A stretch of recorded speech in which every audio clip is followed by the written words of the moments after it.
You're watching Salem News Channel. This hour brought to you by ReliefFactor.com. Feel the difference. From the Salem News Channel election headquarters in New York, I'm Haley Bianco, bringing you up to speed on Decision 24. As a heated presidential contest between Republican Donald Trump and Democrat Kamala Harris hurdles toward the finish line, Americans are turning out in droves to cast their ballots on Election Day.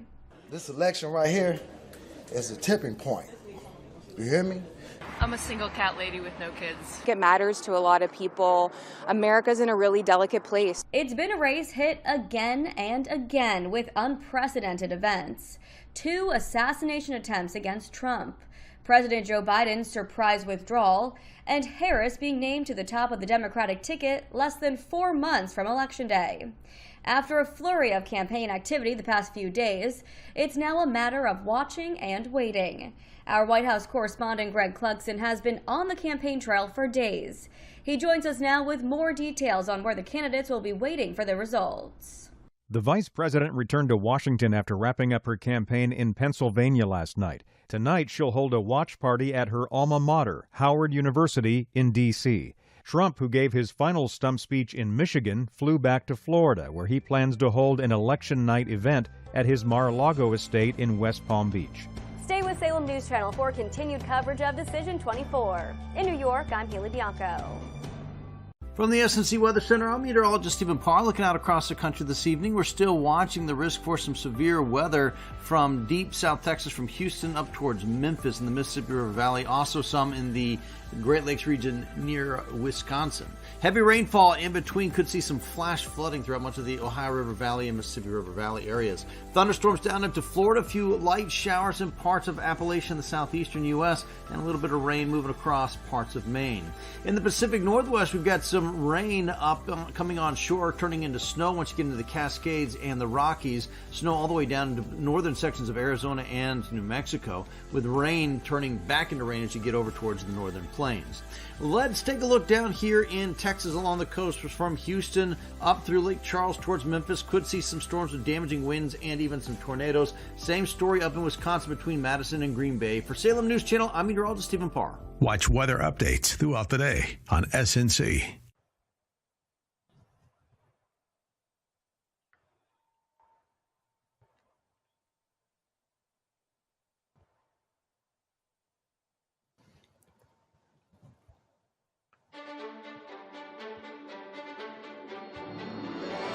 The following is special Salem News Channel coverage. Decision 24, Election Night in America.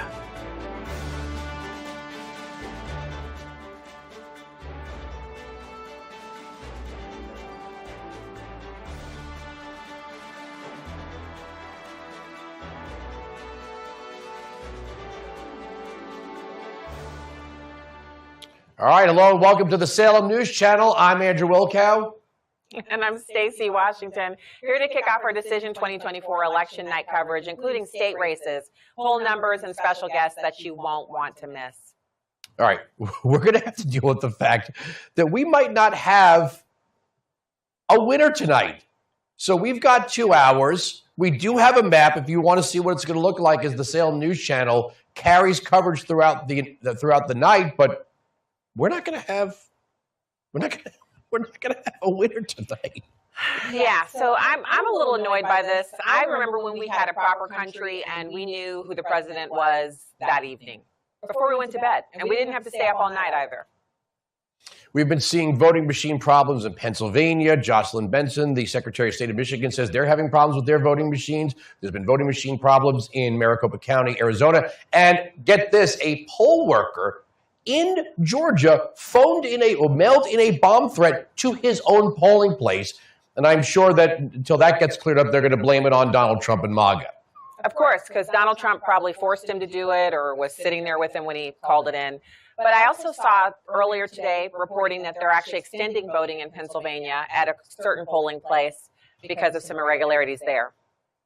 I got to admit, Michael Whatley and Lara Trump have been doing an amazing job. Earlier today, Lara Trump tweeted out that the Republican poll watchers were turned away from some precincts in Philadelphia They got on it. They dispatched lawyers. They told these poll workers, hey, you cannot keep out these poll watchers. That's state law. And within a half hour, they had Republicans in those precincts. And that just tells us that there's already funny business going on.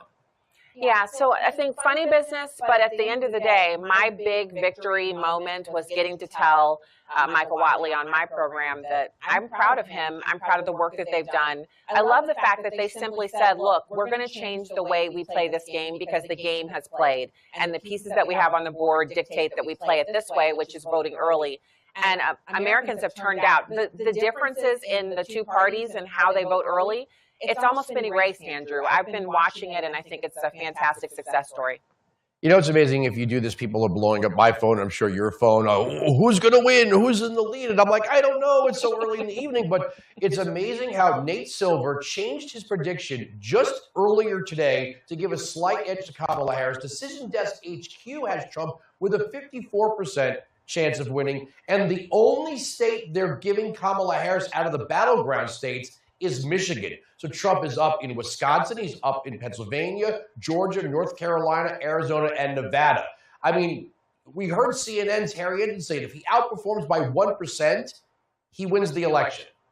Yeah, so I also saw some reporting that shared that it's actually going to be North Carolina that decides. It really doesn't matter if you win all of the other battlegrounds. If you don't win North Carolina, you don't win the contest. Do you believe that?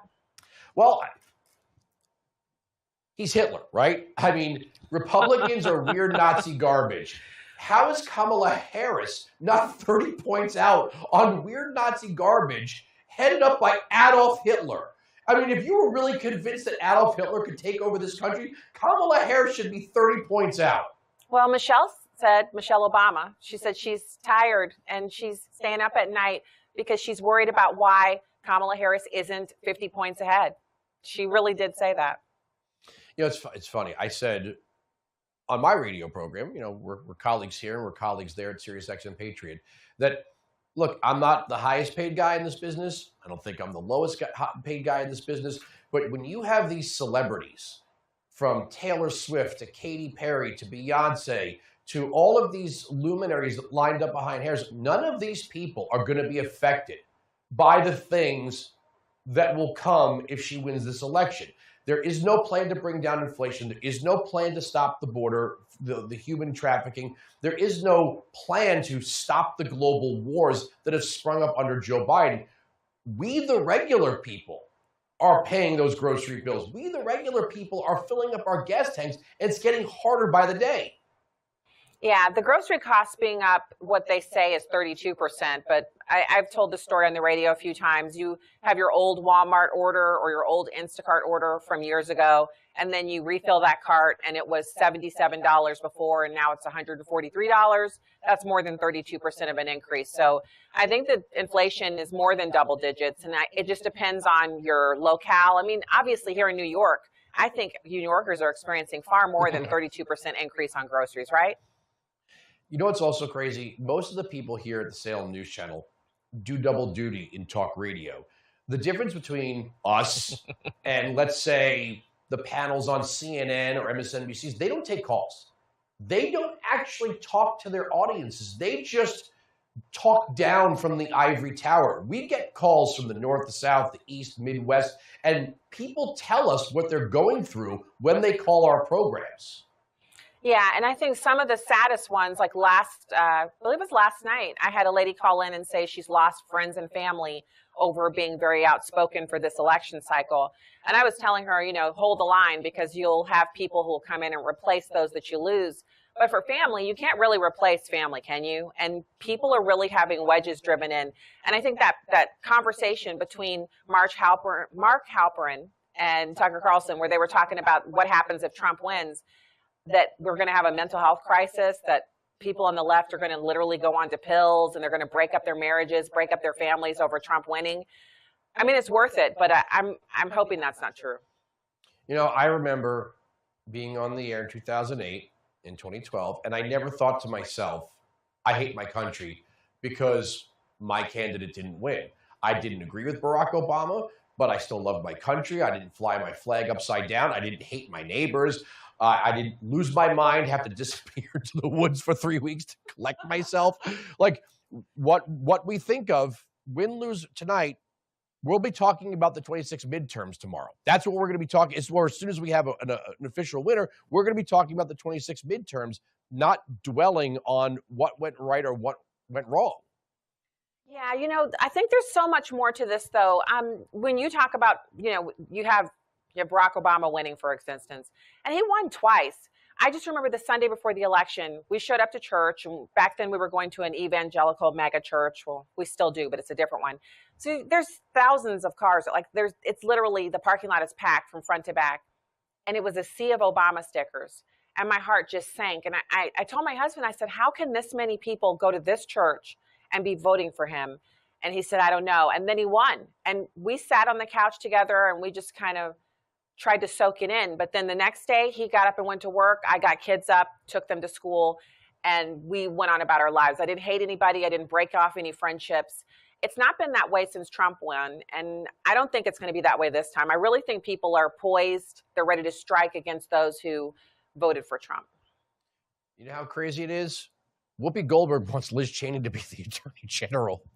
I mean, when you think about what's gotten into people's brains in this election cycle, you literally took the Republicans that you claimed were the worst human beings ever before Donald Trump, right? The Bushes, the Cheneys, the Romneys, Romney with his dog on top of the car like Clark W. Griswold. You've literally adopted the people that the base of the Republican Party were like, you could have them. Well, I'm just going to step out there and say that if anybody's going to break off their friendship with me or our familial relationships, they're the ones who are losing out. They don't get my lasagna. They don't get my hugs. They don't get my completely appropriate advice, the laughing, the jokes, the memes. There's a lot for them to lose out on. And I think most Republicans are like that. I think we're really interesting, fun people. We're loyal. We'll help you when you're down. And if you don't want that, then drop us. We'll have new friends in a heartbeat. And you know what? Those are going to be the first people to complain when inflation doesn't go down and their kids can't use the gym at their school because they're housing migrants. And they're like, why are there long lines to see the doctor? And you're going to want to sit there and go, I told you so. But that's exactly, the truth is you don't like Donald Trump. You can't say your life was worse off 4 years ago. Yeah, I think that's the part that's been driving me crazy because I've seen people online saying, well, I voted for Harris. And then when you point out the migrant invasion, the different things that are really horrible since the Democrats took office 4 years ago, they try to ignore that. They gloss it over, but they don't like it. But if you're making $550,000 a year, right, as 65% of those who make $550,000 a year are Democrats, you're not really impacted by the inflation in the same way that someone who's, making 50 or 60,000 or 100,000 is. It's just a different life. All right. So what do you think? What do you think is going to be the first state we get? I mean, we're going to be carrying this till 7 o'clock our broadcast, but I highly doubt we're getting any states to this early unless we're talking about exit polling. Please, Pennsylvania, right? I'm going to say for these 2 hours, I want to call at least one state. Don't you think we're going to get to? Well, as soon as they start feeding us some exit polling, we've got our high-tech map, and we'll be looking at Decision Desk HQ, which, again, has Trump favored all across the battleground map. And I will tell you this. I know it's a long shot. Trump said he thought he was winning in New Jersey. I live in New Jersey. I don't see a lot of Kamala Harris signs, to be perfectly honest. But you want to talk about a moral victory? And to watch the party insiders melt down, if Donald Trump takes a blue state, not a battleground state, a blue state tonight or the coming days, that will be an insane moral victory for MAGA conservatives in the Republican Party. Well, I can't wait to see it. I would love it if he would take your state. And of course, I know he's taking Missouri by double digits. I had Jason Smith on today. Missouri, you guys, it's not even close in Missouri. So you guys are good. We're good. We're going to cut to a quick break here, but don't go anywhere.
We know what aren't we were going to supposed break to away do. from the camera and look at each other like normal people. Guys, I didn't know. Okay, so you want to we'll just have her where she is right now. Okay, cool. You're watching Decision 24 on Salem News Channel.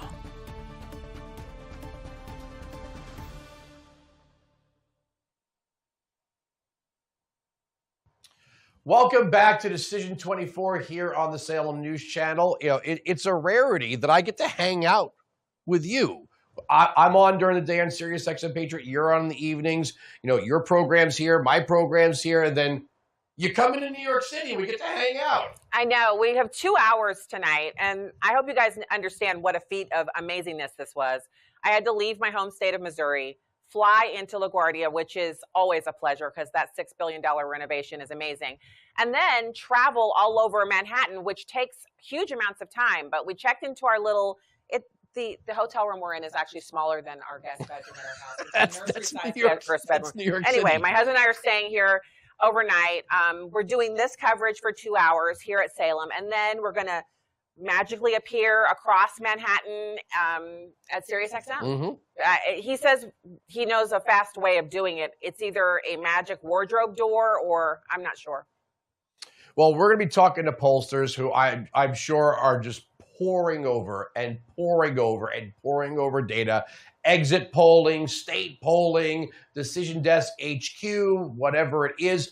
Joining us now to discuss how polls are looking across the nation and what Senate races to watch is pollster Dustin Olson. Dustin, you're a regular on my program. How you doing? It's great to be here. I can't believe that we're actually here on the day of Election Day. It seems like it's been a long time coming. We've had multiple candidates on the Democrat side and one stalwart on the Republican side. It's amazing that we're here on election night. Yeah, it's good to see you, Dustin. I'm usually on at 5 p.m. by myself, but now we're co-hosting tonight. So tell us what you think will be the first state to get called tonight. That's a really great question. Let's see which one's going to be first. That I would imagine it's going to be one of the blue or red states on the East Coast that will be able to count quickly. Of the swing states, my guess is that it might be Georgia or North Carolina, but that's a really good question. Or really, honestly, my guess is it's not really a swing state, but Florida looks like right now they're in a pretty good position. By the way, Florida may be one of the most advanced states. You can actually watch the returns throughout the day, not who's getting the votes, but how many votes are being tallied in real time. And that is kind of a cool thing that they do there. But it is by far one of the best run states as far as their elections. So that will give us some indication, though, depending on what the margin is there. It'll give us some indication. And one of the things I'm going to be watching is in Pennsylvania, Allegheny County, where Pittsburgh is better at doing the early and the mail-in votes.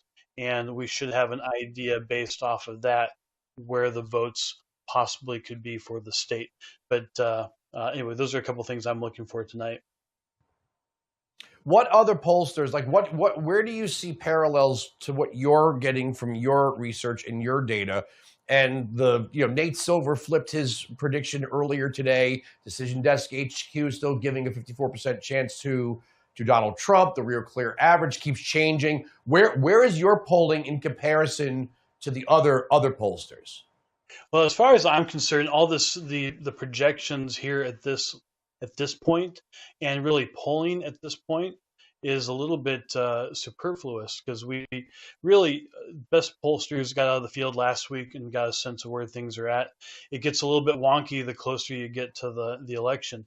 A lot of people have already voted. Our final poll was last Thursday. We released it, and we had Harris just barely ahead, but a lot of the fundamentals were really in Trump's favor. For instance, 52.5% of the electorate said they are not better off than they were 4 years ago. Only about 40% said that they were, and people still give Donald Trump the approval on handling the economy and immigration. They give her a slight advantage on preserving democracy. But those are kind of things I'm looking at as fundamentals within the race. But one of the things we did see in that poll is that when we were fielding the poll last week, 50% of the people who showed interest in voting had already voted. And at this point, if you're in the field in the last few days talking to people, people are less likely to tell you who they actually voted for as opposed to who they think they're going to vote for. So I do think that this is a unique election where most people have already voted, possibly even a week ago. So talk to me a little bit about this. We saw a little attempt to create a polling bump over the weekend. There was this really spurious poll, under 1,000 people phoned. You had this kind of unknown pollster. She went viral, especially on X. A lot of people were commenting on it. There was even a Snap interview between her and Mark Halperin where he was asking her about the polling methodology. At the end of the day, it felt like something that the Democrats kind of ginned up to try to create momentum for Harris. But what did you think of it? So if you're talking about Ann Seltzer, she's not that unknown. She's been around for forever, and that might be part of what I might say is the issue. Her methodology's pretty old as far as how she does things. And it's generally pretty sound, and it was probably sound when people had landlines more so 30 years ago. And one of the things that I think is true about it is that her methodology is given towards her demographics are going to be dictated by who's most interested in answering the poll, which in polling we call that a non-response bias, which means that the people who are less likely to answer the poll just aren't going to be represented in the poll. And one of the interesting things over the weekend from the New York Times Siena poll, and I would give credit to Nate Cohn at the New York Times for putting this in his article, is that they found in the New York Times Siena poll that white Republicans were 16% less likely to answer their survey than white Democrats. What that means is that they have a non-response bias. This is where we get hidden Trump voters. I don't know if we're going to have that, but I do have a sense that we're going to have a miss. My guess is it's probably between 1% to 2% on the average of most polls. I think most people will have that. We have done our best to try to find those low propensity voters, but I do think that we are having a hard time doing that over the last few weeks. One thing that we have found is that people with a postgraduate degree are much more likely to answer polls, so that they become a larger portion of that. And if you're not weighting against that, which I don't know that she necessarily does, that's a problem, because those are the least likely supporters of Donald Trump. Even if you're a Republican and you have a postgraduate degree, you're less likely to support him. And it seems to me that the people who have a master's or a doctorate or whatever, they just think their opinions are the best opinions, and they just want to make sure that you know them. And it is actually quite annoying, because it's expensive for us. We have to talk to these people, even though we don't need all their opinions. All right, this has got to be a really one sentence answer, because we got to wrap here. What's the most important set of polling data, the nationwide or the battleground?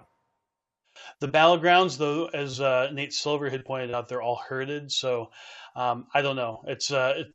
Everything's really close, and that is not. That's actually very unusual to have everything so close. So my guess is it's going to probably be a landslide one way or the other in the Electoral College. Wow. All right, Justin. Thank you so much for joining us. Yeah, we have so much more on the way. Stay tuned to Salem News Channel. For Andrew and Stacy, now.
Watching Decision 24 on Salem News Channel.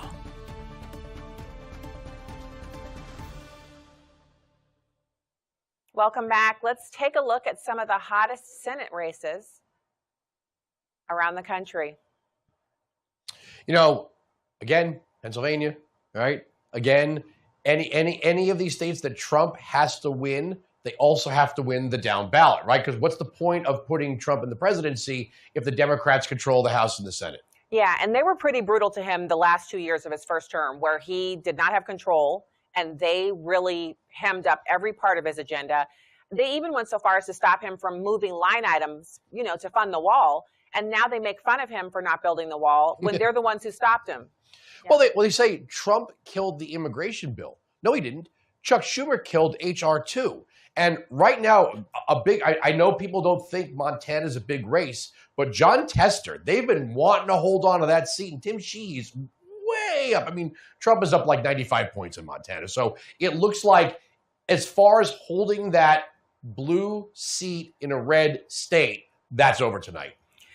So that'll be one of the beautiful things that happens. I can't wait to see that. The other thing I'm really excited about is just this grip hold that they have on smearing the Supreme Court. If they're no longer in the executive, they don't control immigration, they can stop talking about packing the court. And that's a dangerous thing. They did that in Venezuela. They banned the guns, and now they don't have a country. The other one, I'm really pulling for Hung Cao. I really am. I mean, they had a primary. They had two great conservatives. Jonathan Emord's a constitutional attorney. He's been a regular on this program, so is Hung. But you know, what at this point does Tim Kaine have to offer?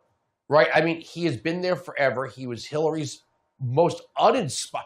I cling to my belief that if she had taken one of the Castro brothers in Texas, she might have won the race. But she took like the most uninspiring, boring guy who was basically kind of a mold of her in a way. But really, I hope, I know that Virginia has trended blue over the past few cycles. I'm really hoping, like New Jersey, there's an upset in Virginia. So I actually think it's possible because they have an amazing governor, amazing lieutenant governor, and they have been governed well. I don't think Virginians are unhappy. Now, of course, Democrats are always unhappy. They're always ready to have change. But as far as the way they're living, I mean, they're doing well. Well, can Republicans break the lock of the D.C. suburbs? The western part of the state, I'm not worried about. The southern part of the state, I'm not worried about. It's that outer ring just south of Washington, D.C. that seems to be the biggest problem. That's where the bureaucrats all live. That's where much of the federal workforce lives. And they aren't voting for a reduction in anything. Yeah, and Elon Musk coming out and talking about reducing the entire size of government. It excites us, but yeah, that's one area where you're going to find a hard pass on that. And let me add to that, we've been playing clips of Ron Paul. The fact that Ron Paul, who really, if you think about it, and I know some diehard Ron Paul fans might not like it, but on intervention, on the size and scope of government, of trying to be more efficient, Ron Paul, Donald Trump is a lot like Ron Paul. Different style, totally different style, right? But we have watched as Republicans have talked about this our entire adult lives. We have to, shrink the size and scope of government. They've been saying this forever, but then they never do it. And I actually said that to Representative Jason Miller. I said, no offense to the Republican caucus. Republicans talk about this all the time. Then they don't do anything. We're on the cusp of actually having somebody audit the federal government. Yeah. And I think the other part is we see what he did with X, right? He bought Twitter, walks in with the bathroom sink, and within 90 days, what was it, the first 4 or 5 months, he cut 75% of the workforce, and we didn't experience a glitch at all. Users did not notice that 75% of the people were gone. Also, the steak dinners brought in, the laundry being done at work, the dry cleaning being dropped off and picked up, the shuttles. He eliminated all of those perks. And we still were sending out tweets like demons and basically living on X. And then he changed the name and still managed to launch rockets and make those reusable, which Boeing couldn't even do. So I'm thinking he could take on the government. I'm just happy to get free pizza when we work extra hours. All right, coming up next, we have Salem News contributor Ken Rosado talking to us about the state of... I'm Christina Awayo at our election headquarters in Dallas, and here's where things stand right now. As people stand in lines in polling places across the nation to vote in what's being called the most consequential election in history, Republicans are hoping and believing that President Donald Trump's rally blitz across the country will give people the extra push they needed to get to the polls and cast their vote. Trump taking on a brutal schedule that wrapped up with a 3-state hop yesterday in North Carolina, Pennsylvania, and Michigan. On day one, I will launch the largest deportation program of criminals in the history of our country. Many people pointing to the energy surrounding Trump's campaign and the number of people that continued to show up to hear the former president speak. In New York, at the Madison Square Garden rally, 20,000 people showed up for the historic rally, and according to the Trump campaign, another 70,000 people were standing around in the streets outside. Issue after issue, Kamala broke it, but I will fix it. We're going to fix it. And I'm hereby calling for the death penalty for any migrant that kills an American citizen or a law enforcement officer. Trump also had a few key memorable moments late in the game, like when he slipped on an apron and started working the fry station at McDonald's. This is all on Trump. Oh, I'm allowed to do that, right? Then his campaign capitalized on Joe Biden's comment calling Trump supporters garbage. How do you like my garbage truck? You're watching Decision 24. In Dallas, Christina Awayo, Salem News Channel.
You're watching Decision 24 on Salem News Channel. Let's keep it rolling here on Salem News Channel. Joining us now to discuss the state of New York is Salem News contributor Ken Rosado. Happy Election Day, Ken. Happy Election Day to you too, Stacy. Good to see you and Andrew.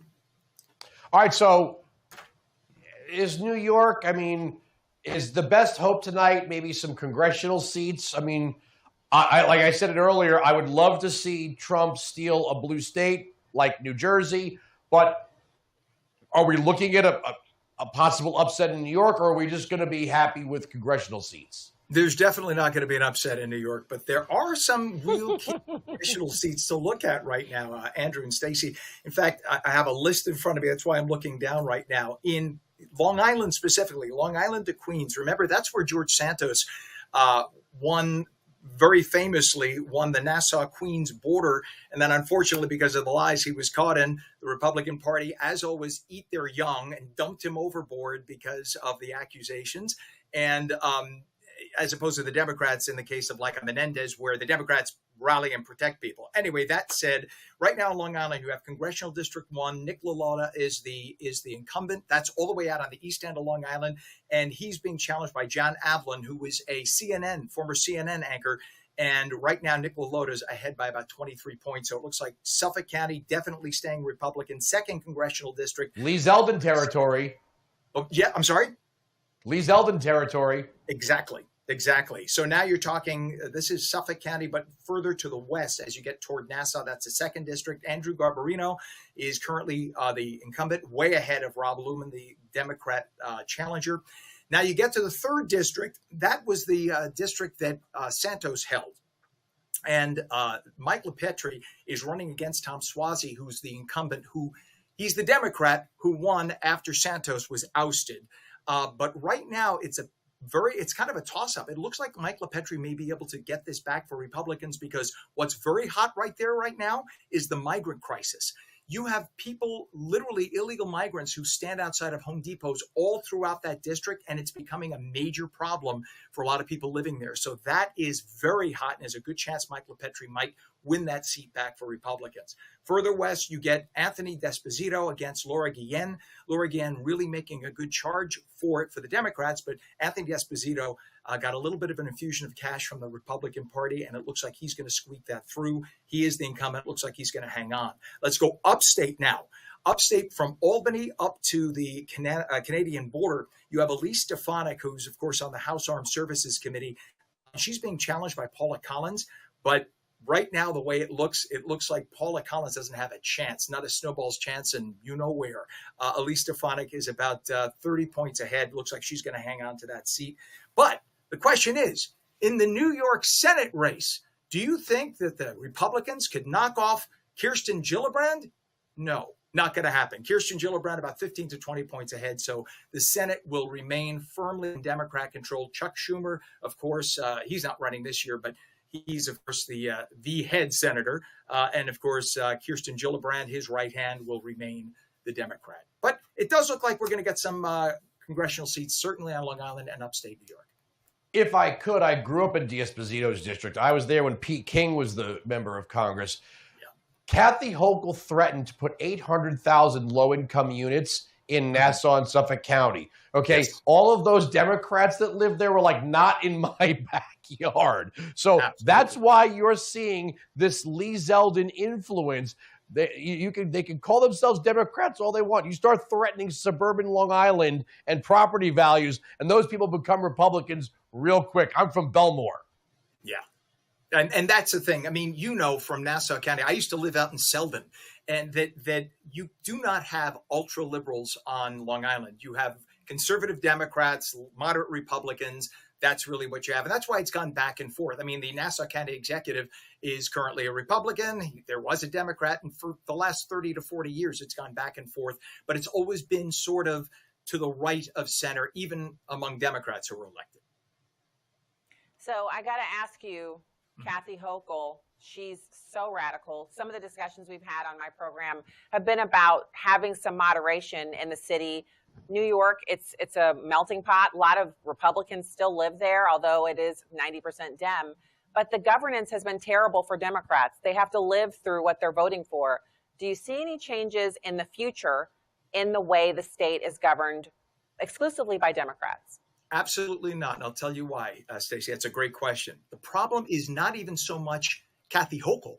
It's the House and the Senate, or I should say the Assembly and the Senate in New York State right now is like 80% Democrat. And these are not just your run-of-the-mill Democrats. They are the ultra left-wing radical Democrats. These are the people that voted to abolish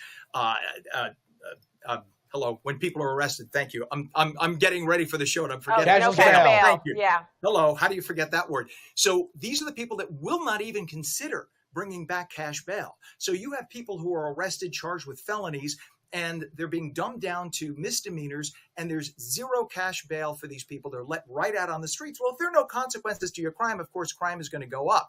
They were playing around with the crime statistics for a while, but we now know with the new with the FBI crime statistics that came out, knowing that the Democrats were playing around with those numbers, that crime has gone up in New York State substantially. But the problem is the people specifically south of Westchester County in the New York City area, they tend to vote solidly liberal for their state assembly and their state Senate. And as long as that continues, no matter what Kathy Hochul does, that's going to be a problem in New York State. Well, you know what? They're going to keep living with they voted to be a sanctuary city here, a sanctuary state, and we'll see how much they like it going forward. Yeah, the crime is going to continue to go through the roof. Migrant problem will still be a problem. Budget's busted. I mean, and that's just the surface issues. Yeah, and that is the problem. I think a lot of people don't turn out and vote for state assembly or state senate. They don't think it matters. If you take a look at the participation of voters last time around for their races, you only have like 15% turning out to vote for those offices, thinking, they're not important. Yeah, they're very important, because this is what determines criminality in your state. If you don't turn out and oust these bums, and literally that's what they are, even Kathy Hochul, who is as liberal as they get, says that these people in the Assembly and the Senate are way too liberal for her. They just will not budge. Kathy Hochul urged them over and over again to please reconsider the bail reform issue. Part of the problem was several years ago, what you had in New York State was kids would get arrested with a little tiny bit of marijuana. They'd get stuck on Rikers Island for 2 years because they don't have parents who can afford an attorney. And that was wrong, absolutely wrong. But now it went entirely the other way. You have people who were arrested for felonies getting dumbed down to misdemeanors, getting let out, cashless bail, and you have crime through the roof. So you have to have something in between in New York State. Also, Kirsten Gillibrand flipped her residence to her vacation home to run for that seat when she ran for the House against John Sweeney. Kathy Hochul used to have an A rating from the NRA, right? These people only become radical leftists when they have to win New York City. Upstate is not full of crazy leftists. It does have its pockets of leftism when New York City residents buy farms and pretend to be farmers, and then they go up there and they flip their vacation homes to become part of the state assembly or the state senate. Yeah. Kathy Hochul comes from suburban Buffalo, and suburban Buffalo is really hardworking, working class, good people. These are not radicals. And you're right. That's where she comes from. And the second she became lieutenant governor, forget it. She just went as far left as could be. She actually became left of Andrew Cuomo. And then, of course, when Andrew Cuomo was ousted, she took over as governor, and she just continued governing to the left to kiss the backside of all the people in New York City. And that's where things stand right now. And it's really one neighborhood. It's the Upper West Side of Manhattan. I used to work in that neighborhood. You know exactly where I used to work.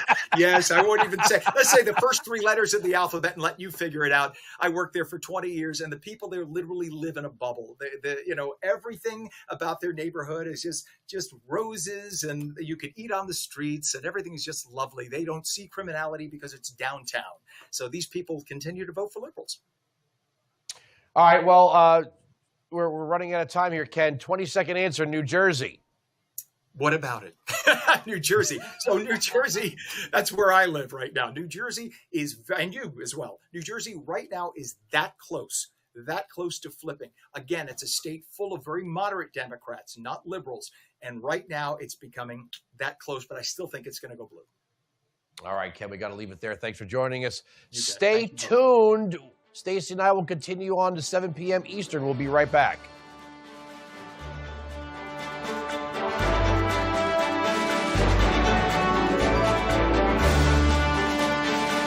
Here's a look at America today.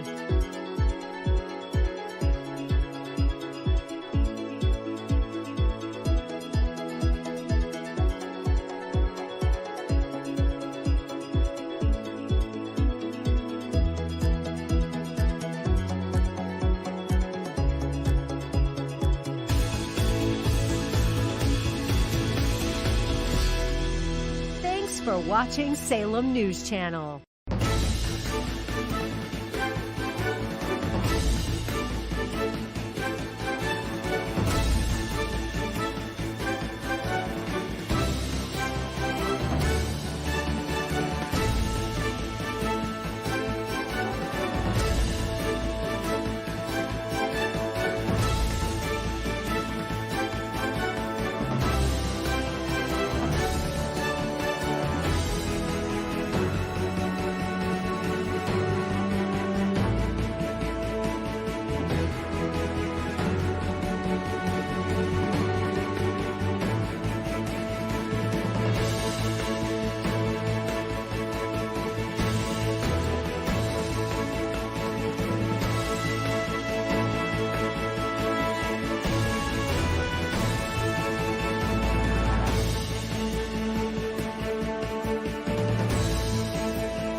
At this hour on SNC, delivering the stories that matter from a team of journalists stationed around the globe.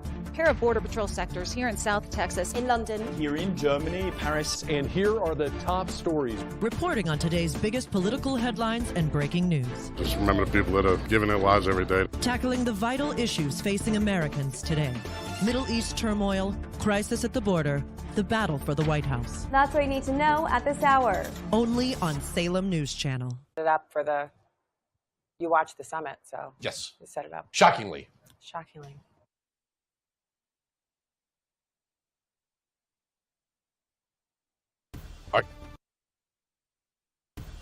You're watching Decision 24 on Salem News Channel.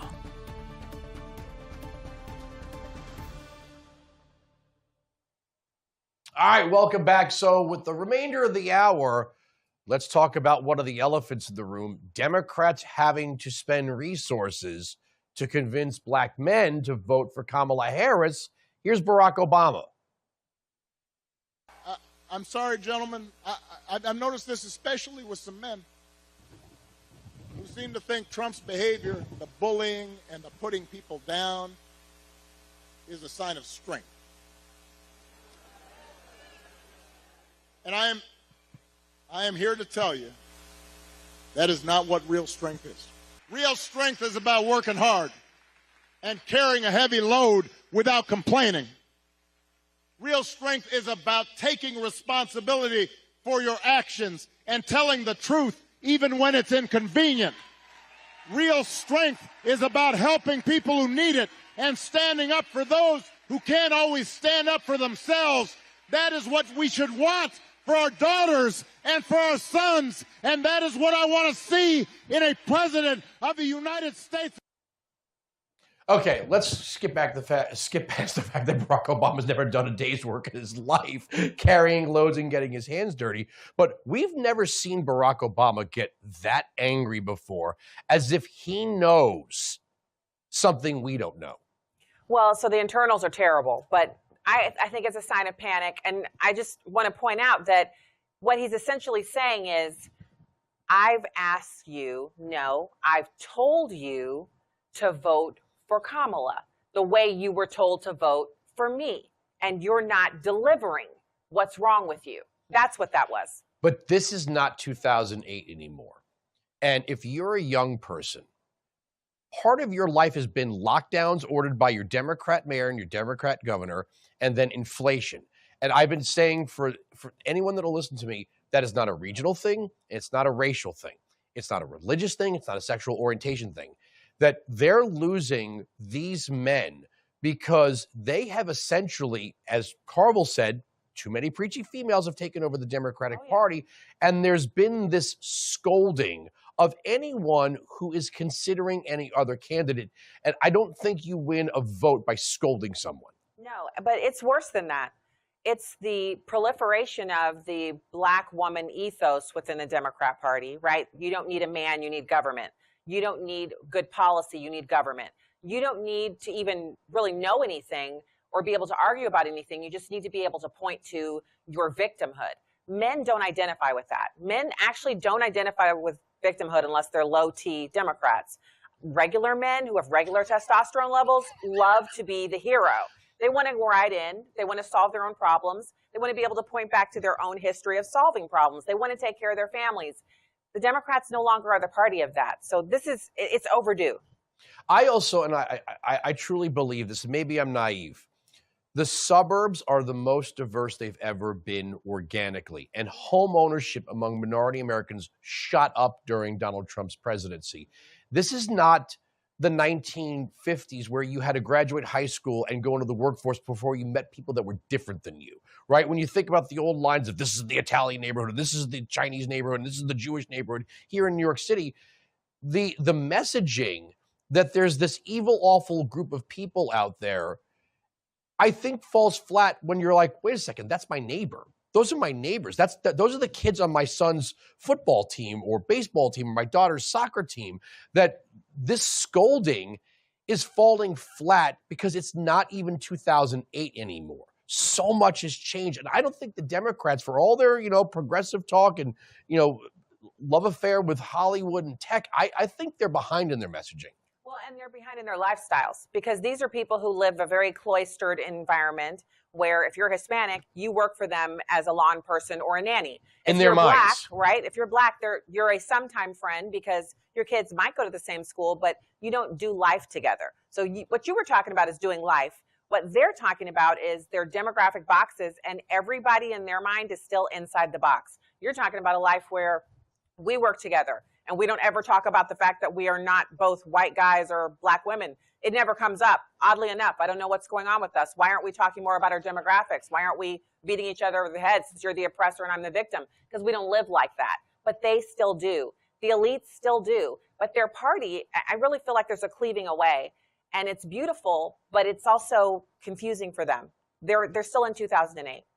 Also, again, we're talking about two administrations with measurable track records. One had low inflation, one had lower taxes, one had a more secure border. There wasn't the threat of World War III. The other, not so much. And we're going to run out of time here, but she can't claim to be the integral part of the Biden-Harris administration and then say, but I'm really separate and different. You can't have it both ways. All right. We're coming up on the end of our first hour. We're here for another hour. Thanks for joining us here on the Salem News Channel. Stick with us all night long for the latest on this.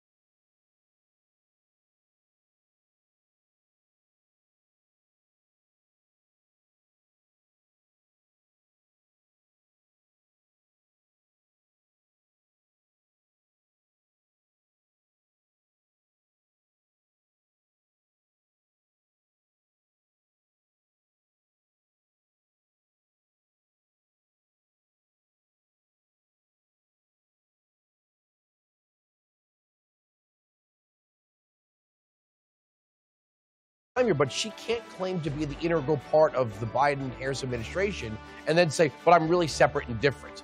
You can't have it both ways. All right, we're coming up on the end of our first hour. We're here for another hour. Thanks for joining us here on the Salem News Channel. Stick with us all night long for the latest on Decision 24.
From the SNC election headquarters in New York, I'm Haley Bianco with your latest look at Decision 24. I think that at the end of the day, American people do ultimately all want the same thing, which is a strong government that cares for its people. And I think that everybody's just mobilized to want to have their voice heard, which is the beautiful thing about the American electoral process. Pennsylvania has been a major focus for both the Trump and Harris campaigns, as polling shows the two candidates in a dead heat to claim the state's 19 electoral college votes. However, as was the case 4 years ago, if the race is as close as predicted, a winner isn't expected to be declared on election night. Ira Spitzer has more from Philadelphia. Election workers in Pennsylvania are not allowed to begin counting ballots until 7 a.m. election day. That means it's going to take some time to get through the roughly 2 million early ballots that were submitted in the state, and as a result, election officials aren't expecting to declare a winner before the end of Tuesday. Both candidates see the state as critical to their chances of winning the White House, as the 19 electoral college votes here are the most of any swing state. Reporting in Philadelphia, Pennsylvania, Ira Spitzer, Salem News Channel. In New York, I'm Haley Bianco. Keep watching for continued coverage of Decision 24 right here on Salem News Channel. From the SNC Weather Center, I'm meteorologist Stephen Parr. Looking out across the country this evening, we're still watching the risk for some severe weather from deep South Texas, from Houston up towards Memphis in the Mississippi River Valley, also some in the Great Lakes region near Wisconsin. Heavy rainfall in between could see some flash flooding throughout much of the Ohio River Valley and Mississippi River Valley areas. Thunderstorms down into Florida, a few light showers in parts of Appalachia in the southeastern U.S., and a little bit of rain moving across parts of Maine.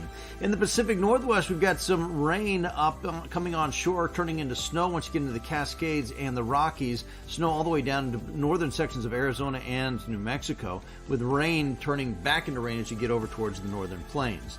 Let's take a look down here in Texas along the coast, from Houston up through Lake Charles towards Memphis. Could see some storms with damaging winds and even some tornadoes. Same story up in Wisconsin between Madison and Green Bay. For Salem News Channel, I'm meteorologist Stephen Parr. Watch weather updates throughout the day on SNC.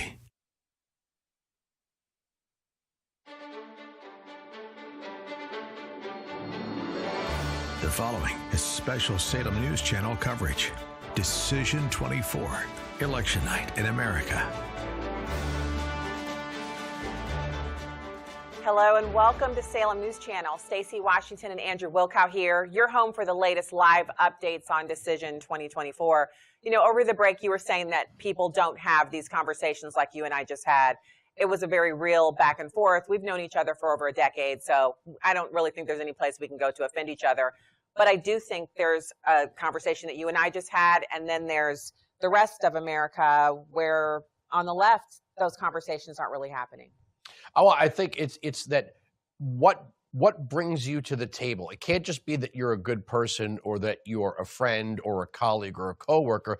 It has to be that you check a box for me and I check a box for you somehow. You know, and I really do. And again, I admit maybe I'm a naive person, but when I see the Democrats struggling with Black and Hispanic voters back in the day, it was considered sexist for a car salesman to tell the husband the size of the engine and how much horsepower it had and whether or not it had rack and pinion steering, and then to show the wife the makeup mirror and ask her what color she'd want the car to come in. I think that's how Democrats have approached different groups of people, and here we are in a place where these things affect all of us equally, and they're still trying to tell us there's some divided view when you look down at a grocery store receipt and it's the same whether I'm shopping, you're shopping, or anybody else is shopping. And they said, but the economy's great. A whole bunch of really smart people on CNN said so. And it's like, you're lying to me, you're lying to them. We all feel like you're lying to us. And I think that when they say let's have unity, we're unified against them. Well, remember when Don Lemon was doing his traveling, he's crisscrossing the country, traveling to the DNC. And he stopped in Atlantic City, he's talking to people. This is straight, like, just walk up to a person, put the mic in their face, ask them how the economy is. And this couple, they happen to be white, but the husband said, oh, my business is not doing as well as it was during the Trump years, so I'm going to vote for Trump. Don Lemon literally said to him, well, the economists disagree with you. He burst out laughing, and he said, look, I don't care what the economists, I just know what my bottom line is. My business is not doing as well under Biden and Harris. This is the same thing we see happening with Black Americans and Black community, where there's been growth. And under the Trump years, there was the highest jump in the median household income for a family of four was in the Black community. And all of these people making it out of neighborhoods that they wanted to move out of, buying a bigger house, getting their kid into a better school district. And then you have the Democrats coming in and migrants coming in and taking over the school in that newer neighborhood you just moved into to get your kid into a better situation.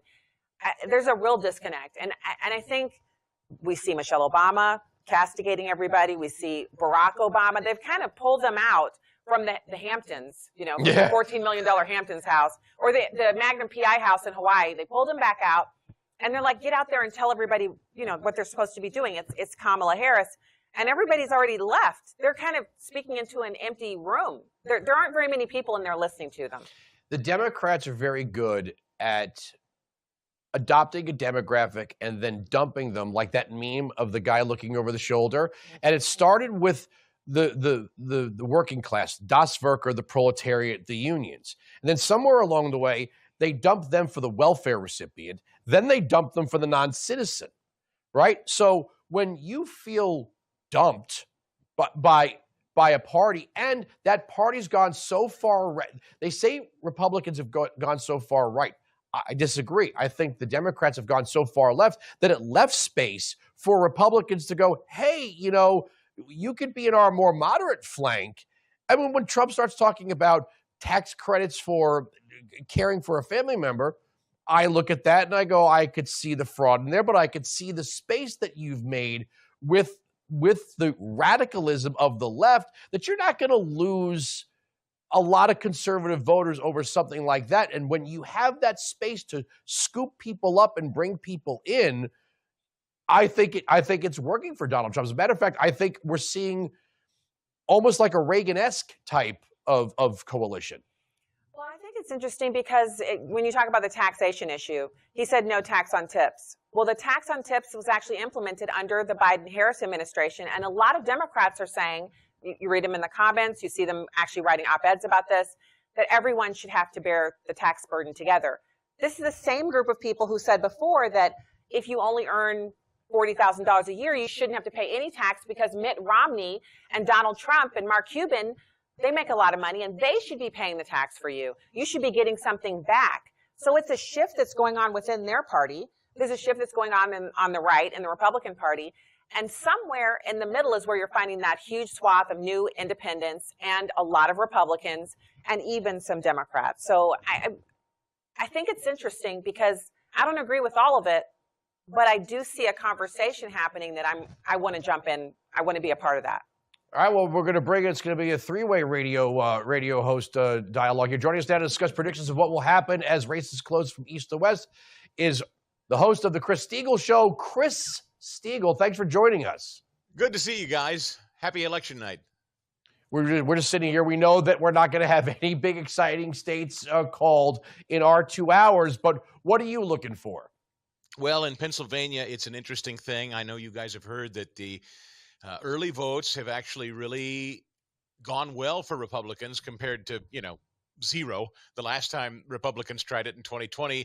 Democrats are really the story in that they had well over 1 million banked in 2020. This time, nothing close. And Republicans have eaten into that substantially. So the math is really in Pennsylvania the ground game now. And will they get the turnout in Philadelphia they need? Quick math on paper suggests they need some 700,000, they being Harris, needs some 700,000 votes in Philadelphia to be competitive in Pennsylvania based on the numbers that Republicans have put up so far. We don't know what the turnout in the rest of the Commonwealth will be, but right now the news is Democrat early voting is way down. Republican enthusiasm seems to be high. The betting markets, if you put anything on those, seem to shade Pennsylvania red. So cautious optimism for Trump voters in Pennsylvania right now, guys. So I love the Pennsylvania analysis. In fact, I was just doing the same back of the envelope math earlier today in the Uber. I was talking to my husband about the fact that they had that over 1 million voters, and this time they're 700,000 short. I mean, does that smell fishy to you? Like, does it make sense? How can we account for such a huge swing? Yeah, that's what they need to acquire. And I've already seen, some posts on X suggesting that some ballot trackers are suggesting they're going to find them. Now, listen, it's Philadelphia. And as you know, Philadelphia is famous for figuring it out when they need to at the 11th hour. So I'm not going to sleep tonight confident of anything. And the Secretary of State in the Commonwealth has already promised weeks ago, we're not going to have a winner. We're not going to know anything on election night. Don't worry about that. So they have all but telegraphed some time ago they don't intend for this to be called an over in Pennsylvania tonight. You really would hope, much like Trump has been begging, that it would be too big to rig or swamp the vote or whatever your terminology you'd prefer. The turnout model for the early vote this time for Team Trump seemed to really work. We're going to see in short order, did that early Republican vote cannibalize day of vote? Or will there be that equal enthusiasm today in turning out at the polls just like there was in the early vote? If so, it seems like it's going to be, I hate saying this word, a red wave, guys. Maybe. All right, short answer because we're running out of time here. 300,000 jobs are tied to oil, natural, or fracking and liquefied natural gas. Make that a husband and a wife. That's 600,000 votes right there. You're adding family members. There's your 700,000 votes. Yeah. Well, yeah, that's right. Commonwealth-wide. And don't forget, there's a lot of hunters. Oddly, obviously we know women outpace men. Are the men going to come out today? That's an interesting thing. A lot of hunters this time of year do not vote, men in particular. Will that change? We hope so. Scott Preslow did some great work there. All right, Chris, thanks for joining us. Thanks, guys. Stay with the Salem News Channel all night long for Decision 24. Stacey and I will be right back on the other side of this break. So we actually have a little bit more time here. Yeah. And I want to jump in, and I want to ask you personally. So they were talking about the men, right? And I'm just I wondering voted this morning in person. I know you did, but my question is about the way you feel when you hear, well, the men don't turn out. 55% of the electorate is women, and the Democrats have been pounding that. They normally talk about their young vote, but this time it's all about the woman vote. It's all about the right to abort your child and your grandchild. Does that eat into your psyche at all, or do you feel like men are kind of impacted by that? Because I hate hearing it. I hate pitting women against men instead of just talking about policy.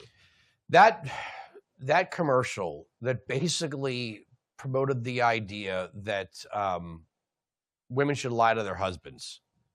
It's not enough that Democrats have divided races, so-called classes, regions, rural versus urban. Now they want to divide the home.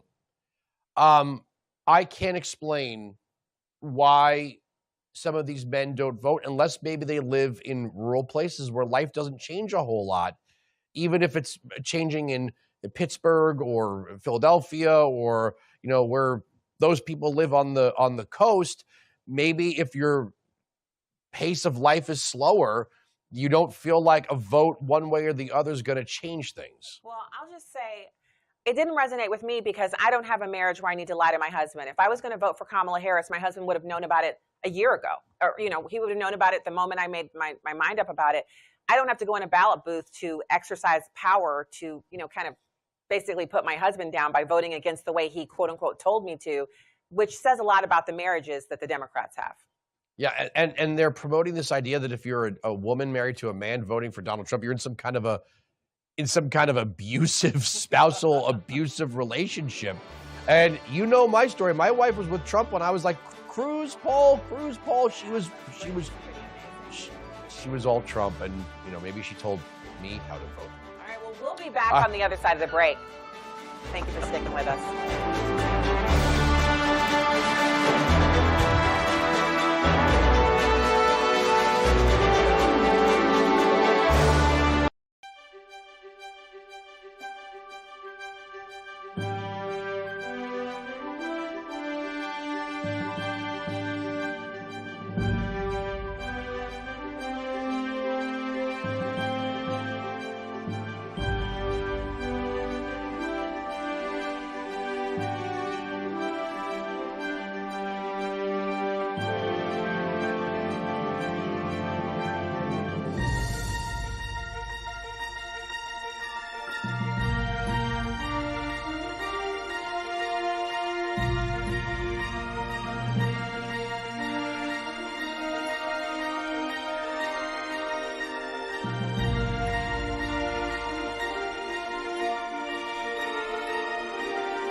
You're watching Decision 24 on Salem News Channel.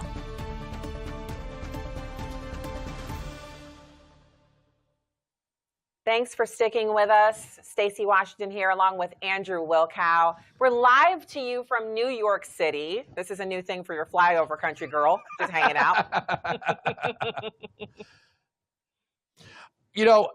I tweeted out the other day, imagine if a candidate supported by 90+% of the media and 90+% of the entertainment industry still lost.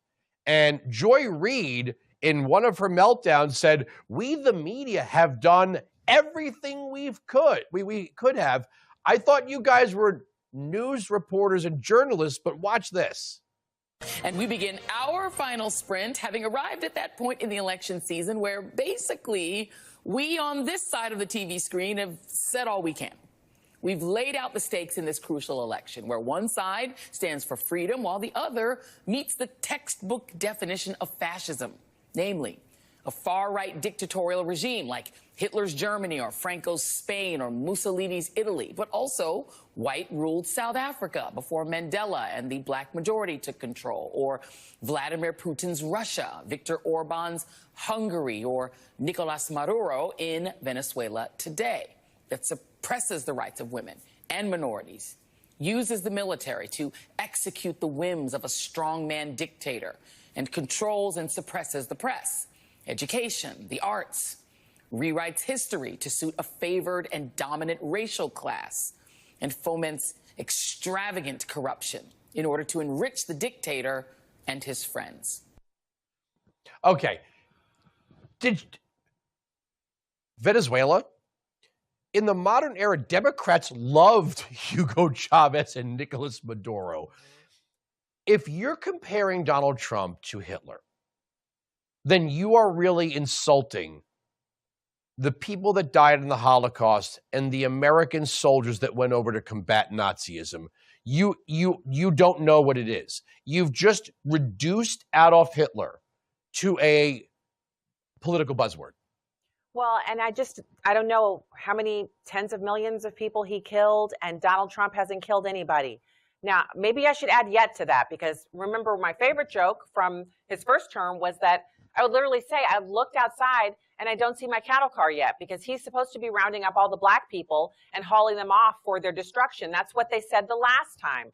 He won election, he served. We had a great country. We had a great life. Nobody died. Here we are again. So it's an insult to the people who survived the Holocaust. There are people living in our country right now who've literally done videos. Jerry Martzke. Yeah, talking about how this was real. I've been to Auschwitz. I grew up in Germany. One of our school field trips was to travel to Auschwitz. And I'll tell you two things about it that you never forget. I was a kid. I think I was in middle school. We're talking about the sound of it, which is nothing. It's like the most quiet place on the planet. And the other thing is the smell. It's not nearly as strong as it once was, but it's still there. And they actually teach the kids about it when you take the tour. They talk about what you're smelling is death, and that it probably will never leave that place. And they'll never tear it down, because the tour guide told us, if we tear it down, people will immediately begin to say that it never happened. They will begin to equivocate and call other things that are nothing like this. And so it must always stand here. It can never be cleared away, so that every child can learn about it, so that we never, ever repeat it again. The fact that they use this insult, I mean, it's indescribably deficient. It's also, when you talk about, when they talk about putting people in camps, the only time that happened was under FDR. All right? When you look at who the defenders of segregation were and the defenders of slavery were, they weren't Republicans, okay? Just get that out of your head. But when you've come with this extreme example, I remember them reporting that Prescott Bush was aiding and abetting Adolf Hitler. So it was the Bushes. And then they linked John McCain to racism. And of course, it was Nazi this and Nazi that. And then the Romneys, it's been so many times that they have said that the Republican nominee was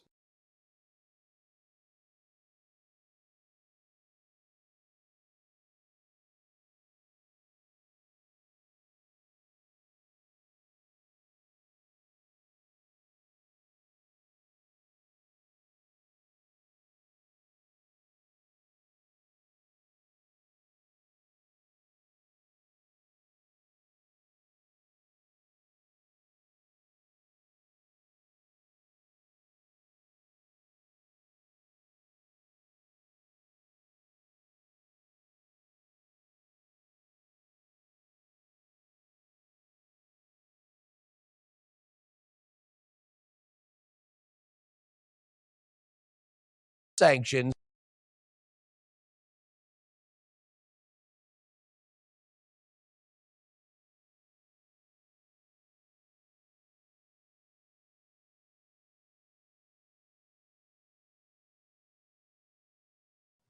Well, great minds.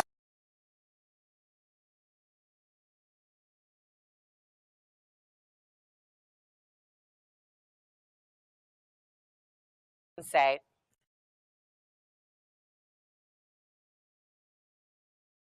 like, how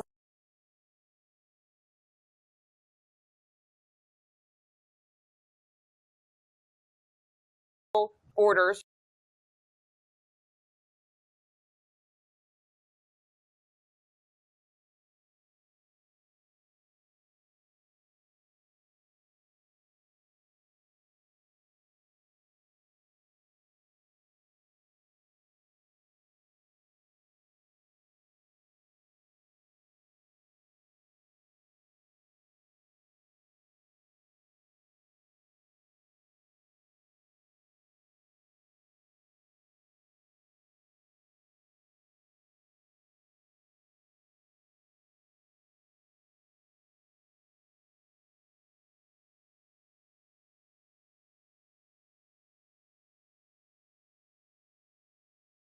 their type of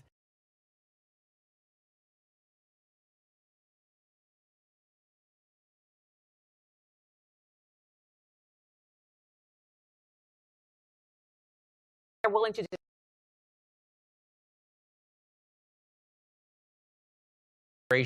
It's really and to knock on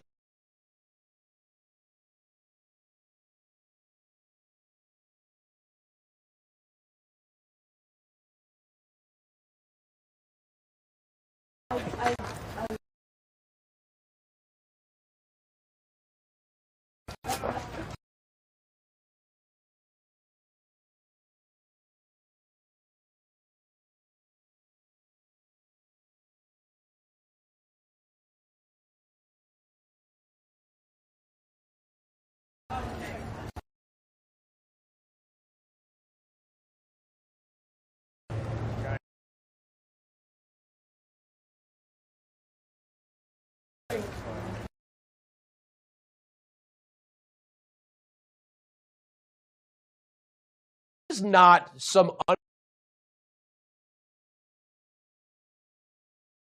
last couple seconds. I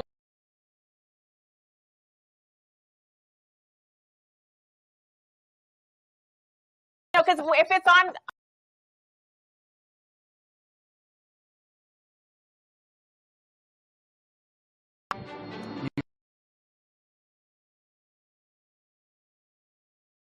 bow out. The night decision 24.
down some of their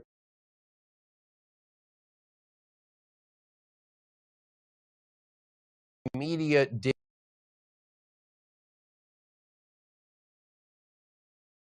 The media says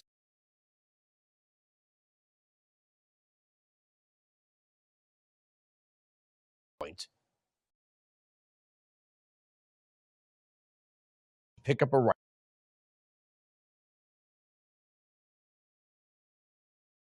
and tens of thousands of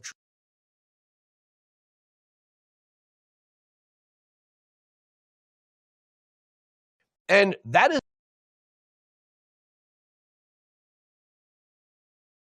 pigs by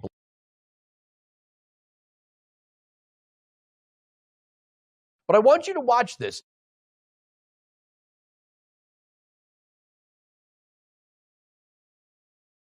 Donald Trump.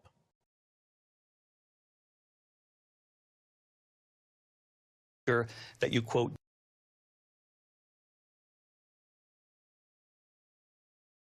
you lost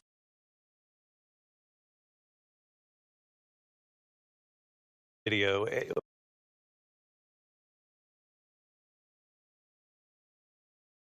and you know this.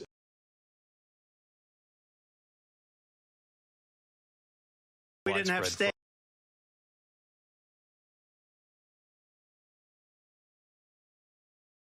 They're eating there.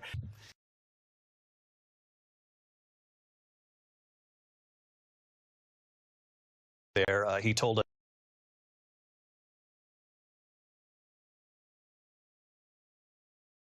in the immigrant community. There is no state.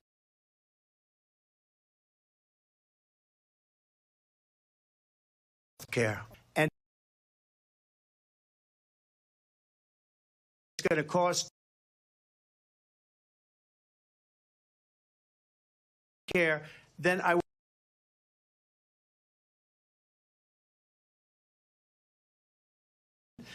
not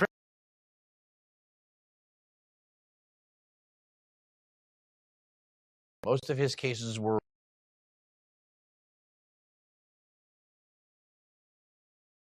election laws being changed.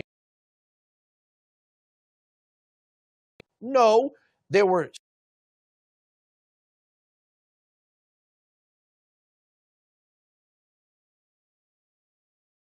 as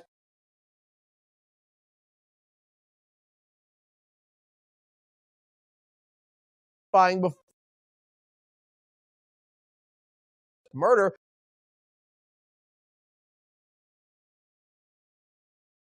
Raiders turn them, but the damage was already done.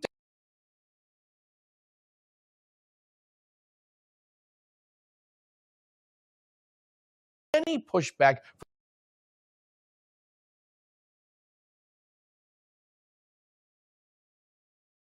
way to the 60s.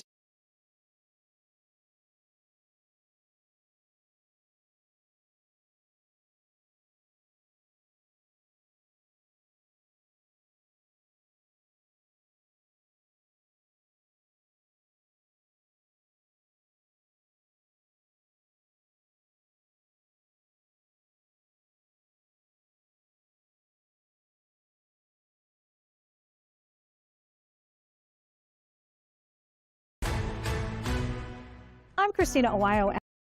Voting numbers are being described as scary by some Democrats, including Obama's 2012 campaign manager, Jim Messina, who said Republicans are making significant gains in battleground states as compared to 2020. Like in Nevada, where they've had a historic GOP turnout. According to newly released numbers, Republicans lead the Democrats by about 5% in the early vote with about 394,000 votes. Democrats picked up just over 344,000 votes, while other affiliations are at about 200,000. 288,000. That's a 49,000 vote advantage for the GOP, which is a huge flip as the Democrats held the 43,000 vote advantage back in 2022. In Georgia, a record-setting 4 million people voted early. More than 700,000 of those people did not vote at all in 2020. Plus, the top 3 counties for voter turnout are in areas that were won by Trump in 2020. In addition, according to the Trump campaign, more than 1.4 million Democrats in battleground states who voted before Election Day in 2020 and 2022 did not vote early this year, and many didn't even request a mail-in ballot. You're watching Decision 24 in Dallas. Christina Ohio, Salem News Channel.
Watching Decision 24 on Salem News Channel.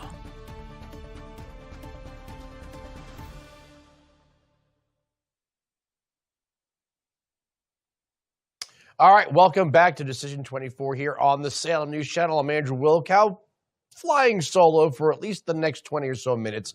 Well, we're not going to be able to call any states right now in my time availability, but we did get some bad news from CNN. Watch this. Said, let's look at the numbers on the mood of the country. It's a pretty dour mood in terms of the way people feel things are going in the United States. Nationally, only 7% of voters say they're enthusiastic. 19% say they're satisfied. Look at these numbers. 43% dissatisfied, 29% angry, 72% of the electorate nationally say they're dissatisfied or angry. What about America's best days, we ask? Are they in the future or are they in the past?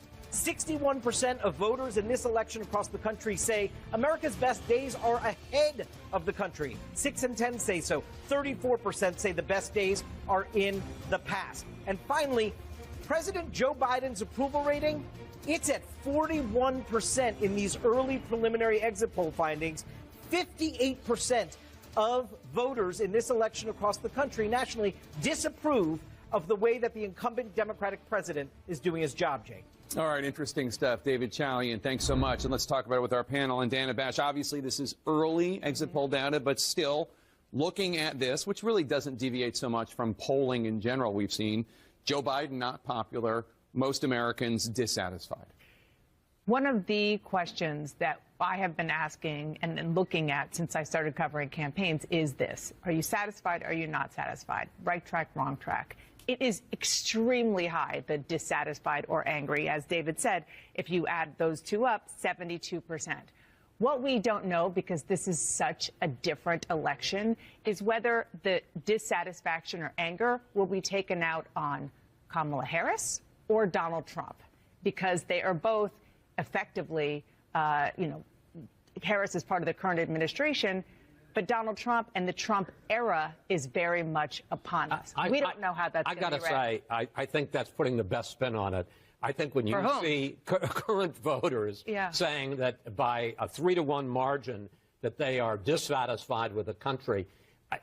Or angry, dissatisfied or angry. Or angry. I got to say, I think that that's with the present conditions in the country. I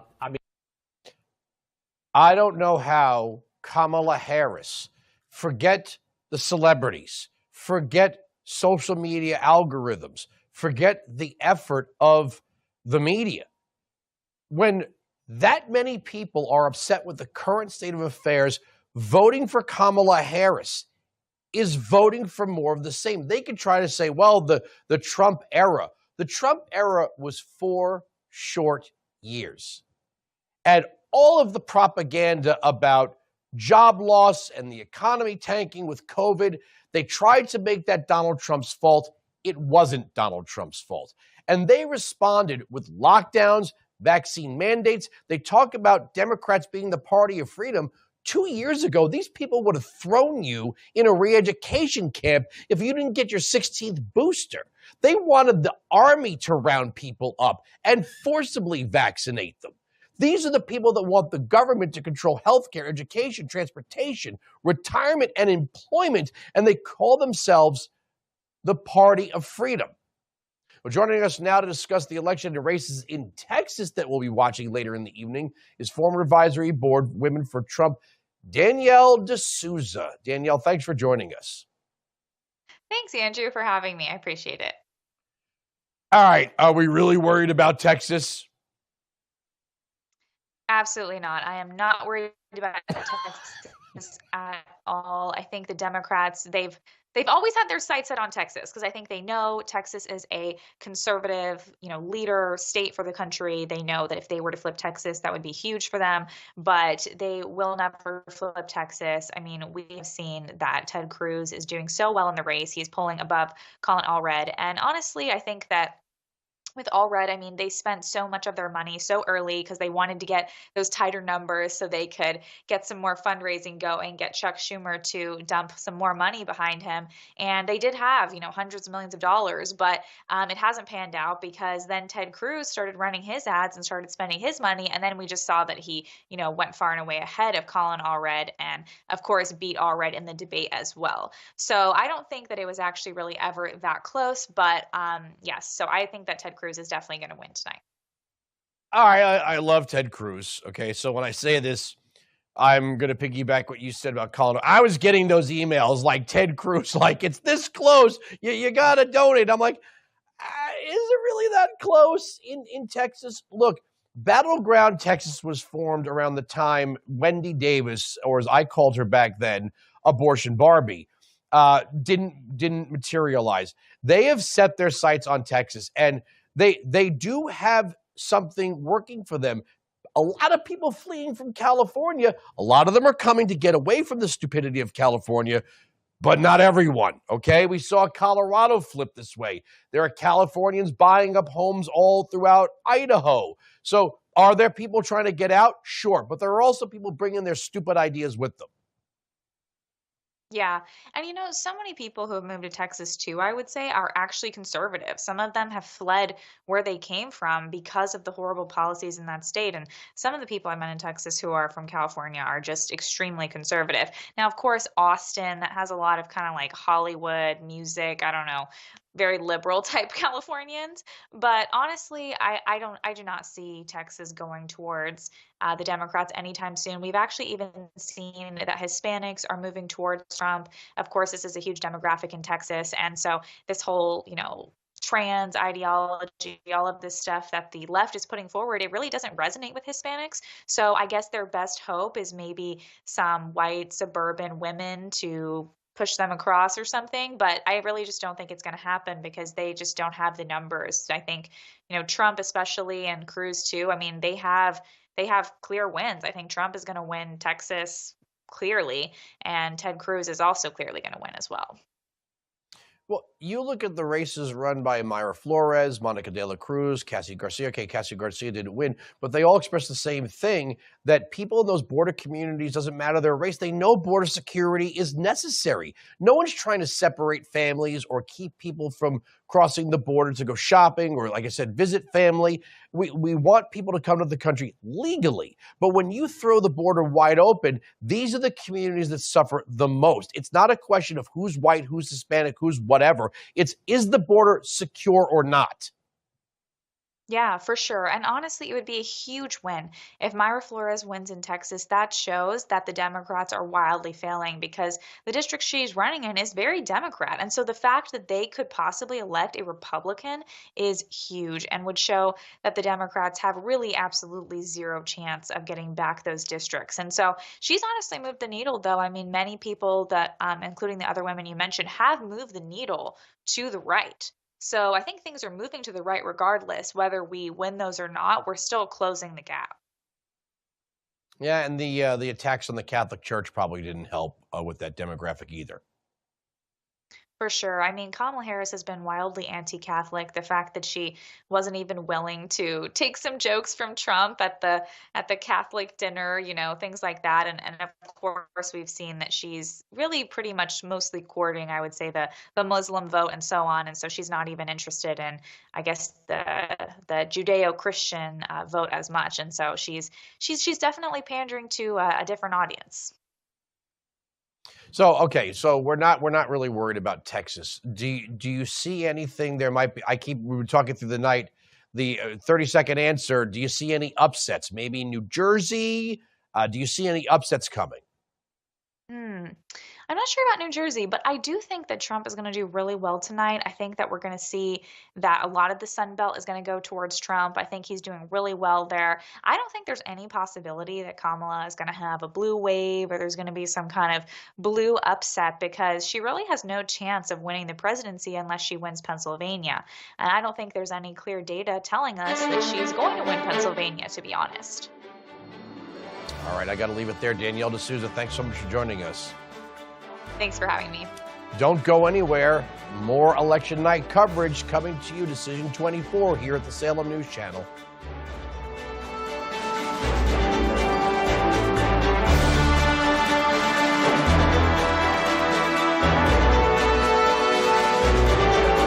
Here's a look at America today.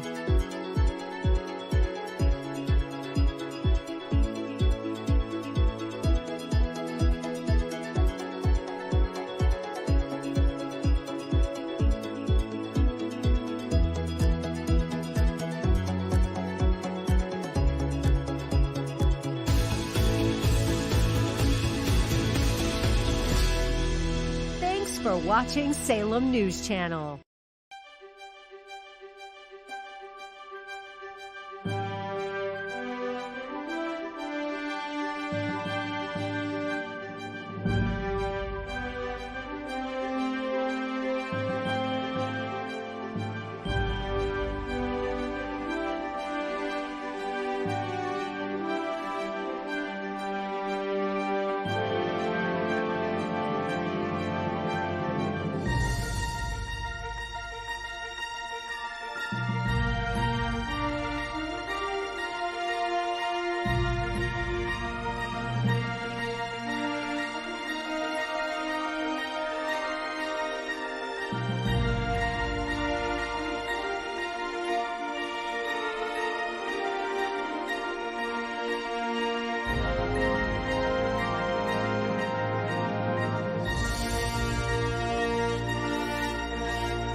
Salem News Channel is America's fastest growing conservative TV network. It's an absolute crazy day. Home to the largest lineup of free speech champions anywhere. Delivering in-depth insight and unapologetic opinion on today's biggest news stories. Americans aren't going to put up with this anymore. SNC is the new choice for Decision 24 coverage. Watch Salem News Channel free 24/7 on your television. Stream now. You're watching Decision 24 on Salem News Channel.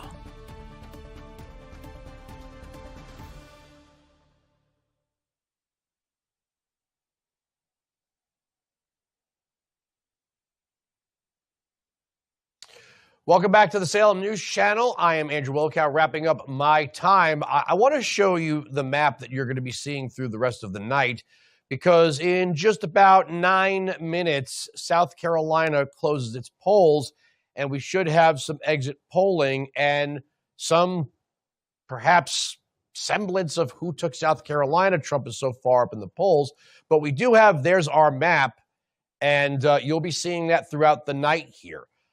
We are all eyes on Pennsylvania. And as we said earlier, Democrats have a 700,000 vote deficit. There are 300,000 jobs tied to fracking and liquefied natural gas. You make that a family, there's your 700,000 votes. One person and their spouse, that's 600,000.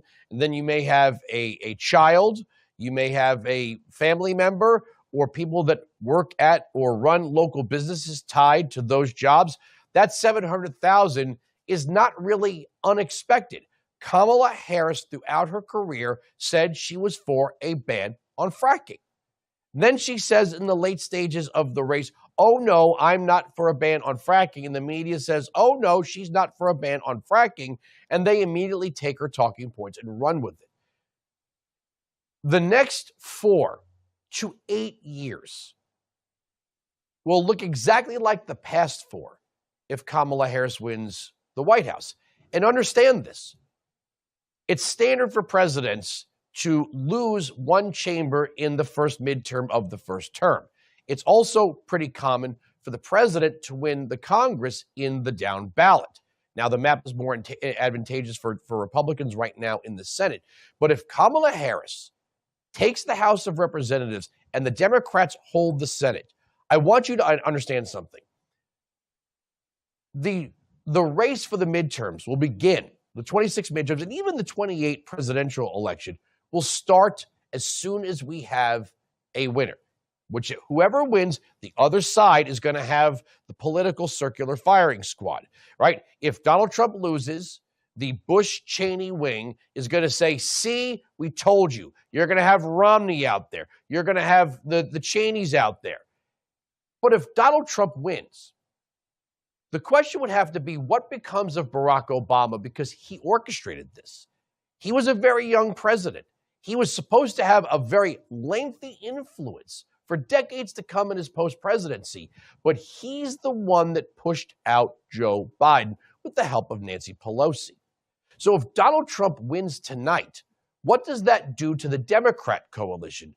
Do they stay with Barack Obama as an influence, or do they push him off to the side, pretty much like they did to Hillary Clinton? All eyes are going to be on Pennsylvania, and we're looking for some upsets. As we speak, still, the Real Clear Map and Decision Desk HQ have Donald Trump up in Wisconsin, down by a point in Michigan, up in North Carolina, up in Georgia, up in Nevada, up in Arizona, and up in Pennsylvania. So this is going to be a long night, and unfortunately, this is probably going to be the first time in our lives that we don't have a clear winner going into the overnight, waking up who's the president-elect. But if Kamala Harris gets, I want you to understand something. We're talking about the 26 midterms. These people that cross the border illegally, 20 million of them, plus the millions of people that have been in this country illegally for all this time, are going to get amnesty. They're going to get amnesty. And the Democrats are using immigration as a weapon of influence. It is not that the economy needs this group of people or that group of people, and we've invited people here to contribute to our society and have their own version of the American dream. That's not what the Democrats' border policy is. The Democrats' border policy is a weapon. They are weaponizing the open border because they want to vanquish the remaining elements of the Republican Party and the conservative movement. And they think if they can overwhelm the system like Cloward Piven, they will achieve that. There's no honesty in their view of the border. They are not concerned about alleviating poverty or stopping the human trafficking or the guns and the weapons. This is about flooding the country with people they know will vote for them. It's dance with the date that brought you. They are already giving these people free housing. They're already giving them free food. They're already giving them free health care, and they're already educating their children for free. When Americans are talking about a housing crisis, and we have people who can't find a doctor and veterans who are waiting on long lines, they tell us we don't have the resources, but then they found them for people in the country illegally. Democrats are very good at adopting and dumping demographics. All right, well, my time is up here. We'll be handing it off to a new team. Stay with the Salem News Channel throughout the evening for Decision 24. I'm Andrew Wilkow. Good night.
From the Salem News Channel election headquarters in New York, I'm Haley Bianco, and here's where things stand right now. Voters arrived at polling stations in the swing state of Michigan early on Election Day, with the state likely to play a key role in deciding the race for the White House. I voted for Kamala Harris. Yeah, I just feel like we don't really have, we're limited in our choices. I voted for Donald Trump today. I just think that from a foreign affairs point of view, that would be a stronger leader than Kamala Harris. In Dearborn, Michigan, a majority of residents identify as Arab American, making the war in Gaza a key issue as they cast their ballots. Mitch McCann has more. Polling would indicate a very close race here in the battleground state of Michigan, with some polls having Kamala Harris ahead by less than 1%. It's a state that Joe Biden won in 2020 and one that Donald Trump managed to win back in 2016. Here in Dearborn, Michigan, where we are, there is one key issue concerning voters, and that is the war in Gaza. Dearborn, Michigan is the first Arab American majority city in the United States, where more than half of its residents identify as Arab American. And many people are frustrated with the way the Biden administration has supported Israel's war in Gaza. And Donald Trump has been trying to win over some of those voters during visits here in recent weeks. You're watching Decision 24 on Salem News Channel. In New York, I'm Kayla Bianco. From the SNC Weather Center, I'm meteorologist Stephen Parr. Looking out across the country this evening, we're still watching the risk for some severe weather from deep South Texas, from Houston up towards Memphis in the Mississippi River Valley. Also some in the Great Lakes region near Wisconsin. Heavy rainfall in between. Could see some flash flooding throughout much of the Ohio River Valley and Mississippi River Valley areas. Thunderstorms down into Florida. A few light showers in parts of Appalachia in the southeastern U.S. and a little bit of rain moving across parts of Maine. In the Pacific Northwest, we've got some rain up coming on shore, turning into snow once you get into the Cascades and the Rockies. Snow all the way down into northern sections of Arizona and New Mexico, with rain turning back into rain as you get over towards the northern plains. Let's take a look down here in Texas along the coast from Houston up through Lake Charles towards Memphis. Could see some storms with damaging winds and even some tornadoes. Same story up in Wisconsin between Madison and Green Bay. For Salem News Channel, I'm meteorologist Stephen Parr. Watch weather updates throughout the day on SNC. Live shows, trending videos, daily news, all from your favorite conservative voices. The Salem News Channel mobile app. Download today on Android and iOS.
You're watching Salem News Channel, streaming free on your TV 24/7.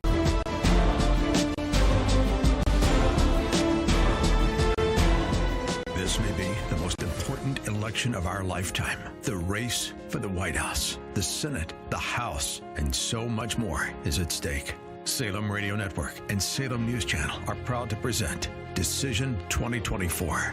Brought to you in part by the Heritage Foundation. Watch and listen as your vote counts. Let's go live to our West Coast decision desk with Larry Elder in Los Angeles and Mike Gallagher in Washington, D.C. at the Heritage Foundation. And this is Larry Elder along with Mike Gallagher. We're going to be here with you until 7 p.m. Pacific time. We are now joined by the president and CEO of Job Creators Network. It is interesting, Alfredo Ortiz. We don't have Alfredo just yet? Okay. So, Mike, we were talking a moment ago about the Iowa poll. It shocked everybody that this poll came out and supposedly shows Donald Trump down 3 or 4 points. I spent a lot of time in Iowa when I briefly ran for president, and I'll tell you, there's only one statewide elected official in Iowa who's a Democrat, and he's an auditor and outspent his opponent 10-1. It's hard for me to believe that Donald Trump is down 3 or 4 points in Iowa. This is the Seltzer poll that the Des Moines Register relied on, and most believe it's an outlier. There's no way he loses Iowa. But look, we heard it midweek last week. Get ready for some crazy psyops with polling. The polls are intended to discourage and dissuade voters. It's to suppress the vote, and there's a lot of activity that can happen with the actual polling data. Incidentally, tonight already, as results are pouring in, the Decision Desk HQ has declared Indiana for Donald Trump, Kentucky for Donald Trump. Kamala takes Vermont. I know that's shocking you, Larry Elder. I know this. I can't believe those Vermonters didn't go red. But how about Florida? Listen to this, Larry. Democrats, and I live there. You know, I'm a Florida resident. I escaped escaped from New York. I got out of there with the taxes and the crime and the quality of life, and went to the Sunshine State with 82% of the votes tabulated already. Larry, 62% Donald Trump, 36% Kamala Harris. Florida is a bloodbath for the Democrats tonight, Larry. Yeah. A lot of the pundits were saying that Florida, if the margin is huge, and this appears to be the case, that bodes well for Donald Trump for the rest of the evening. What do you make, Mike, of the unwillingness of the LA Times, the Washington Post, and the Gannett newspapers to endorse Kamala Harris? I was so encouraged by that because it was almost as if they didn't want to have their fingerprints on a failed Kamala campaign. I mean, it's the craziest thing I've ever seen because, look, the agenda is very clear. Wasn't it the LA Times writer who called you the black face of white supremacy we were talking about earlier? That's right. I mean, they're not going to change their agenda. They're certainly not going to tilt to the right or even right of center, but they didn't want to have that stamp for some, and it infuriated the left. I mean, can you imagine the screaming and the weeping and gnashing of teeth that was going on behind the scenes at the Kamala Harris campaign headquarters, and maybe from Kamala herself when she learned that she wasn't going to get some of those, heralded endorsements? Frankly, that was a big win for Donald Trump. Yeah, and the editorial page editor quit because apparently they had an endorsement already to go, and the owner came in and bigfooted and said it's not going out. Interesting. I read the LA Times, or at least much of it, every single day, Mike. Article on the front page about whether or not Democrats dominate the legislation too much. We have supermajorities of Democrats in both houses of our legislature, in the Assembly and in the Senate. And the LA Times has an article wondering whether or not maybe the Democrats have a little too much power. Well, duh. The LA Times endorses all these people, and now they have an article wondering, maybe it should be a little more competitive in the state. I know, and speaking of a lack of competition or not competitive, I shared with you this number out of Florida, 62 to 36%, Trump over Kamala. Now, I know it's Kentucky. It's the bluegrass state. It's just south, just shares the border with Ohio. I'm from Ohio. I went across the river a lot into Kentucky. I mean, Larry, 70% Donald Trump, 28% Kamala Harris in the state of Kentucky. I mean, some of these numbers that are already coming in as the votes are being counted, it's a thrashing in some of these states. I mean, this goes to the whole purpose of the Electoral College. We always see that big map that's filled with a sea of red with little tiny blue little dots. You know, we don't. There's no such thing as blue states. They're really blue cities. And Mike, you and I were talking about the failure of the Washington Post, LA Times to endorse Kamala. Somebody else who's not endorsed Kamala is Rashida Tlaib in Michigan. As you know, Michigan has a lot of Arab American voters, and from what I can tell, many of them are just choosing to sit it out rather than to vote for Biden-Harris because they feel that they've been too cozy with Israel. It's a big deal. And, of course, also a big deal is who endorsed Donald Trump. And last night, President Trump learned on stage that the popular podcaster Joe Rogan formally endorsed him. That's a very big deal. You know, Kamala didn't go near the Joe Rogan podcast. If tonight is good to our side, if we win, historians will look back and say, why didn't she sit down with the guy?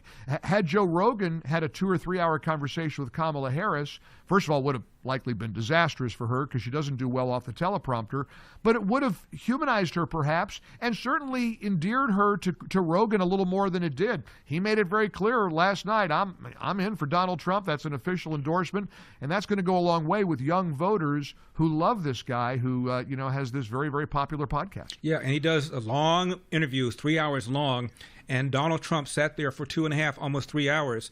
And according to Joe Rogan, he extended an invitation to Kamala Harris. She wanted it to be a 1 hour interview, and she wanted him to come to her as opposed to the other way around, which is normally how he does it, and he refused to accept her conditions. Imagine her sitting for 3 hours with a tough interviewer like Joe Rogan. Imagine what that would turn into, and she knows it. They knew it. You know, watching the left praise her campaign has been just comedy gold. I saw a DNC staffer, a big Democrat big shot on social media tonight say, oh, she has run the pitch perfect campaign. What's pitch perfect about not answering anything? What do you mean pitch perfect? It's been a disaster. She's been booed at every rally she's gone to. She's got the pro-Hamas protesters to contend with. There's been nothing smooth about her campaign. It's called gaslighting, my friend. They gaslight. One of the more entertaining pundits is the guy on CNN, Van Jones, who attributed Donald Trump's victory in 2016 to whitelash. He said recently that Kamala Harris and Donald Trump, quote, aren't taking the same exam. She has to be flawless. He can be lawless. What does that even mean, Mike? Yeah, but Larry, he's been in a bad mood today on CNN, today and tonight. I mean, I think he sees the tea leaves. He's not in a very, joyful mood. All the joy for the Kamala people seems to be gone tonight. We got a lot of joy tonight. We want to welcome in our Salem News Channel viewers who are watching us now on Salem News Channel, SNC.TV, Pluto, Samsung Plus. I mean, Larry, I know you're a big deal. I know you're Mr. California gubernatorial candidate. You're the sage, but both of us getting a lot of TV time tonight on the wonderful Salem News Channel. So welcome in, everybody. And we're now joined by the President and CEO of Job Creators Network, Alfredo Ortiz. Alfredo, thank you for joining us. The founder of Job Creators Network, Bernie Marcus, just left us yesterday at the age of 95 years old.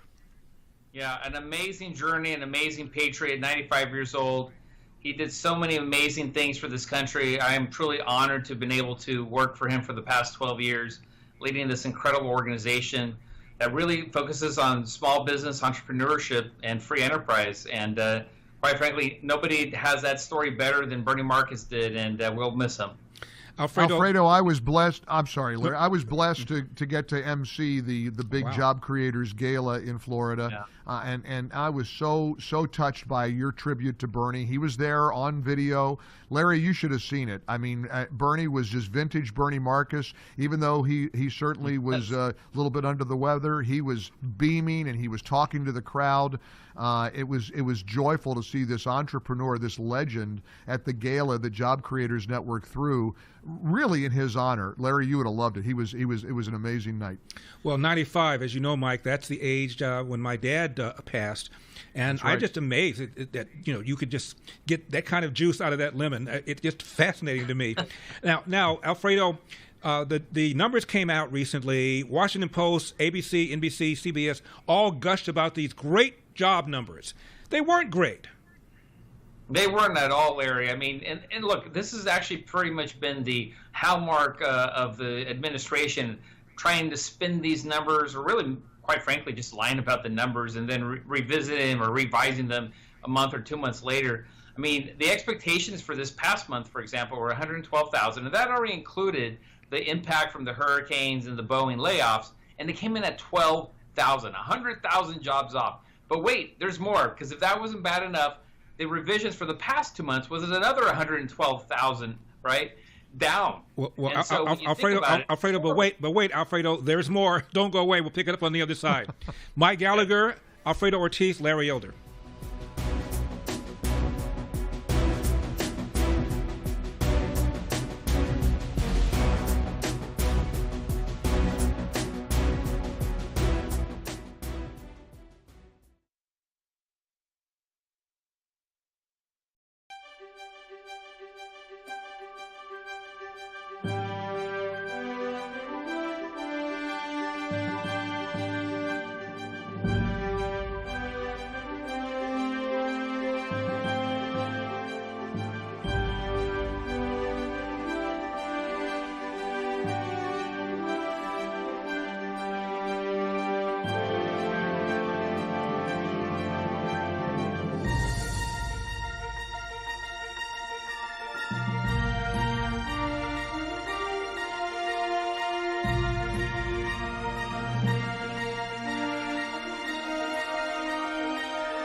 Here's a look at America today.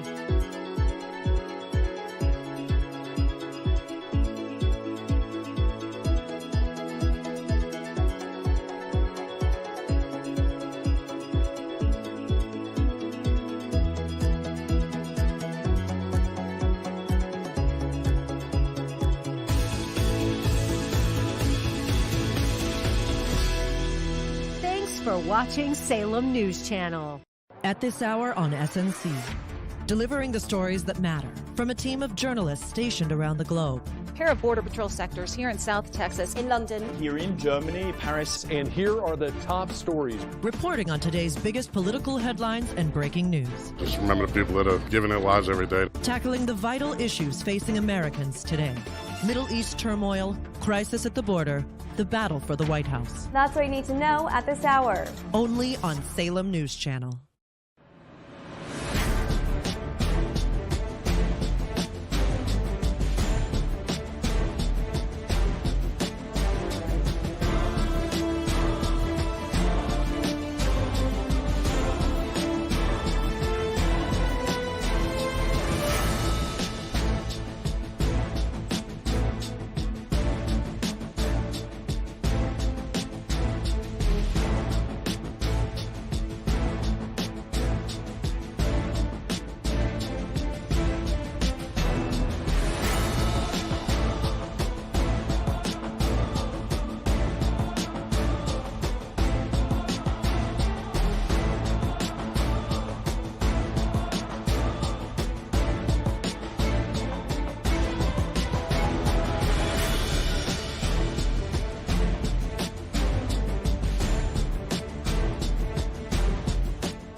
Larry Elder along with Mike Gallagher, Salem News Channel, Salem Radio Network, brought to you by the Heritage Foundation.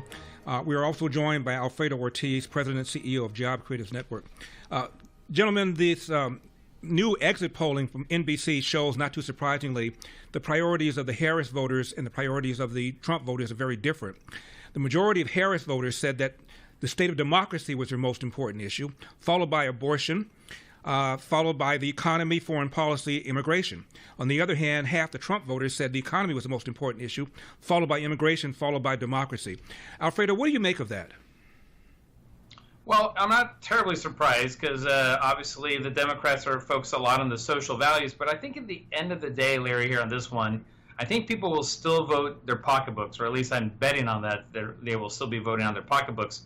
People are hurting, Larry. I mean, at the end of the day, 4 years ago, you could walk into a grocery store with $100 and walk out with 4 bags. Now it's 2 bags.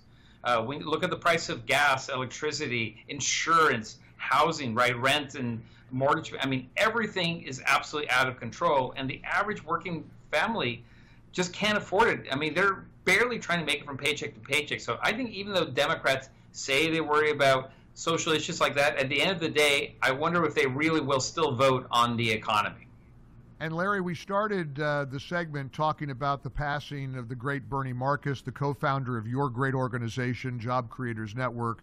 Nobody exemplified the commitment to Main Street that Bernie Marcus had. And I just think about entrepreneurs, business owners in America who have been absolutely throttled by the Biden-Harris regulations. There's just no question that if we're going to vote in our own interest for Main Street USA, you can't pull the lever for Kamala Harris.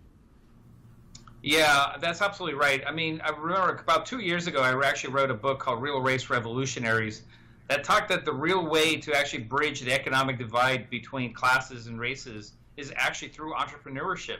That is truly the best way to raise all votes, basically. And the best way to do that is to basically create a better economy through lower taxes and lower regulation. It's a pretty simple formula. Donald Trump knew how to do that because he was a businessman, and he did in the first 4 years. We know what's happened in these past 4 years, in which they went, basically $2 trillion of regulations onto the economy, inflation going through the roof because they basically choked domestic energy production. And we need to get back to the point where we're producing domestic energy again like we did under Trump, and we bring down the regulations again, and we let the entrepreneurship flow the way it's supposed to flow in this country. Well, Alfredo Ortiz, President and CEO of Job Creators Network, thank you so much for joining Mike Gallagher and me. We really appreciate it. Thank you, Larry. Thanks, Alfredo. You got it. All the best. Coming up, we're going to be joined by the great Dennis Prager, PragerU founder, president, also a man who is responsible for my radio career, Mike. I don't know if you knew that. If it weren't for my having met Dennis, you and I would not be having this conversation. Oh, I know the story. That's legend. That's the stuff of talk radio legends that are born. I know that story very well. Very well. Yeah. Well, we didn't get into price controls and the wealth tax that Kamala Harris wants to impose with Alfredo. But honestly, a wealth tax on things you own but you haven't even sold them yet. If you have a painting or something that's appreciated in value, you're going to be taxed on it even though you haven't sold it? Look, every radical, rabid economic plan that a good old-fashioned socialist Marxist likes would be implemented if she wins. There's just no question. Now, we got to look at the firewall of the Senate. It looks very likely that Republicans get control of the Senate, so she's going to have a mountain to climb if she were to win.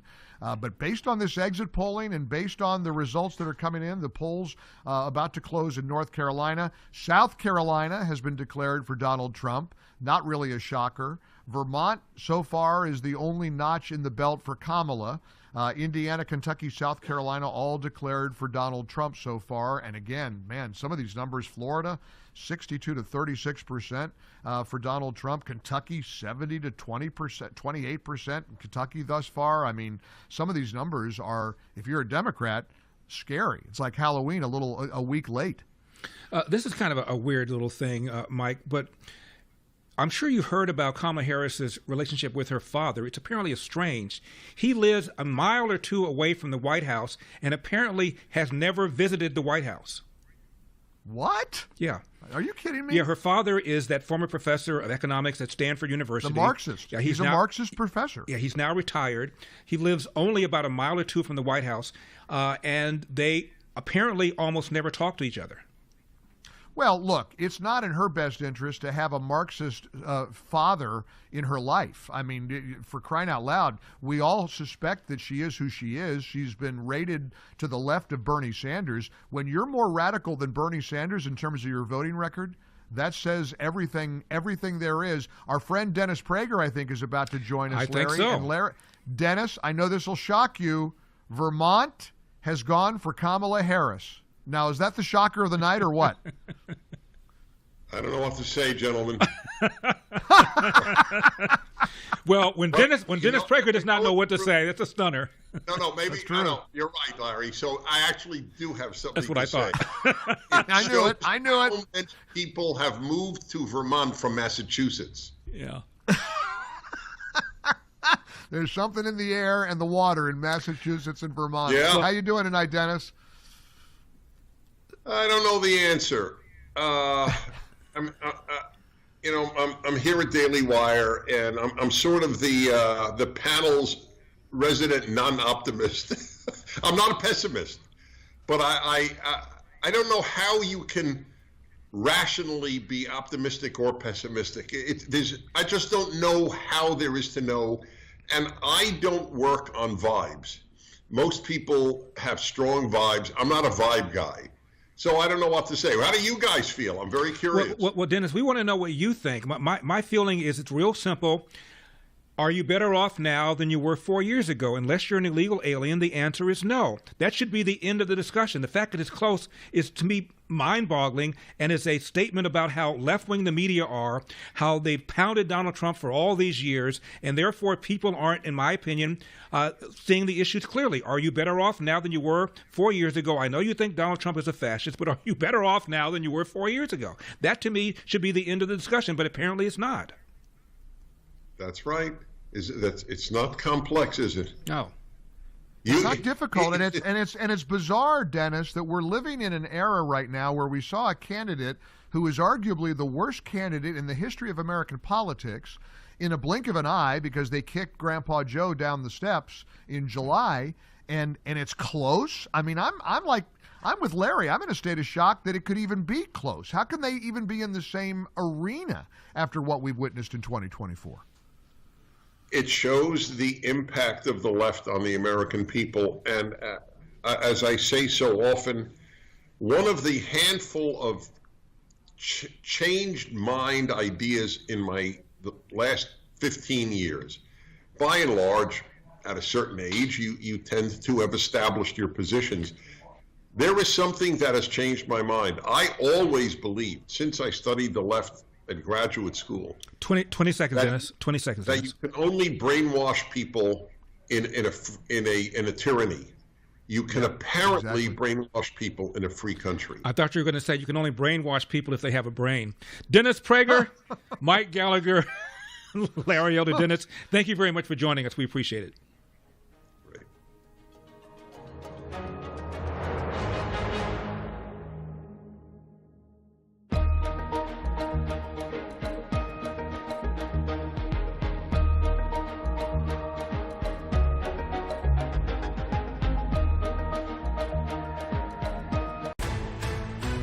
From the Salem News Channel election headquarters in Dallas, I'm Christina Owayo, bringing you up to speed on Decision 24.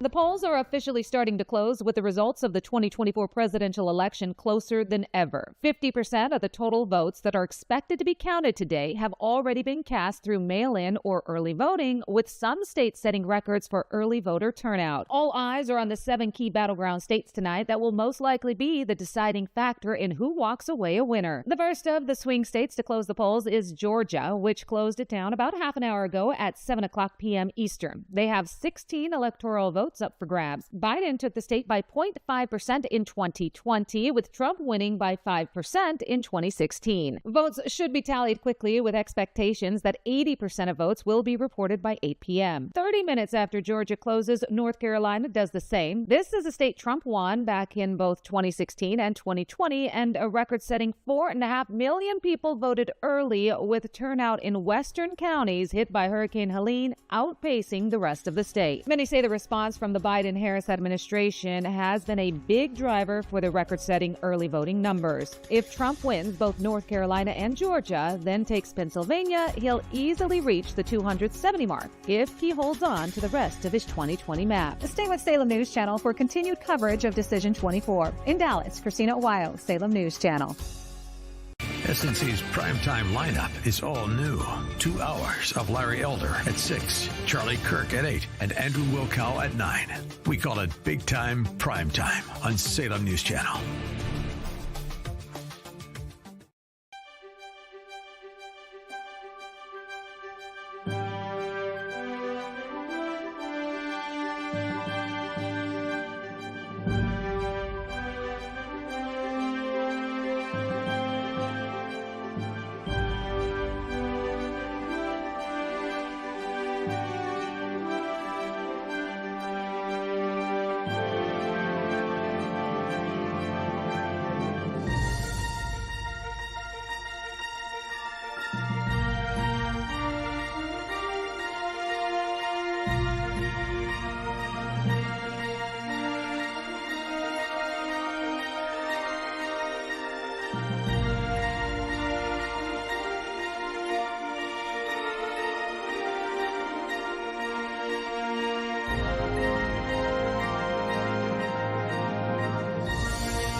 Larry Elder. How much coverage will this get? The sage of South Central. The difference could not be more stark. He's back, cutting straight through the noise. This is a bombshell.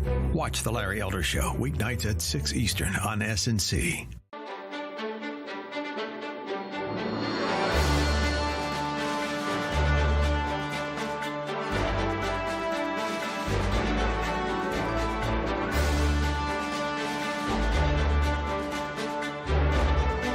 And this is Larry Elder along with Mike Gallagher, Salem News Channel, Salem Radio Network, brought to you by the Heritage Foundation.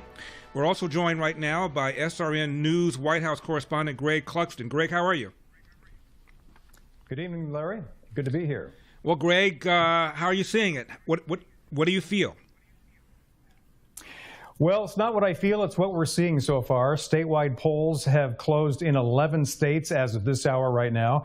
And just a few minutes ago, the first two of the battleground states had their polls close, Georgia and North Carolina. So Larry, we're going to get an early sense, especially from Georgia and to some degree North Carolina, what kind of night it's going to be for Donald Trump and Kamala Harris. And the AP has declared winners for Donald Trump in Kentucky and Indiana. Both of those states, of course, reliably conservative states. And Kamala Harris has been declared the winner in the Democratic stronghold of Vermont. So obviously right now we don't have more than just the initial closing of Georgia and North Carolina, and those ballots are going to be counted, obviously, and coming in throughout the evening. And also in the 8 o'clock hour, next hour is when the bulk of the states have their statewide polls close in some 20 states nationwide. So it's going to be sort of this rolling event this evening as these votes are being counted and we get the results. And Greg, after the Trump rally, you took to the road and you traveled through Michigan, Pennsylvania, Wisconsin, the proverbial blue wall for Kamala Harris. Want to get your take on what you saw there and what you experienced there, but also some good news for the Republicans tonight. The first pickup in the U.S. Senate, Jim Justice, has been declared the winner in the state of West Virginia. That's been called. That is a flip for the Republicans. Republicans expect to have a very good night in the Senate. West Virginia has been called for Trump. Right now, if you're keeping score at home on the Electoral College count, Trump with 23 Electoral College votes, Kamala with 3.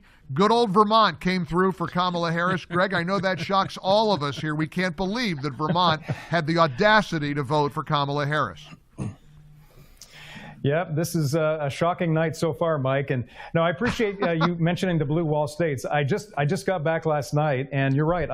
I did a 5-day driving tour through, starting in Pennsylvania, then to Michigan, then Wisconsin, and then back through, and of course, some key Senate races in those states as well, including Ohio and Michigan and Wisconsin and Pennsylvania. All 4 of those states have key Senate races that could also further change the balance of power for the Senate, in addition to that race being called for West Virginia. But my tour there essentially reinforced what the polls have been showing in terms of such a divided electorate, and also the challenge that Kamala Harris has in places like the greater Detroit area. The Arab American community still is very upset with the Biden administration's handling of the Gaza war.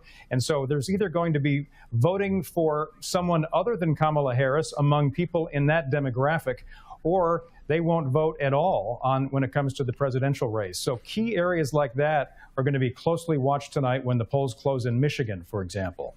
Yeah, Greg, before you joined us, Mike and I were talking about the fact that Rashida Tlaib has not endorsed Kamala Harris, and apparently a number of the Arab American voters are not going to vote at all or vote perhaps for a third-party candidate. Yes. Yeah, we're hearing and seeing that too, and that is why we saw both of the candidates, Trump and Harris, really focus on those parts of Michigan, Macomb County, Oakland County. Those counties sit just north of downtown Detroit, but are in the greater metro area. And in the case of Macomb County, it's really become more of a red county over the last number of presidential cycles, where it had been reliably blue up until just a few years ago. So it's a very competitive part of the state. Another part of Michigan that will be interesting is on the west side of the state. Kent County is where the city of Grand Rapids is located. And much like a lot of the states from 2016 to 2020, they flipped from Trump to Biden. We'll see what happens here in 2024. Also, guys, coming up in just a few moments, election integrity for our audience and for millions of Americans is everything.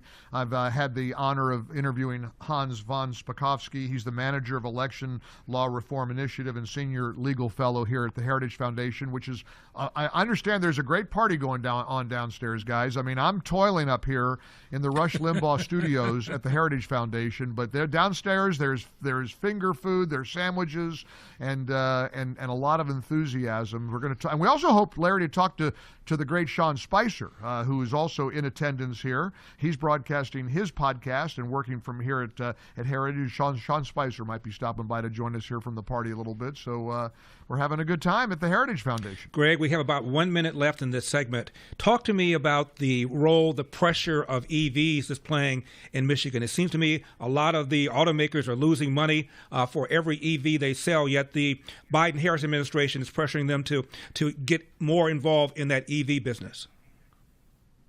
No, you're exactly right, Larry.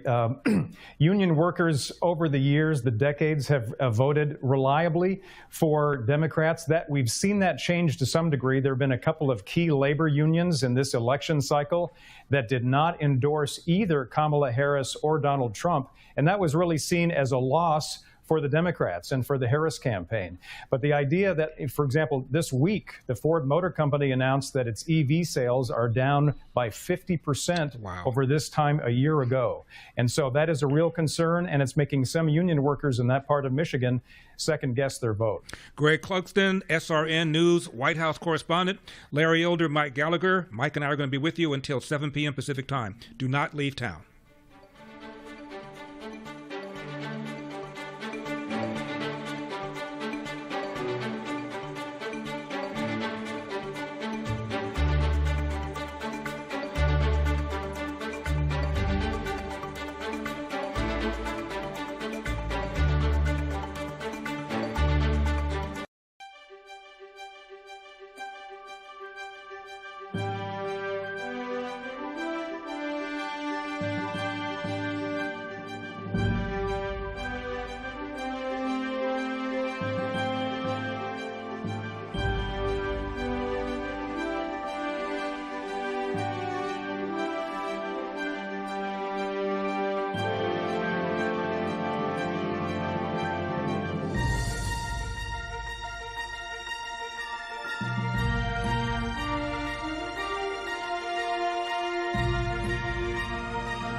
Life and age take a toll on our bodies, whether it's the time you put in at work, sitting at a desk all day, working construction, or your playtime, running, playing sports. Aches and pains are a product of living life. Relief Factor is a proven way to turn back the clock on pain and to feel better. Relief Factor doesn't simply mask your pain for a short time. Instead, it helps your body eliminate it for good. Developed by doctors, Relief Factor is a daily 100% drug-free supplement. Relief Factor uses a unique formula of natural ingredients that supports your body's response to inflammation. Over 1 million people have tried Relief Factor, and nearly 70% go on to order it again. Give Relief Factor a try with their 3-week quick start. Only $19.95. That's less than $1 a day. Try it and see how it can help you turn back the clock on pain. Visit ReliefFactor.com or call 1-800-4RELIEF. That's 1-800-4-RELIEF. Larry Elder, along with Mike Gallagher, Salem News Channel, Salem Radio Network, brought to you by the Heritage Foundation. We're now joined by Hans von Spakovsky of the Heritage Foundation. Hans, thank you so much for joining us. We appreciate it. Well, thanks for having me. It's great to see you here in the Rush Limbaugh studios, Yeah. and Larry and I are thrilled to have you join us because Larry and I have been talking off and on for years now about election integrity. Right. This is right in your wheelhouse. You're the manager of the Election Law Reform Initiative. And anything to do with election integrity, you're the guy. This is if anybody knows how to steal an election, Mike, it's Hans. He could give them a how-to manual. There you go. We trust you won't, Right. but you could. But I probably could. I could do that. But Larry and I have been around the country, and we were on the Battleground tour last week, and going to Arizona, and we were in Michigan and Ohio and Pennsylvania. Everywhere we go, people say they've lost confidence in our ability to secure a free and fair election. As somebody who's been there, you've been with the Federal Election Commission in the past. Does it bother you? Does it sadden you? Does it anger you that there is so much distrust of the way we conduct our elections in America? Oh, yeah, that's a really big problem. Back in 2008 when the U.S. Supreme Court upheld Indiana's new photo ID law. Gee, what a radical concept. Crazy. Right? The Supreme Court said, the ID law, they upheld it, so it was perfectly constitutional. And one of the reasons for it was that it improves public confidence in the election process, and they said that's really, really important, and they were right about that. Hans, I'm sorry, go ahead, please. Oh, no, I was going to say, Larry, the support for voter ID laws is off the charts in America. Was it 81%? 81%, and that, by the way, is a majority of Democrats. In fact, the support of Democrats has gone up, so the constituents of the Democratic Party, they all support it overwhelmingly. It's their leadership, their elected people who say, oh, you can't have voter ID. Now, Hans, I don't want to put words in his mouth, but didn't Jamie Raskin say something to the effect of, if Donald Trump wins, it'll be up to the courts to invoke Section 3 of the 14th Amendment to bar anybody who's been involved in an insurrection from taking office? Yeah, he just doesn't believe in following the U.S. Supreme Court. Remember, they tried to get him off the ballot using that provision of the 14th Amendment. Supreme Court 9-0. Even the liberal just says you can't do that.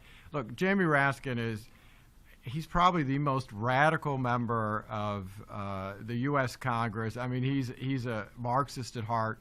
I mean, I think he'll even admit that. And I wouldn't pay any attention to what he's saying because that is just not going to happen if Trump wins. There's been an amazing turnaround, Hans, over early voting versus voting on Election Day. Let's face it, in 2020, President Trump not too fond of early voting. This time around, he's been all in. Right. This might make the difference for his victory with all the surge we've had of Republicans in the early voting. Well, that is very true. And the irony of that is that it's Democrats who, for the past 20 years now, have been pushing states to put in early voting, thinking that would help them get elected. And now, finally, Republicans have told their folks, you need to go vote early. You know what the advantage of that is?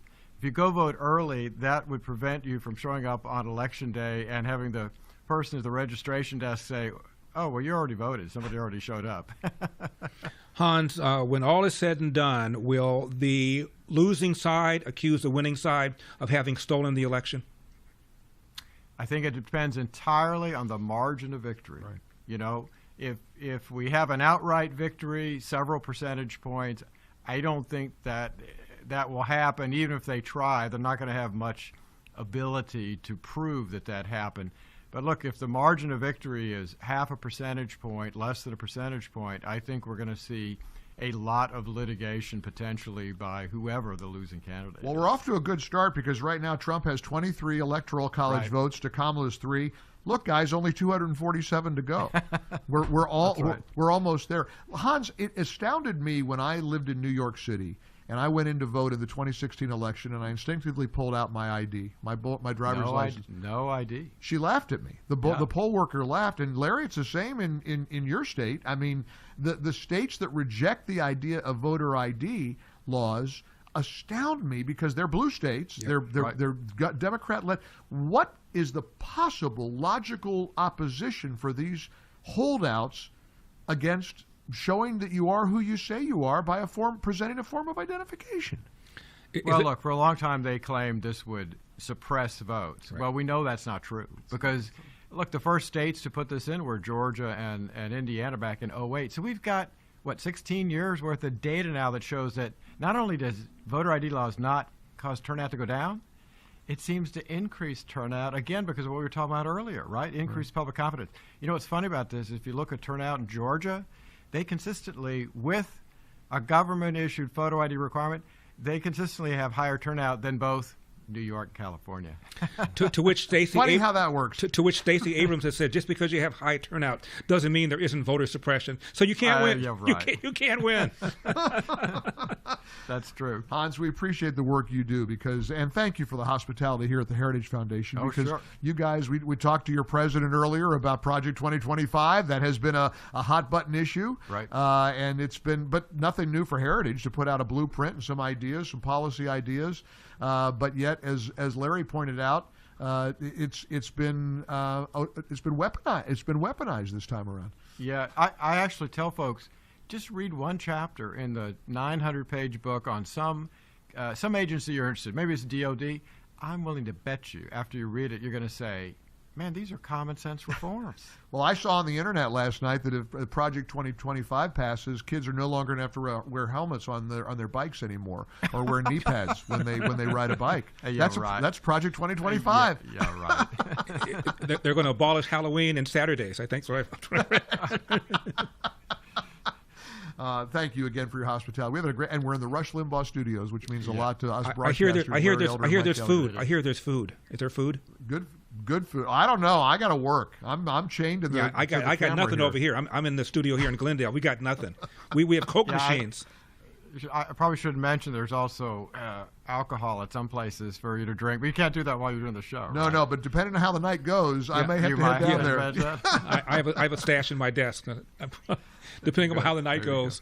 Well, Han, thank you very much for joining us. We appreciate it.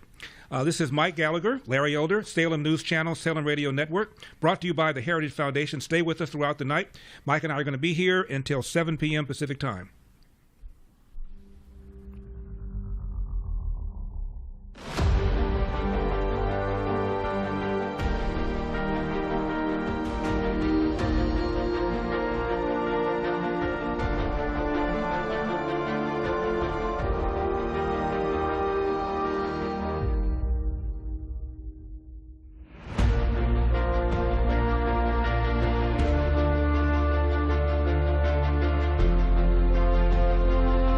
Here's a look at America today.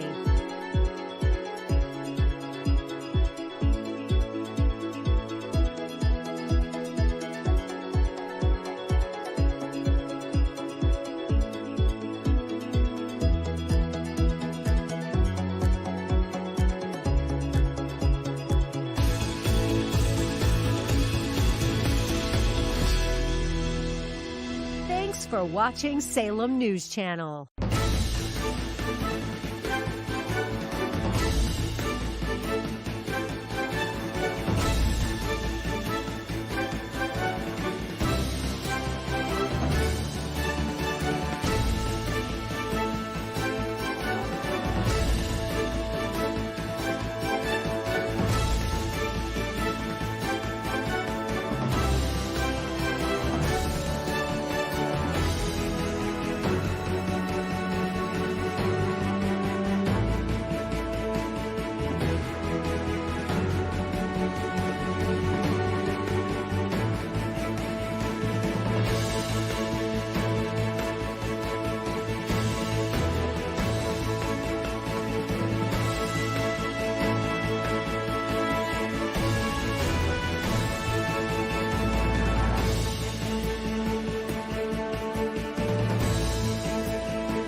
There is a lot at stake in this upcoming election, but regardless of who's sitting in the White House, the fuse on the economy has already been lit.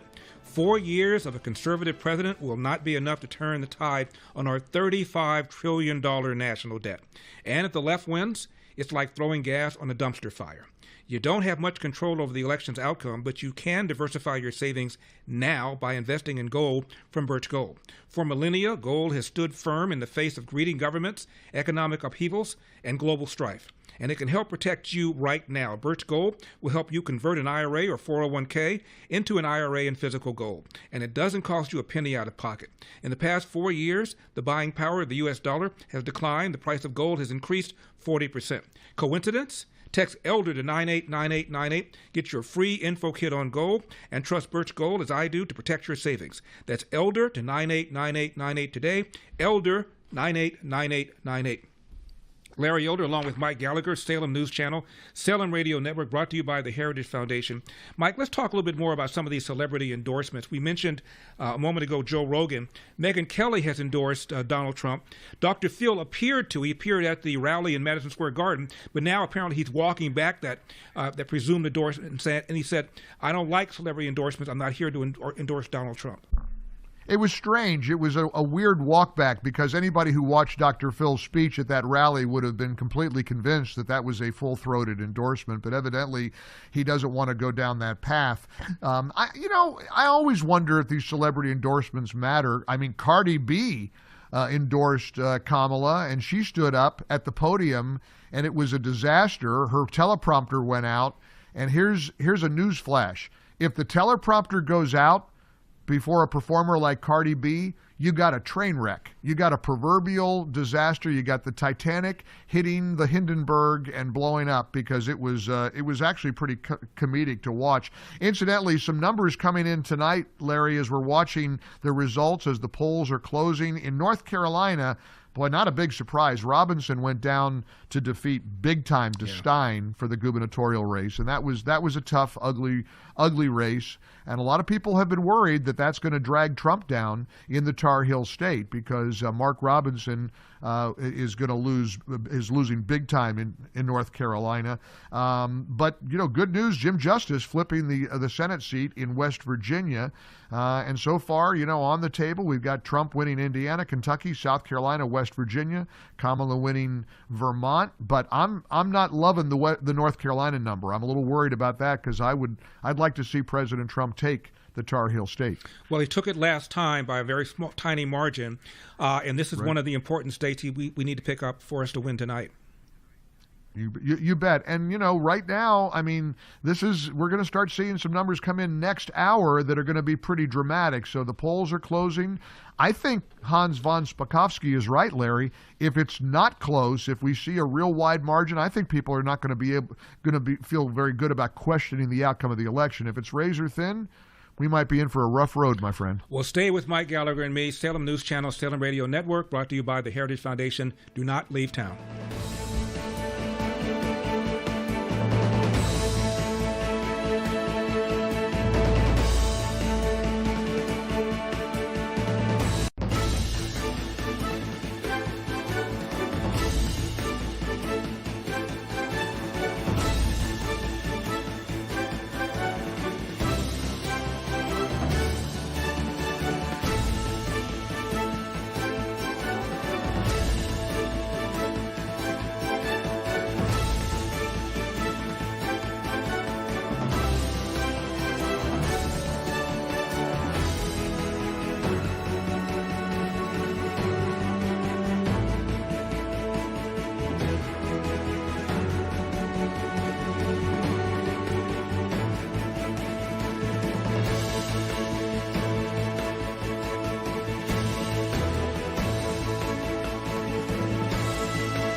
election headquarters in New York. I'm Haley Bianco, bringing you up to speed on Decision 24. As voters arrived at the polls in Arizona, election workers' safety is a top concern. Maricopa County was an epicenter of false claims of election fraud in 2020. Many election officials were harassed and some even received death threats. Tony Waterman has more on what precautions are in place to keep workers safe. This is where all of the ballots in Maricopa County are being counted, and in 2020, it was ground zero for armed protests amid false claims that the election was stolen. And since then, this building has become a fortress. Bulletproof glass, armed security guards, multi-layer fencing, extra security cameras have all been installed to keep the workers inside safe. Maricopa County is the largest county of all of the swing states. Its elections are very close, and officials are already warning that it could take nearly 2 weeks to count every single vote, something they say is normal. But of course, the concern is that any delay could fuel conspiracy theories that the election is rigged. With the problems we've had before, as far as, getting it right and getting it done correctly, and I don't want to use the word cheating, but, been there, done that, don't want to do it again. Stay with Salem News Channel for continued coverage of Decision 24. In New York, I'm Haley Bianco.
The following is special Salem News Channel coverage.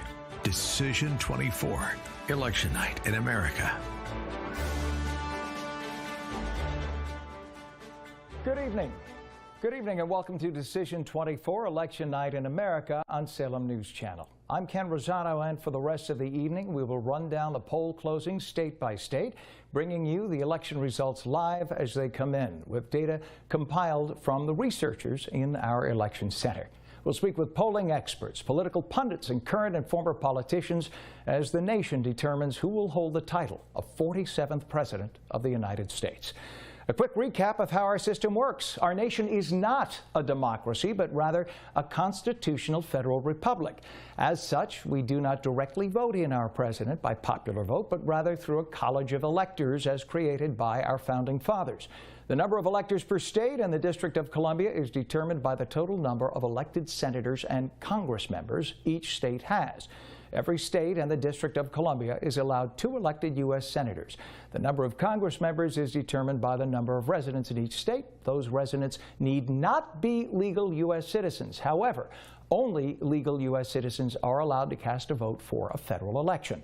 The purpose of this kind of election is to prevent the largest states in the nation from having a monopoly on the process of determining the winner of the presidency. It gives our smallest states a seat at the table while still ensuring that the states with the largest percentage of population have greater congressional representation. Now, as of last night, nearly 83 million U.S. citizens had already cast their votes through early voting or absentee ballots. That's about half of the predicted total number of votes. Many political pundits believe as many as 175 million votes may be cast by the time the very last polls close in Alaska. That will be 1 a.m. Eastern Time. And for the record, when we talk about poll closing times, we'll be referring to times based on the Eastern Time zone, even though we're live right now coast to coast throughout America. As of 8 p.m., polls in 27 states and the District of Columbia have closed. Most of the polls in the state of Texas are closed, except for polls in the westernmost 3 counties, which lie in the Mountain Time zone. So any calls for Texas will be made after All of that state's polls are closed at 9 p.m. Eastern. That said, we can safely take a look at some of the numbers. Let's bring up some of the numbers we have right now, folks, if we can. Let's see where we're at. Okay. So we're going to pull up some of the graphics right now. We'll show you what we have so far. There are some states that have been called for both Kamala Harris and for former President Trump right now. Among them, we understand that Vermont, we understand, has gone for Kamala Harris. And we'll bring up that graphic in just a moment. And we understand also that we do have at least 23 electoral votes for former President Trump. So we have 3 votes right now for Kamala. Oh, now we're up to 31. Excuse me. We now have some updates. 31 electoral votes for Kamala Harris, 105 votes for former President Trump. The night is still young. We have a lot. Remember, the key here is the first person must achieve 269 to tie, 270 electoral votes to win. And while every state is important in determining the outcome of the election, there are specifically 7 states that will be watched tonight. They're called swing states because they've gone back and forth between Democratic and Republican candidates over the years. Now, those states are especially important in figuring out who will win the presidency. Ready for the 7 states? They are Arizona, Georgia, Michigan, Nevada, North Carolina, Pennsylvania, and Wisconsin. And probably the most watched of all will be the Commonwealth of Pennsylvania, home to 19 electoral votes. Most political pundits believe if former President Trump were to win Pennsylvania, he would win the presidency by taking a majority of the 538 electoral votes available nationwide. Meanwhile, political experts believe Vice President Kamala Harris could win. However, she would need to take Pennsylvania, Michigan, and Wisconsin, all 3. All states where polls have shown virtual ties between the candidates in the weeks leading up to today. In the unlikely but still possible event that there is a tie in electoral votes between the candidates, the 12th Amendment of the Constitution says the tiebreaker would go to the House of Representatives, but not the current House of Representatives. You heard right. It would be the House of Representatives elected tonight who will be taking an oath of office January 3rd, 2025. Each state's congressional delegation would get 1 vote. As the District of Columbia is not a state, they would not get a vote. A simple majority of 26 out of the total of 50 would give the presidency to one of the candidates. But get this, the vice president would be decided by a simple vote in the Senate, as the vice president is the president of that body. So it would be possible to get a president and vice president from 2 different parties, depending on which party controls which house of Congress. Let's hope that doesn't happen. Let's get things started now with former sportscaster turned political analyst Michelle Tafoya, who knows the state of Minnesota quite well because she used to do TV there and just happens to call that place home. Michelle, thank you so much for joining us tonight. Good to see you. Well, Minnesota certainly is part of that blue wall that Kamala Harris needs in order to win. How are things looking there? Because I know that the abortion issue is very, very big among the blue wall states. So how are things looking in Minnesota? You know, some people have said Minnesota would be in play. I'm not so sure. This state continues to lean left a little bit more every single year. And we've got kind of 2 parts of the state. We have the metro, which is Minneapolis, St. Paul, and the suburbs. And then we have what people call the outstate, which is everything else. Outstate seems to be very firmly in the Trump camp, but the metro seems to be rather firmly in the Harris camp. So, you know, look, we've seen a lot of activity here, but Trump has yet to break through in Minnesota and win this state.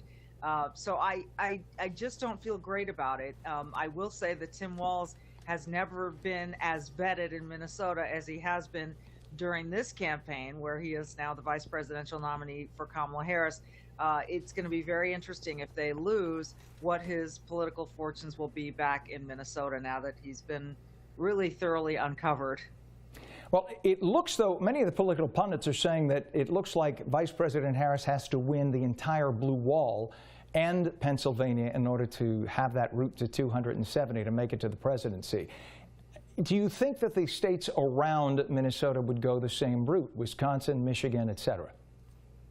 I think that Wisconsin might lean a little bit more in the Trump lane.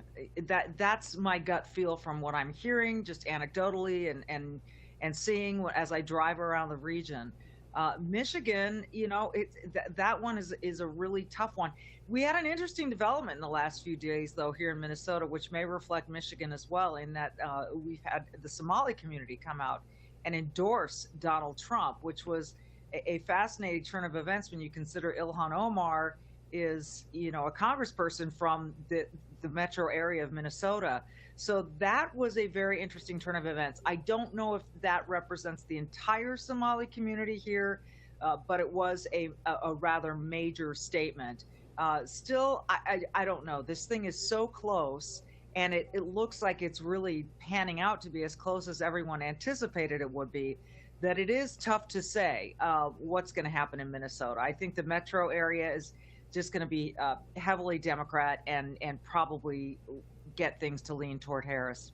It was interesting to see in the last few months that Democrats tried to basically pander to both sides, pandering to the Jewish community throughout the United States and pandering to the Muslim community, and in doing so in such a what appeared to be ostentatiously phony way, I think they ended up having it blow up in their faces, losing both sides in many cases. The Jewish community in the United States traditionally voting very strongly Democrat, this time out losing possibly as many as a quarter of Jewish voters, according to some polls, especially among Orthodox Jewish communities.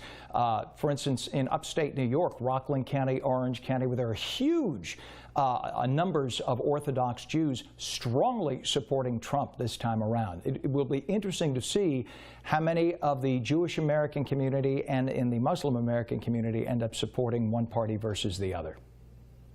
For sure it will. I think the protests we saw on campuses after October 7th, after the war really escalated in Gaza, the protests that we saw, the anti-Semitism that we've seen really blow up in this country, and to see Democrats not really speaking out against it, and really Republicans being the ones to represent Jews across America and saying this is untenable, this is not acceptable. I've seen Democrats turn to Republican, Jewish Democrats turn to Republican and say how we could ever support the Democratic Party again is beyond me. So it is just it really is an interesting turn of events. It's just going to be a matter of what percentage of that vote do we see turnover, and is it enough in these very, very critical states? Michelle, I was reading you are a conservative who tends to lean libertarian, but you are considered pro-choice, correct? So being that you represent obviously a number of women in this country who at this time are very strongly in support of abortion, how big a role do you think that particular topic will have in terms of determining who the president will be? Sadly, I think too much, quite frankly. I mean, look, when Roe v. Wade was overturned, that meant it went back to the states. And so there are issues on ballots in various states, and there have been all over the country since the Dobbs decision, where states have been able to say what they want to do. Trump has come out and said he will not sign a national ban on abortion. But look, that hasn't stopped the Harris campaign from lying about this again and again, and using their, leaning on that Project 2025 to try to paint Trump as an extremist in this. Even Trump's wife, Melania, has come out and said she is pro-choice. So I think this has been a scare tactic that they've used very effectively. They used it, I think, effectively in the midterms in 2022. We were closer to Dobbs at that point, so I think that the feeling was much stronger. But I am amazed that, there are a number of women who will never get to exercise their reproductive rights because they've been killed by illegal immigrants in this country.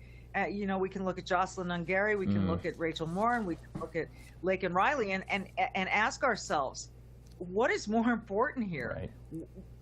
Right. Priorities. You want to be alive to exercise that right. Michelle Tafoya, we're out of time for this segment. I think safety is absolutely got to be at the top of the list, and that means the border has to be secure. I agree with you. Thank you so much, Michelle Tafoya. Thank you for joining us on Election Night. When we come back, we're going to be talking live with one of the candidates for President of the United States. You heard me right. We'll be right back.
The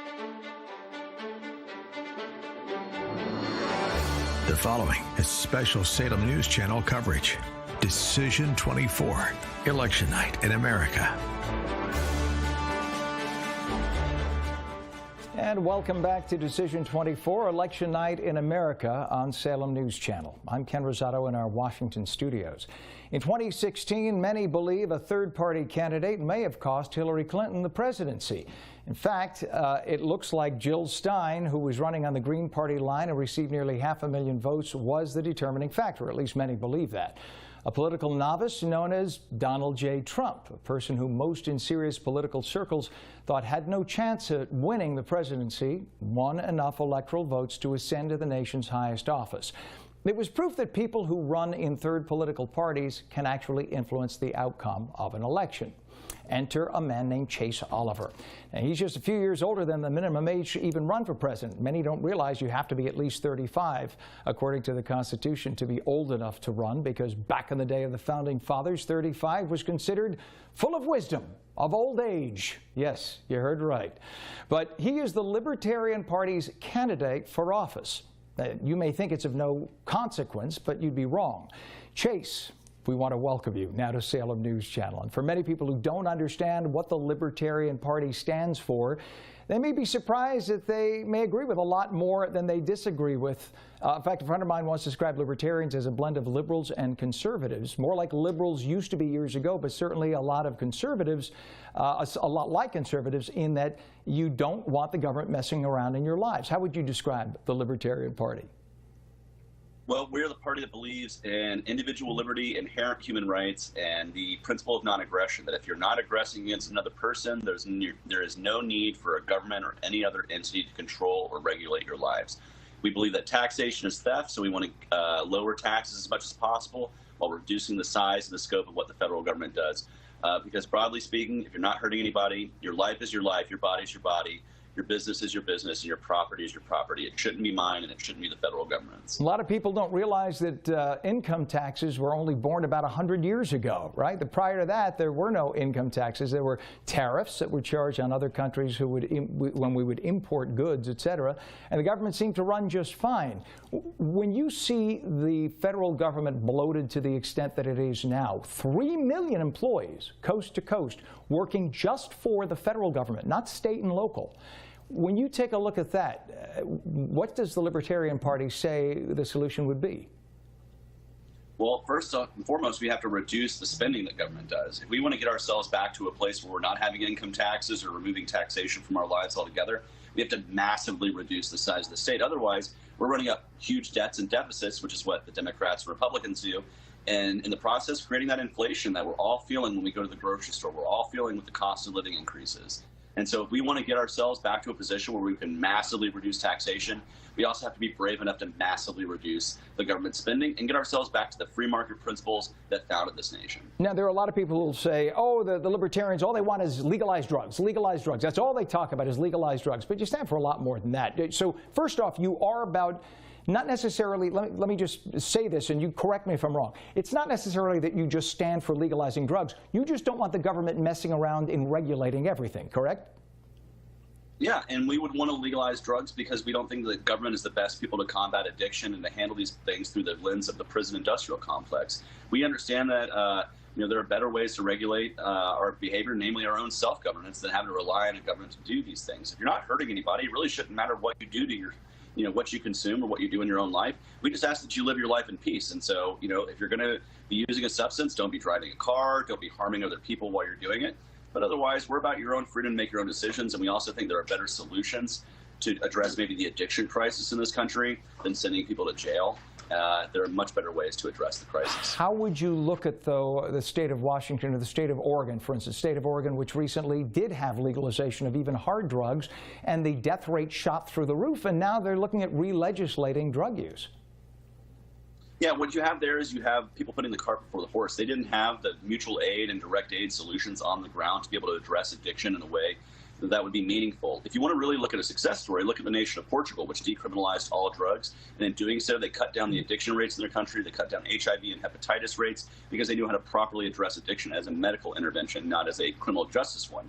And so We can find, problems in Oregon. We can also find success in Portugal, which has the lowest IV drug use in the continent of Europe, I believe. So there are definitely different paths to take for this, but ultimately we need to be trusting individuals in their own liberty and not relying on a nanny state government, which taxes us to death and regulates us to death. Well, there are many who would say that bank robbery has always been against the law, yet there are still bank robberies that occur all the time.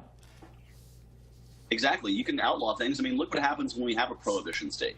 We had an outlaw of alcohol, and it created the modern-day mafia, Scarface, Al Capone, all those things. It created many more negative externalities than allowing people to consume alcohol if they were adults and they so choose, and I would argue the drug war is much the same way. Chase Oliver, you know that you're not going to win, right, tonight, but what is the ultimate goal when you run for president? Is to raise awareness for the party and the ideas? Where does the Libertarian Party come into play? Absolutely. So there are thresholds we want to hit in states across the country that allow us to continue ballot access or major party status, that gives us the increased attention that allows us to compete more in states across the country. But in general, we want to raise awareness of the ideas of liberty. We want to push the Overton window towards more libertarian ideas and put those good ideas out in the atmosphere. Hey, if they get adopted by one of the two mainstream parties, that's no skin off our back. It just means that we put good ideas out there and people properly adopted them. And how many candidates do you have right now running around the country? We have around 400 candidates running all over the country in state, local, and federal elections. I want to say good luck to each and every one of them, and I hope for those of you who are out there watching, I hope you voted Libertarian up and down the ballot. We would love your support in not just the presidential race, but in races in your neighborhoods and communities all over the country. Yeah, and a lot of people who are conservative, this channel, we tend to have more conservatives than liberals, although you'd be surprised. There are a number of liberals that do tune into this channel. I think a lot of people would be surprised to see how much they agree with many of the issues in the Libertarian Party. You have a little something for everybody, don't you? Absolutely. Well, that's because our philosophy is basically you can live your life in peace no matter how conservative or how progressive you are. Just don't use the force of government to try to put that on other people. And I think good ideas don't require force. So let's live our life according to our own values, allow others to do the same, and ultimately fight for a limited government and the liberty for people to make their own decisions about their lives. And what would you say to people who say, Chase Oliver, you are pulling votes away from X or Y? What would you say to that? Well, we have over 30% of the vote who doesn't get out and vote in each election. You should inspire more people to vote if that's your fear. But people should not be afraid to vote for who they think is the best. If you think my platform is the best platform, vote for me and send that message to the two-party system that they need to do better in future elections. But as for pulling one over the other, I am not a spoiler because I can't spoil what's already rotten, and that's the two-party system in this country. Yeah. I know a number of people as well, I'm sure you do, who would say that if not for the third party, they wouldn't vote. It's not a matter of if the third party's there, well, now my vote is torn. No, if not for the third party, they wouldn't even bother. So at least you give some people an option that they otherwise wouldn't have. Chase Oliver, thank you so much. Candidate for President of the United States. And when we come back, the state of Arkansas's polls are set to close at 8:30. We will have the latest election results from the natural state, as it is called, and we'll run down some key Senate races from around the nation when Decision 24 Election Night in America on Salem News Channel returns right after this.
The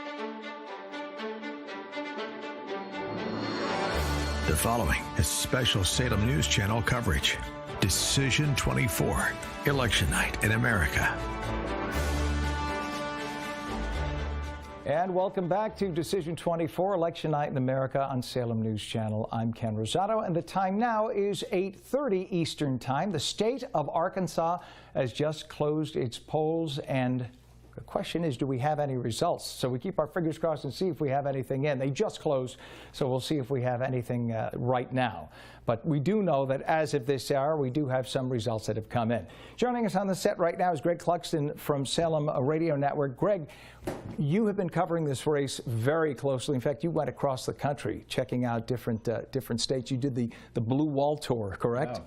Yeah, Blue Wall states of Pennsylvania, Michigan, and Wisconsin have voted in lockstep blue Democrat since 1992, except in 2016 when Donald Trump won them. And then, of course, they flipped back in 2020. So that's why they're called the Blue Wall states. They have been a real, a fortress for the Democrats up until that 2016. So we'll have to see, and this is what the Donald Trump campaign has been trying to figure out, is how to win back those same states that he won 8 years ago here in 2024. So in Minnesota specifically in 2016, Donald Trump came closer than just about any Republican in decades. He almost won Minnesota. It was about 45,000 votes or so that he lost by. Then in 2020, of course, we had the riots in Minneapolis, the George Floyd riots, and Trump lost to Biden in that case by several 100,000. So it was a significant cross. People in the state were very upset with the party in power at that point because of what had happened. The question is, now that there's been defunding of police and people have seen that that necessarily isn't the answer, will they come back round to the center? Right, and we have seen democratically controlled cities and jurisdictions pull back from some of those anti-police, funding efforts because they realized that it didn't work on the ground. In fact, even in Portland, Oregon, which is not a swing state or a battleground state by any stretch, they are completely rethinking how they go about with law enforcement there because what they thought was going to work simply did not work. Yeah, a little earlier, Michelle Tafoya told us that in the state of Minnesota, where she lives, and she was on the air there for a number of years, she said that it feels like Minnesota will stay blue, although it feels like it came a little bit closer to the center, but that it will stay blue. However, she said that Wisconsin feels like it may be leaning red. Do you think that Wisconsin will break that blue wall and go red? Yeah, it very could, as it did in 2016.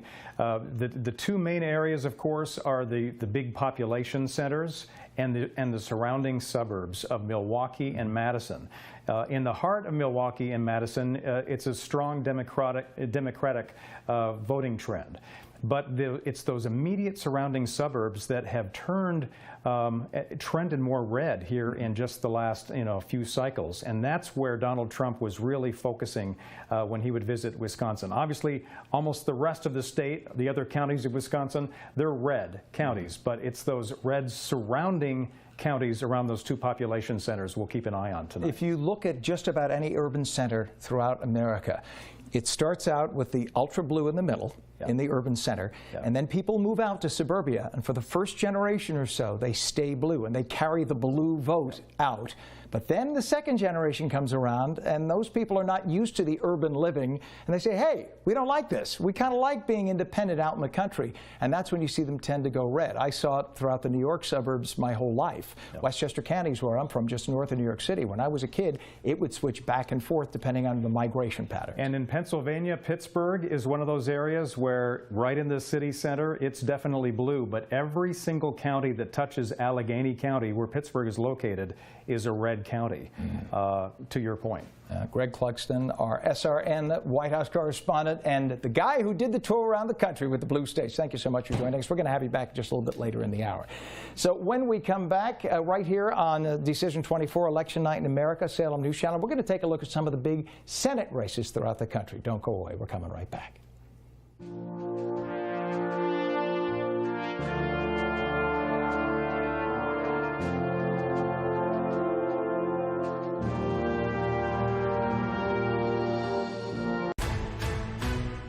From From the Salem News Channel election headquarters in Dallas, I'm Christina Owayo, and here are the stories we're following at this hour.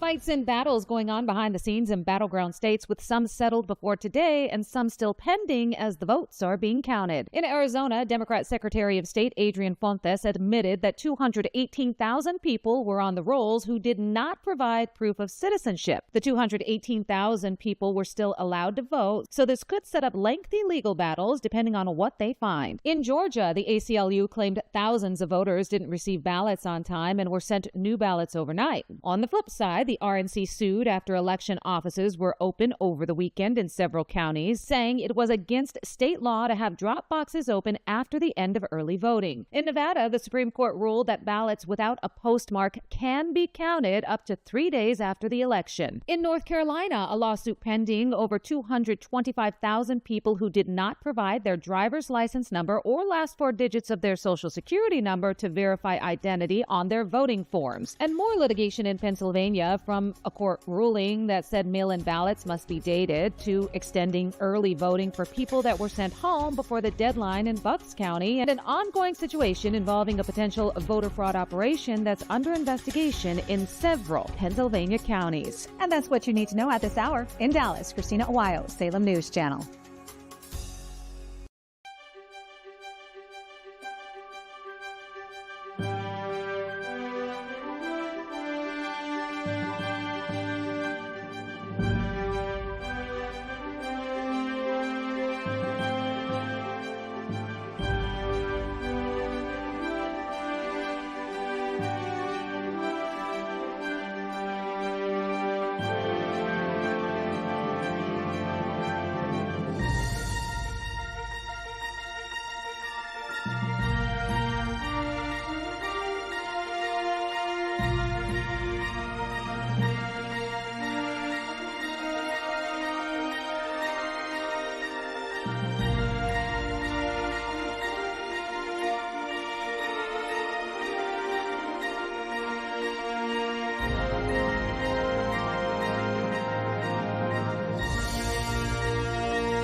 The following is special Salem News Channel coverage. Decision 24, Election Night in America. And And welcome back to Decision 24 Election Night in America on Salem News Channel. I'm Ken Rosato. Busy night, sort of like Christmas for people in the news business, because this is something that we've been looking forward to covering for much of the last year. So what we have now is the Senate. Some of the Senate races is what we're going to be talking about, and we have our Greg Clugston, who is White House correspondent for Salem Radio, who's with us again. You were nice enough to stay around. We'll put a little extra in the paycheck for you for staying this extra segment. So there are some key races. Forgive me for looking over at the laptop here. There are a few Senate races that are really, really big, and it could really tilt the control of the Senate. Right now, 52 people caucus with or are Democrats in the Senate, and that could all change as of tonight. And this is what the Republicans are hoping for, not just a win of the presidency, but also to get the Senate and retain control of the House. One of the races right now being looked at is Montana. Democrat incumbent John Tester facing a big challenge from Republican Tim Sheehy. Tester considered the most vulnerable Democrat in the Senate. In the past, he's pulled off wins, but by a hair. Yeah. Right now, though, it looks like Sheehy may pull this off. Yeah, he's had a lot of momentum for several weeks, if not more than a couple of months now. And so if Sheehy were not to win there, that might be somewhat of a surprise, because Republicans have expressed a lot of confidence there. What's interesting about those right in Montana and all the other states that are key for this control of the Senate, Ken, is that Democrats have twice as many open seats to defend than Republicans in this particular cycle. And several of those 23 or 24 races are very competitive, and that's what gives the GOP leadership real confidence that if they peel off 1, 2 of those, that might be all it takes to flip control of the Senate. A lot of people don't realize the brilliance of the founding fathers, that every time there's a major Senate race, it's usually about a third of the Senate that's up for grabs, right? So even though a majority of that third that's up for grabs right now are Democrats, still, the idea is you're not going to end up with a brand new Senate like you would with a House, because the House is the people's house, if you will, and the Senate used to be chosen by the states, the state government. It used to be the governor of the states and the Senate of the states would choose the senators, and that all changed about 100 years ago. But prior to that, that's how the senators were chosen. They weren't directly elected. So let's move over to Arizona. Liberal-leaning independent Senator Kyrsten Sinema, who was a Democrat, and then she ran as an independent because she knew that as a Democrat she wasn't going to get elected. She has decided not to run for election in the Grand Canyon state. So former TV news anchor Carrie Lake, who's already run for governor, a lot of people on the right thought she was going to win. She got trounced. She got trounced. This time out, running for Senate in the beginning was not looking so good for her. She had a little momentum in the last few weeks. Do you think that she could pull it off right now? She's running against Democrat Ruben Gallego. Yeah, it's like so many of these races, including the race for the White House, a little too close to know and to call at this point of the night. But you're right. She did gain some momentum and some ground there in the closing weeks. And she did moderate her approach and her policies to some extent from her run from governor that didn't work out last time. And so we'll have to see if those tweaks to her presentation to voters and her decision-making on policy will be the difference this time. Yeah, and you have the big urban centers, Phoenix and Tucson and Mesa. Those areas tend to stay very Democratic. It's the rural parts of the state that tend to be more Republican, and that's what she was really hoping for. Last time out, not working out for her, but of course, keeping her fingers crossed. Texas. Now, in Texas, you have Colin Allred, who was a former NFL player, Congress member, running against Ted Cruz. Ted Cruz, very powerful conservative. A lot of people say, oh, no one's going to beat Ted Cruz. But this time, or at least over $100 million came in from Hollywood. The left in Hollywood really wanted to see Ted Cruz's career ended. At one point, it looked neck and neck, but now it looks like Cruz is going to pull out a victory. It does. This has been a too close for comfort race, I think, for Ted Cruz. He's had some close races in the past, but this was a challenge from Allred this time that really caught the attention of the Republican leadership and others who were supporting, Ted Cruz there. It looks as if he'll hold off there, but what's interesting to know is what the margin of victory should Cruz win by, and if that is going to give us a sense of potential trends for other Senate races in other states as well as the presidential race, meaning that if Cruz wins by a smaller margin, might we see a smaller margin in other states, and that could, change not only the Senate control contest, but also the race for the White House. Yeah, a lot of people think that Texas is solidly red. Texas is solidly red. They forget that Texas has big urban centers. Houston is not solidly red. Right. San Antonio, definitely not solidly red. Austin is blue as could be. Yep. And then even Dallas. Even Dallas is sort of purple at this point. So it's not the old solid red state that people think. Of course, rural Texas, absolutely, and because of its grandeur, its size, there's plenty of rural Texas. But it's definitely a state to keep an eye on as people from other states move into those urban centers. Right. A lot of California residents have moved to Texas, and what we're seeing in Texas, the last cycle and this cycle, we have seen in other states in prior years. And so it's just maybe taking a little longer in Texas to turn maybe a little more purpley in some of those key areas. Started to see that in Florida for a number of years, as so many New Yorkers, as New Yorkers like to call it, and I could say it because I'm from New York originally, Florida. We go to Florida. They would go to Florida and then they would take their politics to Florida. And a lot of people in Florida say, you left New York because you had crummy politics up there. Why are you bringing your crummy politics down here? Leave it. But as I mentioned before, what seems to be happening as a generation goes by, they realize the politics they took from New York were crummy, and then they end up voting in the opposite direction in Florida. Florida, crazy that no state income tax, very low taxes and expenses overall, with the exception of insurance. That's a whole other story because of the hurricanes. Yeah. But yet they still have all the state services running just fine without all the huge added expenses and burdens that Northeast blue states have. And speaking of Florida, Rick Scott, the senator, has won his re-election as the projection here tonight as well. It wasn't really up. It was a close race. It was a close contest, at least leading up to Election Day. There were some who were questioning whether or not Rick Scott would be reelected, but most of the GOP leadership felt pretty good about his chances. Rick Scott was a popular governor in Florida, and I think a lot of that carried over. The people who were there 10, 12 years ago when he was governor remember the job that he did as governor through a lot of the big storms, and I think those people supported him right up. But it did come close, you're right, within a few points. I think it was about 4 or 5 points at one point. So that's interesting. Some other states that we're looking at, Wisconsin, definitely a big one. Liberal Senator Tammy Baldwin seeing a strong challenge from a Trump-supported Republican, Eric Hovde, who is a multi-millionaire, self-made businessman. A lot of people say he looks like the Marlboro man with a big, thick mustache. So talk about that race. They're within a point or two of each other. Yeah, Baldwin has, when she, earlier in the summer, she had a much larger lead. And as we've gotten closer to November, you had Hovde really close the gap there. So it has become one of the top competitive states for the U.S. Senate. And earlier in this cycle, I don't know that some of the GOP leadership thought that was a possibility for a flip, but it definitely is a possibility tonight.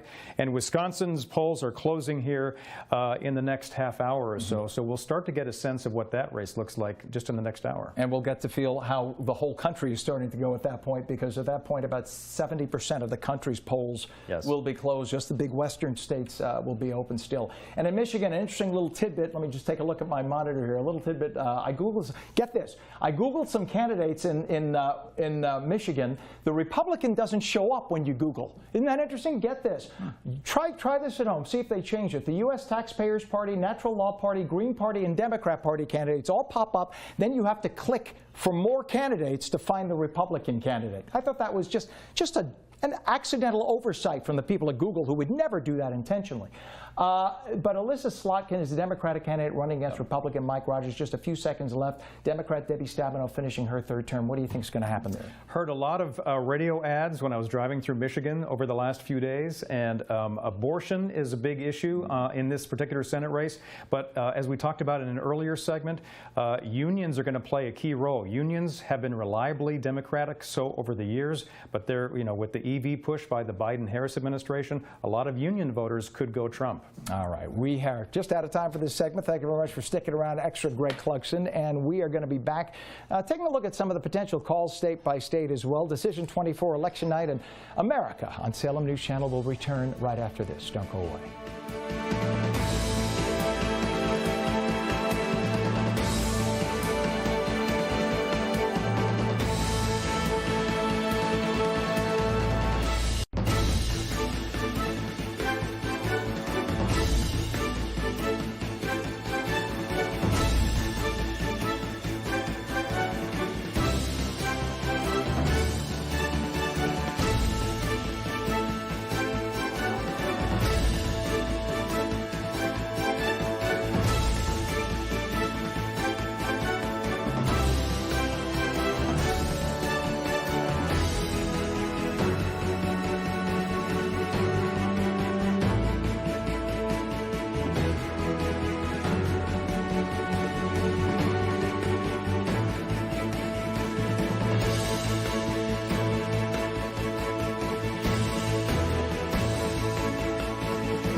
at this hour on SNC. Delivering the stories that matter from a team of journalists stationed around the globe. A pair of Border Patrol sectors here in South Texas, in London, here in Germany, Paris, and here are the top stories. Reporting on today's biggest political headlines and breaking news. Just remember the people that are giving their lives every day. Tackling the vital issues facing Americans today. Middle East turmoil, crisis at the border, the battle for the White House. That's what you need to know at this hour. Only on Salem News Channel.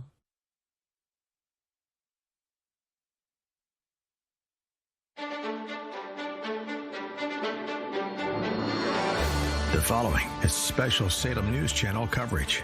Decision 24, Election Night in America. And welcome back to Decision 24, Election Night in America on Salem News Channel. I'm Ken Rosado, joined once again by our Greg Clugston from Salem Radio Network. And you just, for those who didn't hear this earlier, just did a cross-country tour, basically, especially the Blue Wall states. But you got to hear a lot of the radio ads, you got to see the billboards and talk to the people across the country. Yeah. And we have some numbers in right now. Let's take a look at the full screen, the graphic, guys, if we can. Georgia. Right now, this is the latest from Georgia. Is this surprising? With it says vote turnout, but that's the numbers in right now, 62.3%, and we have Kamala Harris under Donald Trump with that number of votes there, 32.5 for Trump, 29.7 for Kamala Harris. We don't know what section of the state, though, we're talking about. And in Fulton County, there were some bomb threats earlier in the day, and so there were a handful of polling places that were temporarily closed until the situation was cleared and improved for safety. And so those polling places are going to remain open, Ken, a little bit longer. So essentially, as long as they were closed, they will stay open later. So if one polling place was closed for 10 minutes, it'll stay open an extra 10, 45 minutes, 45. So it may take a little longer in Georgia because of that delay. Well, you know, fortunately, they'll be able to count all the rest of the counties in the state, and they'll just be waiting for that last little bit. And it might just be that that they may have a result that may be quite clear without having to take in all of the Fulton County numbers. And of course, we know that Georgia was key in 2020. Some 11,000 votes, I think, made the difference between Joe Biden and Donald Trump. And Donald Trump has an interesting relationship with Georgia, with the very popular Republican governor, Kemp there, who has kind of come around and you know, kind of come on board with Trump. And it was an open question there for many, many months as to what would happen. So it is complicated. Famously, the phone call that the former President Trump made to the Secretary of State of Georgia, where he said, "Can't you find 11,000 votes?" Which, of course, the Democrats seized on as being election tampering. And what Trump is saying is no. He was saying that you're telling me there aren't 11,000 outstanding ballots somewhere. And that, of course, was what led to the legal action against President Trump. Absolutely. So seeing that very close race in Georgia, those early results so far, not a surprise because it was razor thin 4 years ago. I'm going to make a bet right now here on national television. President Trump is not going to pick up the phone and call the Secretary of State this time around and ask if he could find those votes. I'm just betting that is not going to happen. Let's bring up Michigan if we can right now, folks, see where we're at with the numbers in Michigan. So we have Kamala Harris. This is with, interesting, with 8.1%. So it's a low number right now, but you can see that Kamala Harris slightly ahead. But of course, as the night progresses, we'll get more of that count. But that's not too much of a shock. We kind of expect this is going to be neck and neck. It's going to be neck and neck. Auto workers, Arab Americans, especially in the greater Detroit area, they're going to play a really critical role in determining what the presidential results are in Michigan, most likely, in addition to the Grand Rapids area in West Michigan. And we're talking Senate in the earlier segment, you know, Alyssa Slotkin and Mike Rogers, they are very much in a close race as well, just like the presidential race in Michigan. A lot of people don't realize Michigan is also home to a huge Jewish population. So you have not only, do you have Arabs, Arab Americans in Michigan, but you also have a lot of Jews. President Trump was recently in Michigan, and there was a coalition of Arab Americans who endorsed him, and he was very careful about what he said so as not to be offensive to Jewish Americans, as opposed to the Democrats who felt like they were pandering to both sides. Yeah, Trump was in Dearborn, Michigan, just west and a little bit north of downtown Detroit on Saturday, and he was meeting with some of the key leaders. He did not meet with the mayor of Dearborn specifically, but In the week prior, he was back in that area, and he did get some endorsements from Arab-majority city mayors, especially in the Macomb County area, just north of Detroit. So that's been a real outreach by the Trump campaign. The story was the Dearborn mayor was all set to endorse Trump, and then Trump was at a rally and made some comment that was highly offensive, in spite of the fact that he was warned not to make it. And President Trump, I guess people who know him will say, you can't tell him what not to say. And in that vein, you had Donald Trump also disparaging the city of Detroit as well on a couple of occasions, even while speaking in the state of Michigan. And that raised a few eyebrows. Eyebrows, just a few eyebrows, yes. All right, we are coming up on the 9 o'clock hour, and we have a lot more states that are going to be closing. In fact, Arizona, Colorado, Iowa, Kansas, Louisiana, Michigan, Minnesota, Nebraska, New Mexico, New York, North Dakota, South Dakota, Texas, Wisconsin, Wyoming, all closing. Hopefully we'll get some more numbers for you at that point as Decision 24 Election Night in America on Salem News Channel continues right after this. Don't go away.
From the Salem News Channel election headquarters in New York, I'm Haley Bianco, bringing you up to speed on Decision 24.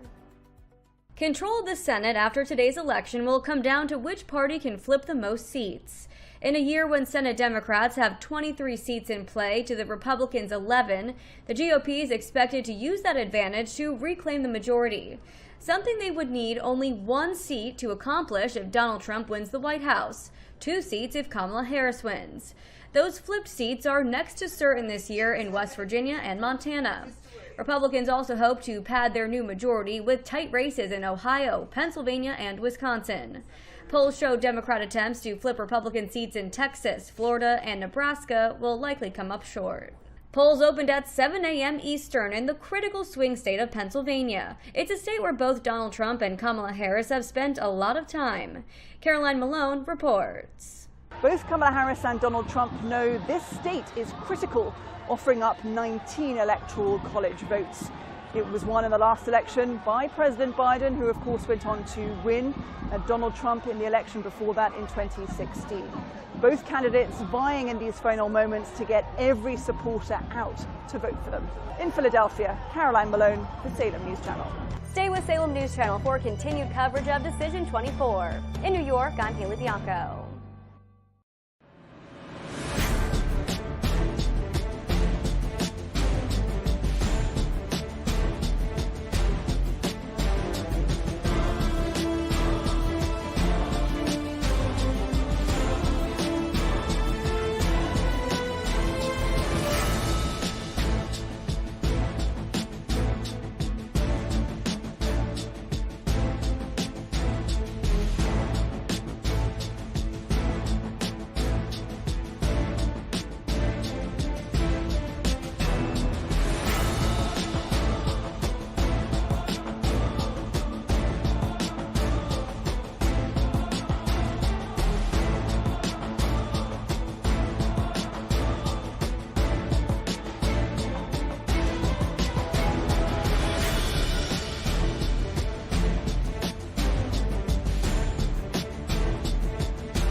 The following is special Salem News Channel coverage. Decision 24, Election Night in America. And welcome back to Decision 24, Election Night in America on Salem News Channel. I'm Ken Rosato. Good to have you back here for the next hour, our 9 p.m. Eastern hour. And in this hour, we have a whole number of states that have just closed. I read the list before, but doesn't hurt to go over that list again. So as of 8 o'clock, we had about 16 different states that closed. And now for the 9 o'clock hour, the addition will be North Dakota, South Dakota, Texas, District 16 to 23. Texas is in 2 different time zones, 3 counties in the western part of the state. They wait until the latter hour, the 9 o'clock hour, and the 8 o'clock hour, the eastern majority of the state. Wisconsin, Wyoming, all now information we will be hopefully getting momentarily, and we will, of course, bring it to you here on Salem News Channel the moment we do. Joining us right now from Salem News Channel's AM 990, The Answer in Philadelphia, is news announcer Chris Stegall. Chris, thank you so much for joining us. I should say talk show host, but we are news announcers too. I do talk radio. We do both. We give everybody the information. Tell us. That's right. Yeah, exactly. Tell us how the vibe is in Philadelphia. We were talking off the air. Philadelphia is, of course, Pennsylvania, the most important of the Commonwealth, probably the most important of all the states right now that could help determine the presidency. But Philadelphia is the 4th largest metro in the country and a very urban center. What is the vibe there in terms of where this race could be going? It depends on who you ask at this hour. It's interesting. There have been reports of massive turnout on this election day in Philadelphia. What we knew going into today and tonight, was that there was a demonstrably lower turnout in the early vote and the mail-in vote. In 2020, in the COVID area, the Democrats ran up hundreds of thousands of early votes, 50 days ahead of Election Day. And that gave us John Fetterman, the senator. That gave us Joe Biden as president by 80,000 votes. This time, though, Republican ground game, led by Trump, really kicked up the Republican early mail-in vote. And so the Republicans did quite well. And Democrats, more notably, ended up doing quite a bit less. And as such, the math, the kind of back of the envelope math is, Democrats really needed about 700,000 votes in Philadelphia to make up the ground game tonight, and Democrats are seeming to crow that right now they think they may have achieved that. The Trump team is saying they don't think that's the case. They don't see that, but it is anybody's guess right now where it's going to come down. Trump has been claiming this evening, and not really a surprise, he doesn't like what he's seeing by way of cheating and other bad acting in Philadelphia. Larry Krasner, the Soros-funded DA here in Philadelphia, says, you better prove it. You better show me right now where you see cheating. He's thumping his chest pretty violently. And, of course, that's just Philadelphia. So that's not to speak of what's going on out in Allegheny County, out the Pittsburgh way. So there's still a whole lot of counting to go. The Secretary of State has promised us, he's been promising us for weeks, we're not going to know anything tonight, and we may not know anything for days. So kind of a mess here, I'm sorry to say. No, there was video on X, the former Twitter, that I saw yesterday, and it was a prominent conservative. I won't mention him by name, but a prominent conservative who does behind-the-scenes kind of stuff with hidden cameras. And there was an area right across from a precinct that counts, where you could drop off your ballots in Philadelphia. I believe it was in the North Ward. And there were people at this site across from that collection point where, in Spanish, they were calling out loud, welcoming people quite emphatically who are not citizens, and saying out loud, bragging in Spanish, that they would supply an ITIN number, which is like the equivalent of a Social Security number, so they could vote. The person in charge of that precinct said on X, well, that's impossible because you can't vote without something equivalent to a Social Security number. This person was saying, right, they were using fake ITIN numbers. So hopefully there's video. So hopefully that's something that will be investigated, because everybody, look, the funny thing is that many people on the left think all people who are Hispanic, and I use that term nebulously, it's that term that was created by America. You don't go to South America and use the term Hispanic, they'd laugh at you. But the term Hispanic, assuming they're monolithic people, they're from a number of different countries around the world with all different opinions. And a number of Hispanics in America are conservative. So many of the Democrats who are all for whatever happens, happens, maybe not so whatever happens, happens if they find out these people all turn out to be Republicans. Be interesting to see. It will be, and you know, there are several population centers throughout Pennsylvania, Allentown, Reading, where there are heavy Hispanic populations, and Trump's been playing hard for those. So too has Kamala Harris. They've been banking, the Harris people have, on this 11th hour kerfuffle surrounding the joke in Madison Square Garden about the Puerto Rican trash. And then, of course, Joe Biden calls Trump supporters garbage. So that's been an interesting thing. We'll see how that breaks late. You know, in Philadelphia specifically, we have this newer edition of something called the Satellite Election Office, which is nothing you can monitor because it's not considered a polling place. It is for 50 days where you can walk in, request a ballot, fill it out, and leave it with people like a DMV, unsupervised. It is not, the court has ruled it not a polling place, so Republicans can't watch it. And I would just say there are massive amounts of ballots in Philadelphia, and there have been now a couple of election cycles that go unsupervised, and chain of custody, I think, is, I'll just say, questionable. I'm not alleging anything other than to say there are lots and lots and lots of ballots that float around Pennsylvania, specifically Philadelphia, and I have a real question about the chain of custody. But it would be insincere to blame it exclusively on Democrats, because it is Republicans and the Republican legislature of 2019 that gave us this bizarre situation we have today in the way we vote and count votes. So there is one wild card. I'll leave you with one wild card, and that is the governor of Pennsylvania, Josh Shapiro.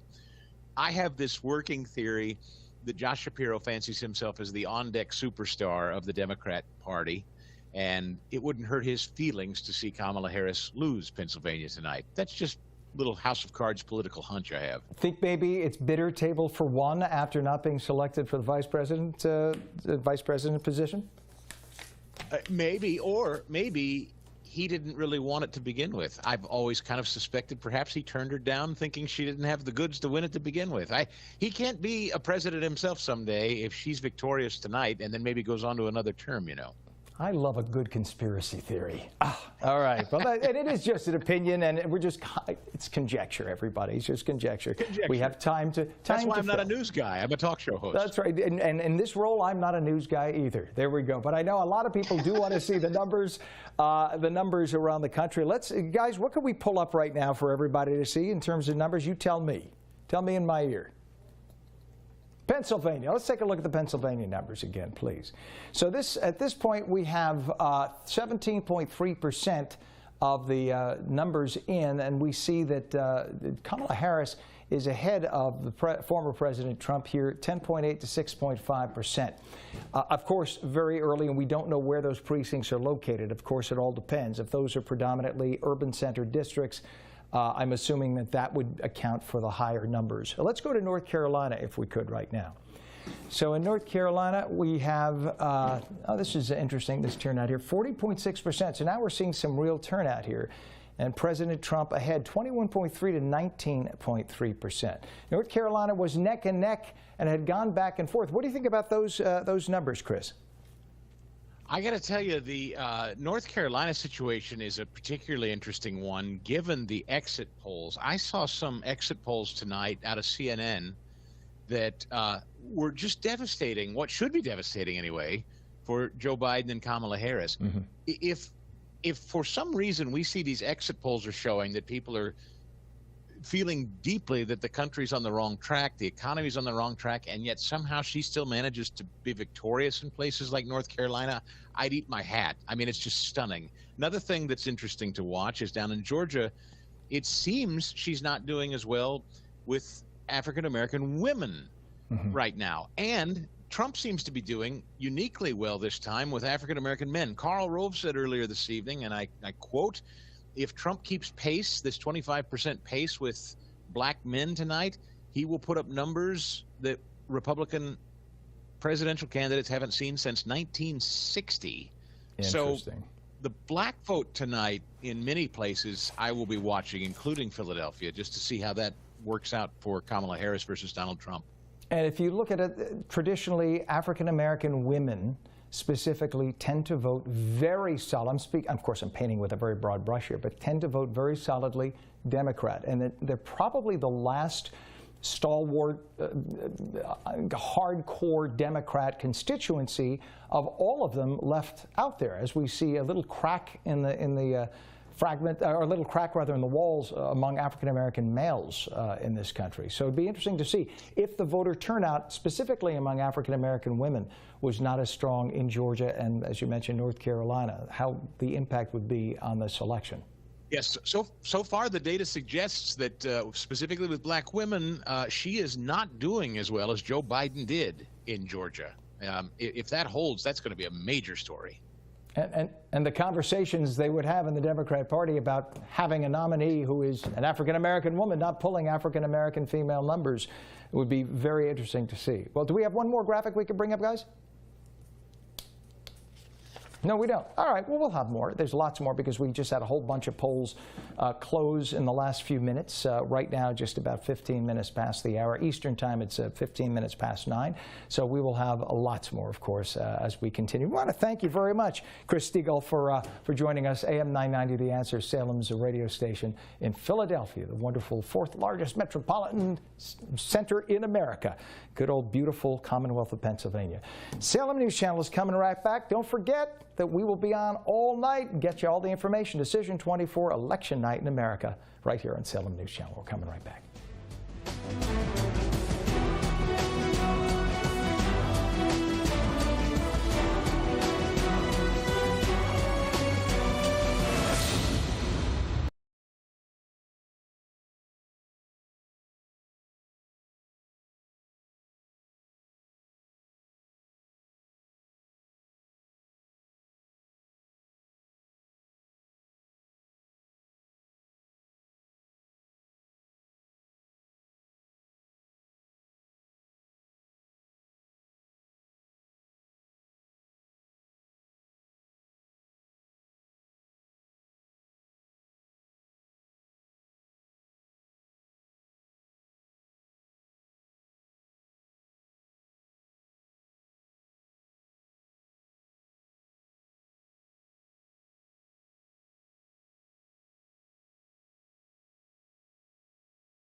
Get you all the information. Decision 24, Election Night in America, right here on Salem News Channel. We're coming right back.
The following is special Salem News Channel coverage.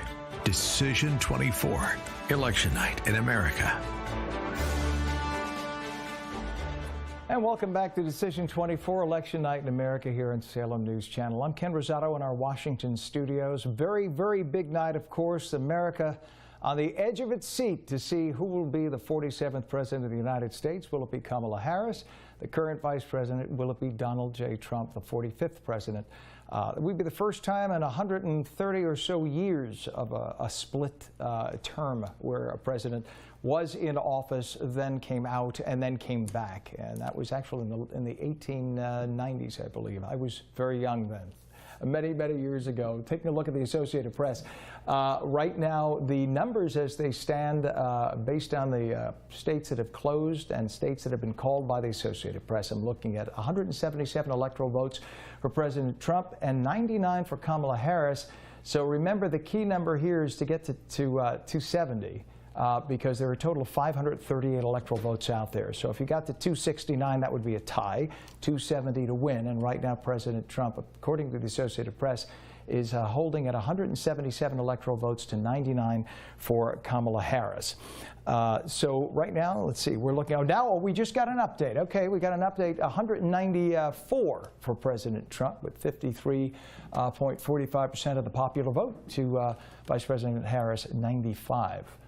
Electoral votes. So there's a little difference from our election desk versus the Associated Press. The Associated Press has Kamala Harris at 99. They must have given one more state to her versus what we have found. We are being a little more cautious there, and you can understand why.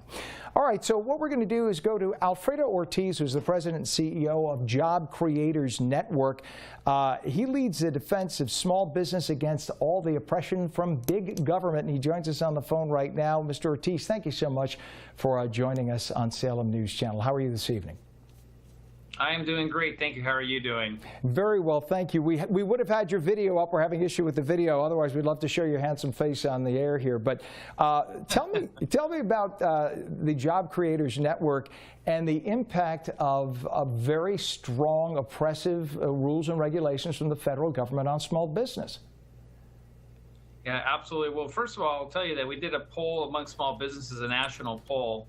And small businesses preferred actually Trump by 12 points, 51 to 39 to Kamala Harris. And so small businesses actually understand that only an economy where you have lower taxes and lower regulations does that actually provide an economy where things can actually thrive for small businesses like they did under President Trump.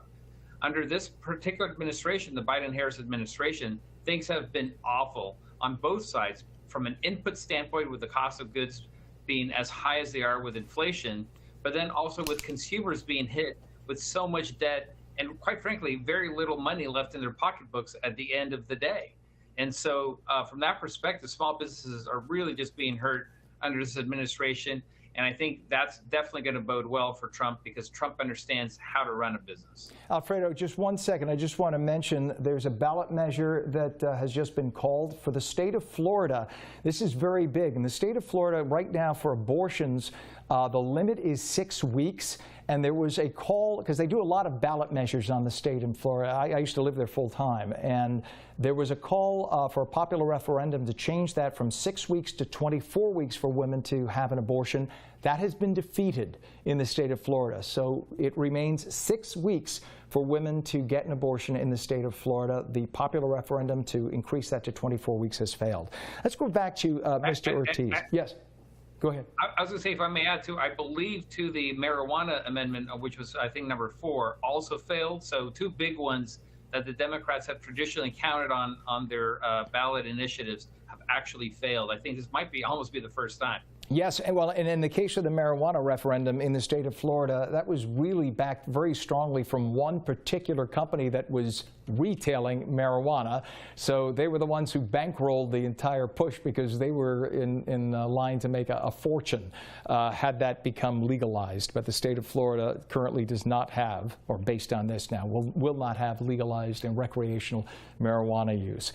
Let's continue again with small business and government regulation. regulation. Traditionally, the Republican Party is the party that calls for fewer government regulations versus the Democrat Party. Democrats love to say, well, don't you want clean air and clean water? Don't you want to have businesses not treating people terribly? To that you say what?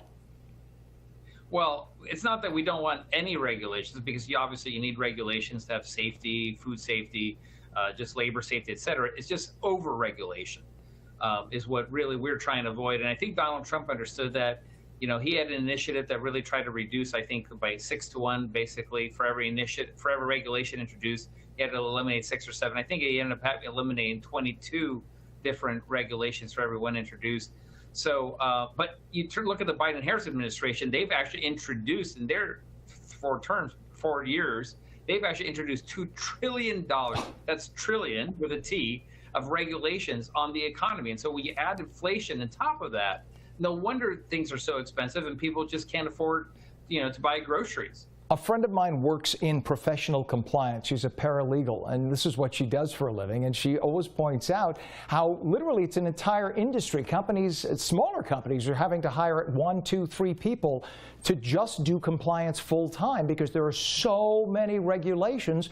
And many on the left forget that the cost that's incurred by small businesses doesn't get eaten by the small business. It gets passed on to the consumer. It really does. And the tough part with small businesses is that there is only a certain point, right? You can only pay so much for a burger, right? So if they keep trying to pass these costs on, there will be no customers left. And in many cases, small businesses are just closing their doors because they just can't afford to stay in business. And so, but one of the biggest concerns is that, remember that 2/3 of new job growth is in the hands of small businesses. And we've been tracking basically how they've been doing from a hiring perspective. And they're pretty much at a standstill right now. I'm not sure if you remember, about a year ago, McDonald's and things like that were paying sign-on bonuses for cashiers, entry-level positions, $500, $700, $1,000 even. Now there's nothing like that. In fact, it's hard to see actually help wanted signs anymore on the front of doors. Well, yeah, when you look at big urban centers, changing the minimum wage to $25 an hour for what's supposed to be an entry-level job, they think that small business owners are going to sit back and just take it. No, small business owners instead buy kiosks. You pay $10,000 for one kiosk. It takes the order. You don't have to worry about somebody calling out sick, and you don't have to pay anybody $25 an hour. And then Democrats sit back and say, those mean Republicans. No, it's logic. People are in business to make a profit. In the process, they hire people, and people make money along the way. But you can't make a profit if you have oppressive government regulation. Pretty simple. I don't know. Maybe it's just me. No. That's absolutely right. And, this administration has been very, very deceptive with the American public. They talk a lot about how applications for small businesses are up and doing great.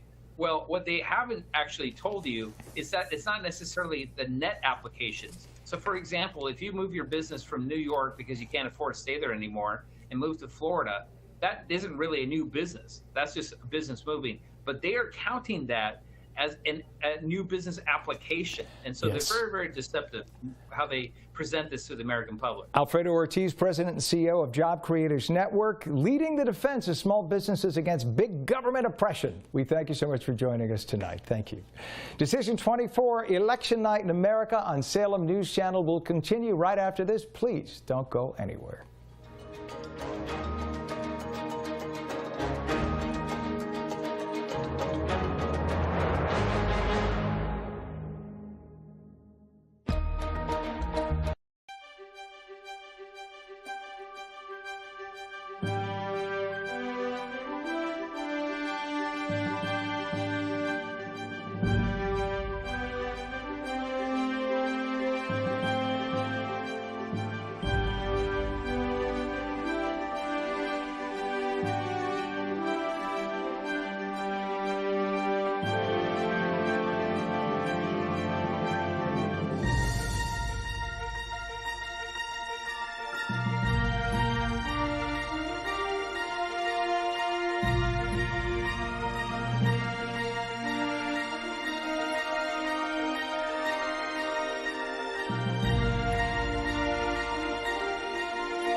The following is special Salem News Channel coverage. Decision 24, Election Night in America. And welcome back to Decision 24, Election Night in America on Salem News Channel. I'm Ken Rosato in our Washington, D.C. studios. The latest information, of course, on the big election tonight. And we just got some new information and we want to share with you. The following states have been called for Donald Trump: North Carolina and Ohio, both called for Trump at this point. In fact, the number of electoral votes that we have now seen go up is 210 for Donald Trump to 95 for Kamala Harris. Remember, the number to clinch is 270. Whoever gets to 270 first is the winner. 269 would be a tie. It's rare that that happens. It can happen, though, in which case it would then go to the House of Representatives. Whoever is sworn into the House of Representatives in early January. It's not the current sitting House of Representatives. In Nebraska, here's an interesting tidbit. Nebraska is one of the two states where there's a divvied up portion of electoral votes. The city of Omaha has its own one vote, and then the rest of the state has its own several votes. In Nebraska, traditionally, Omaha goes back and forth, Democrat or Republican. The one vote for Omaha has now been confirmed to go for Donald Trump. So that's interesting that if Omaha, the more liberal part of the state, has gone for Trump, that bodes well for Trump for the rest of the state. The assumption is that he will win the rest of the state, but they haven't counted all the precincts. So once again, we're looking at 210 for Trump, 95 for Kamala Harris at this hour. Pretty much the same numbers. I'm looking at the Associated Press's call, pretty much the same numbers for them. We just talked about, in our last segment, the state of Florida. Two very interesting ballot measures that came up in the state of Florida. One was for abortion. It was a popular referendum to increase the number of weeks that a woman could have an abortion legally from 6 to 24 weeks. In the state of Florida, this was a big push from the pro-choice crowd in the state of Florida. That was defeated. So in the state of Florida, the number of weeks that a woman has to choose to have an abortion is back to, or remains, I should say. It's not back to, but remains at 6 weeks, not 24, as the pro-choice community in the state of Florida had wanted. Another popular referendum ballot measure in the state of Florida was for marijuana legalization, to have legalized recreational marijuana. That was soundly defeated. A big lobby that would have made a lot of money marketing, selling marijuana in the state of Florida. They were behind that, and there was a very strong push. I was in Florida watching some of the commercials. Very strong push from a lobby on the other side, talking about the problems that marijuana legalization has presented in many states. States like states on the West Coast, in Washington and Oregon, New York City, where you can't walk down the street without the stench of marijuana everywhere you go. And of course, also in the state of Colorado, increased number of traffic deaths because there is no field sobriety test for marijuana that's conclusive. It requires a blood test. So there's a lot of negativity, if you will, that comes along with the legalization of marijuana. While many people are saying that you don't want somebody who's caught with half an ounce of marijuana spending a year in jail, that's understandable. That's too far in one direction. Having it in the other direction to the point where everybody's walking around stoned and there's a stench of marijuana in the streets is quite the other extreme. So the question is there a happy medium? And that is the question. But of course, in the state of Florida, as I mentioned, that has been defeated. That was a popular referendum item. Many of the states in the country have many ballot measures this time out, and one of the reasons why so many of the lines have been so long in many of the polls has been because instead of having a simple page with maybe 7 or 8 choices, people have to go through 4 and 5 pages of all these ballot measures because you have elected officials in the state houses that are afraid to make those decisions for the political consequences that may follow later. As a result, they leave it up to the people to stand in long lines and make the decisions for them. We have lots more here on Salem News Channel. Decision 24, Election Night in America on Salem News Channel. We'll continue with more election results right after this. Don't go away.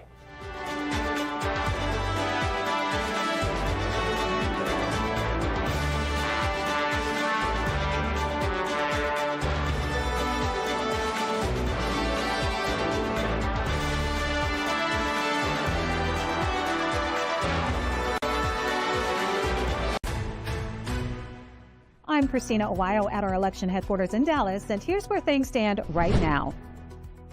Voters arrived at polling stations in the swing state of Michigan early today, with the state likely to play a key role in deciding the race for the White House. In Dearborn, Michigan, a majority of residents who are Arab American had the war in Gaza on their mind as they voted, some vocally upset with how the Biden-Harris administration has handled the conflict. Mitch McCann reports.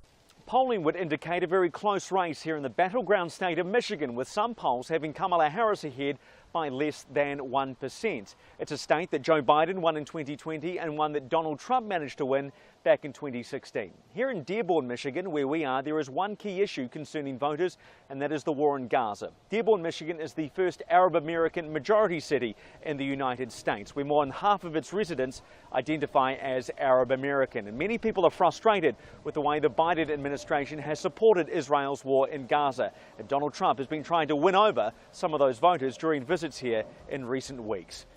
In Dearborn, Michigan, Mitch McCann, Salem News Channel. President Donald Trump said he is confident and believes he has a very substantial lead in today's election. Go all over the country, I hear it's all red, and we don't need it. You know, we went in with a very big lead, so we just had to sort of keep it, but I hear it's beyond that. You're watching Decision 24 in Dallas. Christina Owayo, Salem News Channel.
The following is special Salem News Channel coverage.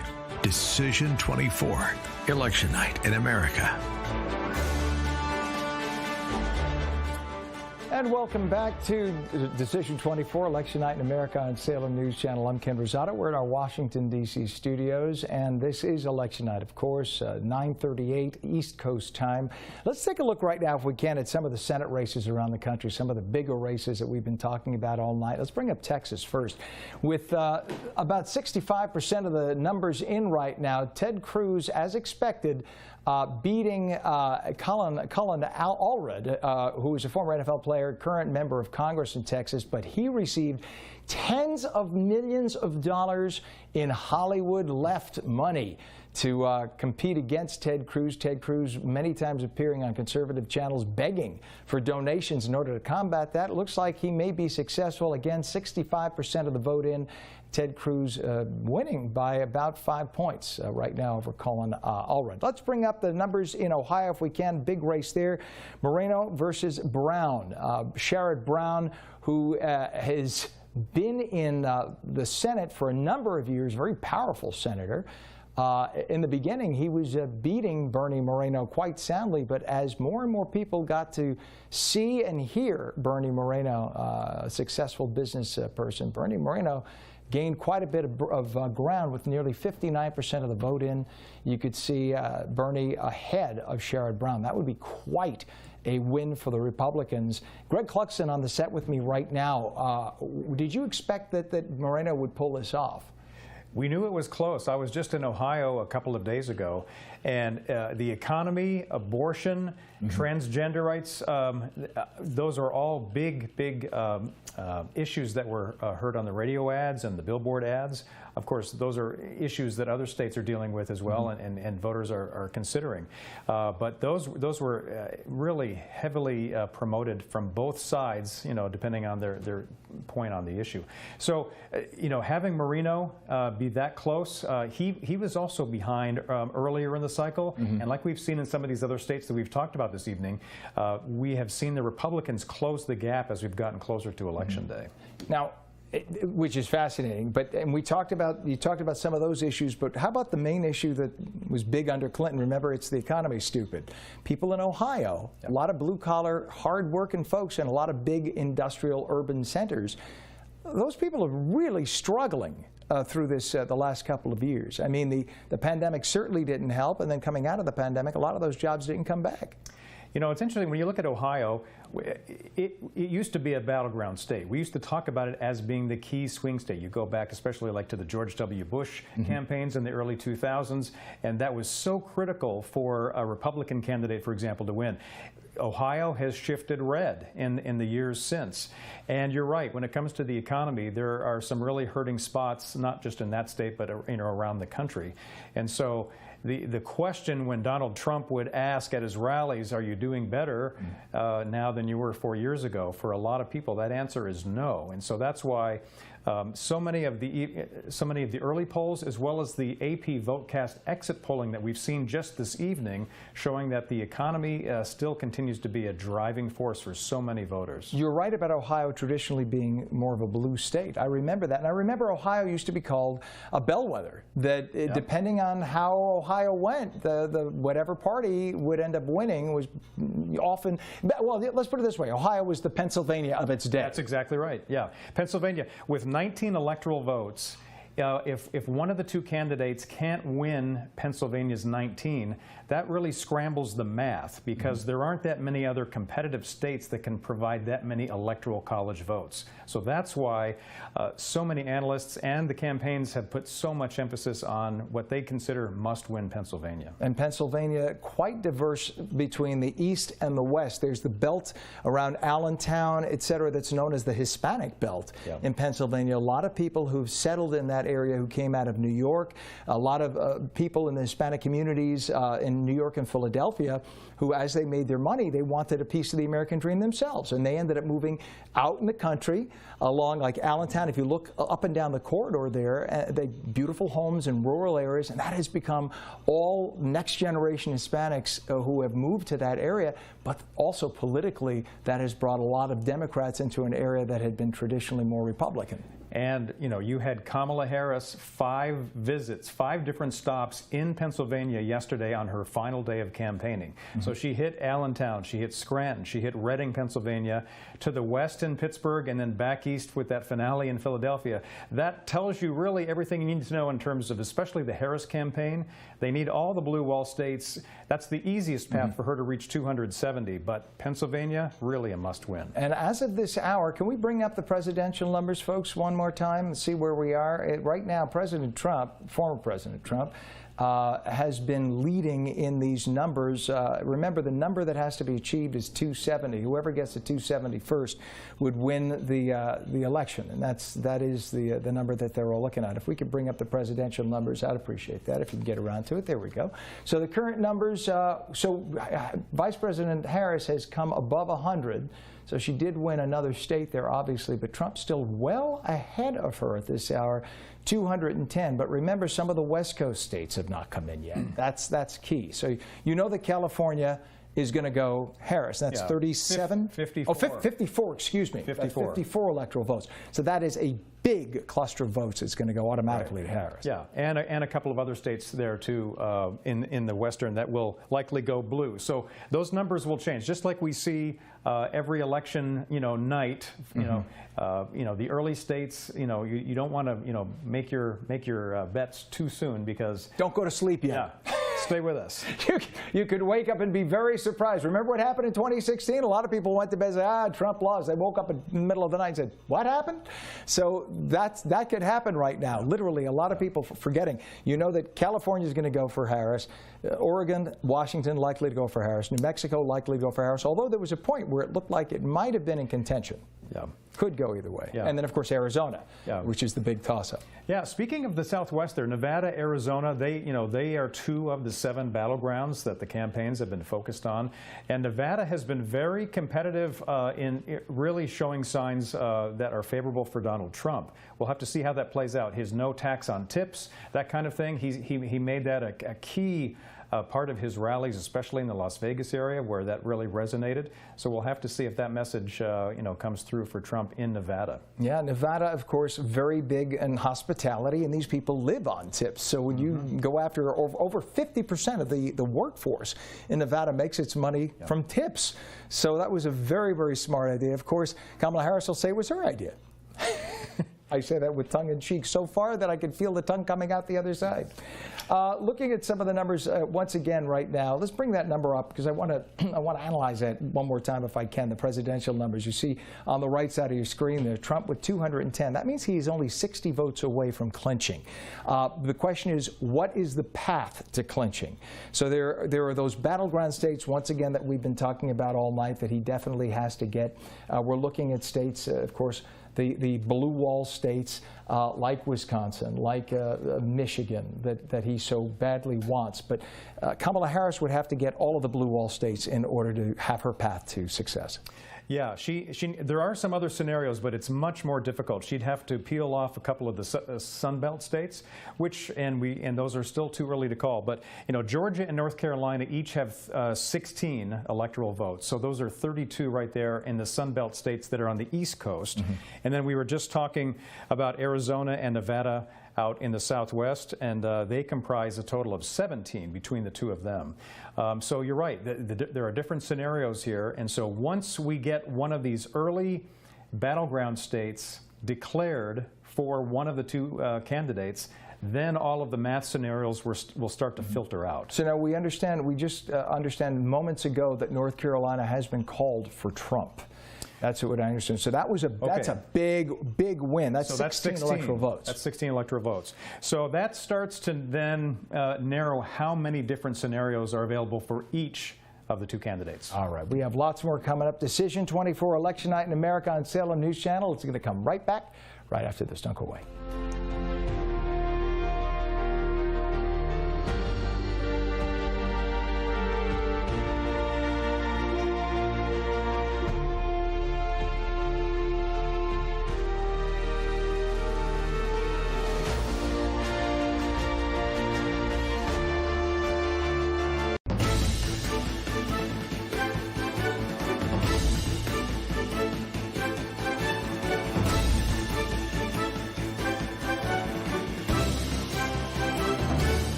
Salem News Channel is America's fastest growing conservative TV network. It's an absolute crazy day. Home to the largest lineup of free speech champions anywhere. Delivering in-depth insight and unapologetic opinion on today's biggest news stories. Americans aren't going to put up with this anymore. SNC is the new choice for Decision 24 coverage. Watch Salem News Channel free 24/7 on your television. Stream now.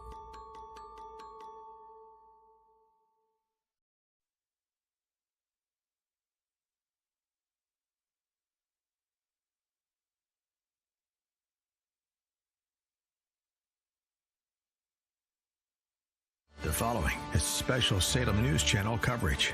Decision 24, Election Night in America.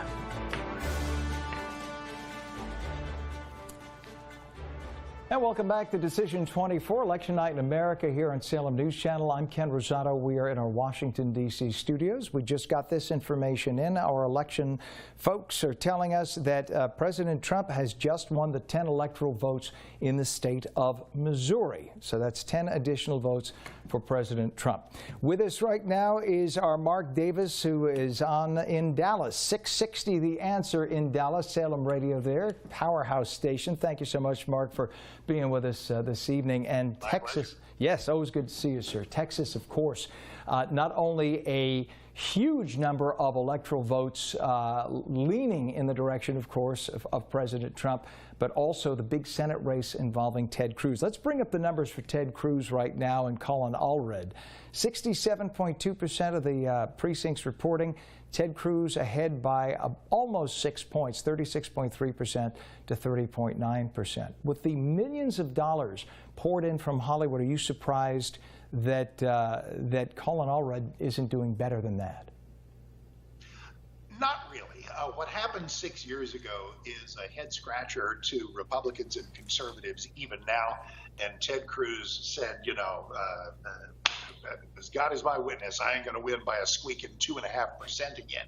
The reason that happened 6 years ago is Beto O'Rourke, even though he is more liberal than Colin Allred, and thus seemingly a more ill fit for a deep red state like Texas, he had a kind of a rock star quality to him that was a magnet for even more money and even more star power than Colin Allred had.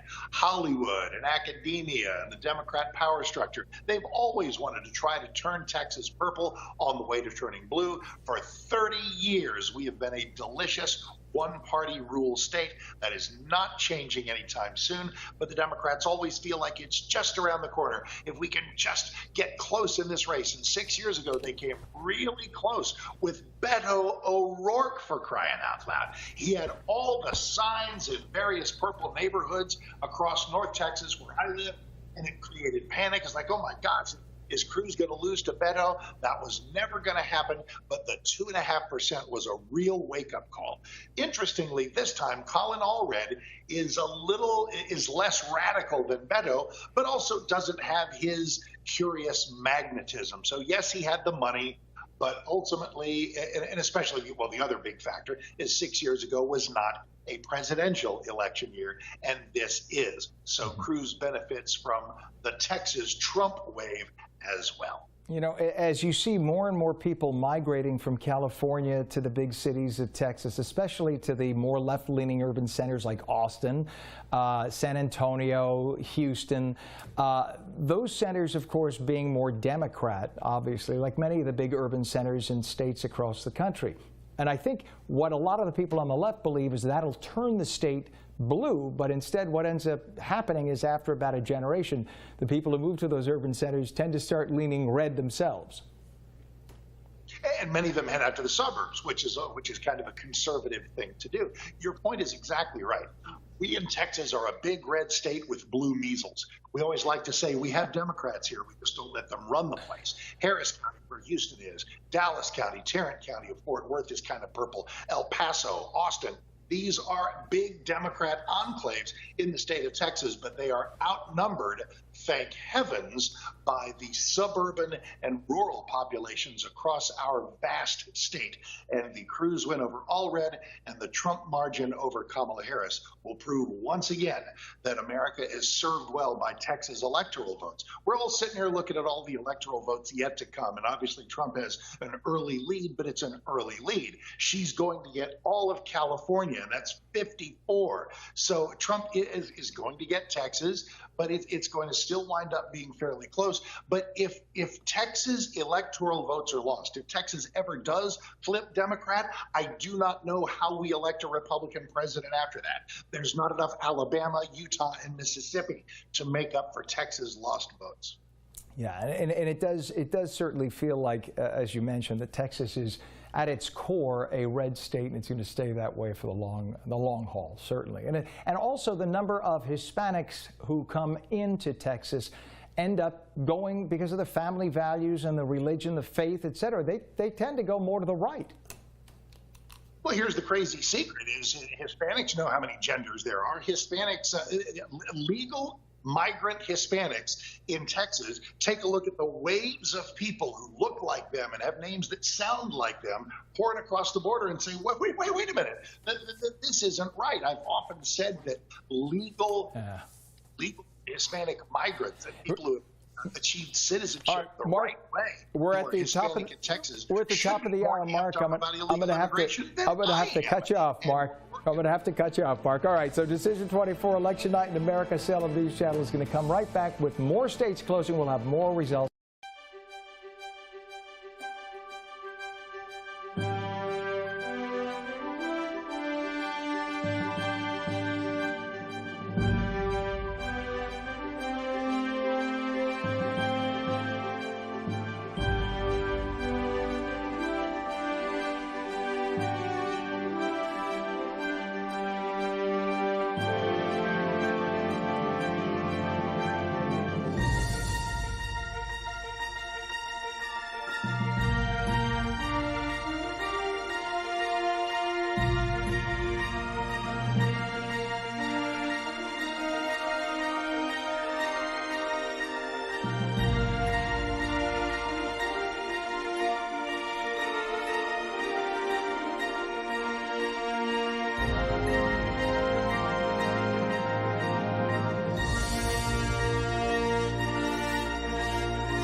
From the SNC election headquarters in New York, I'm Haley Bianca with your latest look at Decision 24.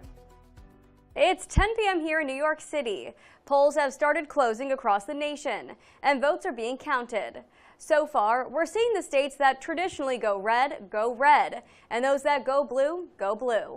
But all eyes are on the 7 swing states. Here at Salem News Channel, we're closely tracking all key races in all 50 states. Check out our decision desk on snc.tv. Here, you can focus in on your states and the races that matter most to you. Throughout the day, we've heard reports of delays from extreme weather, ballot printing errors, and technical problems. Some polling places were being kept open later than planned in swing states Georgia and Pennsylvania as a result of machine issues and non-credible threats that caused delays. But one factor that's helping reduce issues on this election day is the fact that tens of millions of Americans had already cast their ballots during the early voting period. According to national exit polls from Edison Research, nearly 3/4 of voters in today's presidential election say American democracy is under threat. Democracy and the economy ranked as the most important issues for voters, with around a third of respondents citing each, followed by abortion at 14% and immigration at 11%. Those figures represent just a slice of the tens of millions of people who have voted both before and on Election Day. You're watching Decision 24 on Salem News Channel.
The following is special Salem News Channel coverage. Decision 24, Election Night in America.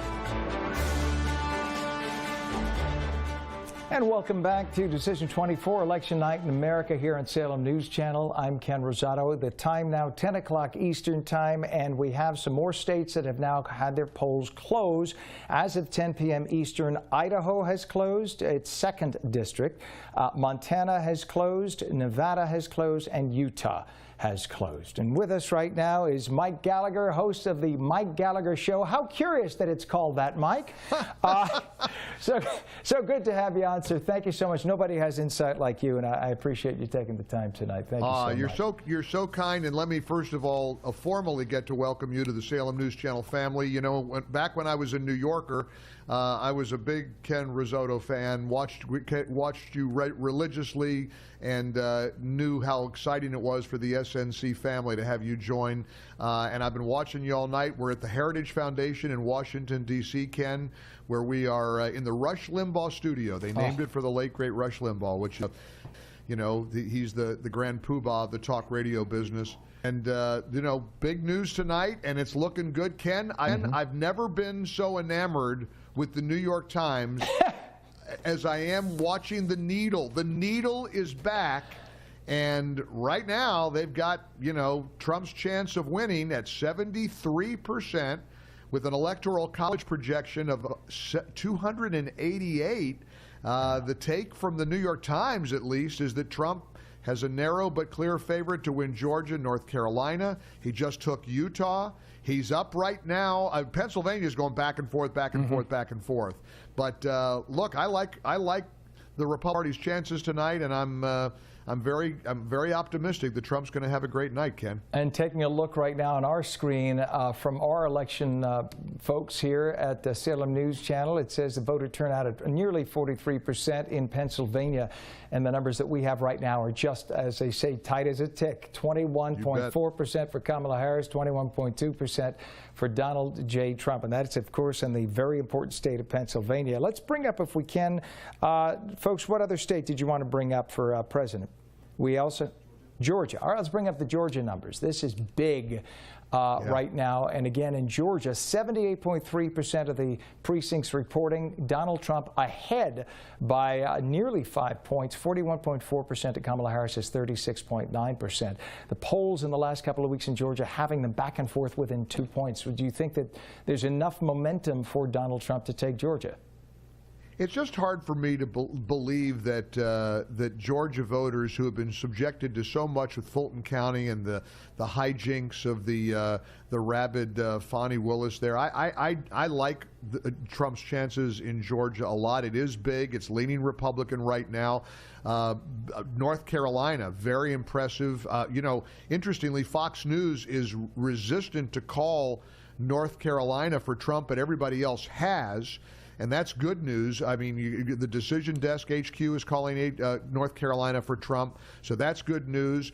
Arizona early, I mean, 36% in, because the polls closed late out there, Ken, but Trump with a slight, very, very narrow lead right now in Arizona, and everything else is still a toss-up. The only place where, you know, that looks like it's going to be likely Democrat is Virginia, even though right now Trump is up in Virginia about 1.7%. So, look, it's looking good. I mean, I like the fact that momentum continues to be, it seems, with President Trump, and heaven forbid if we go to bed late tonight without a winner and we wake up tomorrow and the Democrat won. That'd be a familiar song. That'd be a movie we've seen before, right, Ken? Yeah, we don't want to see that. I remember in New Jersey, for instance, I remember that just a few years ago when Jack Ciattarelli was running against Murphy, the current, and at that point the incumbent governor of New Jersey. Nobody thought that the Republican would stand a chance in that deep blue state of New Jersey. As we went to bed, the Republican was ahead by 2 or 3 points. Lo and behold, a Volkswagen full of dirty, crumpled up mail-in ballots was discovered on the side of a road deep in a ditch. And at 2 o'clock in the morning, they announced that there were just enough of those ballots for the Democrat to squeak out a win. I just love the way that happens. New Jersey is such a wonderful place. Funny how that works. And of course, we all went through hearing about the water pipe that broke in the middle of the night. But even today in Wisconsin, 33,000 mail-in ballots had to be recounted by hand because of some kind of irregularity. So look, election integrity is a big deal. Earlier tonight, Ken, I visited with Hans von Spakovsky here at the Heritage Foundation. He's kind of the guru of election integrity. And as he pointed out, 2024 has been a different story from 2020. The RNC has filed multiple lawsuits. Some things that looked like they were really hinky, that were not going well, got turned around in the courts. And so, you know, I think people are feeling pretty confident this year that we're gonna get it right. We may even have a victor declared earlier rather than later. I think you're right in terms of that. And again, looking at, as you mentioned, the New York Times site, which is not officially what our channel is going with, but just to say that New York Times, which of course does not tend to lean to the right, their estimate for the Electoral College has Trump at 291 to Harris is 247, and the chance of winning leaning 75% in terms of a Trump victory. That's according to the New York Times. Again, that's not officially what we're calling for. We're being a little more measured in what we're calling for at this point. As you mentioned, a lot more night to go.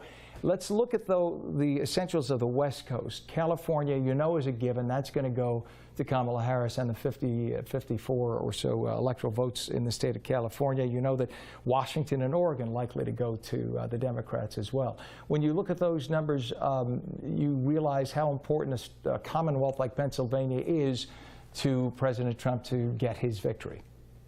You're right. You're right. And Ken, I will admit, I mean, I know we're being judicious here at Salem News Channel. That New York Times needle, though, is fun to watch because you know they just have to hate having to publish these numbers. I mean, I hope there's nobody going out the 10th floor of the New York Times building over there on 8th Avenue because, and as even in the last minute that you and I have been visiting, it went up to 77% a chance of victory, as you said. It was 66% about 45 minutes ago. And so, look, this is good news all around across the board. And the Washington Post pointed out Trump on pace. He's the first Republican presidential nominee to win Miami-Dade in 36 years. The numbers can defy anything we've seen. Black voters, for example, in Wisconsin, last time around, Trump got 8% of the black vote in Wisconsin. This time, 20%. I mean, those are extraordinary numbers. Hispanic voters in record turnout for Donald Trump. Latino men turning out in droves for Donald Trump. So it's a different story. This is not your father's, Republican Party anymore. It's a Trump party, and we're going to see if it's enough to carry him over the finish line tonight. Where I live in New Jersey, there is a very large Hispanic population. As I say, many of my best friends are Hispanic. I have family members who are in South America we've talked to, have communicated with, and there is a sense that the Democrats have had for the longest time that all Hispanics vote monolithically, and they certainly do not. And as we see with, first of all, Hispanics in the United States come from a number of different countries, and they all have their own traditions and customs that they bring with them. But in terms of politics, you will have Cubans, for instance, who will tend to vote to the right. You have Puerto Ricans who will tend to vote to the left.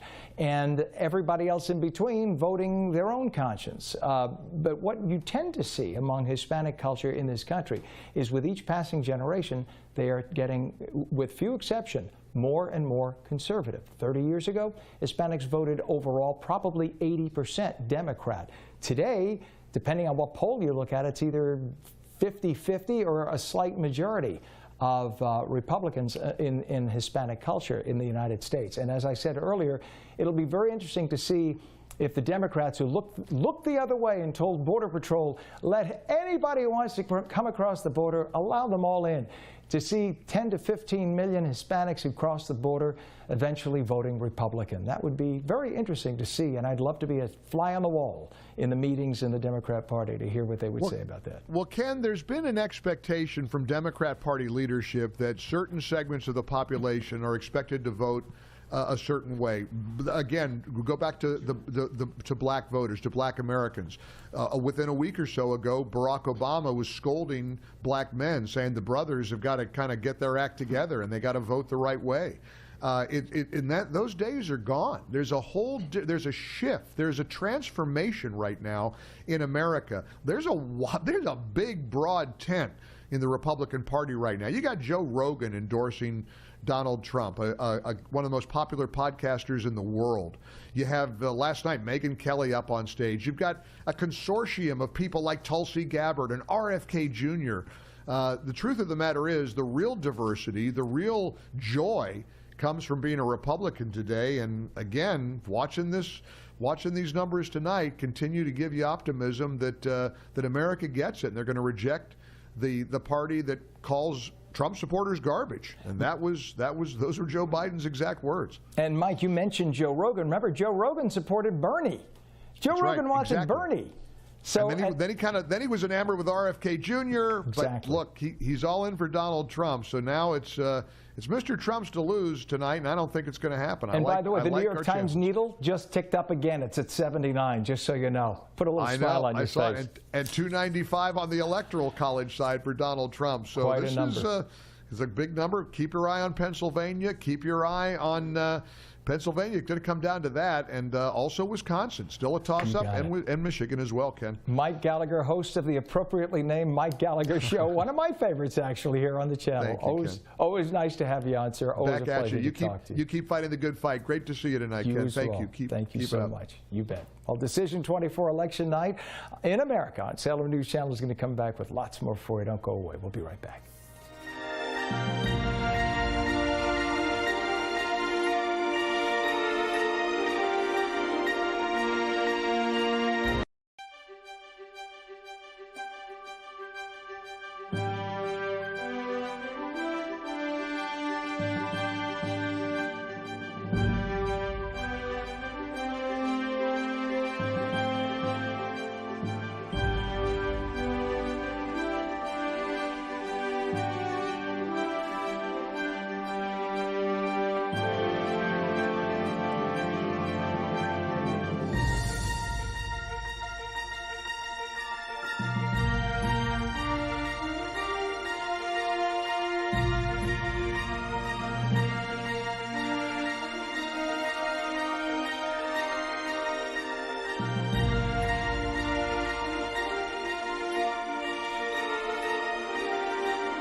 The following is special Salem News Channel coverage.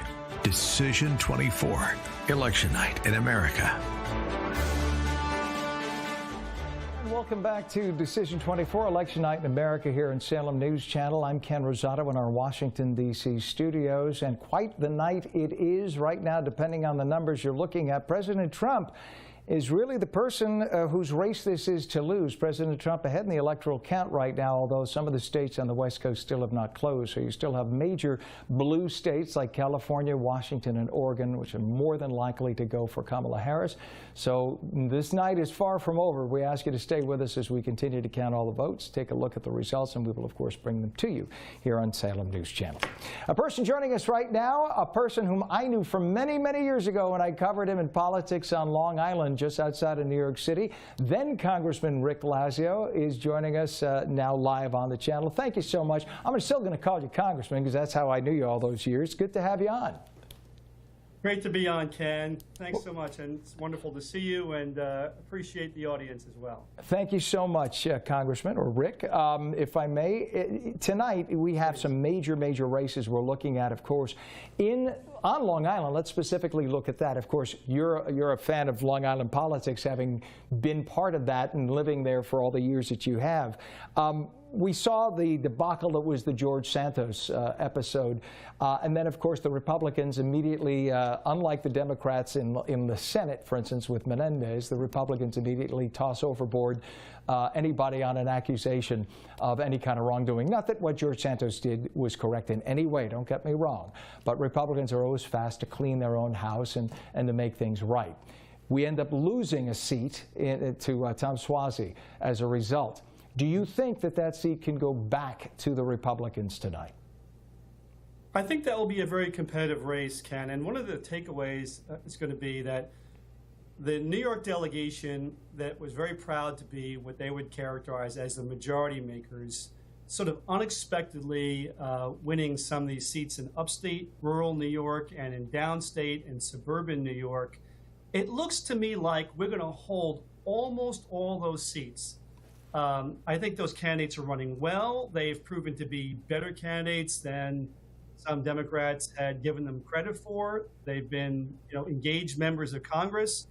They've hit the right issues, talking about inflation, the economy, jobs, immigration, the issues that people really care about, and it's resonated with voters. So I'm looking for a good night in New York, and that will be helpful in terms of Republican chances of keeping the House majority, which I think will be, it'll be a cliffhanger.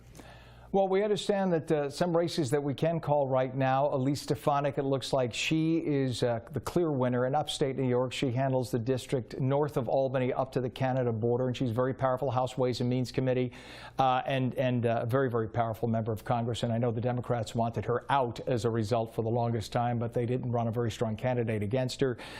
You also have Nicole Malliotakis, who's one of the few Republicans who is within the boundaries of the city of New York. But for those who don't realize, Staten Island, which is technically part of the city of New York, might as well be in the Midwest in terms of its politics. It's the only part of New York that really is to the right of center, a very strong center, about 400,000 people out of a city of almost 9 million, and they tend to vote strongly Republican all the time. Do you know? And a strong member, Ken. I'm sorry? Yeah, I know both of them quite well. Yes. She's on the tax writing committee, so that's going to be very important if the Republicans hold the House. They're going to be framing a tax bill, a huge tax bill that would be extending the provisions of the Tax Cuts and Jobs Act that former President Trump signed into law. So she can play a pivotal role. She'll sail to a decisive victory, as Elise Stefanik is doing right now upstate New York. Well, there is one more. Speaking of the House, there is one more race to call. A woman who is the first openly transgender woman for this position has just won a congressional seat from the state of Delaware. Her name is Sarah McBride. So she will be the very first openly transgender member of Congress. And that is, again, you see Sarah McBride on the left of your screen, but we don't have that number up there right now, but officially she has been called. So she will be the first openly transgender member of Congress. And I think, you know, a lot of people politically, one way or the other, wherever they stand with transgender rights, I think a lot of people think that Republicans have issue with all transgender people, whereas they don't understand that Republicans don't have an issue with an adult who feels they are transgender so much as they have with laws that permit the local jurisdictions to take parental power away from mothers and fathers, so that if a 16-year-old decides that they are a gender other than what they were born with, that would remove a parent's ability to say, no, no, no, let's wait before you have body parts removed. Yeah, you're completely right about that. The Republicans generally are very protective of parental rights for children that are still maturing, still sort of sorting through what they want their life to be like, not to be in a position where they make an irreversible decision, and that parents do have some ability to influence that. So that's been a strong Republican principle. So we understand we have another state to call. While I have you on with us, Rick, Vice President Kamala Harris is now declared the victor in the state of Colorado. Not too big a surprise there. Colorado, which 30 and 40 years ago was traditionally a red state, has strongly shifted blue as you had more and more people moving there from very liberal California. So you have people in Denver, everybody in Denver, it seems, whenever I've gone there, anyone in Denver says, oh yeah, my parents are from California, my grandparents are from LA. They moved to Denver. Denver's just a beautiful, clean, vibrant, wonderful city, and you can understand when people visit there why they'd want to stay. Unfortunately, too many Californians bring their politics along. Yeah, you sort of see this in Arizona too. Some of the people say the same thing there. Their blend of politics is changing as more California people come in. They're sort of saying, okay, you keep your, don't come here and bring your politics with you. We're pretty comfortable with the way we were. But I think, Ken, one of the things to look for tonight is how well President Trump is going to do with the popular vote. Republicans have lost 7 of the last 8 elections in terms of popular vote. Mm-hmm. So right now, I think there's a reasonable chance that the former president will do very well and may take the popular vote. If that's the case, the odds of Republicans retaining the House, and they've got some tough races, some of which are in 2 states that are very blue, in New York and California. About a quarter of all the undecided, or say swing House races, are in those 2 states, and almost half of all the swing races are in blue states. That may be enough tailwind that will help protect some of those Republicans' seats. So really important to watch how well the former president does in terms of the popular vote. And that will be certainly interesting to watch. I just want to bring up some numbers once again, Rick. This was because our friend Mike Gallagher brought this up, the New York Times, which is not officially what we're backing, let me make that clear, but the New York Times, a left-leaning publication, obviously, they're now saying the chance of winning for Trump is now leaning 81%. So for a liberal publication like that to say there's an 81% chance of Trump winning is a lot. They're saying that he's going to get at least 296 electoral votes to Harris's 242. Again, that is the New York Times prediction. That is not what we're calling right now, but we wanted to share that. Rick Lazio, former congressman from Long Island, New York, it's such a pleasure to see you again, my friend, and thank you so much for taking the time on this busy election night for being with us. We appreciate it. All right, we have lots more coming up, more state information.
The following is special Salem News Channel coverage.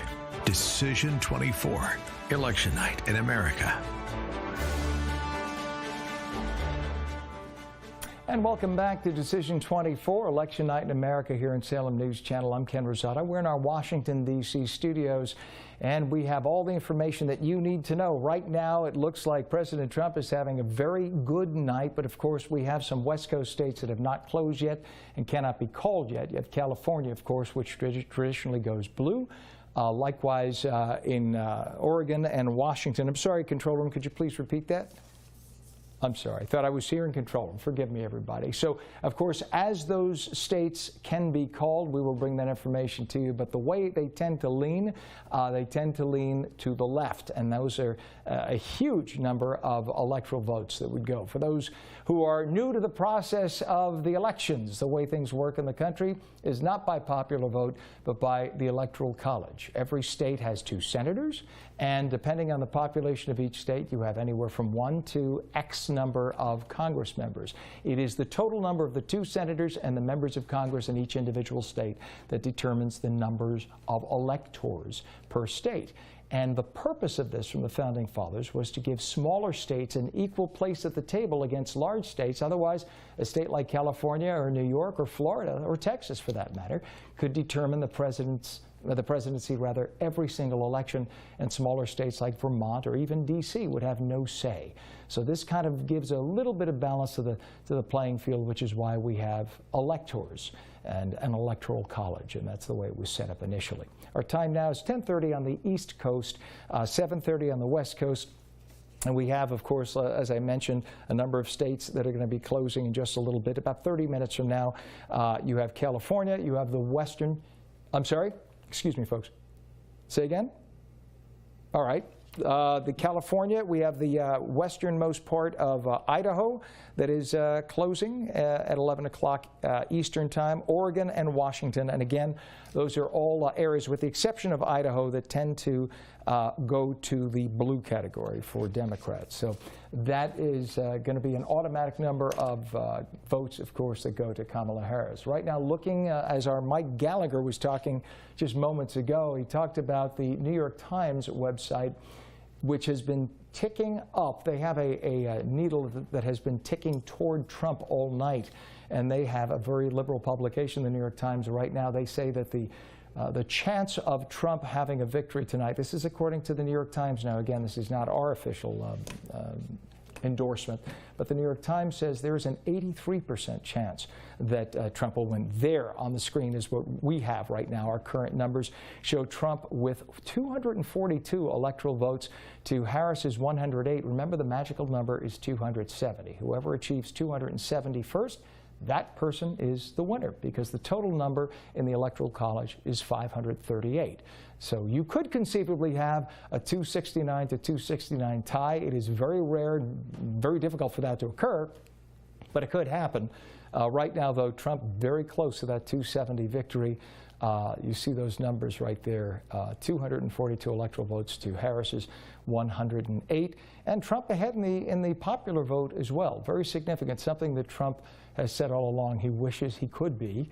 Remember, in 2016, President Trump won the presidency with the Electoral College, but he lost in the popular vote, and that's something that you could see somebody who's big into business and winning, like President Trump, that really kicked him. It kicked him hard that he didn't have the popular vote, but he had the Electoral College. So again, President Trump currently leading in both the popular vote and strongly leading in the Electoral College. But again, this is before the big states of California, Washington, and Oregon close, likely headed in the direction of the Democrats. Of course, we'll have that information as it comes in. You see the popular vote on your screen right now here on Salem News Channel. Decision 24, Election Night in America on Salem News Channel is coming right back. Please don't go anywhere.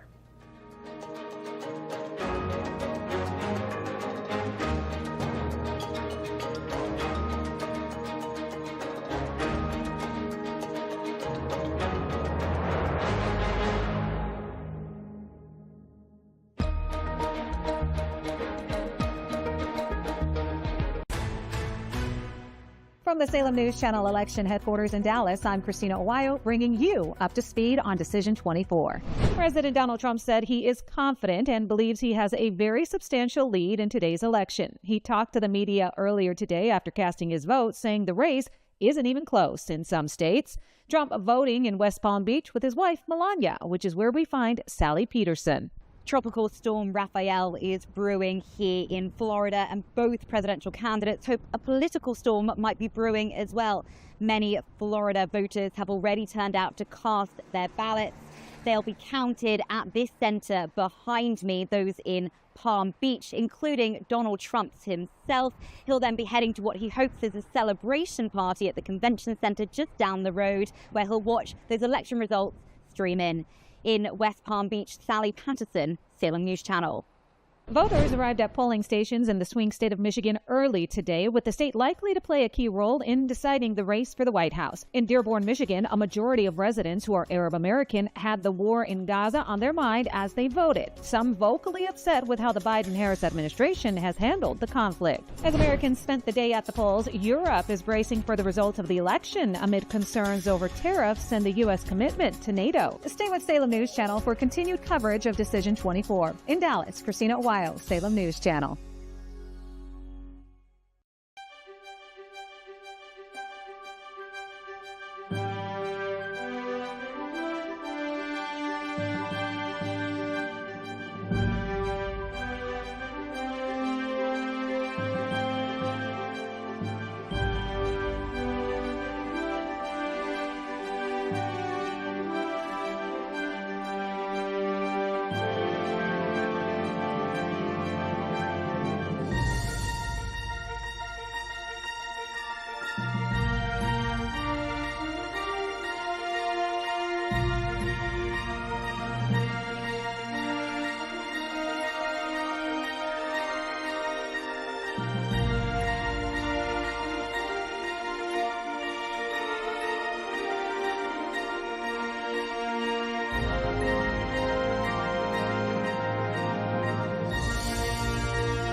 The following is special Salem News Channel coverage.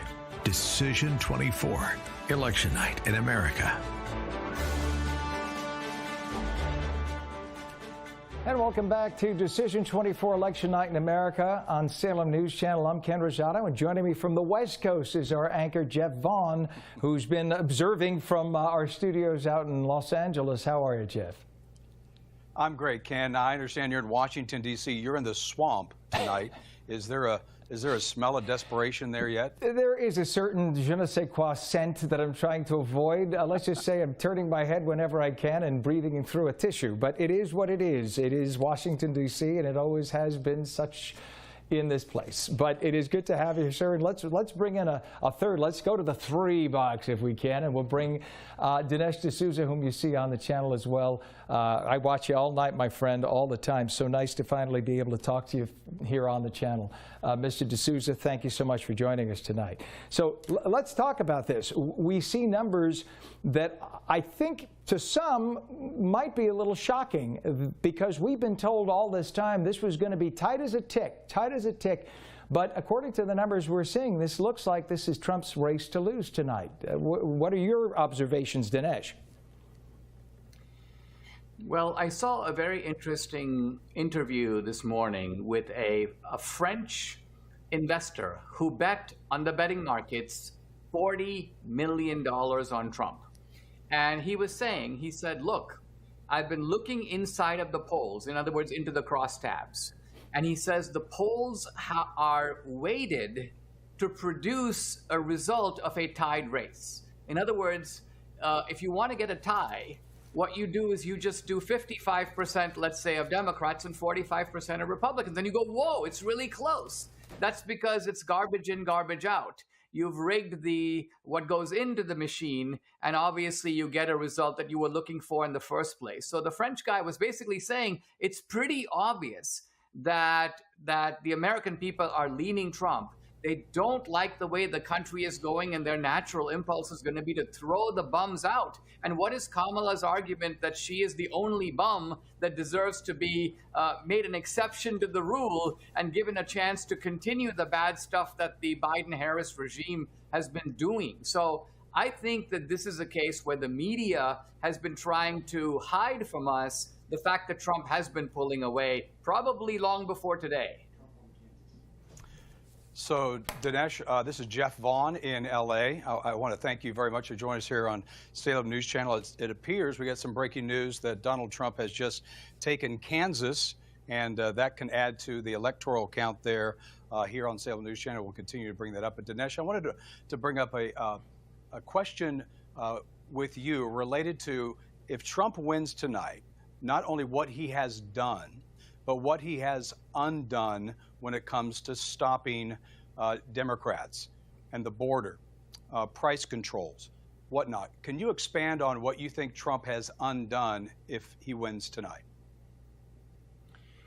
Well, I think that in the first term, what Trump did, he did a lot of good things, but his big achievement was to expose the depth of the corruption that went far beyond the familiar places that we look for it. I mean, who would have thought you can't trust the people at the CDC, the doctors in the white coats? So I think Trump is now aware, not only that the swamp is deeper and wider than he thought, but it's also extremely vicious. I mean, look what they've been trying to do to him. So I think the agenda of the second term is going to be to do a top-to-bottom cleanup of these agencies. I mean, you need to send people in with blower torches and fumigating equipment to clean up the government. And I hope that Trump is aware of the magnitude of the task. I mean, it's not easy to make America great again. Today would only be the beginning. You know, Churchill said, it's not the end, it's not even the beginning of the end, it's the end of the beginning. And I think that's where we are today. Dinesh, if I may jump in also from the East Coast here, one of the things I heard somebody suggest in the last 6 months was that in order to eradicate the swamp, if you will, because there are 3 million United States federal government employees in this country, if the Founding Fathers knew that that would eventually be the case, what was supposed to be a loose confederation of separate countries with one common defense, I think they would have been horrified. So I think one of the suggestions I had heard was that you should, or the president if President Trump comes into power once again, that using executive authority, that he would decentralize the federal government in terms of the people who work under the auspices of the executive branch, letting go a number of them, and then taking the remaining and spreading them out across the 50 states. Therefore, not having everybody with a Washington, D.C.-centric mentality, instead having people from the Midwest, people from the Southwest, people from the Northwest, therefore having a different mindset in federal government. I agree. I would just push these ideas a lot further, because I think that part of the problem with the way Republicans have governed in the past is the Democrats do really bad things, the Republicans come in and just hold the line.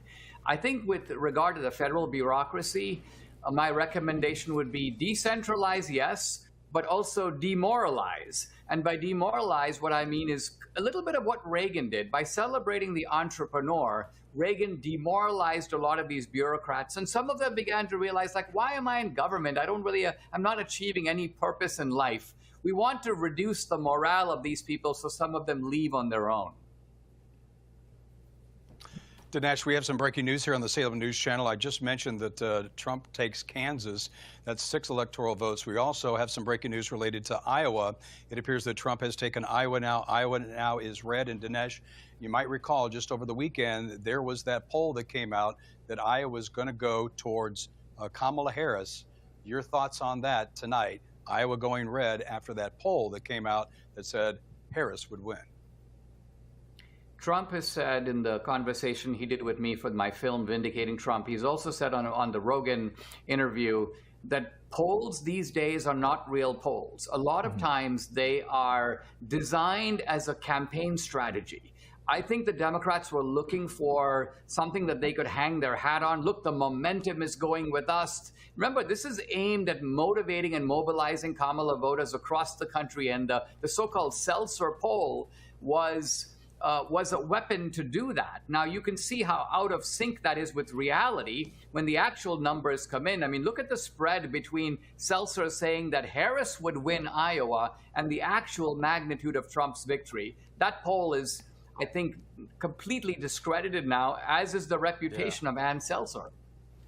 But Dinesh, with a follow-up on Iowa, if you put out the information that the candidate that you want to win is going to win Iowa, isn't there still the thought that I don't need to vote now? I mean, I don't understand that. Is it because now things have changed so much that we don't do the balloting on election day, but we do it as we run up to it with mail-in balloting? Is that, I mean, I'm trying to figure out why they would do that.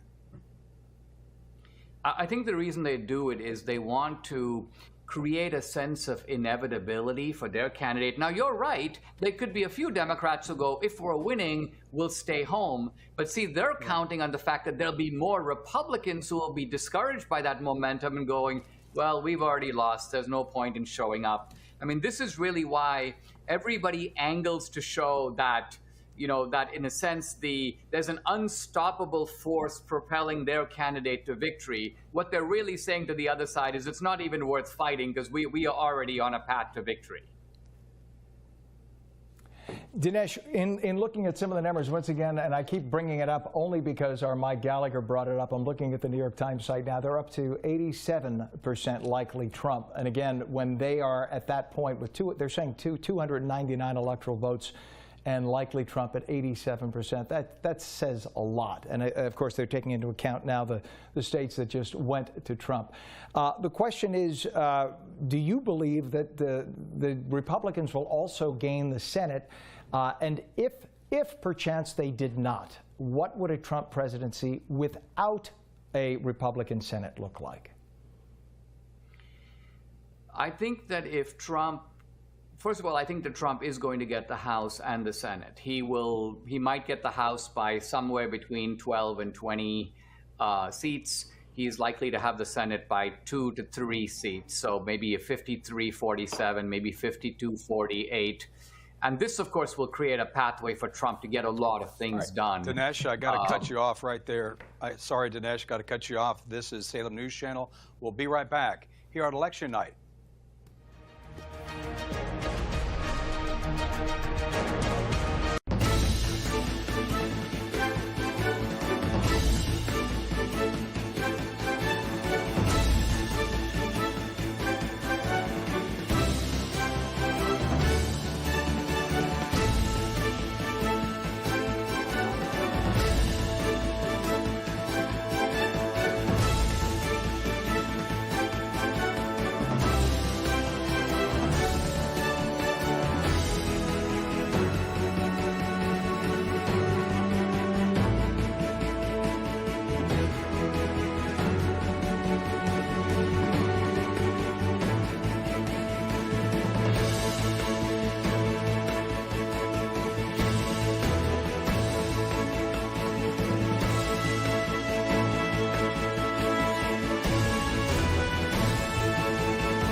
at this hour on SNC.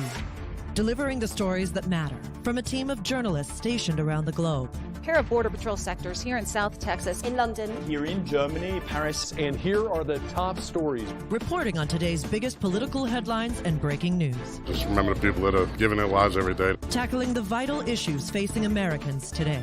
Middle East turmoil, crisis at the border, the battle for the White House. That's what you need to know at this hour. Only on Salem News Channel.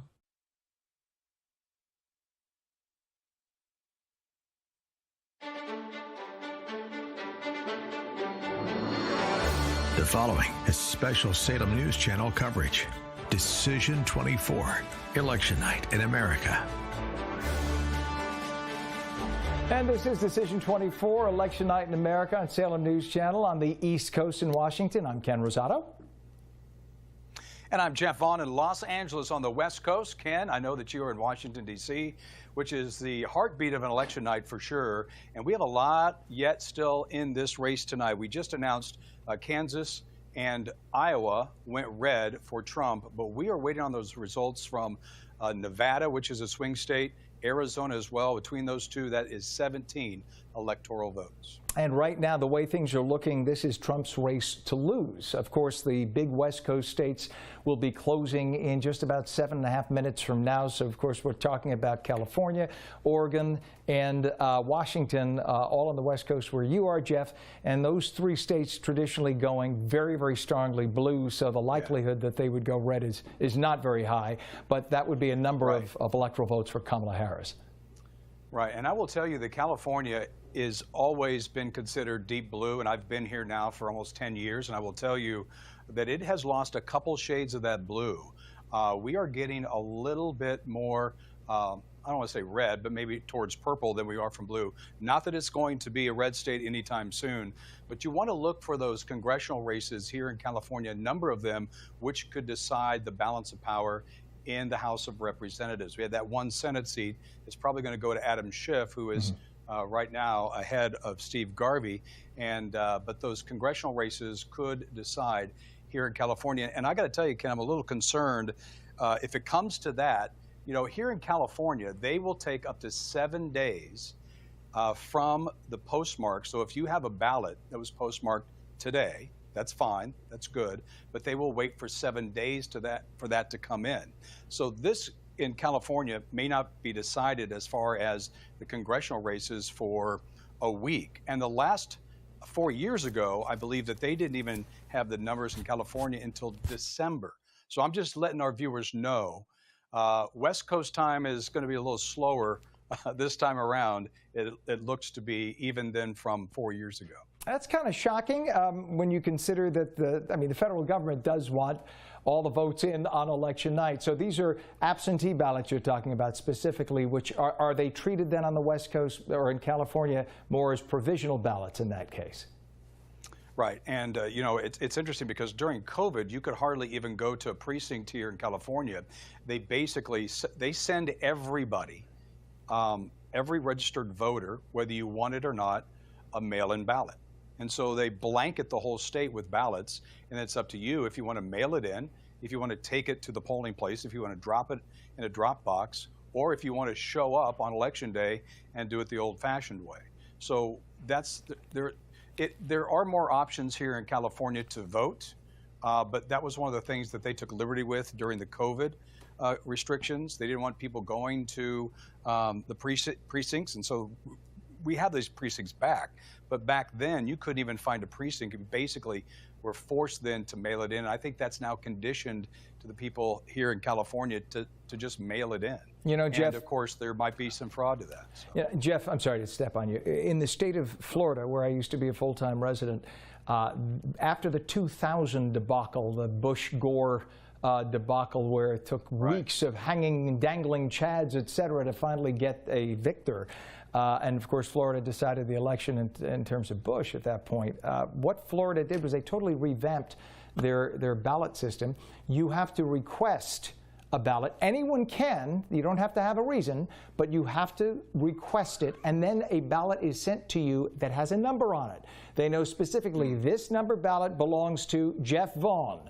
They send it to you. When you fill it out, you have to very specifically put everything back in, sign across the backside, and then put it in the mail. The minute it goes in the mail, it's tracked.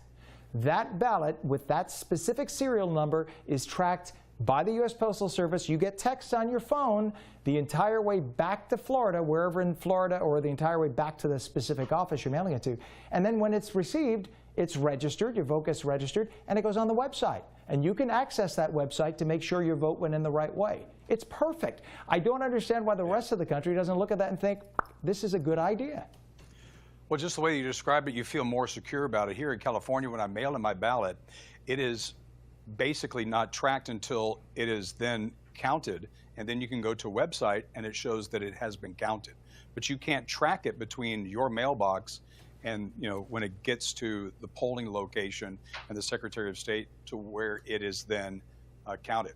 And you would think with the technology, like Amazon, of course, can track your package. Why can't they track your vote? But, you know, that's something that we only have about a minute left in this segment, and we're not going to even scratch the surface if we continue talking about this. It's something that needs more time, I think. Let's have a national Congress about that. All right, Jeff Vaughn, Decision 24, Election Night in America on Salem News Channel. Lots more to come. Just 2.5 minutes from now, all the West Coast states are going to close. We're going to start getting results from there. So don't go away. We'll be right back.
From the Salem News Channel election headquarters in New York, I'm Haley Bianco, and here's where things stand right now.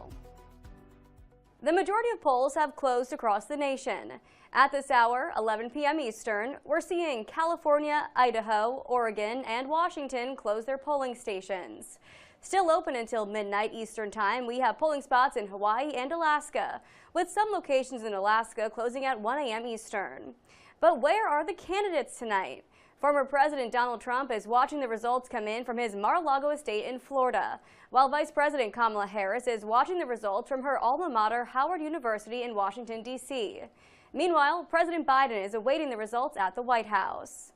Since polls opened this morning, Americans lined up at their polling places to cast their votes. I made sure I was up at 5:30. I said I had to go do this because Trump, we came too far to go backwards. I think that at the end of the day, American people do ultimately all want the same thing, which is a strong government that cares for its people. And I think that everybody's just mobilized to want to have their voice heard. I voted for Kamala Harris. We don't really have we're limited in our choices. I voted for Donald Trump today. For up-to-the-minute results, go to snc.tv. You're watching Decision 24 on Salem News Channel. In New York, I'm Haley.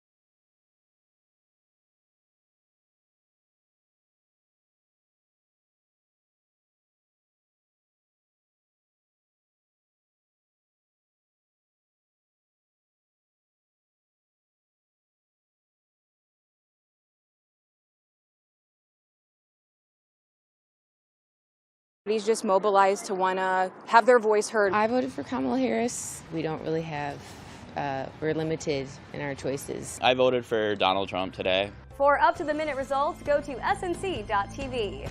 You're watching Decision 24 on Salem News Channel. In New York, I'm Haley.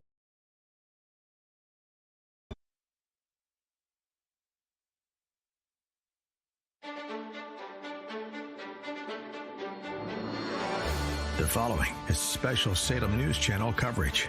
Decision 24, Election Night in America.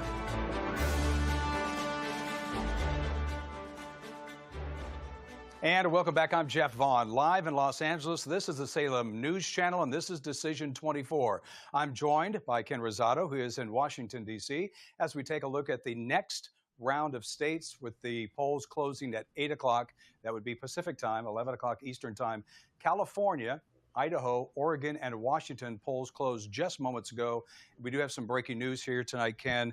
Big surprise, Harris takes California and all of its electoral votes, and that brings her now to a total of 162 compared to, as we take a look at our polling partners, 246 in favor of Trump in the Electoral College.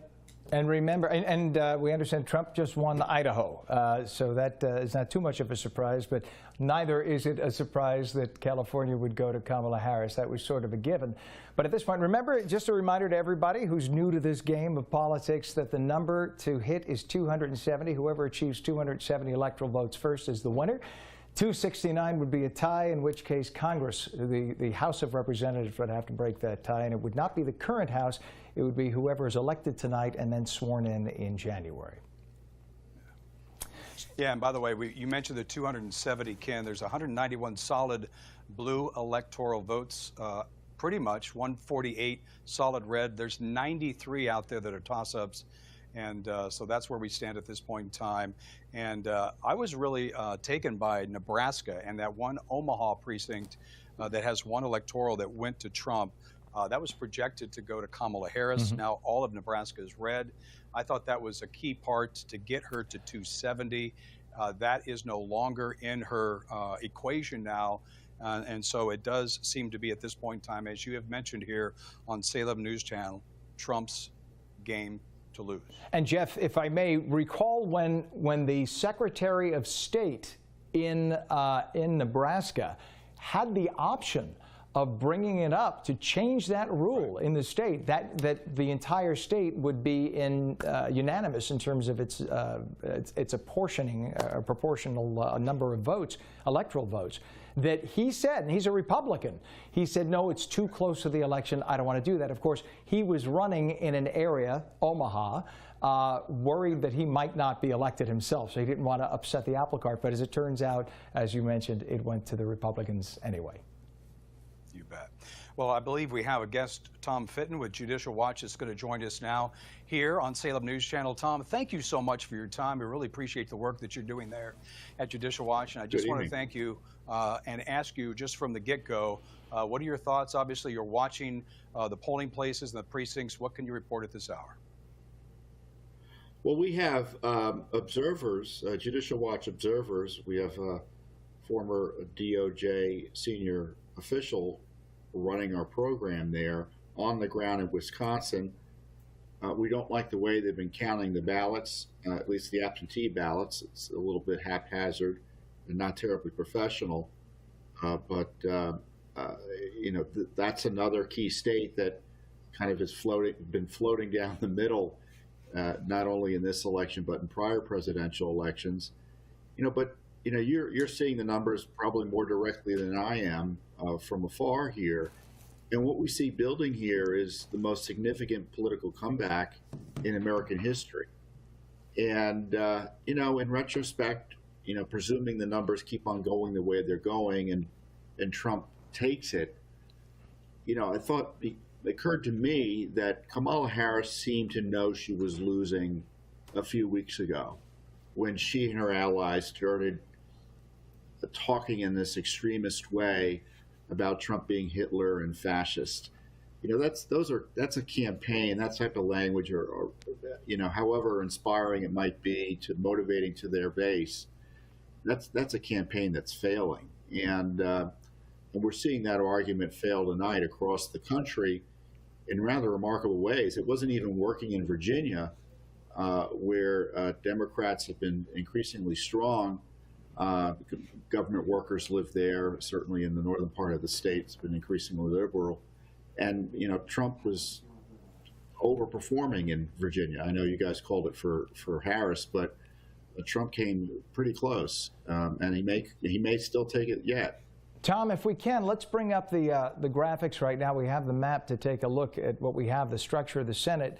If you could see our screen right now, you can see that there's a gain of 2 for Republicans and a loss of 2, obviously, then for the Democrats, with 50 seats going to the Republicans and 39 for the Democrats. Of course, a third of the Senate is always up for grabs, and in this case, the Democrats had many more seats to lose. So this was, of course, a bigger risk for them, and the way it looks for the Republicans, there might be some nice gains. But of course, at this point, I know that the Republicans were hoping for a 53-54 victory, but all it takes is 51, or if the presidency is Republican, all it takes is 50 with a tiebreaker from the vice president.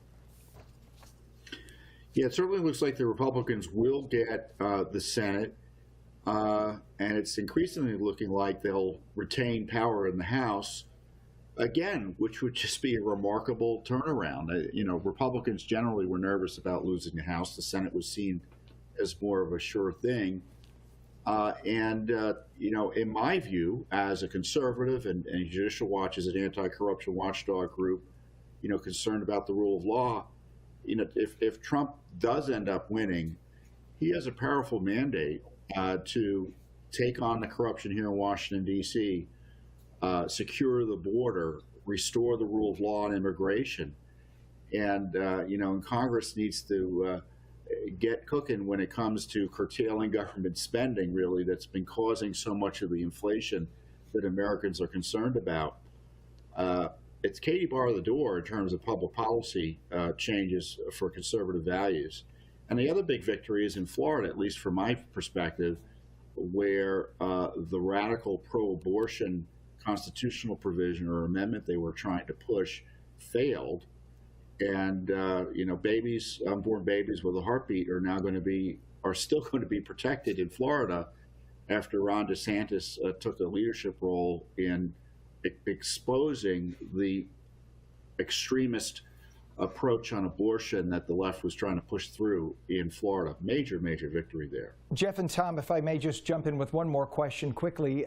Tom, you talk about the mandate that President Trump would have and in winning potentially both the House and the Senate if President Trump does pull through and end up winning tonight. When he won in 2016, there were a number of people, even in his own party, who didn't want this outsider. And when there were accusations of Russia, Russia, Russia, even the Republicans seemed reticent to support Trump at that point. Many abandoned him and said, "Oh, let the investigation take its course." And Trump was sort of handcuffed in the beginning of his presidency. He was taken away from him. He even said he deserves to have a couple of years back because he didn't really get to govern as any other president in the past got to. Do you think things are going to be dramatically different this time out if the Republicans win the House and the Senate, and that these are people who came up or are coming about supporting Trump as opposed to being reticent to support him? Well, you raise a fair question. We don't want to get too irrationally exuberant. If you're a conservative, usually what happens in Washington will generally continue to happen. So I'm sure he'll have some internal pushback from some nervous Republicans, but a lot of Republicans who were, so quick to abandon him or pretend that he was up to no good, they, I think, politically regret their position. And hopefully they will, rather than worry about what Trump is doing, worry more about the abuse of power that victimized Trump and other Americans during the Biden years and, frankly, during the Obama years. Tom, I want to ask you, I know that you are all over the place making sure that the law is being followed. Judicial Watch has just such an amazing staff there that follows everything, and I know that you're on top of this. There was some electoral college reform under Biden, and the way that they certify the electoral college now, it kind of concerns me a little bit that it goes through the governors. When we have 6 out of the 7 swing states are all Democratic governors. We have Governor Whitmer in Michigan. We have Governor Shapiro in Pennsylvania, and they have called Trump a Nazi and a fascist. I mean, if it comes down to them certifying it for Trump, can you trust that they're going to do it after they've said that this is a Nazi and a fascist? I mean, I'm sure that you're watching this, and how seriously are you looking at that? Well, the establishment Democrats in the last few weeks have kind of walked back some of their more extremist colleagues, or walked back away from some of the views of their more extremist colleagues, and said, well, we're gonna certify any election that Trump wins, and there's no argument he won improperly, or he will have won improperly, presuming he does win in this election. So there's no basis. And frankly, to the degree that Electoral College Reform Act undermines state legislative prerogatives in the elections as the Constitution directs, I would argue there are some constitutional issues there. But I do think, on the other hand, there's going to be significant pressure, and that's going to be the big question. What is the radicalized left that's been so empowered in the last few years? They took the violent riots in 2020. They got the major Democratic Party leaders to endorse and defend and excuse it. What are they going to do if Trump wins? And that's generally the concern. And I'm hoping that the victory is significant enough if it does occur. It's not because I have a political interest in it. I just don't want the violence to occur and rioting to occur and the left to have a justification for it. So the bigger the victory, the better for the public safety and civil discourse. All right, Tom Fitton from Judicial Watch, thank you so much on this busy election night for joining us. You're welcome. Thank you, gentlemen. Jeff? Well, Ken, we have just a few seconds here, and we do want to give the latest information. Those polls closed here in California. That went to Kamala Harris. Idaho closed as well. That went to Trump. We're waiting to get results from Oregon and Washington. We'll have all of those races and the results here on the Salem News Channel. Stay with us.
The following is special Salem News Channel coverage.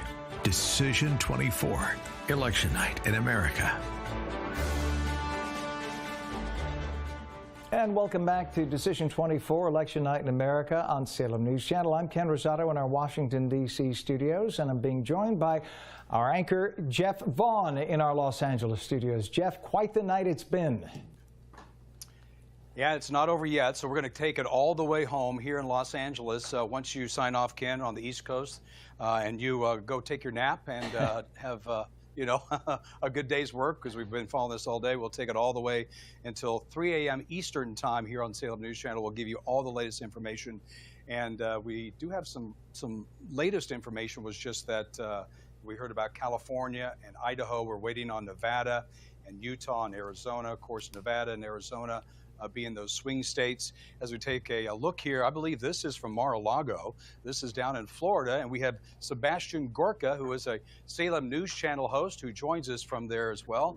You are at Mar-a-Lago. Sebastian, tell us, what is the mood there right now?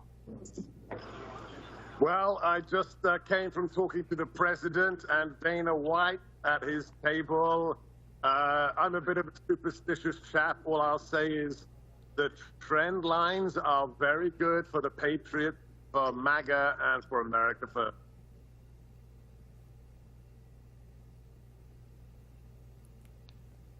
Well, Sebastian, tell us, we know that you obviously were able to sit down and to talk with President Trump just a few minutes ago. Did he give you any indication as to how he's feeling?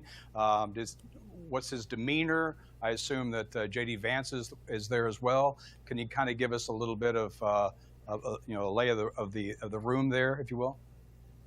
Yeah, I mean, look, I've never seen the ballroom so full. I think it must be about 1,000 people. I hope they don't tell the fire marshal. I just saw Elon Musk walk by with his little son on his shoulders. I just said hi, did some selfies with Alina Harbour, Sarah Huckabee Sanders. The president was... I'm not going to say anything about the president except the fact that he was smiling. Can we leave it at that, guys? Well, that's a good way to describe it. What are the chances of a Sebastian Gorka working for the President Trump in the 47th capacity? Well, I don't know if Phil Boyce is watching right now, so I'm going to be careful what I say, because he's the guy that blessed me with a national radio show. All I'll say is, let's just win the election, and if a president asks you to work for him, it's not an if, because it's not just an honor, it's a duty. But right now, we have to save America, guys. We can't have another 20 million illegals. We can't have inflation continue. We can't have gas quadrupling in size. We can't have World War III ignited because Kamala Harris is the commander-in-chief. So right now, I want to focus on having the election called tonight for President Trump, and let's save America. And Salem has been such a huge part of that. We own talk radio. The Patriots own talk radio. And that's why Salem News Channel is so important, because we're here to tell the truth in the interests of all Americans and salvation of the greatest nation on God's green earth. Well, Sebastian Gorka is joining us from Mar-a-Lago in Florida, where they hope to have a victory party there later on tonight. I'm sure Sebastian will partake in that when that comes through, and he reaches 270 electoral votes. We know that Kamala Harris is tonight in Washington, D.C. at her alma mater at Howard University. Sebastian, I want to get your take on something, not so much if a Trump victory comes about on what he brings to America, but what has been undone with him becoming president. You talk about the border, no price controls, no Green New Deal. Tell me a little bit about having Trump win this election, what that has undone for Democrats. Well, look, let's talk about, that's a great question. The way you frame that is very interesting, what is undone. So here's my wish, and this may shock you. I would like us to have two patriotic parties in America. I would like the Democrats to be trounced, to be crushed, so that a normal Democrat party can be built out of the ashes. I'd like to see a Democrat party where JFK Tulsi Gabbard, Scoot Jackson could have a home. I don't want to have one party that believes in America and another one that hates America. So if America First wins, if MAGA wins, if President Trump becomes the 47th as well as the 45th president, I think it's a time of reckoning. You know, you don't have to like Bill Clinton, and what he did with Monica Lewinsky is disgusting. But I'll say one thing about Bill Clinton. He reigned in the craziness. There's no sane person left. Nancy Pelosi, Chuck Schumer, they've all genuflected at the altar of radicalism and the 1619 Project, and America is bad. I would like to think that a Trump victory is a come to Jesus moment for the Democrat Party, and they say, okay, Americans love America. We need to love America as well. That's a great question. In this country, with the polarization the way it is now, and with so many people on the left who feel that they can't even have a discussion with people on the right, do you think there'll be a time of healing, or do you think things are going to get worse before they get better? So I've done a lot of interviews with foreign news agencies in the last few months, and I find it amusing that, you know, I'll be talking to the head of Swedish news agency or Belgian or whatever, and they say to me, what happens if your former boss loses? Will there be another January 6th? And I say, what, a couple of hours of rioting that we don't know who really caused? I'm worried about if President Trump does win, because I remember BLM, I remember Antifa, I remember the 40 people killed, the firebombing of St. John the Episcopal Church, 1 block from the White House. I remember the $3 billion worth of damage done to small business owners. So, you know, this idea that we're all going to come together, we can't come together unless somebody on the other side says, you know what? Killing people in the name of politics, imprisoning people like Steve Bannon, my colleague, like Peter Navarro, calling the leader of the opposition Hitler and a dictator. You can't do that in America. So the onus is on the left. If they want to have unity, if they want to have a peaceful America, they have to put down their weapons and their violent rhetoric first. Imprisoning people who have political points of view while allowing people to go free who steal $1,000 from stores on video cameras, and telling security, leave them alone, let it stand down. And then when your insurance goes up to astronomical heights, you wonder why that happens, but yet we all end up paying for it. I mean, people forget that there's a consequence when the left allows things like that to happen in our society. Well, that's nothing. I mean, you know, making the theft of $900 worth of, you know, items in San Francisco a non-crime. It's kind of like Pikerville. I'm not interested. When a 12-year-old girl is raped, has her wrists and ankles tied together, strangled and thrown in a ditch by 2 Venezuelan illegals led into the country by Kamala Harris, that's when it's out of control. That's what we have to stop. Lake and Riley, on and on and on. Rachel Marin, it's just Dr. Gorka, out of we're going to have to control. cut you. We're out of time right now, Doctor. All right, we got to let you go. Breaking news. We have breaking news real quick before this break here on Salem News Channel. We are projecting Trump to win North Carolina, one of those.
The following is special Salem News Channel coverage. Decision 24, Election Night in America. And welcome back to Decision 24, Election Night in America here on Salem News Channel. I'm Ken Rosato in Washington, D.C. And my co-anchor tonight is Jeff Vaughn in our Los Angeles studio. Jeff? Ken, thank you so much. Well, since we're here in L.A., let's bring up those latest numbers on the congressional races and the Senate race here in California. Let's bring up the Senate race here. This was between Congressman Adam Schiff. Obviously, you remember him from the impeachment of Donald Trump in the House of Representatives. He is now going after Dianne Feinstein's seat in the Senate, and he appears to be leading at this point in time, 4.5% over former Dodger player Steve Garvey. The Dodgers just won the World Series. Steve Garvey was first baseman for the Dodgers. Obviously has a lot of name recognition, but I can tell you, Ken, that this was a race from the very beginning.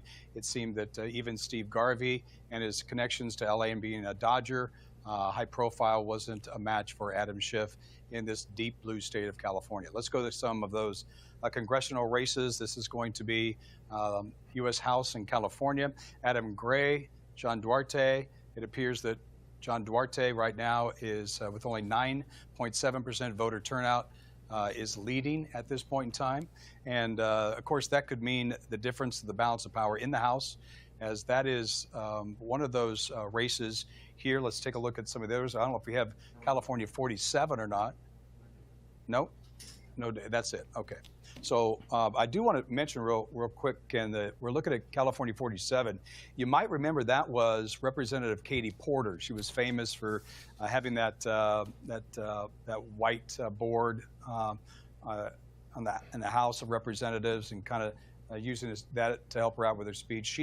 She left that seat to run for Dianne Feinstein's seat, challenging Adam Schiff in the primary, and she lost, leaving an opening for a Republican to take that. So she failed in the primary Senate, so we have challenger Scott Baugh with the GOP. He's a former Orange County GOP chair versus Dave Min, who is a California state senator. So that's a race that we'll be watching very closely here in California as well. And you talk about the state of California turning a little bit more purple-ish, as you mentioned. What parts of California do you think, or less blue?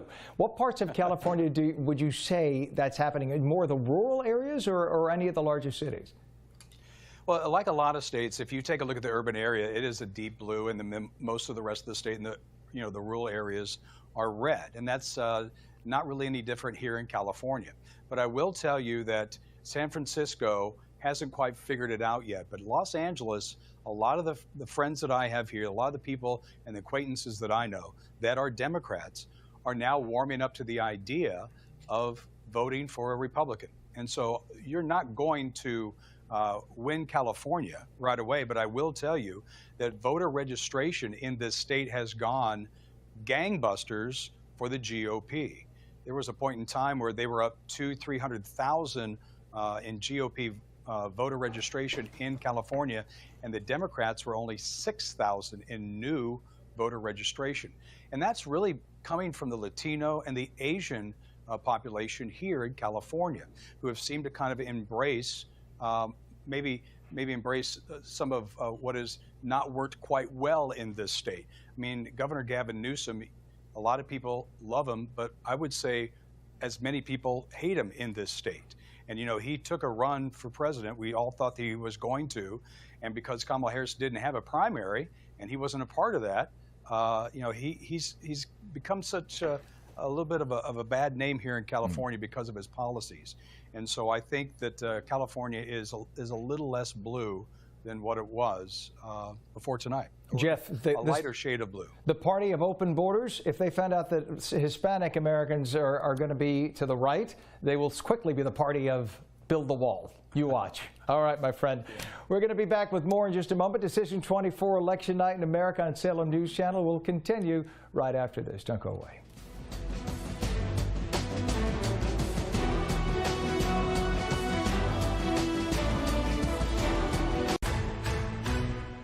I'm Christina Owayo at our election headquarters in Dallas, and here's where things stand right now. As Americans spent the day at the polls, Europe is bracing for the result of the election amid concerns over tariffs and the U.S. commitment to NATO. Trent Murray has more from Brussels. Well, Europeans may not get a vote in the US election, but I can tell you they certainly feel like they will be affected by the result. Leaders here in Brussels have been closely watching the campaign in recent months, particularly paying attention to some of the rhetoric from former President Trump, who has suggested that tariffs could be on the way for European exports and has also accused some European countries of, quote, freeloading in NATO. It is expected that should he be victorious, it could be a big shift for the relationship between the EU and the US. For Vice President Harris, if she is victorious, many here believe it will be business as usual as what they saw during the Biden administration. In Brussels, I'm Trent Murray for Salem News Channel. More than 78 million people cast their ballot before Election Day, with some states breaking records on their early voter turnout. The early voting numbers are being described as scary by some Democrats. In addition, according to the Trump campaign, more than 1.4 million Democrats in battleground states who voted before Election Day in 2020 and 2022 did not vote early this year, and many didn't even request a mail-in ballot. You're watching Decision 24 in Dallas. Christina Owayo, Salem News Channel.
The following is special Salem News Channel coverage.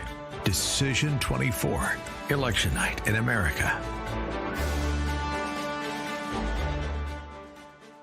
Good evening, I'm Jeff Vaughn in Los Angeles. This is the Salem News Channel and Decision 24. We are following all the races tonight in the balance of power in the Senate and, of course, in the House of Representatives, as well as the presidential race. Let's take a look, if we can, at those electoral numbers at this hour. Our polling partners have Kamala Harris, current vice president, at 189 electoral votes, and former President Donald Trump at 246 at this hour. The latest information was Utah went to Trump, as did Idaho. California went to Harris, and it appears that Washington and Oregon has done the same. I'm also joined by Ken Rosato, who is live right now in Washington, D.C. Absolutely. Thank you very much, Jeff. And of course, we're only 24 votes away, electoral votes away from President Trump to secure the victory. Remember, whoever gets to 270 electoral votes first becomes President of the United States. With me in the studio here in Washington, D.C. is Greg Cluxton from Salem Radio Network, the White House correspondent. Thanks so much, Greg, for joining us back in the studio tonight. And Greg just did an entire tour of the United States. He literally drove across country and went in all the battleground states, specifically the Blue Wall. When you see the results tonight, Greg, what are you thinking? Well, so far the results are showing that the polls leading up to Election Day were pretty accurate in saying that this is a neck-and-neck race and that this was coming down to the wire in so many key states, especially those 7 battleground states. You're right, I did just travel to Pennsylvania, Michigan, and Wisconsin over the last 5 days, and these are critical, especially for Vice President Kamala Harris, because she has fewer scenarios to reach 270 electoral college votes or more without winning 2 or 3 of those. So if she loses one of those 3 blue wall states, she has to make up those electoral votes elsewhere, and the other states where she could potentially reach those numbers are very difficult to find. So as, for example, North Carolina going into the column of Donald Trump tonight, that reduces the number of scenarios for Harris. And so the Harris campaign really relying on the cities of Detroit and Philadelphia and Milwaukee for the late counting of the votes in those very urban areas, key blocks in those key states of Michigan, Wisconsin, and of course Pennsylvania. And Greg, if I may, right now, just looking at our election partners here and what they have tabulated on the Salem News Channel map, right now we have for Kamala Harris, we already mentioned the state of California. Jeff had that. And we now see Oregon and Washington going for Kamala Harris. And so the numbers right now are up to 203 electoral votes for Kamala Harris. Not a surprise there. Those West Coast states were expected. 246 for President Trump. But interestingly, the popular vote right now, President Trump is beating Kamala Harris by 5 million popular votes, 54,455,000 to 49,682,000. And one more little important tidbit here in looking at the race for the Senate, in the Senate right now, 50 Republicans. So remember, 51 to win, but if President Trump wins the White House, then Vice President, in that case, J.D. Vance, would be the tiebreaker as President of the Senate. So as of right now, the Senate is 50 Republicans. And so if President Trump wins, then in essence, with J.D. Vance, he controls the Senate as well. And of course, we saw Kamala Harris as the vice president in this current White House cast very many of those tie-breaking votes in the Senate for key pieces of legislation. So that's very true. When we're looking at how this is shaking out for the presidential race, you know, there's a recent Real Clear Politics average of polls talking about right direction, wrong direction. This is often a very key question every 4 years during the presidential race. And 6 in 10 Americans believe that the U.S. is heading in the wrong direction. And that's, of course, a devastating number for an incumbent White House. And essentially, the Biden-Harris administration is dealing with those numbers. And so when a little more than 100 days ago, Harris goes to the top of the Democratic ticket, she is inheriting the administration's record of how people feel about the direction of the country. So 60+% thinking in the wrong direction, that's obviously a big checkbox in favor of the Donald Trump campaign. Jeff? Greg, I would like you to put on your Monday morning quarterback hat. I know it's not Monday morning yet. It is still election night. But how do you think the choice of the vice presidential pick for Kamala Harris changed this outcome of this election? Because it appears, obviously we have the blue wall there, but do you think picking Tim Walz, because I always thought that if you're in politics, you pick a running mate that could help you in the Electoral College. Walz doesn't do that. Minnesota is going to go blue regardless. But Shapiro in Pennsylvania was thought to be one of those that was in line to be picked as the VP. Pennsylvania is a big state with a lot of electoral votes, 19, and that is part of the blue wall that she needs. What do you think about her not going with Josh Shapiro of Pennsylvania and instead going with Tim Walz, and if that might be something that changes the outcome of this election?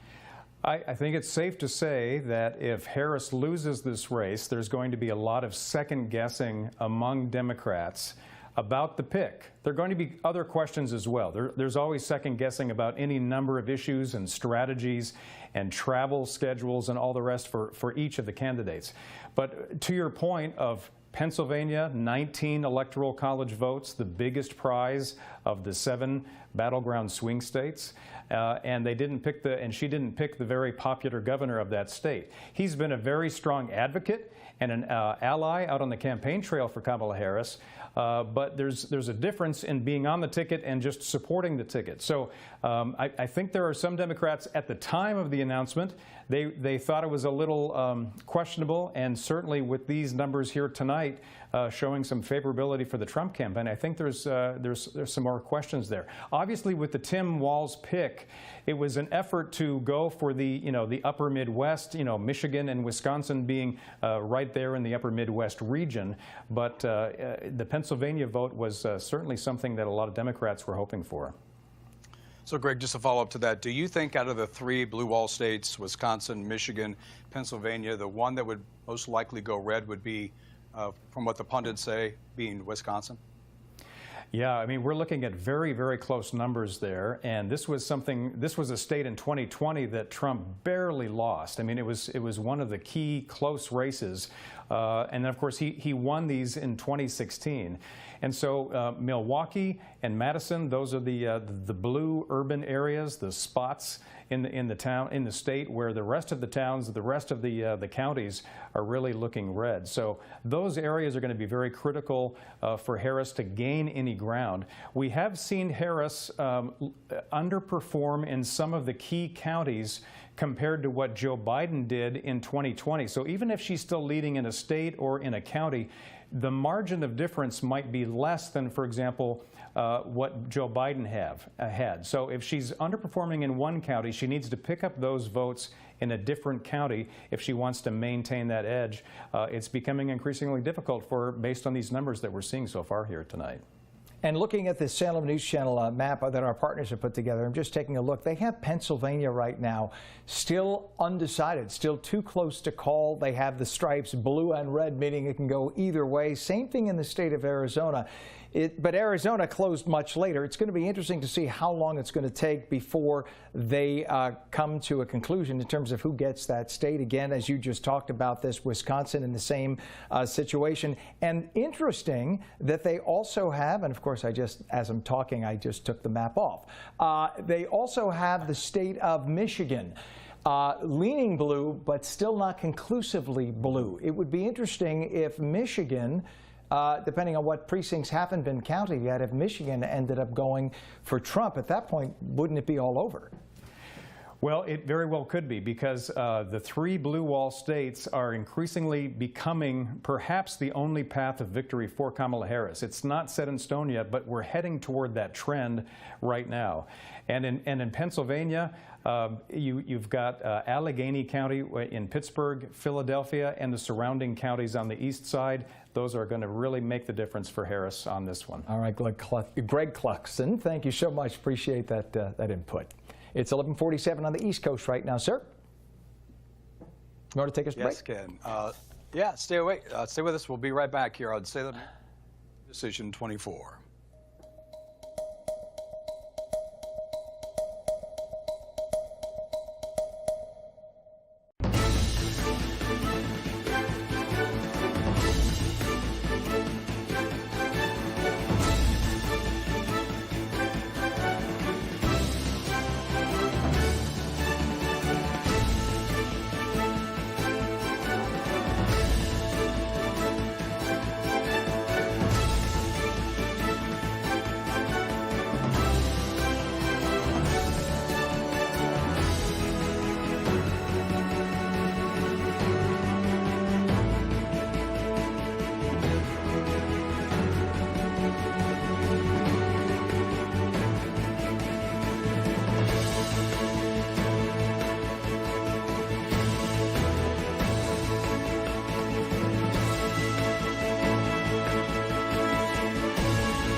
Salem News Channel is America's fastest growing conservative TV network. It's an absolute crazy day. Home to the largest lineup of free speech champions anywhere, delivering in-depth insight and unapologetic opinion on today's biggest news stories. Americans aren't going to put up with this anymore. SNC is the new choice for Decision 24 coverage. Watch Salem News Channel free 24/7 on your television. Stream now.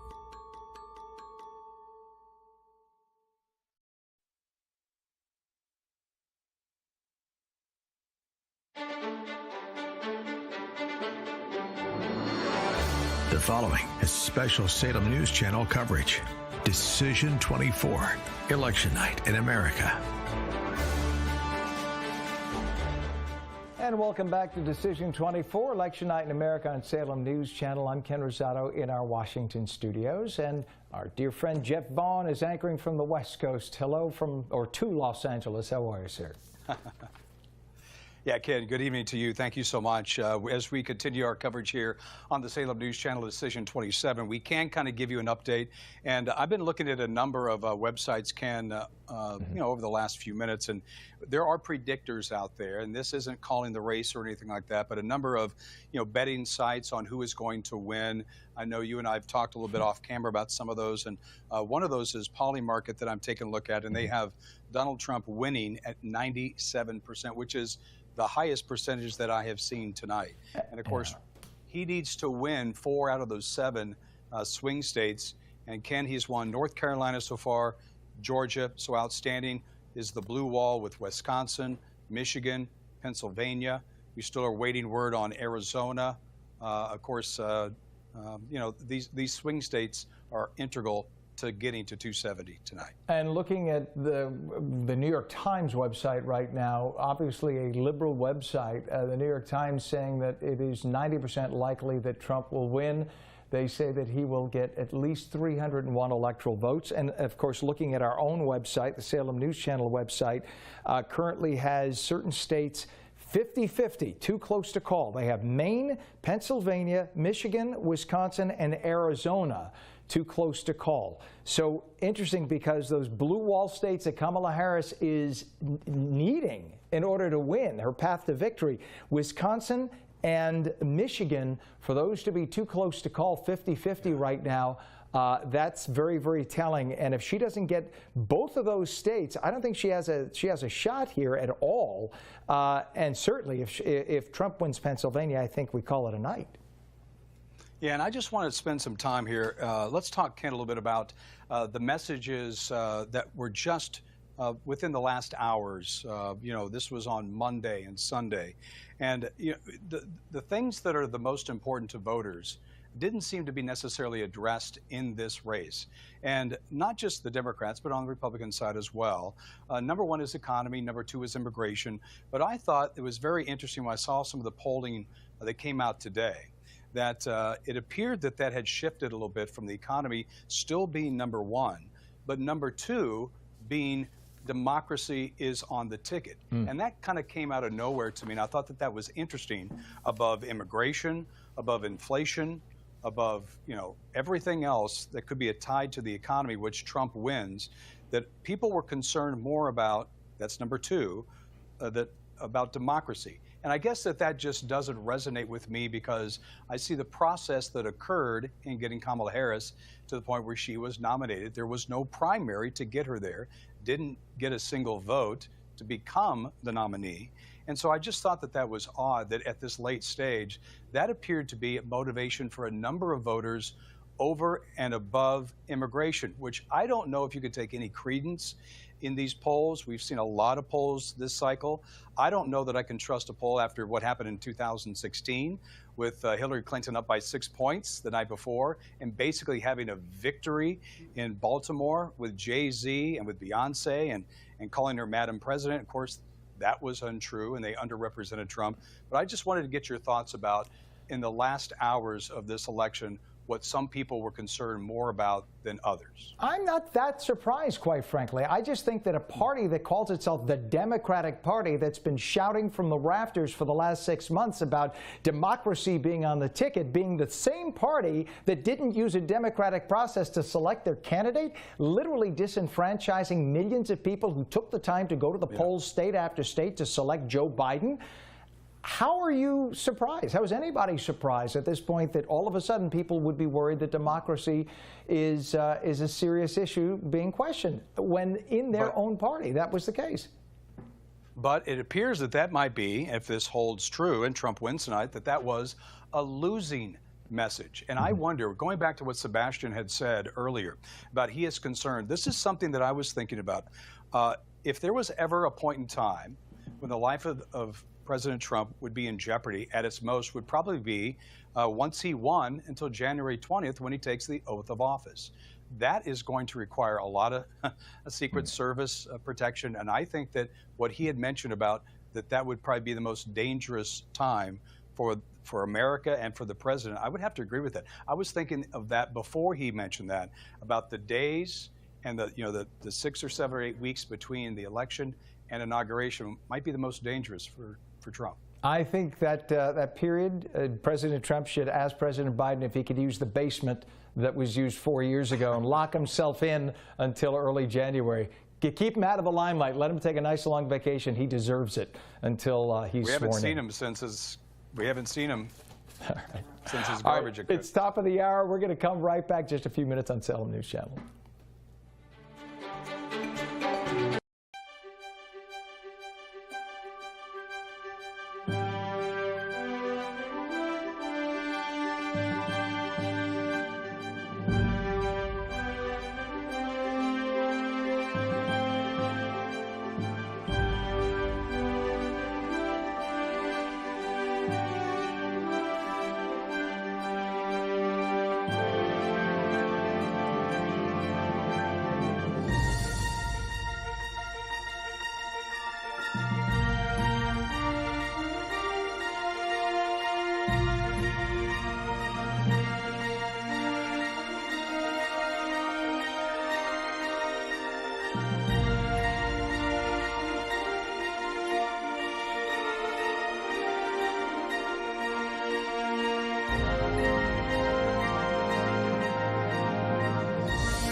From the Salem News Channel election headquarters in New York, I'm Haley Bianco, bringing you up to speed on Decision 24. In today's elections, abortion rights advocates lost on a Florida ballot measure, but prevailed in 2 other states. By rejecting adding abortion rights to their state constitution, Florida voters will keep a ban on abortion after the first 6 weeks of pregnancy in place. Most voters supported the measure, but it fell short of the required 60%. Meanwhile, Maryland voters adopted such a measure, and New Yorkers passed an amendment to bar discrimination on the basis of pregnancy outcome. Republicans have flipped at least 1 Senate seat to deadlock the chamber, while House races unfold and polls closed in key states that could decide control of Congress. Early Tuesday evening, West Virginia's Jim Justice won an open Senate seat, and Republican Senator Rick Scott in Florida sailed to re-election. In Ohio and Democratic blue wall states, Pennsylvania, Michigan, and Wisconsin, Democrats are fighting to salvage what's left of their slim hold on the Senate. Control of Congress is at stake. Several states made history, sending 2 black women and a Korean American to the Senate, and the first openly transgender person to the House. For up-to-the-minute results, check out our Decision 24 maps on snc.tv. Keep watching Salem News Channel for continued coverage of election results. In New York, I'm Haley Bianco.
Went nuts. They said, does the boss know Ken Rosato's there? Like, you have no control over me, idiot. I'm working for radio. Can you imagine? My radio boss said that he was privy to that. They were screaming, do they know that Ken Rosato's there? Like, what? Am I crashing your shot? I'm working. The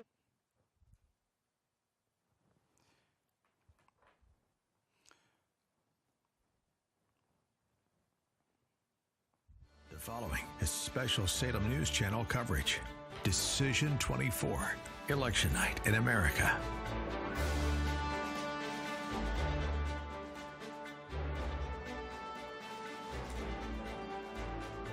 And good evening, I'm Jeff Vaughn. This is the Salem News Channel. I am live in Los Angeles, and this is Decision 24 as we continue to follow all of the races and the results of this election on Election Night in America. I'm joined by Ken Rosato, who is in Washington, D.C., and I want to thank you so much, Ken, for joining us here as we continue to take a look at what is happening with not only the race for president, but the balance of power in the House and the Senate.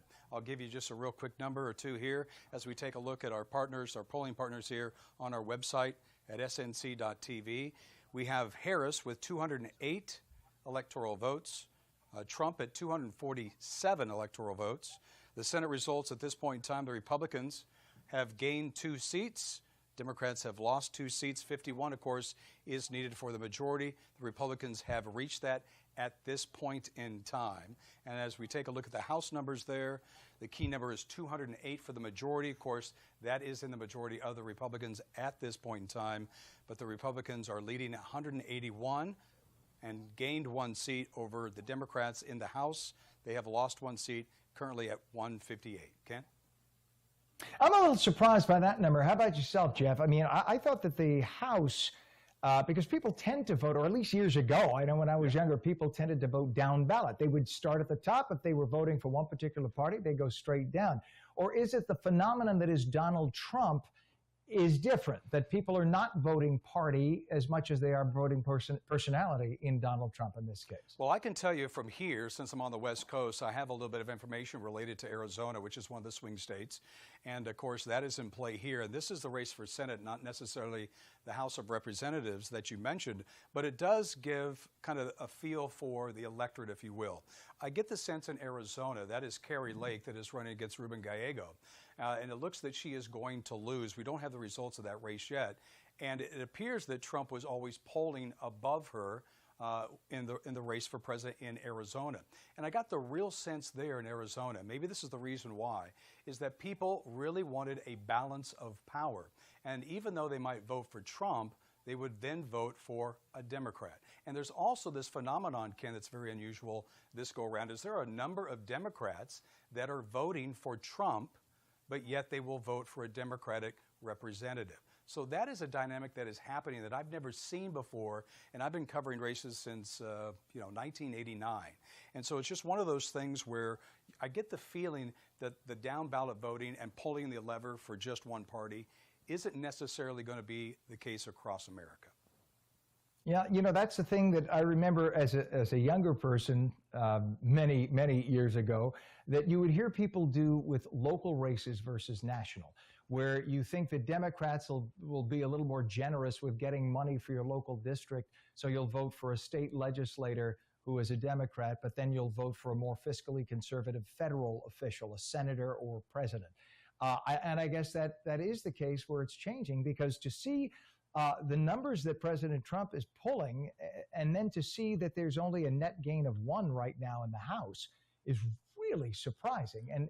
And the question is, who do you blame for that? Is it Tom Johnson not working hard enough with the House? Is it, because you have in this case the entire House up for grabs versus the Senate, where you only have 1/3 of the Senate up for grabs. Yeah, Speaker Mike Johnson. Well, another dynamic I think that's happening here, Ken, is you have really no moderate Democrats anymore. And so you have those moderate Democrats that are lost, and they don't feel an allegiance to the Democratic Party because they're now considered more to the right. And so they now have much more to relate to when it comes to the GOP. Let's get to Kristen Tate. She is with The Hill, a libertarian columnist that joins us here now on Salem News Channel. Kristen, thank you so much for joining us. Tell me a little bit about what you think of the race so far. Are the results where you thought that they would be?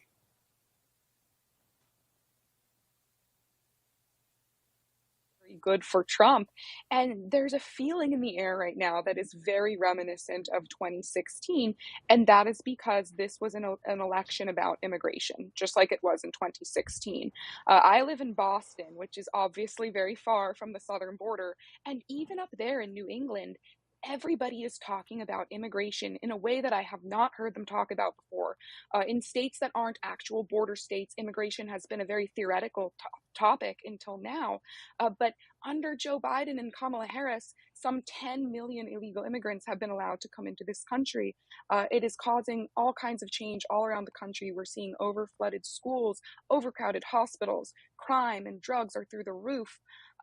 Americans are having their jobs taken from them. So I think that this election is about immigration, and that is why we're seeing such large gains for Donald Trump in states where we weren't necessarily predicting it. Ken? Yes. I'm sorry, I hear nothing on this end. Forgive me. We have some technical problems I only here, hear you, Ken. Jeff. Yeah, Kristen, let me ask you a little bit about, you're a libertarian columnist, and we have heard a lot of people that were dissatisfied with Kamala Harris that would vote for, Jill Stein, specifically in Michigan. Do you get the sense that the Libertarian Party was in play here as well and got some of those votes? And if so, were they taken away in favor of Trump against Kamala Harris, or vice versa? The vast majority of libertarians I know are kind of holding their nose and voting for Trump. They don't love Trump. They don't love his personality, but they absolutely cannot bring themselves to support Kamala Harris. We've seen a really interesting paradigm shift with the two parties in the last decade or so. You now have RFK Jr. And Donald Trump on the same side, and then you have Kamala Harris, Dick Cheney, Liz Cheney, and Adam Kinzinger on the other.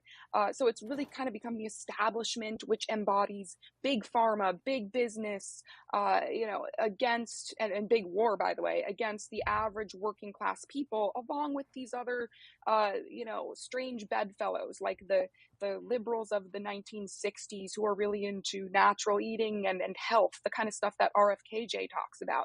They're kind of in that Trump coalition now, and many libertarians find themselves there as well.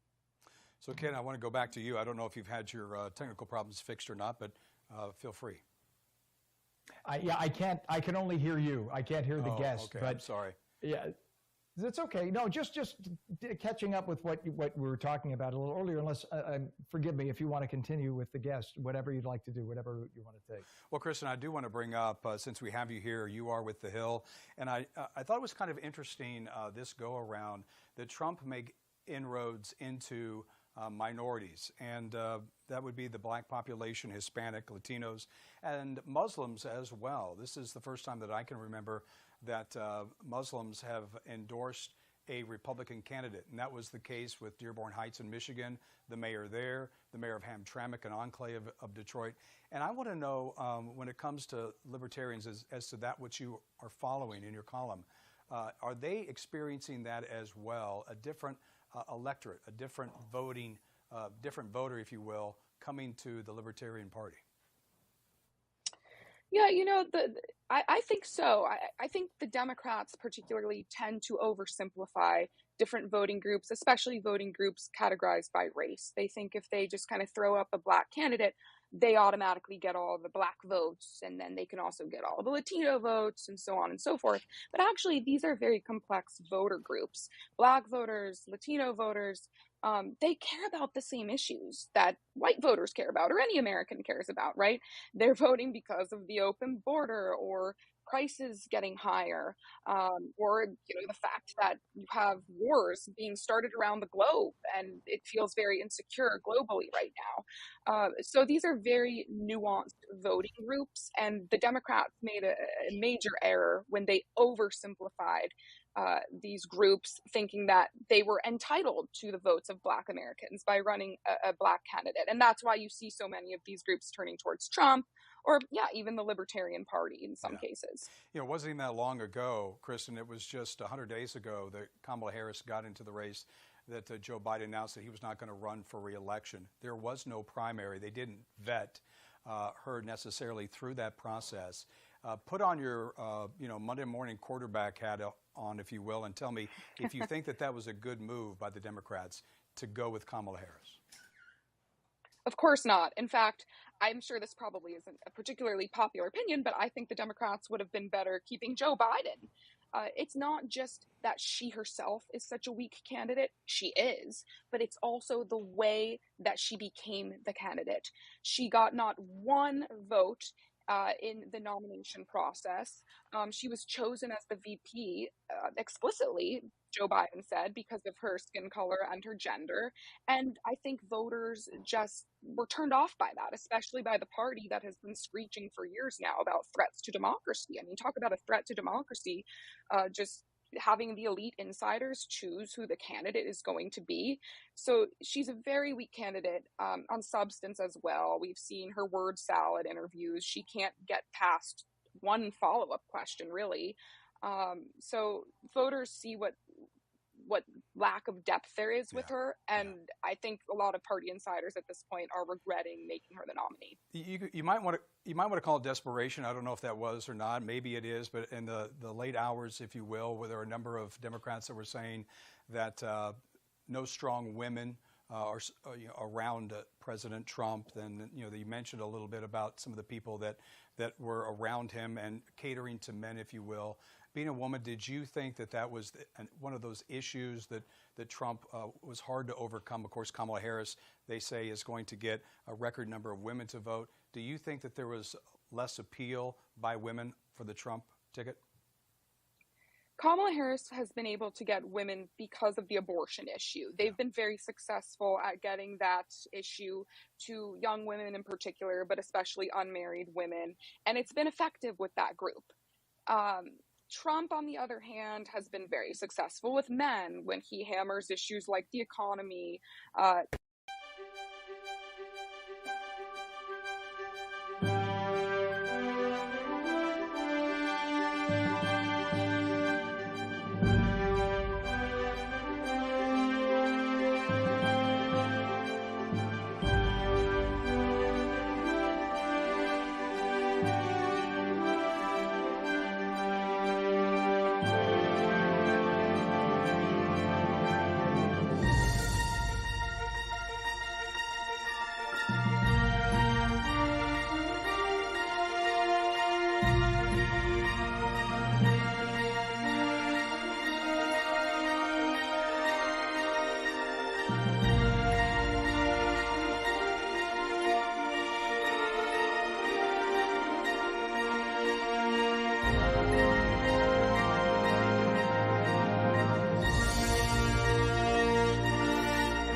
The following is special Salem News Channel coverage. Decision 24, Election Night in America.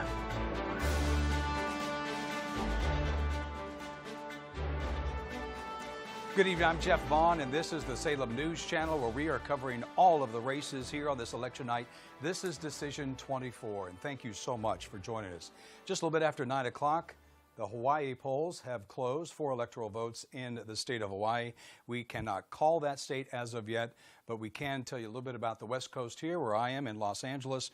We can say that Washington, Oregon, and California have gone towards Kamala Harris in the electoral vote. We are still waiting results from Nevada, which is one of those key, critical battleground states. We are waiting word on Arizona, also a swing state. And we've yet to hear about the blue wall of Michigan, Wisconsin, and also Pennsylvania. Pennsylvania with the big get of the night, 19 electoral votes there. We can say that Trump has won North Carolina. That is a swing state, as well as Georgia. We're told that he needs 4 out of the 7 swing states to win to get to 270 in the Electoral College. As it stands right now with our partners, our polling partners here on Salem News Channel, Trump sits at 248 electoral votes, and we will have the latest updated numbers throughout the evening here as my computer just went down to give you the latest results. Harris, there it is, at 213 electoral votes here on Salem News Channel. So we will continue to follow all of those races here as we go from the House of Representatives, and also we'll have the balance of power in the Senate as well. Robert Callahay joins us now here on Salem News Channel. Robert, good evening. How you doing? I'm having trouble with the sound. I think I got you now. Can you hear me? Yeah, it's not doing right. Okay. Well, if you can hear me, I'm going to ask you a few questions, Robert. Tell me a little bit Yes, sir. about how you feel about the race at this point in time. Absolutely. I feel really good right now. I think what we've got is we have a situation where Trump is doing beyond what it looked like he would do with a few specific groups, most specifically young people. He had lost those by about 25 points last time, and he is certainly doing much better with them this time. It looks like he may lose them by less than 10. He's doing significant movement with the black community, and then you also have the Hispanic numbers, and it looks like he may do better than 40%. You know, there are a lot of people who are pushing Trump to, kind of go with the suburban women, Nikki Haley voter strategy, but I think that what they realized early is a lot of these voters just can't be convinced, and it'd be better to go get the voters that were more eligible to be picked off based on the economy and social issues, and certainly immigration, within those communities, young people, Hispanics, and black voters.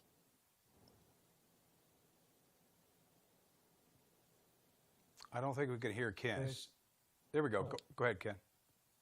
Okay, I was There we saying, go. Robert, Now we got it. do you believe that at the end of this, if Trump is victorious, that the Democrats will have to rethink their entire concept? That if Biden were still the candidate, do you think he would have been able to be victorious against Donald Trump?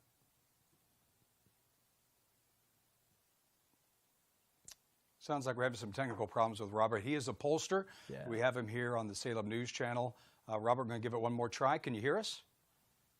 I think maybe some technical difficulties.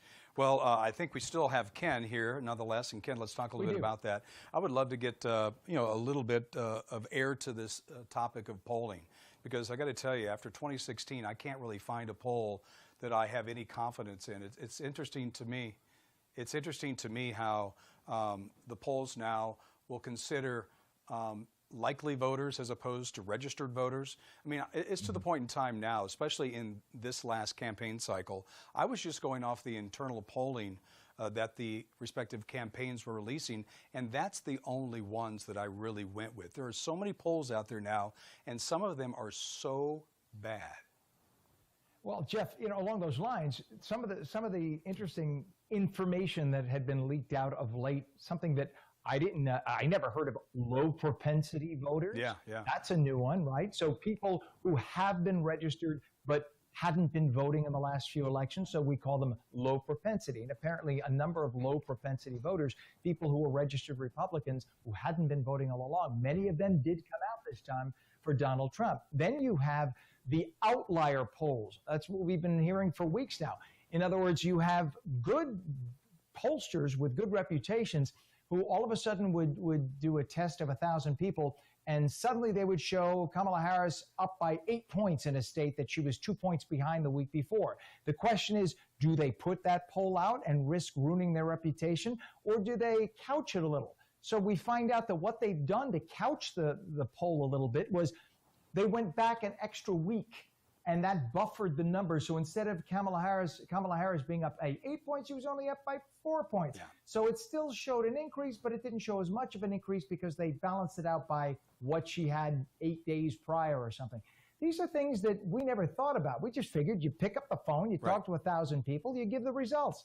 And then the last thing, if I could leave everybody with this, is whenever you see a poll in the papers or online, go down to the fine print and read the percentage of Republicans versus the percentage of Democrats. Yeah. Way too often you'll see 62% Democrats, 21% Republicans.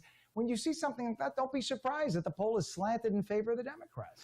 Not only that, but the number of people that are actually responding to polls now is abysmal. I mean, when I see the numbers that they are using to conduct a poll, I just declined it outright. When I see maybe 400 or 500 people, this one that came out of Iowa, the Seltzer poll over the weekend, had 800 people. And I just kind of don't really give credence to it anymore. And I want to bring up something that was really interesting to me. Is I was concerned about this go around because in 2016 came about that silent majority, and that was a real deal. There were a number of people that were supporting Trump that were not going to be loud and proud about it. I'm in Los Angeles, and I can tell you that that was a real thing. You couldn't find anybody that was willing to support Trump. And so that may be part of the reason why he won, is because the pollsters couldn't get to those people, and if they did, they were silent about it. One of the concerns I had, it may not come true, but this time around, it wasn't so much of a silent majority. I'm in Los Angeles, and I've seen some loud and proud Trump supporters here. I've seen people on bridges on the 101 with Trump signs, dressing up as Trump. I never thought I would see that, and I was concerned, Ken, that maybe the silent majority would be the difference, and if they weren't factored into it, that he might lose. But it looks like maybe those pollsters are still not getting to those people that are loud and proud. I think you're right. Look, I live in New York City full-time. I live in South Florida part-time. And I have seen so much Trump support in New York City. Just take a look at the Madison Square Garden rally that was just held last week. I mean, when you get 20,000+ people jamming into an arena in the epicenter of liberalism, where only about 14 or 15% are registered Republicans, that's an amazing number. You had people standing outside. And by the way, the number of protesters on the left was minimal. There was a tiny group of protesters. There are more protesters from the far left protesting the left than there were protesters on the left protesting Trump. So that to me was shocking. I thought for sure they were going to have riots breaking out in the streets of Lower Manhattan, and quite the contrary.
You're watching Decision 24 on Salem News Channel.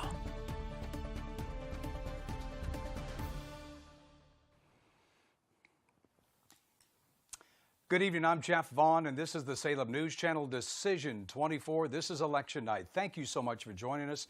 I am in Los Angeles following up on all of the races and results all the way till 3 a.m. Eastern Time, midnight here on the West Coast, as we talk about all of the races and the results throughout the evening. Thank you so much for picking us as your news source on this election night. I want to talk about, at this point in time, it appears that Donald Trump is poised to win, but I don't want to jinx anything, but I think it's really important to kind of think ahead a little bit and to plan as to what this might bring. With that being said, I'll just go ahead and give you the Electoral College count at this point in time from our polling partners. 248 in the red for Trump. Harris right now at 213, but there are still a number of big gets outstanding. I'm talking about the blue wall in Wisconsin, Michigan, and Pennsylvania. Pennsylvania, the big get tonight at 19 electoral votes, 15 for Michigan, 10 for Wisconsin. Trump has already won 2 of those swing states in Georgia and North Carolina. We're waiting for Arizona and Nevada as well. So we will, of course, bring you the very latest here on Salem News Channel. But it might be interesting just to talk about what is now next for the GOP after this win tonight. And I've been told the very first thing that Trump will do when he is in office is immigration, and specifically illegal immigration.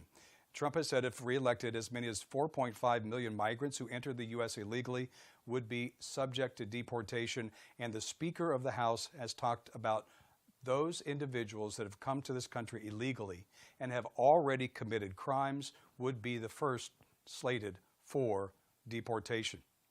Since Biden and Harris took office in January of 2021, it's predicted that more than 10 million migrants have been apprehended crossing into the U.S. border. So we really don't know how many people are here illegally. I said 4.5 million. I think that's the official word, but I've heard up to 20 million people. So that may be one of the first things that happens after a Trump win come the inauguration on January 20th. Also, Trump has floated out green cards for college students, giving non-citizens in the U.S. green cards when they graduate from college. And a Trump victory, I believe, means traditional media is no longer the influencer maker anymore when it comes to politics. Trump was on podcasts, his rallies. He went to X Live, formerly Twitter, and got his message out.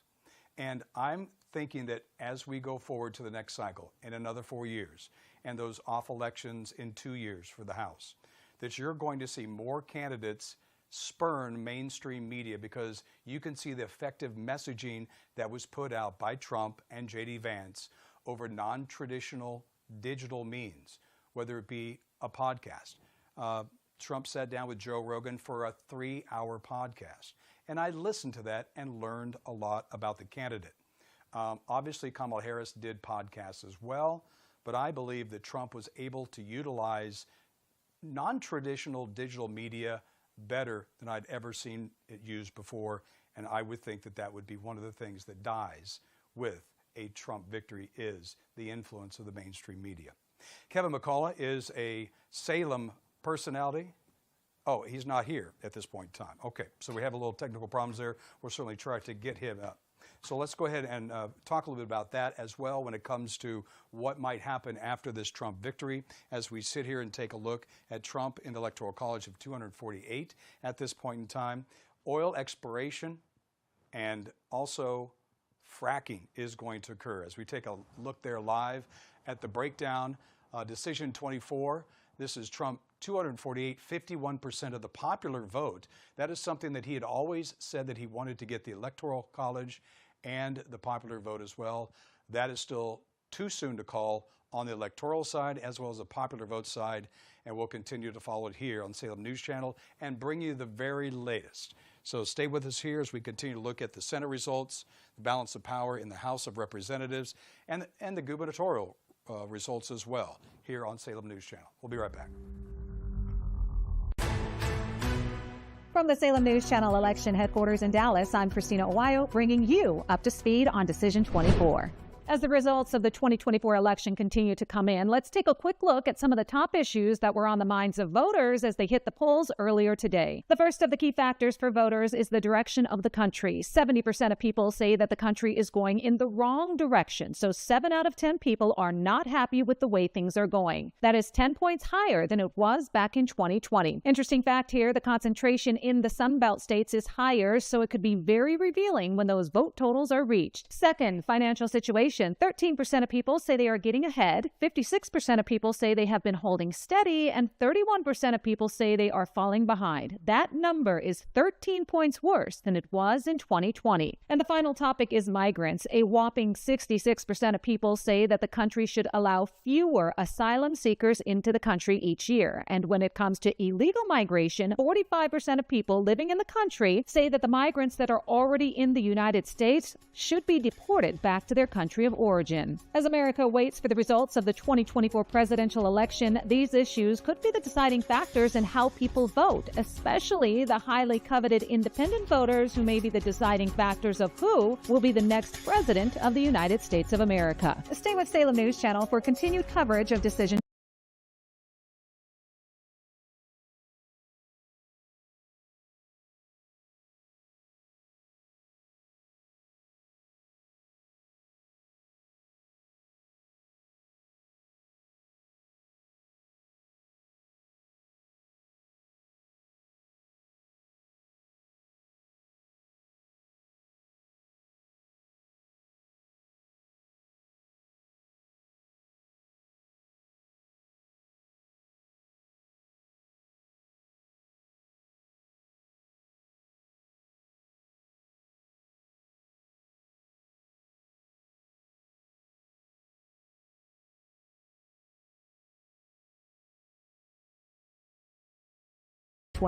In Dallas, Christina Owayo, Salem News Channel.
And I'm Jeff Vaughn. Thank you so much for joining us tonight. I am live in Los Angeles, where it is local time 9:38. Good evening. Thank you for joining us. And if you are East Coast, good morning. It is 12:30 your time.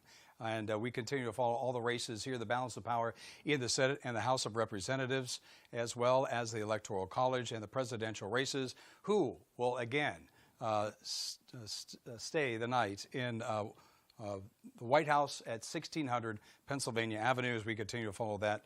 I understand we had a guest with some technical problems. We'll get to them in just a minute. But let's talk a little bit more about some of the fundraising. This broke records this time around. I'm talking the total fundraising was $1.6 billion. If you take a look at the breakdown, and if Trump pulls this out with a victory tonight, he will have done what he did in 2016, and that was spend a lot less per voter than the Democrats did. So here's the breakdown. The candidate committees brought in $997 million for Kamala Harris, the vice president. Trump had candidate committees bring in $438 million. Those national parties, including PACs, more went to Trump than Harris. That breakdown is $570 million to Trump, Harris $535 million. But if you take a look at the total, the Democrats outspent the Republicans quite a bit in this election. The GOP did have two of the biggest donors in this election cycle, with billionaires Tim Mellon and Elon Musk. Elon Musk donated $118 million to Donald Trump, and Tim Mellon also donating to the GOP to the tune of $150 million. Where did they get the money? A lot of it came from right here in California. The biggest cash piles were here, and that's why I saw Kamala Harris as the candidate for president come to Los Angeles so often, as did Trump. Trump came here as well to the Southland and Southern California pretty regularly because there is a lot of money flowing out of California into this race.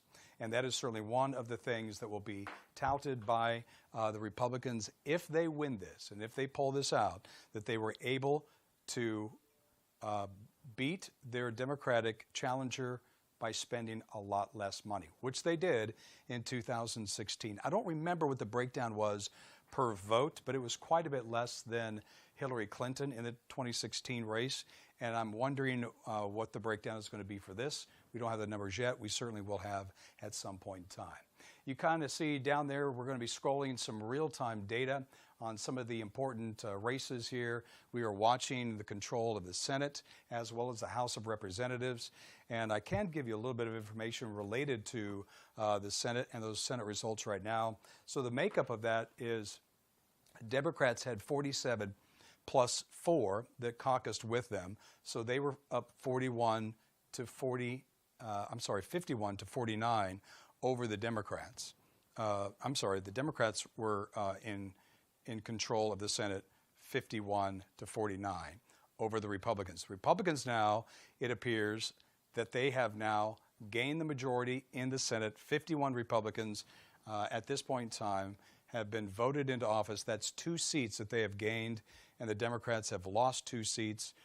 They have the majority at this point in time, and there still are a number of states that are outstanding at this point in time. So we'll continue to follow that.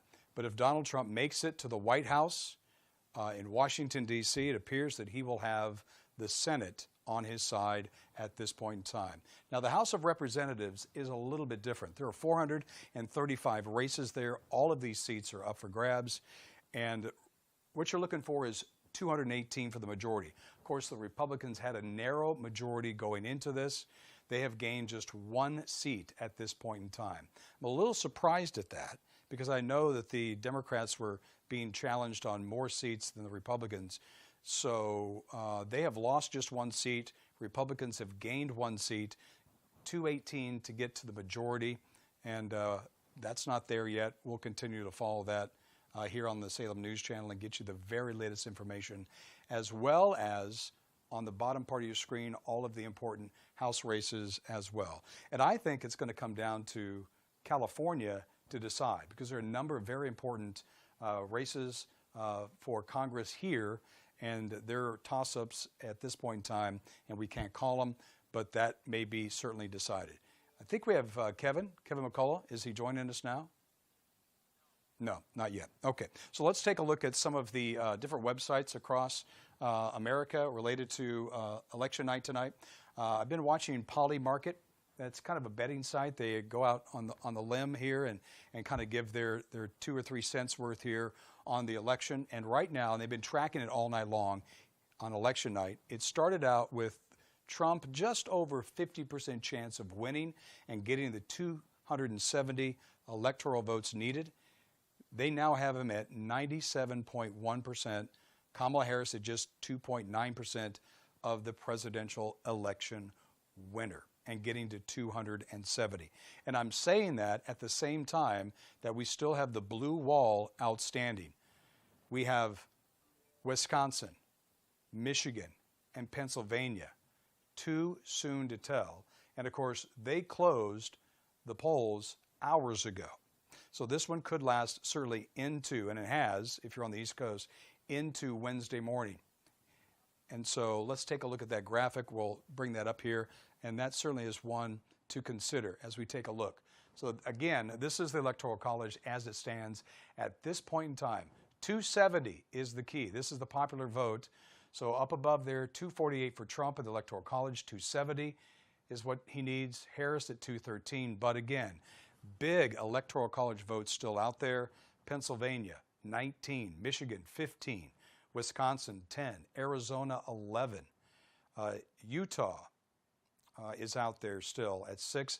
And Nevada is one of those swing states at 6. And, of course, Georgia has 16. That went to Trump. And also North Carolina went to Trump as well. So that is 2 out of the 4 that he needs from the 7 to make it to 270. By the way, it was kind of interesting. Kansas came down Trump, which we figured that would be the case. Nebraska as well came down red for Trump, which we, no surprise there, which we completely planned on that and predicted that. But what was interesting about Nebraska is they split the electoral votes. One goes to the district that surrounds Omaha, the most populous city in Nebraska. And that went to Trump. That was projected to go to Kamala Harris. So Trump won all of Nebraska and the Electoral College votes there, and also won Iowa right next door and Missouri just south of them as well. So that's to be expected that Trump is winning the heartland. But I didn't think that he would necessarily win Omaha, and I didn't necessarily think that he would win Georgia, but obviously he did. And we're still waiting on the blue wall of Wisconsin, Michigan, and Pennsylvania. Too soon to tell. Virginia, for the time during election night tonight, was flirting with flipping to red, but seems to be blue now and has been called for blue and called for Kamala Harris. So we'll continue to follow that here and watch those election numbers as they trickle in. And once again, it appears that the Republicans have gained control of the Senate, plus 2 seats. They now have 51 Republicans in the Senate. And of course, if Trump wins and there are any ties at all, J.D. Vance will be the tiebreaker. So at 51, I'm sure that they will caucus together. Doesn't appear to be any independents in that, but you never know. So that appears to be a piece of the puzzle that has already been put together. We're just waiting for the results in the House, which could take days, maybe even a week or so before we know that, because California takes quite a while to actually go through and count those ballots. And of course, 247 in the Electoral College for Trump. That is the latest here on Salem News Channel. I'm Jeff Vaughn in Los Angeles. We'll continue.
at this hour on SNC.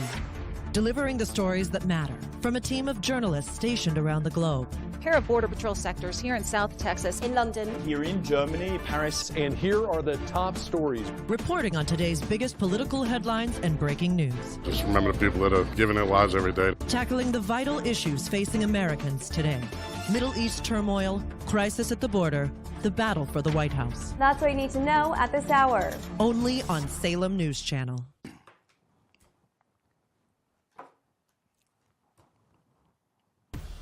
You're watching Decision 24 on Salem News Channel.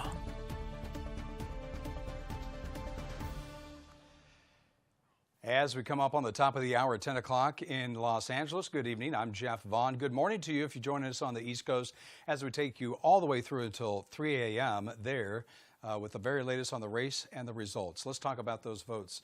We already have nearly half of the 2020 electorate has already voted. Half of what voted in 2020 has already voted in this election at a record 88 million people with mail-in ballots and voted early at precincts and opting to do that before voting today on Election Day.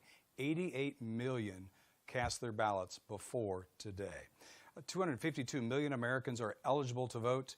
158 million voted in 2020, the last election, of course, that had that record of so many people. That was 66%.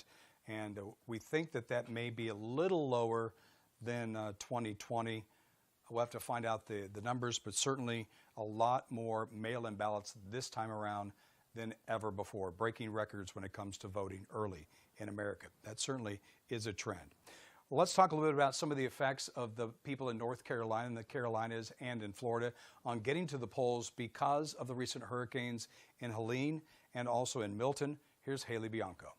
A pair of unwelcome and destructive guests named Helene and Milton stormed their way into this year's presidential election. Hitting just weeks ahead of the election, the storms disrupted the lives of millions of voters in North Carolina, Georgia, and Florida. I mean, you'd almost forget that we are in that season because everything, I think, is, hey, are my needs being met? Hey, do I have water to flush my toilet? Hey, hygiene. Hey, I can't get to the resources that are available right now, but I really, I need them. And so this is a walkable space for people to do it. So the conversation hasn't even really been a part of what's going on. It's just been, hey, are you okay? Hey, are you okay? Are you surviving? Do you have what you need? Does your neighbor have what you need? And it's been a really cool picture of a community working together to make sure they're resourced. The hurricanes also scrambled the voting process in several key counties. North Carolina passed a law that gives people in 25 affected counties more ways to vote. These changes are mostly focused on voting by mail and polling place workers. They also allowed county boards of elections to change Election Day voting locations and permit voters to drop off absentee ballots at any county board of election office by 7:30 p.m. on Election Day. Western North Carolina voters were also given until November 4th to request a mail-in ballot, as opposed to the original deadline of October 29th. Right now, our main focus is just trying to get people food and water and shelter, get them out of the elements. And yes, we love being the polling site, and we're just taking it one day at a time. Florida allowed some counties greater flexibility in distributing mail-in ballots and changing polling sites for in-person voting. Governor DeSantis waived the deadline for when election officials must designate polling locations, authorizing county officials to designate new ones. DeSantis also gave election officials more discretion about where new polling locations may be located. And he made it easier for state employees to step in and serve as poll workers. DeSantis also suspended a state requirement so a person who cannot return to their home can ask by phone to have a vote-by-mail ballot sent to wherever they're staying, not just their registered home address. As early voting began, thousands of voters remained displaced or without power or water. Elections officials faced the challenges of finding new places to set up voting machines, places that hadn't been damaged, that had enough room, and had access to power. But as early voting opened, we saw record turnout at the polls in North Carolina. Voters set a statewide record of more than 350,000 ballots cast on the first day of early voting, and that number just kept growing. I was just affected by the hurricane that came through. So just seeing the person I voted for and how they've reacted to everyone, affected by that and supported everyone, that was the main reason I voted for them today. Many election workers talked of facing disruptions to their normal routines. Some were sharing building space with first responders or hurricane relief volunteers.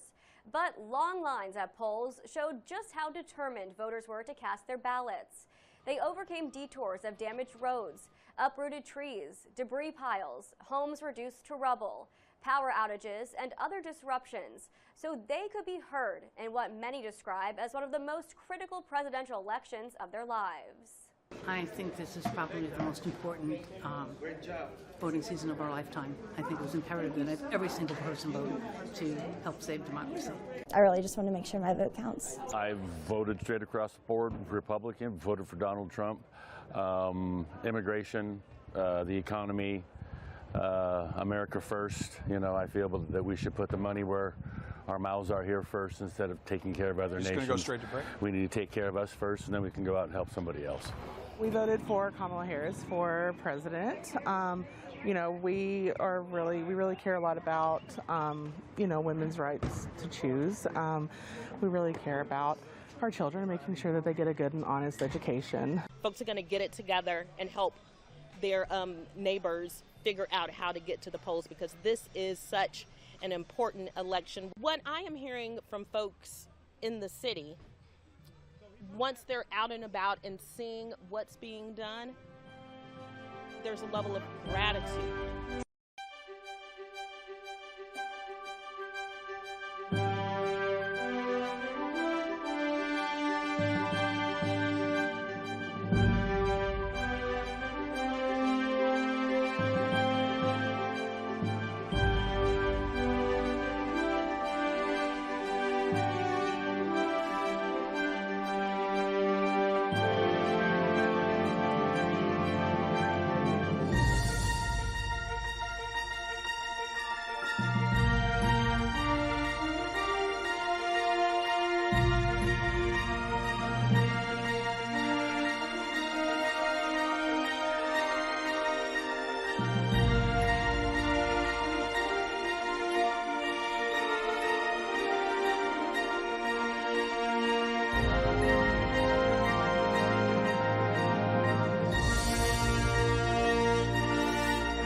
From the Salem News Channel election headquarters in New York, I'm Haley Bianco, and here's where things stand right now. Republicans have won control of the U.S. Senate. Republican Bernie Moreno defeated incumbent Democratic U.S. Senator Sherrod Brown in Ohio in one of the year's most competitive and expensive Senate contests. In West Virginia, Jim Justice won an open Senate seat. Several states made history, sending 2 black women and a Korean American to the Senate and the first openly transgender person to the House. A costly campaign to legalize marijuana has failed in Florida, falling short of the supermajority needed to pass. The amendment was one of several high-profile marijuana measures being considered in states this election. Surveys are showing that voters for Kamala Harris and Donald Trump, who cast their ballots for Tuesday's presidential election, had vastly different motivations. AP Votecast surveyed more than 115,000 voters nationwide to find that the fate of democracy appeared to be a primary driver for Vice President Harris's supporters, whereas Trump supporters were largely focused on immigration and inflation. We've had a couple bad presidents, and we've survived. So it's like a smooth ship never made a skilled sailor. I'm just going to cross my fingers and put my vote in because everyone matters. For up-to-the-minute results, check out our Decision 24 maps on snc.tv. Keep watching Salem News Channel for continued coverage of election results. In New York, I'm Haley Bianco.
You're watching Decision 24 on Salem News Channel.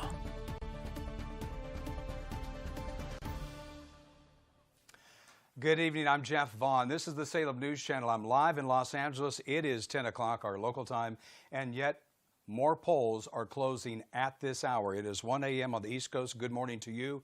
Thank you so much for joining us. I can tell you that the polls are closing in Alaska. That is going to be it. 3 electoral votes there in Alaska. That will be the last of the polls to close in this election cycle. As we are done, all of the polls closing as of this hour, the last in Alaska. An hour before that was Hawaii with 4 electoral votes. As we can now say that the GOP has won the Senate. They have gained enough to take the majority and have the balance of power in the Senate. And the New York Times is now projecting Trump to win the Electoral College, getting to 270 with Electoral College votes, and also winning the popular vote. I really am anxious and excited to bring in Carl Jackson, a Salem personality. He's a podcaster. He's on the radio. He's here on the Salem News Channel.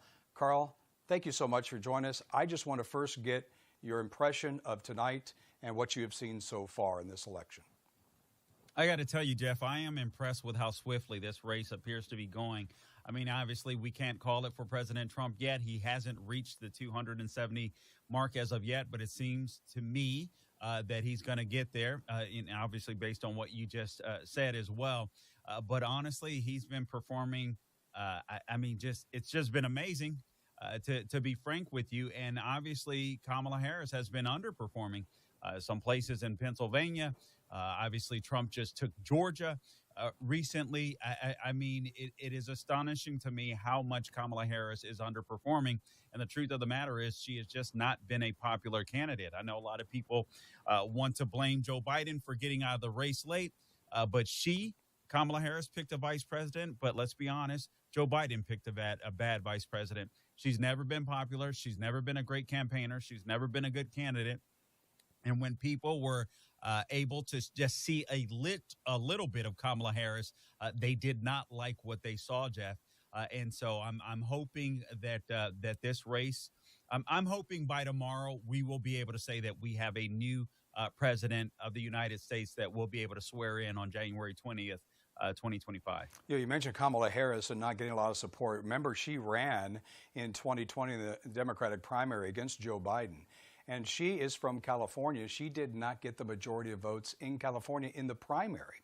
That shows you how unfavorable she really is. I want to talk a little bit about the Senate because we have got that confirmed. It is now in GOP control. And I think this is really key because this protects the filibuster. And protecting the filibuster means there will be no packing of the Supreme Court. It means that there will be no bans on guns. It means, not getting rid of the filibuster, which is one of the things that the Democrats wanted to do. Just give me real quick what you think about now the GOP being in control of the Senate. Honestly, it's a relief. I almost don't know what else to say. And the fact that it happened so quickly, Bernie Moreno in Ohio, obviously that is big news. That's impressive. Mm-hmm. Frankly, there was a period of time just a couple of weeks ago, I wasn't sure whether or not he'd be able to pull it off. Ohio is a different type of beast. It is an overwhelmingly red state. Yeah. But for whatever reason, oftentimes they will vote blue. They will vote moderate. And so I was just concerned that Bernie Moreno wouldn't be able to pull it off.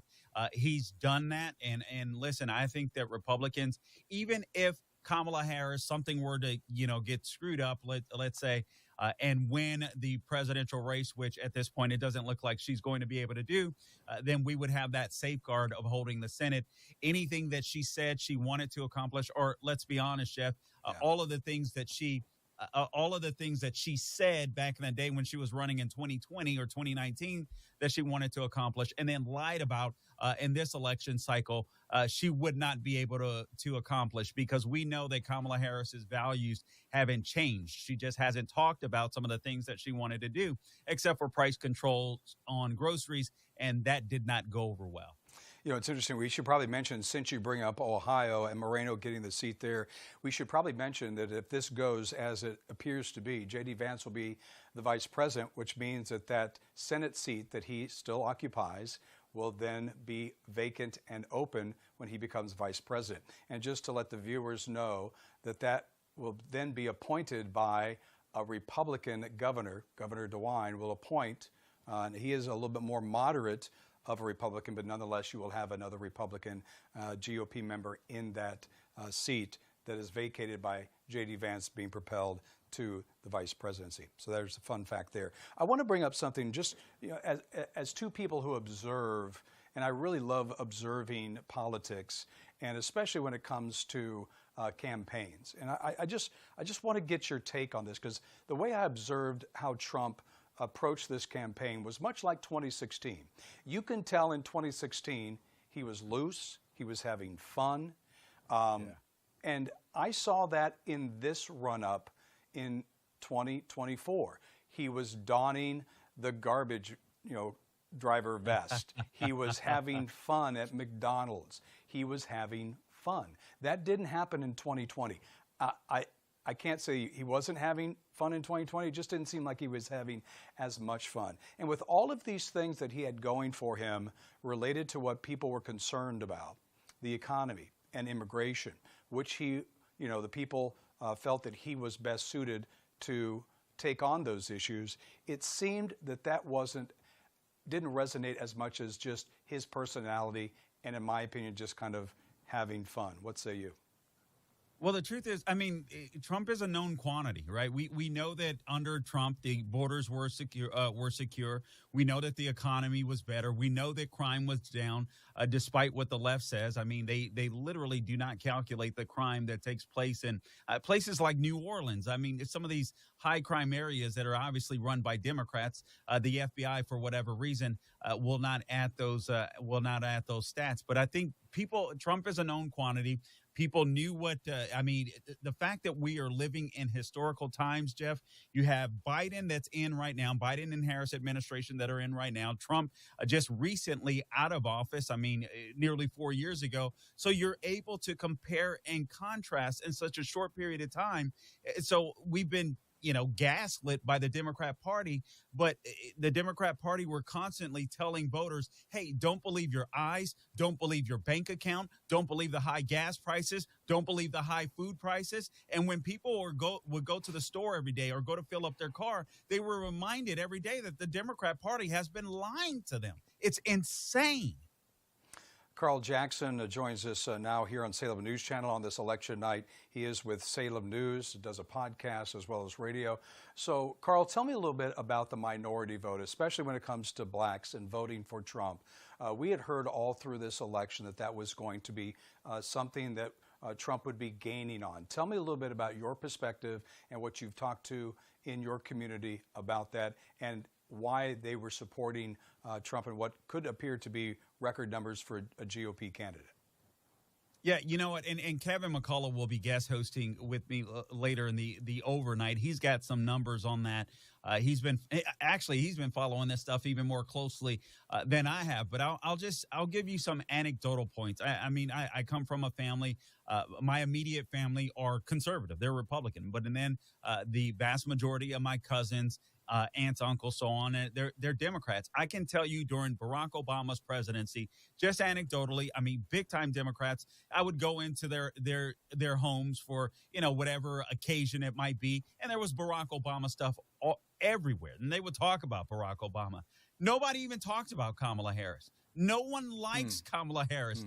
Frankly, that I've spoken to, everyone literally to a person believes that she's fake. And they've always believed that. And quite frankly, Jeff, you and I both know this. So did the Democrat Party. That's why she's not been able to keep her staff on board. Over 90% of her staff left. The Democrats were calling her the worst vice president ever just a few months ago. And now they were running her, she's running as for president as if she's Jesus. It's absolutely insane. So the black community saw this, and quite frankly, a lot of people got upset with Trump, and he was inarticulate when he went to that black journalist conference, and he he said, and I'm paraphrasing, well, she just recently started saying she was black, but it's true. And we all knew that to be true. This was a lady, and you know this, you're in California. I mean, she ran as an Asian before, and then all of a sudden, when it became politically expedient for her to be black, then she was black. And then we all know, and I won't go there for the sake of being on television here, little kids that may be, listening, but she has a record. She has a history of doing things to get where she's at in California. And people knew that. And a lot of women simply don't respect that. So you have that ethnic factor with black women that literally don't respect her. And then you have that added, okay, this was a woman that was with another woman's husband. Women don't respect that. I know that's not something that a lot of people want to hear, but those are just facts. And she was not popular. She is not popular with a lot of women. It's just, except white liberal women, apparently. It's interesting on that note, we can say that Salem News Channel is reporting that Kamala Harris has said that she will not address the crowd. We don't know if she's been asked to address the crowd and she's refused, but so far it appears that she will not address the crowd that has assembled at Howard University. She's in Washington, D.C. That's where they were planning on having their victory party. Trump, by the way, is having what he hopes to be a victory party at Mar-a-Lago in Florida. And of course, if that happens and they call the race at some point in time, we'll bring that to you here on the Salem News Channel. I think we have just real quick, just one more minute. Tell us a little bit, Carl, about 30 seconds, what we can expect after we go off the air at 3 a.m. and what you and Kevin are going to talk about. Listen, we're going to obviously follow the race. Hopefully it'll be over or wrapping up. We don't know, but also we're going to talk about the things that got us to this point. What went wrong, what went right, both for Trump, both for Kamala Harris, but specifically we got to go. More. Thanks, Carl. Okay. Good luck tonight.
You're watching Decision 24 on Salem News Channel.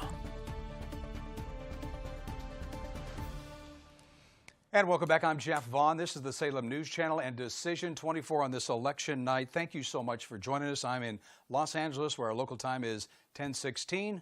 And good morning to you on the East Coast. 1 a.m. is your time there, 1:16 rather. Let's talk a little bit about the presidential path to victory as it stands right now. Kamala Harris has 6 ways to win. It appears that Donald Trump has 13 ways to win. We have yet to call the race, of course, but it's certainly looking in favor of Donald Trump. And then the Senate, we can report, has now gone to the Republicans. We've had an opportunity to bring you some sights and sounds of this campaign. So let's go to cut 4. He who has openly admired dictators said he would be a dictator on day one. The former chairman of the Joint Chiefs of Staff has said he is a fascist to the core. So I think that when the American people reflect, especially those who are undecided, on who you should listen to, don't take my word for it. In fact, go online and listen to John Kelly, his voice, talking about what he thinks of Donald Trump 2 weeks before the election. Because I think we all know, to your point, Anderson, it is close, but there are undecided voters who clearly, by being here, have an open mind, want to talk in a way that is grounded in issues and fact.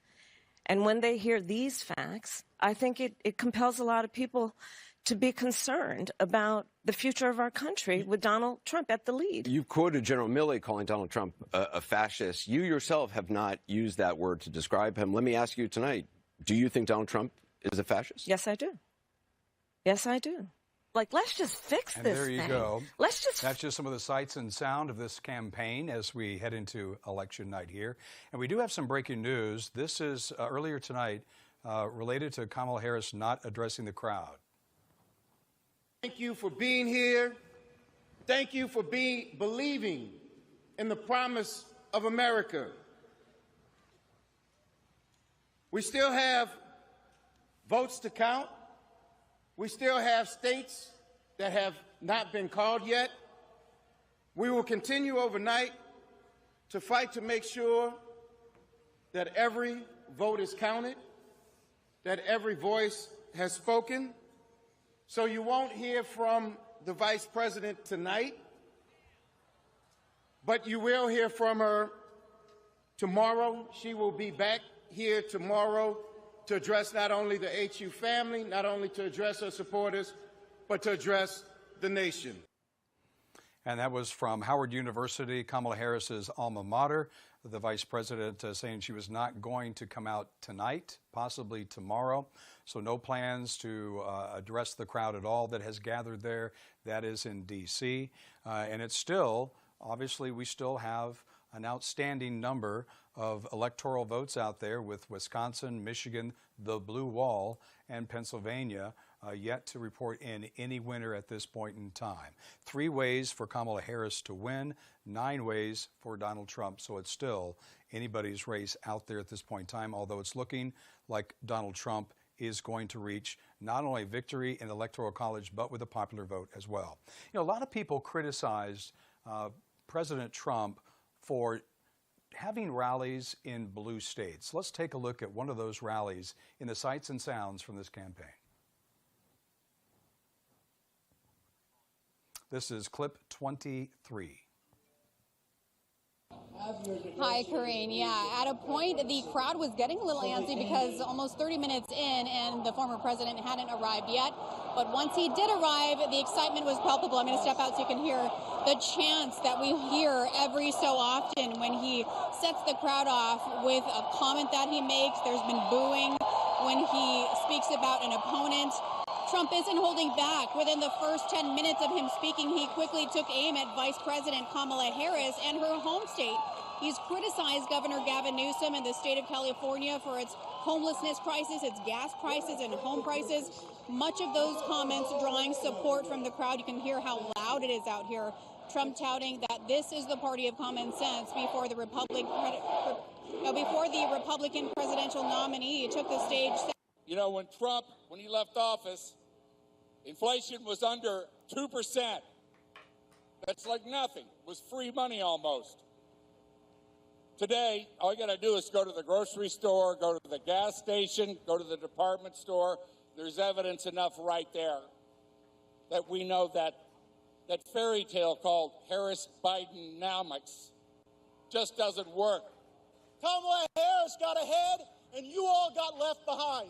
You pay the highest prices in the whole country. You've got the most illegal aliens running around on. Obviously, that was Dennis Quaid up there speaking. That was at a rally in Coachella.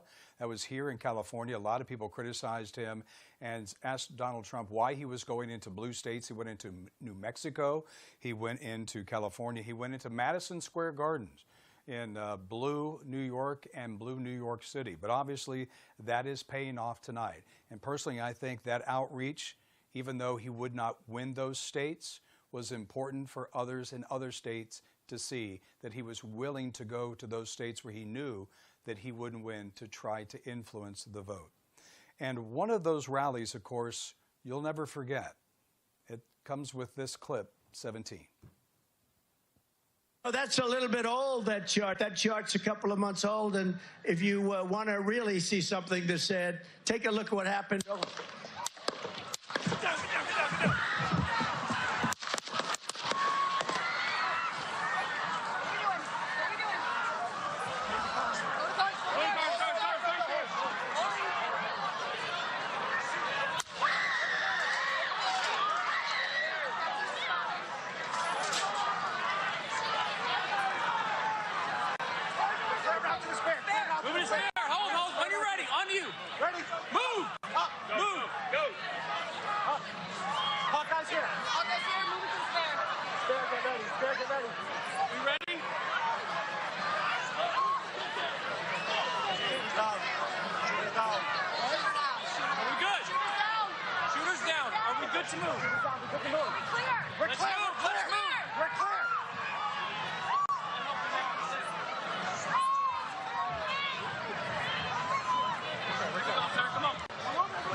Let me get my shoes, sir. Hold that in your head, it's bloody.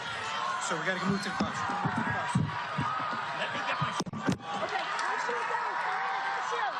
Watch out.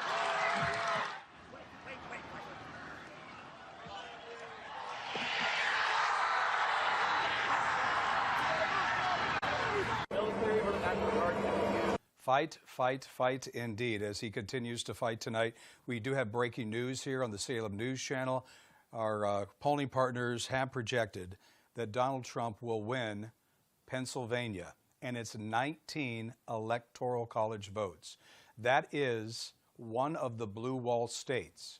And Trump didn't need to win that to win the presidency. But if he did, in Wisconsin, Michigan, and blue wall state of Pennsylvania, which he has just now won, it's almost assured that he will go on to be the 47th president of the United States of America.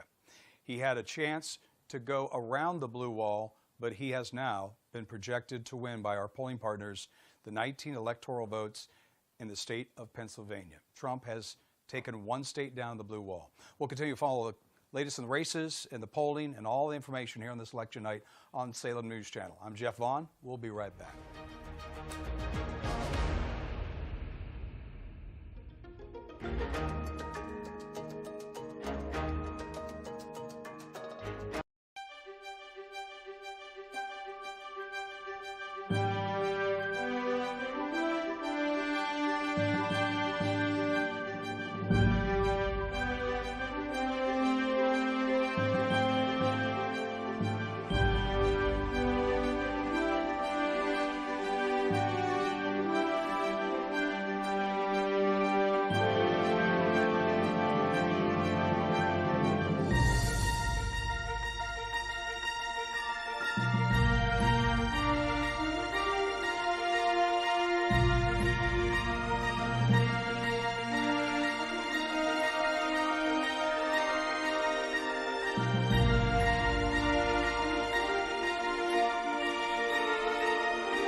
The following is special Salem News Channel coverage.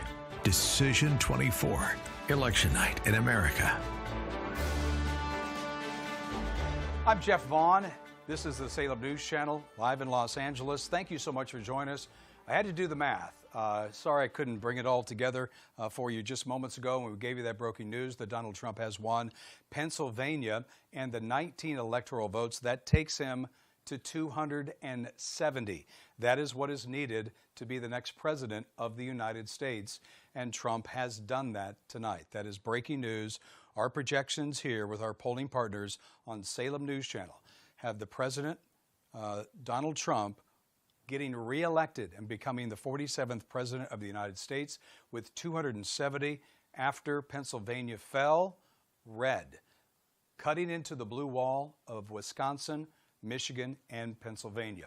I want to just let you know that we are observing and watching the Trump victory party in Mar-a-Lago in Florida. We have people there. We have a camera there. If Trump comes out and talks, we will certainly bring that to you here live on the Salem News Channel. Just a few minutes ago, we brought you the latest information from the Harris camp that she will not be addressing the crowd that has gathered there at Howard University, her alma mater, in Washington, D.C. She will not be speaking at all today, opting for tomorrow sometime. So that is some live pictures there, closing in on the decision 24 of Mar-a-Lago. And if President Trump, now President-elect Trump, goes to the podium there, we'll certainly bring that to you live. Here on this program, we'd like to bring you some sights and sounds from the election. Let's go now to Cut 11.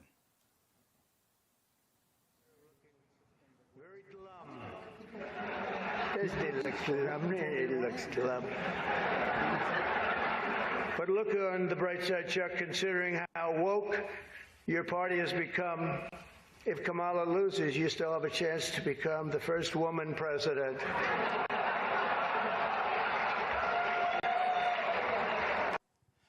And that's something I was discovering or really talking about and discussing with my colleague, Carl Jackson, about how we thought that Trump was having fun this go around like he was in 2016 in the race against Hillary Clinton, and that fun seemed to come back, and that's a good example of it. Also, he got a surge of power after this, Cut 12. Tonight, I'm very pleased to welcome a man who has been an incredible champion for so many of these values that we all share, and we've shared them for a long time. I don't think too many of you people have heard of him. He's very low-key. He's a very low-key person, but he's highly respected. He is a great person. I've known him for so long. For the past 16 months, Robert F. Kennedy, Jr.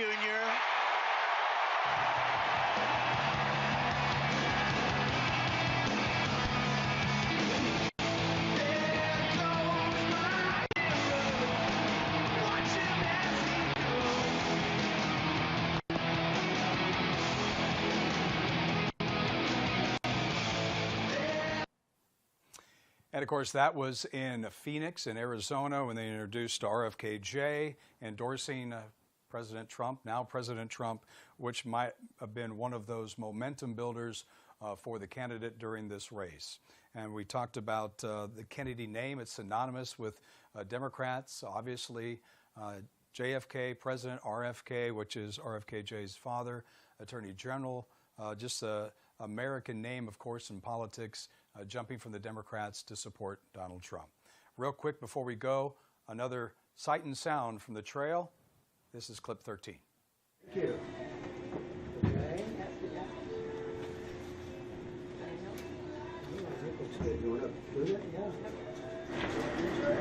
then you can go right into here on the left. Yep, slowly, right here, right here. We're going to bring them over directly to this one. All right. And of course, that is Donald Trump working the fryer at a McDonald's. A lot of people thought that that might be a turning point where he was showing the working class of this party that he now represents. We'll have the very latest on the race as we. I'm Christina Wyo from the election headquarters in Dallas with your latest look at Decision 24. Pennsylvania has been a major focus for both the Trump and Harris campaigns, as polling shows the two candidates were in a dead heat to claim the state's 19 electoral college votes. There have been many pre-election issues that may play a factor for the Keystone State, including issues with voting machines, thousands of potentially fraudulent registration applications in Lancaster County, and several lawsuits. Biden won the state in 2020. Trump took it in 2016, but as Ira Spitzer reports, we may not see the result in Pennsylvania tonight. Election workers in Pennsylvania are not allowed to begin counting ballots until 7 a.m. election day. That means it's going to take some time to get through the roughly 2 million early ballots that were submitted in this state, and as a result, election officials aren't expecting to declare a winner before the end of Tuesday. Both candidates see the state as critical to their chances of winning the White House, as the 19 electoral college votes here are the most of any swing state. President Donald Trump said he is confident and believes he has a very substantial lead in today's election. He talked to the media earlier today after casting his vote, saying the race isn't even close in some states. Trump voting in West Palm Beach with his wife, Melania. You're watching Decision 24. In Dallas, Christina Ohio, Salem News Channel.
You're watching Decision 24 on Salem News Channel.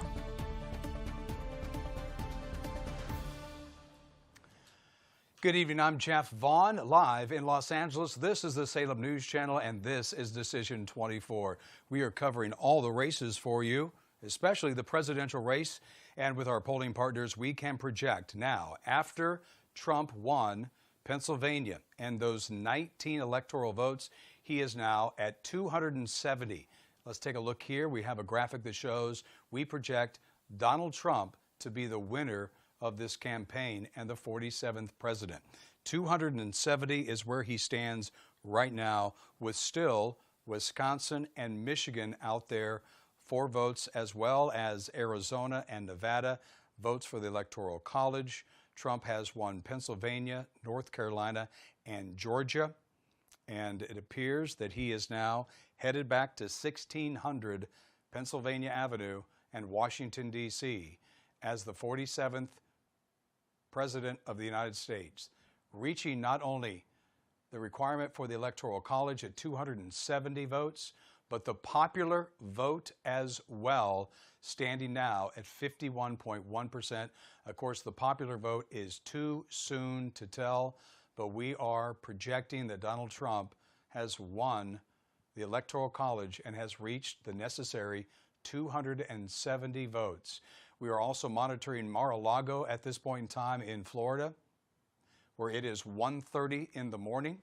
And if President Trump comes out and addresses the crowd that has assembled there, our very own Sebastian Gorka is there. And then we have some pictures. We will let you know, and we will go to it live. We are not expecting anything at this point in time. This is what is assembled as the victory party for Trump at Mar-a-Lago in Florida. We can give you some more information related to Kamala Harris.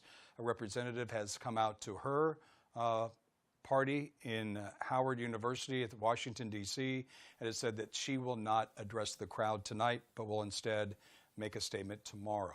Let's go to Stacey Washington, who is the host of Stacey Washington Now on the Salem News Channel. Stacey, thank you so much for joining me. Hi, Stacey. Hi. Can you hear me? Welcome to me, to your program. Thank you so much for being here. Really appreciate what you do. And I just, first we just have to get your reaction. We are projecting that President Trump has won not only the Electoral College, but the popular vote. So we have been doing nonstop coverage for 4 hours here, and I think it might be time for me to do my Trump dance. I don't know. I am pretty excited. I just want to hear from Kamala Harris. I'd like to hear her, I want to hear her concede that he has won not just the presidency, but the popular vote. That's something that they claim can't be done. They act as if it can't actually happen for a Republican. Donald Trump is in new uncharted waters here, winning a second term after losing his second, attempt at the presidency. He's also in uncharted waters for a modern president to have been sued and had cases filed against him by the Department of Justice, and really just the amount of lawfare that he's undertaken, 2 assassination attempts, his home raided, private residence raided, personal papers confiscated, all kinds of things that former presidents have never had to undergo. And now he's going to be the president again. And this is what I've been praying for. I actually said this was the only thing I wanted for Christmas. I'm obviously going to walk that back because I need my husband to get me something good for Christmas. But you understand what I'm saying. This is a great night. Yeah, you have been following this from the very beginning. I had Carl Jackson on earlier, and I want to ask you a similar question that I asked him because, obviously you are an observer of politics in this campaign. You, like me and Carl, we really kind of relish in watching candidates and what they do and what they say and how they act. And I felt like in 2016, when Trump was running against Hillary Clinton, he was having fun. And I didn't necessarily feel that in 2020 when he was running for re-election. But in 2024, I feel like he was having fun again. What do you think? Well, I think there was an element of sadness to the 2020 campaign because of the pandemic. And he really felt badly about the way the country was locked down and children weren't going to school, but there wasn't anything he could really do about it. And so he was hoping to get reelected and influence some policy that way. And so the loss was it was hard felt by him because of the pandemic. I think this time there was an element of fun to it because it was almost like every time he showed up to a rally, it was a finger in the face of those who were suing him or causing him to, have to pay millions of dollars in court fees, these so-called convictions. Every time they hit him, as hard as they hit him, he seemed to bounce back harder and to get more support from the American people. And I also think there's just something kind of amazing about being the only person in a 2-man race, to be only one person out of 2 people who's speaking about the concerns of the electorate. Kamala Harris only talked about abortion. She made it seem as if, as a woman, the only thing I care about is eliminating my progeny and my future grandchildren. Women are so much more than that. We are multifaceted human beings, and we have a lot of concerns, and most of them surround kitchen table issues. And she never really got that. President Trump got that. He spoke to my actual situations. And more than that, because, I can't say that I ever thought, oh, we won't be able to buy groceries during this double-digit inflationary period. But other Americans did have to forego buying food. They did have to make decisions about paying bills. And I feel like President Trump felt that for them, and he spoke to it. You know, if you had a wish list, if you will, obviously there were so many issues that were brought up in this campaign, and the polls showed that the economy was number one, immigration probably up there, and crime. Is there something that was important to you, that resonated with you in this election? We know where you stand, but is there something that was a touchstone for you to make you feel good about this campaign on the Trump side? Well, illegal immigration for me was the issue. I mean, obviously, I'm pro-life, but this particular election in 2024 wasn't about the pro-life issue for me. It was about the fact that migrant children were being brought here and smuggled in by sex traffickers and being sold into, basically indentured servitude, working at chicken processing plants, or being sold into sexual slavery, and the rape trees at the southern border. Those were the things that I really felt like, they upset me so badly, I would spend 20 minutes on the radio at night yelling about it, yelling into my microphone about the fact that people don't care about that. As a wife and a mother, it is absolutely, I can't imagine what these kids have been through. I can't imagine knowing that a child of mine was actually traveling 1,000 miles and being raped all the way up that journey and then having to submit to that kind of servitude. The fact that it's been allowed to happen, that American taxpayers have paid for it, it's such a crime. It's such an absolute crime against humanity. And so for President Trump to speak to that, the other part of that is he was the only candidate at the debate, the one debate he had with Kamala Harris, where he said he wanted to save lives. He wanted to stop the war in Ukraine and stop the killing in the Middle East because he didn't want to see anybody else die. To me, that's so important. I don't want our kids going to war in Ukraine. I don't want any more Ukrainians to die in the war with Russia. I don't want any more Russian mothers losing their sons in the war. And I don't want any more Israelis killed by the Hamas terrorists. So those were the things that's what keeps me up at night. That's what makes it difficult for me to enjoy the blessings that I've been given by God. And I feel like President Trump being in office will take that burden off of us because he will put a stop to it. And we're supposed to elect the government that will execute God's will on the earth and stop killing. That's actually what we're called to do. And even if you're not a Christian, as a moral person, as an American, your heritage is one of stopping wars and defending those who can't defend themselves. And so that was the pivotal issue for me. And I feel like I can trust President Trump to actually do those things. With just about a minute and a half left, and to give you a time cue, I know what you are a minute now. I want to get your opinion on, with Trump winning the Electoral College and the popular vote, will this tamp down any sort of resistance from the Democrats? Because they have telegraphed that if Trump wins, that they will challenge him from being an insurrectionist and that he is not able to take that position as president because of what happened on January 6th. Do you think that that'll be tamped down because they lost the Electoral College and the popular vote, or do you think they're going to do it anyway? I think the mandate is clear from the electorate. I think regular Americans will see that mandate. I think Democrats are activists and they will not. But that's why we have a Supreme Court and a Constitution, and I think they're going to be unsuccessful. Okay, you gave me a little bit more time back. I appreciate that. Stacey Washington with Stacey Washington Now. Thank you so much for all that you've done in covering the election tonight. Hopefully you'll get... and Andrew. Yeah, and Andrew too. Hopefully you'll get a good night's rest and have a good day tomorrow. Thank you so much. Thank you so much. You bet. This is the Salem News Channel. I'm Jeff Vaughn. Stay with us. We'll be right back.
Salem News Channel is America's fastest growing conservative TV network. It's an absolute crazy day. Home to the largest lineup of free speech champions anywhere. Delivering in-depth insight and unapologetic opinion on today's biggest news stories. Americans aren't going to put up with this anymore. SNC is the new choice for Decision 24 coverage. Watch Salem News Channel free 24/7 on your television. Stream now.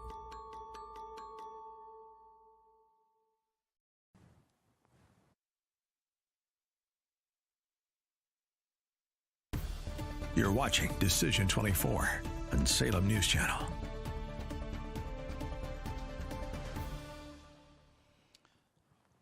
This is the Salem News Channel. I'm Jeff Vaughn. Welcome back. Thank you so much for joining us on this election night and Decision 24 right here on SNC. We have all the latest information on our website as well, snc.tv. We're going to give you all that information here live as well. It is coming up on the top of the hour, 11 o'clock here in the West Coast, and we're going to bring you information and the latest on the election, as it seems that we have a winner in the presidential race. We have projected that Donald Trump will win and get to 270 electoral votes. He is already there, and we have some other late-breaking news. We understand that, well, it was Pennsylvania that put Trump over the top. That is a blue wall state. Wisconsin, Michigan, and Pennsylvania.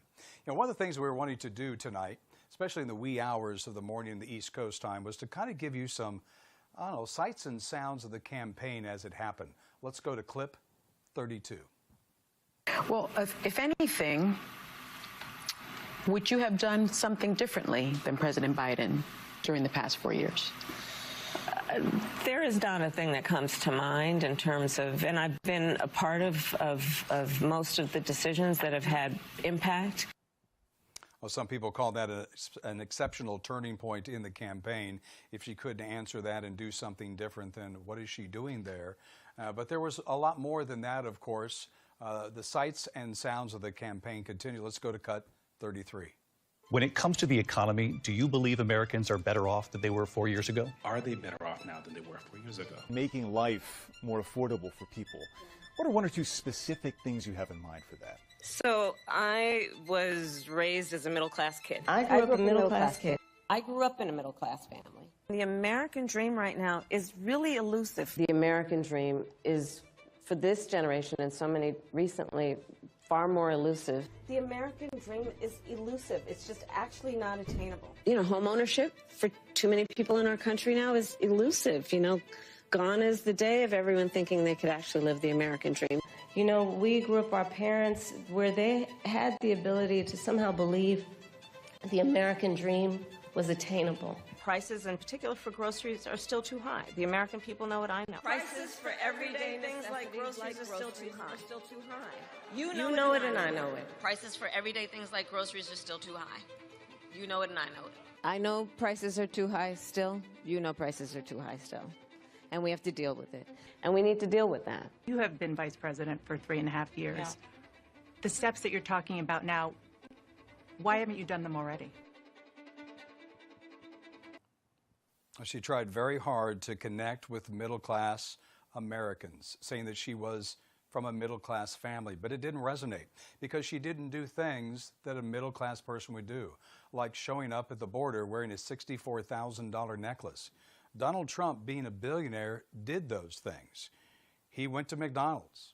He drove a trash truck, or at least got in a trash truck. He wore that hazardous vest that blue-collar men and women wear.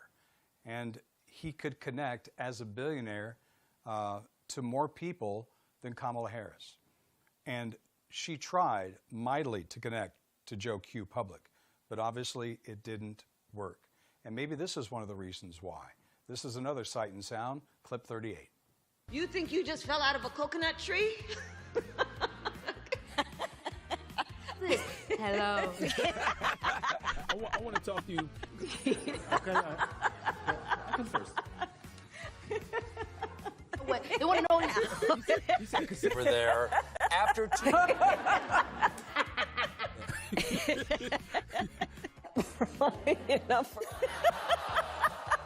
Round brush. I mean, I was waiting for you to say it. Love goodness. she always got to say, you in your office. You may clap. We actually had more, but I think we should stop there. You get the point, right? You get the idea. I brought up something with Stacey Washington, a fine host here on Salem News Channel with Stacey Washington Now. We talked a little bit about what is next for the Democrats now that we can project that Donald Trump has won the necessary electoral college votes. He also is leading in the popular vote as well. So I want to give you a little bit more information on that. What is next after a Trump win? Well, Representative Jamie Raskin has advertised a specific scenario where he will remove Trump by invoking Section 3 of the 14th Amendment. Quote, he says, it's going to be up to us to tell the rampaging Trump mobs that he is disqualified. So Section 3 of the 14th Amendment prohibits anyone who swore an oath to support the Constitution and then engaged in insurrection against it from holding office. So that may be one of the routes that the Democrats take after this, although you can certainly say that Trump has a mandate with the popular vote and the Electoral College. A second option would be for the Harris campaign to mount vigorous legal challenges. We don't know how close this race was yet in certain states, but they would challenge the election outcomes in states where Trump's margin was less. We'll continue to follow the coverage here on the Salem News Channel. Stay with us.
From the Salem News Channel election headquarters in New York, I'm Haley Bianca with exciting election news.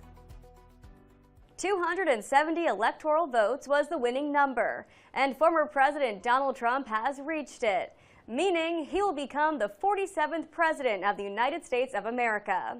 Many Americans were expecting to wait days for results, but with the help of record numbers of early voters across the country, we have our decision earlier than expected here on the East Coast.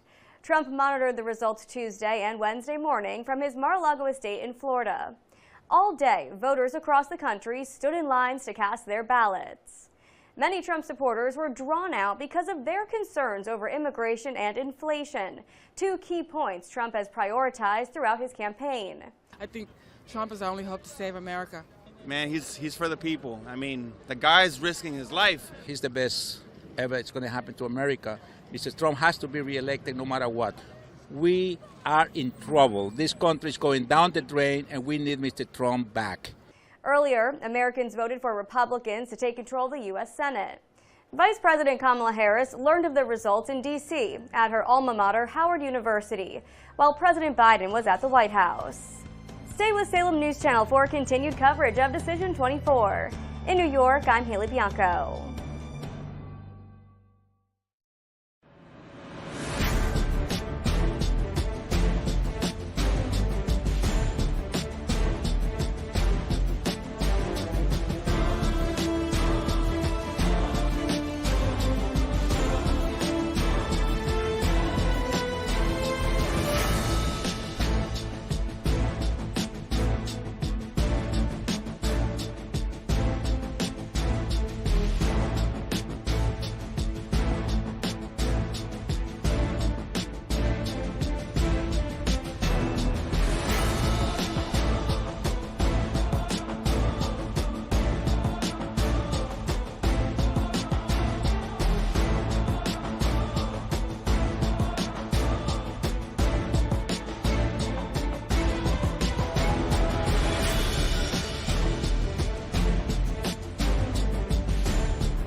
The following is special Salem News Channel coverage. Decision 24, Election Night in America. It is just after 11 o'clock, 11:02 exactly here, West Coast time. I'm Jeff Vaughn in Los Angeles. This is the Salem News Channel. Thank you so much for joining us. I want to get right to my guest. He's a very important guest. Tom Del Beccaro is a former chair of the California Republican Party. He knows all about Kamala Harris because he ran against her for U.S. Senate in 2016. Let's bring up Tom. I'd like to talk to him. Tom, thank you so much for joining us. Great to be on. I think I gave my first interview today 14 hours ago, and here we are. Well, you're a trooper. Thank you so much for spending some time with us because you have a unique perspective. And I just want to spend some time here talking a little bit about how you felt seeing somebody that you debated against and ran against on a state level ascend to the vice presidency, then surprisingly ascend to run for president. How did you feel when you saw that? Well, a lot of my friends say it's all my fault that she rose to this level. But on a serious note, she hasn't changed very much. In the two debates that we had, she wasn't prepared. She didn't know how to answer the foreign policy questions. The Chronicle said to her, okay, great, but will you answer the question on the foreign policy question? And she did cackle, which, by the way, at the time I didn't think much of because I'd never seen her debate. So she didn't work hard to get that seat. Her first year as vice president, she missed 200 briefings. So not much changed. And then they thrust her into this position to run for the presidency. And at the end of the day, let's face it, she started with a bad hand, terrible economy, open border, which people didn't like, and the world on fire. And then you match that with someone, I was actually the first in the country to predict she wouldn't enter the Iowa caucuses. I did it just 3 weeks after she declared she was going to blank and move there. And I predicted she wouldn't even get in it. She didn't. She had no real base in this country. Yes, she was a Democrat. Yes, Democrats will support their person. But at the end of the day, she had no close relationship, even in California, because in November of 2019, she was running fourth in the presidential poll in her own state. In her own state, yeah. And so it's not surprising she lost. Probably what should be concerning for Republicans is to think about how this country got to the point where this election could be this close. I have some breaking news here. Fox News is reporting that Trump has now won Minnesota and, Tom, Wisconsin. So 2 of the 3 blue wall states in Pennsylvania and Wisconsin go for Trump. If you add Minnesota to that mix, just Minnesota and Wisconsin there, that is 20 electoral votes right there, putting them way over the 270 needed. But that's just some breaking news I wanted to put in there that we're following here on the Salem News Channel. So I think it's really interesting. We're going to pull up a graphic just to show you where the race stands at this point in time as I continue to talk to Tom Del Beccaro, former chair of the California Republican Party. You know, it's a unique insight that you have being in California. And it's interesting that we're doing a national broadcast. We're both here in California. I'm in LA. You're in the Bay Area. People are always asking me when I travel just how bad it is in California.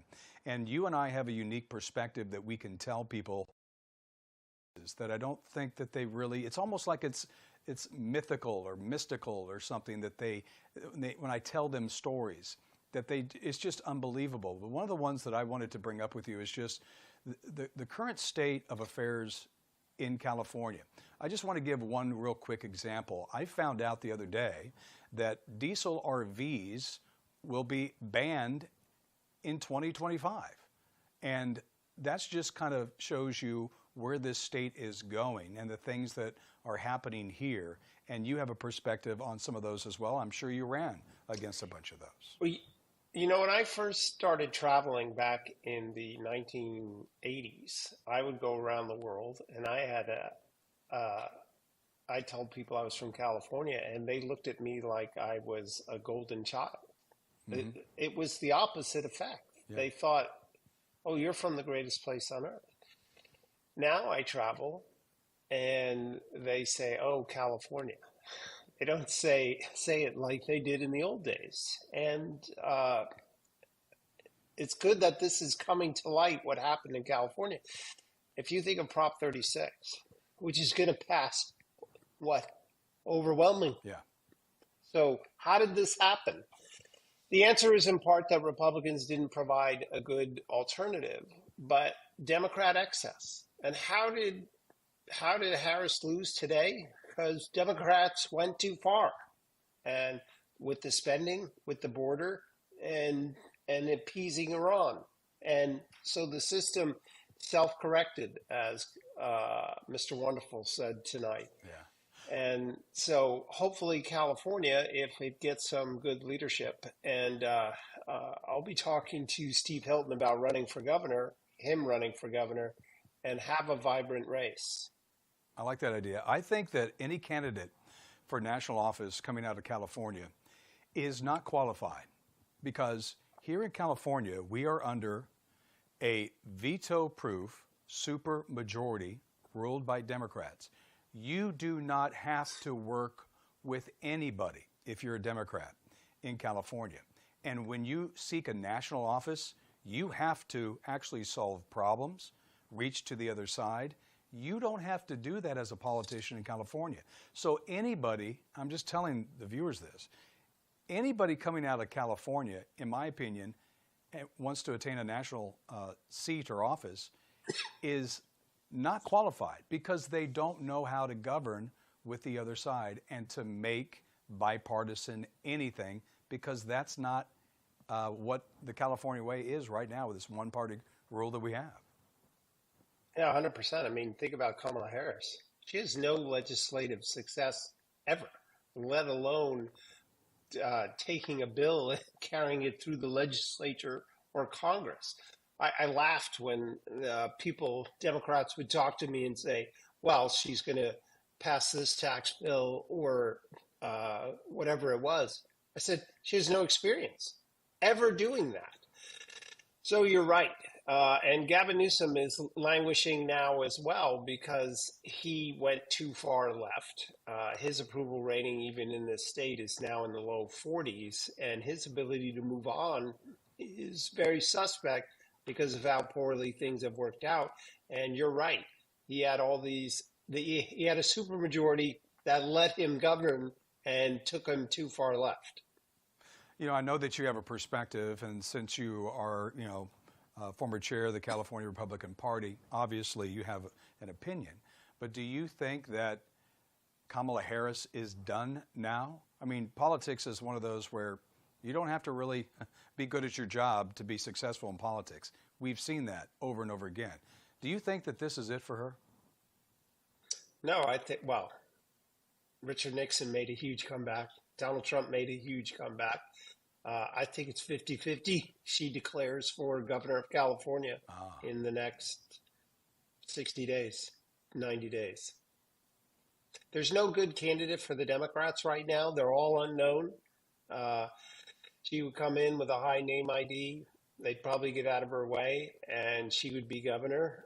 She would do poorly at that job, and that would finish her career. But I think it's 50-50. She runs for governor. That's a soft landing that I really don't want her to be, because I live in the state of California, and I tell you, what we're talking about here, in the state of California, I have so many friends that are moderate Democrats, some liberal Democrats, and they are not happy with what's happening here. So you bring that really interesting perspective. I want to bring up that you actually debated Kamala Harris. You mentioned that she did cackle in that debate. And you won that debate, right? Yeah, the after debate poll, think about this, in California was me at 38 and I think her at 32 or 33. Yeah. And the answer as to why that happened or how it did happen was I came prepared with solutions. On immigration, I said in the nuclear terrorist age, you can't have open borders. we can't have a comprehensive bill because it won't move anywhere. And I suggested that there's two parts of illegal immigration, one related to those staying here, overstaying their visas, and along the border. And I proposed a solution. And that got the first applause of the whole debate. She had no solutions. She had word salads even back then, which I didn't recognize for what they were. Right. I appreciate them now. So, final question here. We have just a little over a minute. I want to ask you about the future of the Republican Party in California, because in this last election cycle, it's still deep blue, but it seems to me it's getting to a lighter shade of blue because there's been a massive voter registration on the GOP side, more so than the Democrats and even independents. Your take on that? Do you think that Republicans are starting to make inroads and maybe they're gaining some traction with Democrats that are becoming GOP members? If they propose solutions that work. Republicans in the state have a long history of proposing initiatives that are single issue, meeting single problem, and doing well because of that. If they want to do better in this state, they should have candidates that propose solutions and not big ideological fights, but say on water or on education, whatever it is. Propose a solution, give a cogent response, and run with that. That's Okay. how minority parties make it. Tom, thank you so much for your perspective. I got to end it there. I really appreciate you joining us here on the Salem News Channel. Thank you so much, and best of luck with you. I really appreciate it. All right, take I just care. want to give that breaking news real quick. Fox is saying that Trump has won Minnesota and Wisconsin. We'll have the very latest here on Salem News Channel. Stay with us.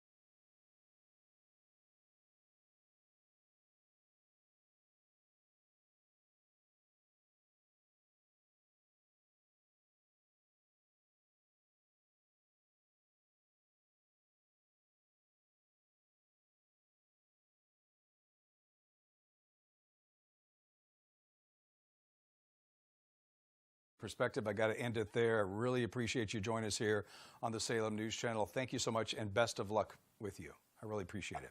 All right, take I just care. want to give that breaking news real quick. Fox is saying that Trump has won Minnesota and Wisconsin. We'll have the very latest here on Salem News Channel. Stay with us.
You're watching Decision 24 on Salem News Channel.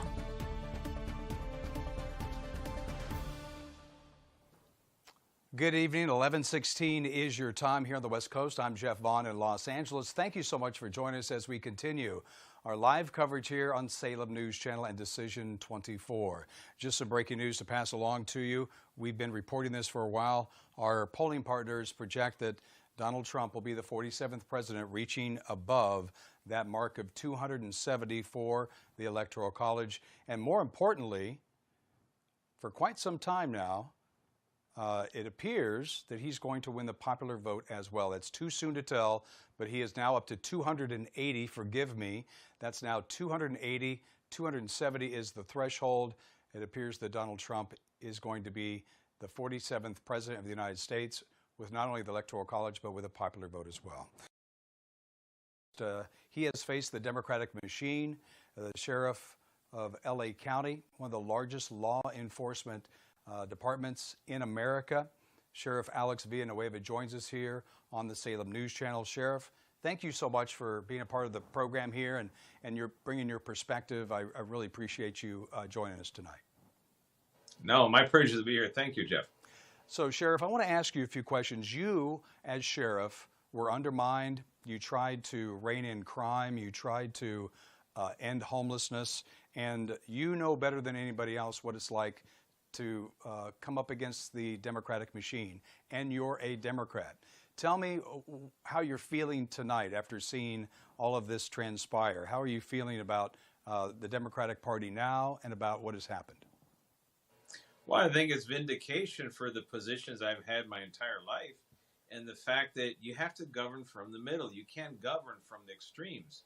And the Biden administration with Harris, the California Democratic Party, all of them just said, hey, we're in charge. We're just going to take the entire apparatus to the far left and to the hell with whatever anybody thinks. Well, the people spoke very loudly that they wanted government to occur from the middle, where people actually care about public safety. They care about the borders, immigration.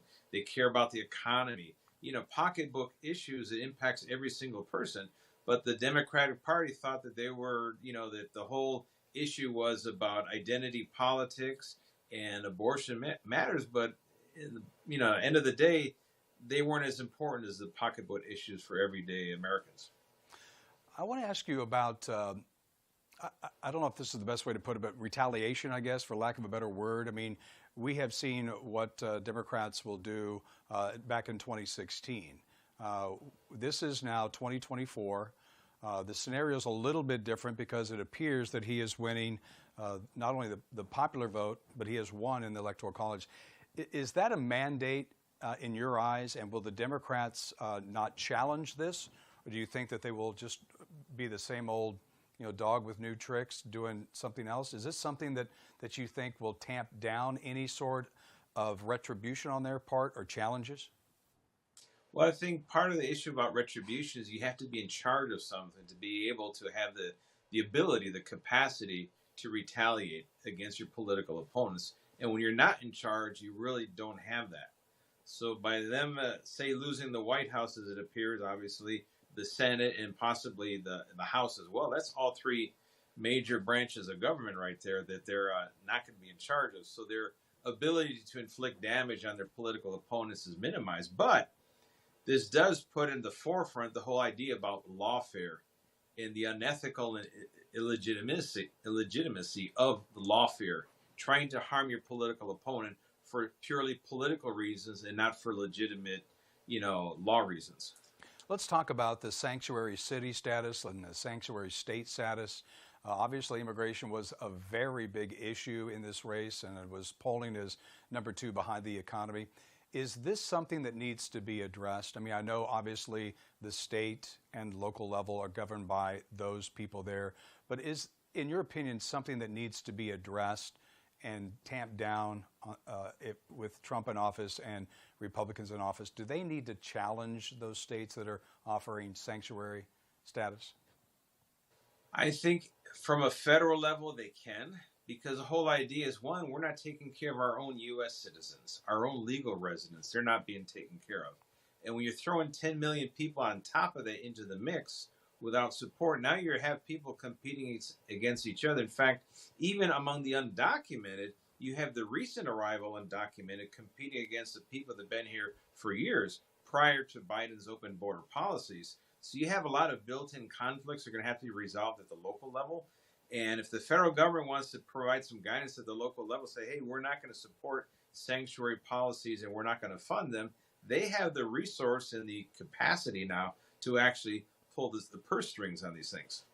It's interesting. I know that one of the things that President Trump and Speaker Johnson has said would be one of their first priorities is deportation. Now, Johnson said he wanted to deport those individuals that have already committed crimes here. You know about law enforcement You obviously being a sheriff here in LA County, one of the biggest law enforcement departments in the country, know about, I don't want to call it mass deportations, but that has been talked about. Is that sustainable? Can they do that? And is that something that needs to be done? There is an element of deportation that does need to happen. And particularly the crowd that came over here, like, for example, the international crime syndicates or crime rings, the Venezuelans, Tren de Aragua, for example, that group, the Mara Salvatruchas from El Salvador, that crowd that came over for the specific purpose of committing crime in the United States, they need to be deported. How can we do that effectively, humanely? That's where it's going to be an issue.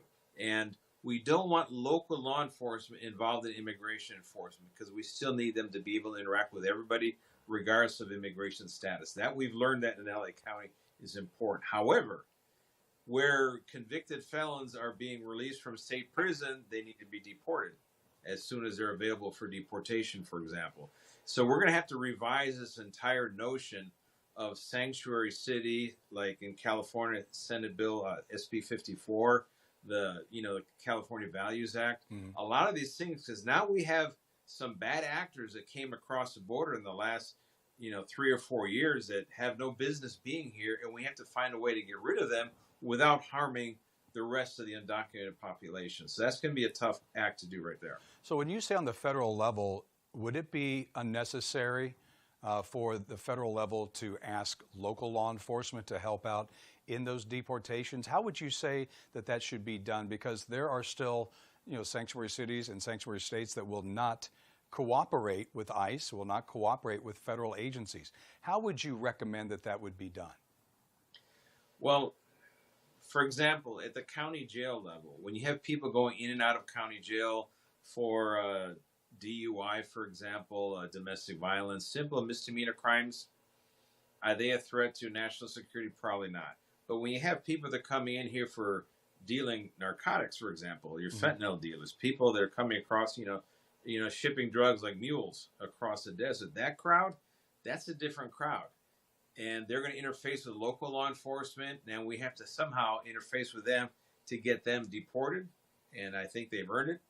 And at the same time, at the state prison level was pretty easy. Someone got convicted of murder who was undocumented, you're going to get released. Well, hey, you're gone. Yeah. You got no business being here.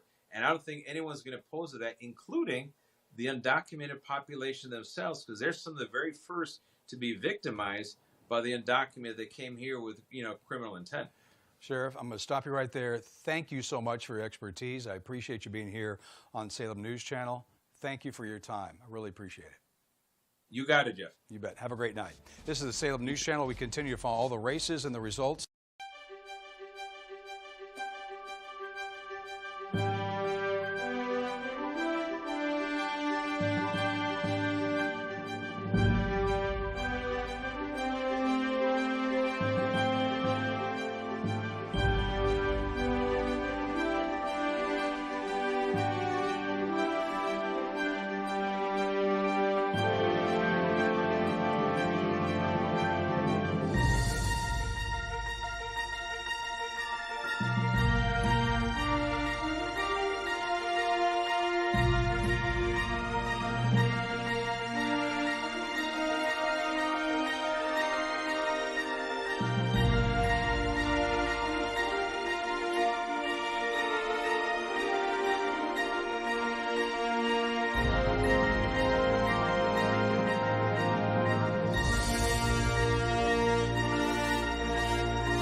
Doing?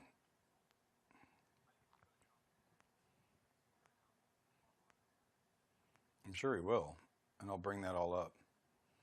We don't have any other guests. We have Andrew Wilkow.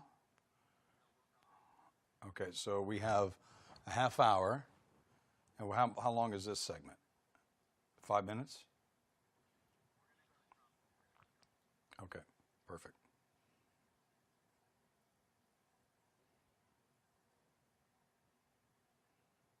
Okay, just 5 minutes. You're watching Decision 24 on Salem News Channel.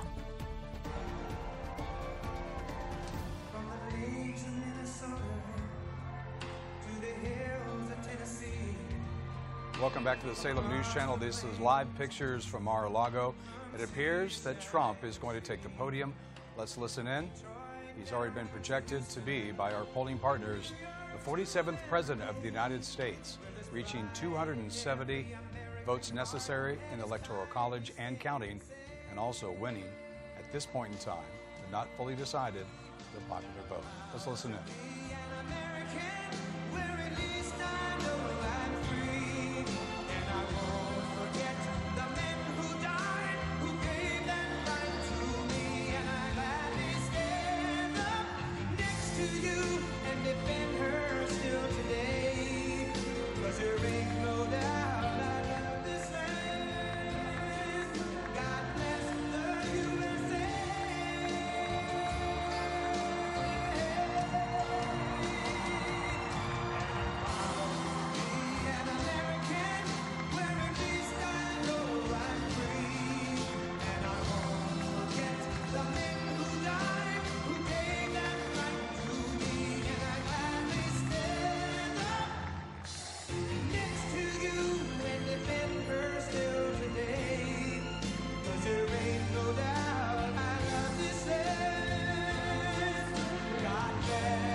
Thank you very much. Wow.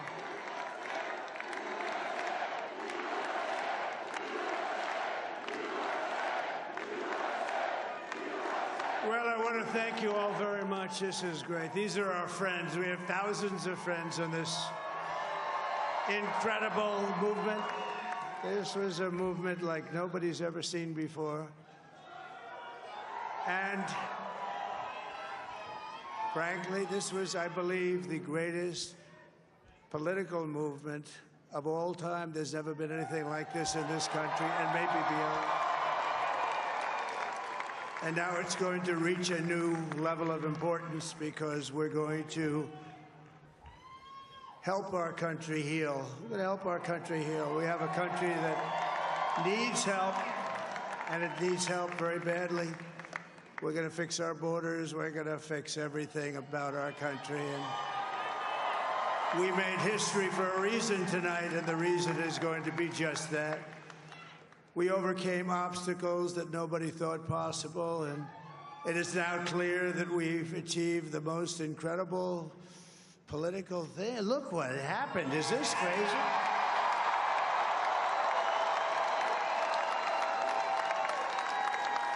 But it's a political victory that our country has never seen before, nothing like this. I want to thank the American people for the extraordinary honor of being elected your 47th president and your 45th president. And every citizen, I will fight for you, for your family, and your future. Every single day, I will be fighting for you, and with every breath in my body, I will not rest until we have delivered the strong, safe, and prosperous America that our children deserve and that you deserve. This will truly be the golden age of America. That's what we have to have. This is a magnificent victory for the American people that will allow us to make America great again. And in addition to having won the battleground states of North Carolina, I love these places, Georgia, Pennsylvania, and Wisconsin, we are now winning in Michigan, Arizona, Nevada, and Alaska, which would result in us carrying at least 315 electoral votes. But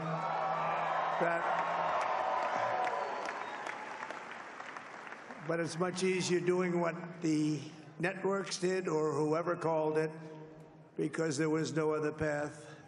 There was no other path to victory. We also have won the popular vote. That was great. Very proud of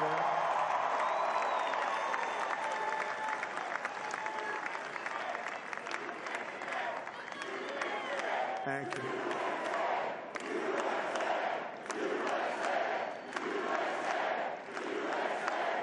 Thank you very much. Thank you. And, winning the popular vote was very nice, I will tell you. It's a great feeling of love. We have a great feeling of love in this very large room with unbelievable people standing by my side. These people have been incredible. They've made the journey with me, and we're going to make you very happy. We're going to make you very proud of your vote. I hope that you're going to be looking back someday and say that was one of the truly important moments of my life when I voted for this group of people beyond the president, this group of great people. America has given us an unprecedented and powerful mandate. We have taken back control of the Senate. Wow, that's good. And the Senate races in Montana, Nevada, Texas, Ohio, Michigan, Wisconsin, the great Commonwealth of Pennsylvania, were all won by the MAGA movement. They helped so much. And in those cases, every one of them, we worked with the senators. They were tough races, and I mean, the number of victories in the Senate was absolutely incredible. And we did tele-rallies. We did tele-rallies with each one of them. And sometimes we did 2 or 3 and it was amazing to look at all of those victories. Nobody expected that, nobody. So I just wanted to thank you very much for that. And you have some great senators and some great new senators. And it also looks like we'll be keeping control of the House of Representatives.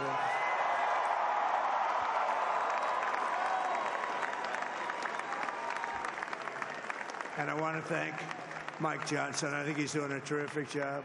Terrific job. I want to also thank my beautiful wife, Melania, First Lady.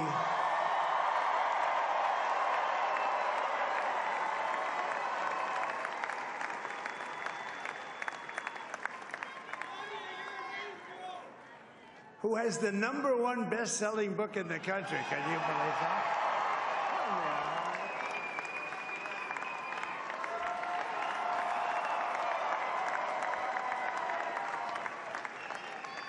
Oh, no, she's done a great job, works very hard to help people.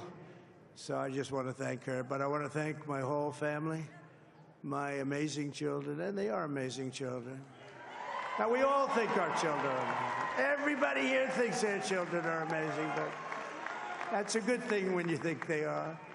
But Don, Eric, Ivanka, Tiffany, Barron, Laura, Jared, Kimberly, Michael, thank you all. What a help.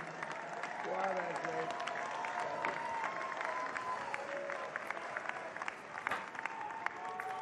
My father-in-law, Victor, is tremendous, and we miss very much Melania's mother, Amalia. We miss Amalia, don't we, huh? She would be very happy right now, standing on this stage. She'd be so proud. She was a great woman, that one. Beautiful inside and out. She was a great woman. I want to be the first to congratulate our great, now I can say, Vice President-elect of the United States, J.D. Vance.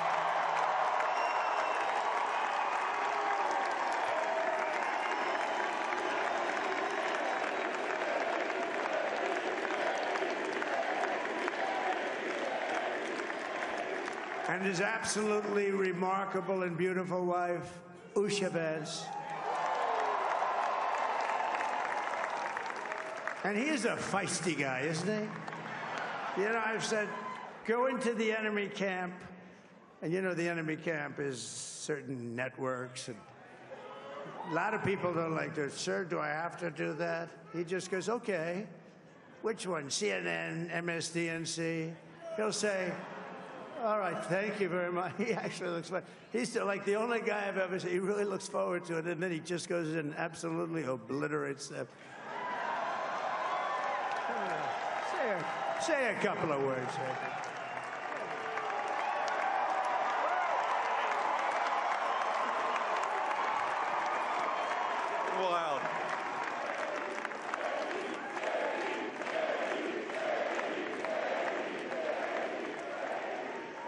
Well, Mr. President, I appreciate you allowing me to join you on this incredible journey. I thank you for the trust that you placed in me.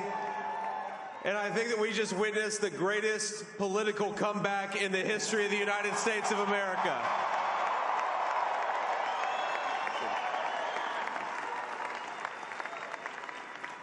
And under President Trump's leadership, we're never going to stop fighting for you, for your dreams, for the future of your children. And after the greatest political comeback in American history, we're going to lead the greatest economic comeback in American history under Donald Trump's leadership.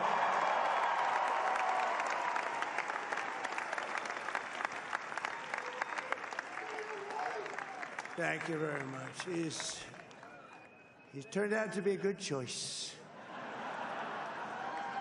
I took a little heat at the beginning, but he was, I knew the brain was a good one, about as good as it gets.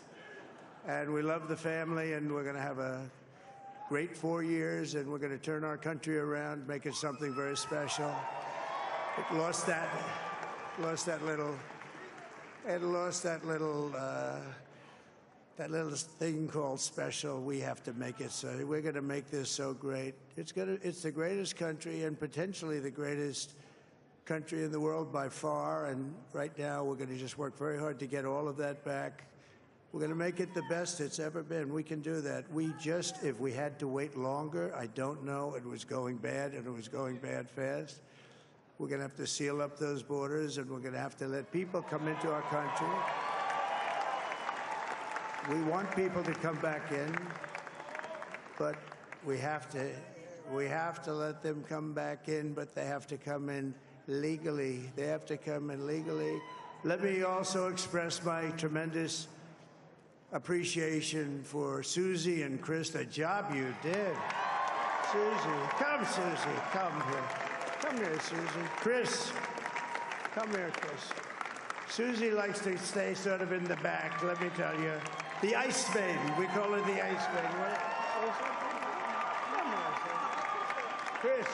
Come here, Chris.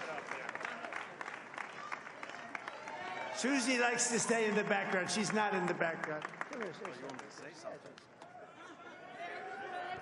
This wasn't expected, but I just want to thank, obviously, President Trump for this journey. It was a great one, and he's a hell of a candidate, and he's going to be a hell of a great 47th president. And this team that we had, the best team, and, of course, even my boss, Susie Wiles, the best. Thank you. Thank you, and thank you, Susie. Look at her. She's shot. I've never seen her be shot before. Susie. They're great. Everybody up here is great. Everybody up here is very special. But the Trump, who did you say? Oh, let me tell you, we have a new star. A star is born, Elon. Now he is. Now he's an amazing guy. We were sitting together tonight. You know, he spent 2 weeks in Philadelphia and different parts of Pennsylvania, campaigning. You know, he sent the rocket up 2 weeks ago, and I saw that rocket, and I saw it coming down. I saw it. It was, when it left, it was beautiful, shiny white. When it came down, it didn't look so pretty. It was going 10,000 miles an hour, and it was burning like hell.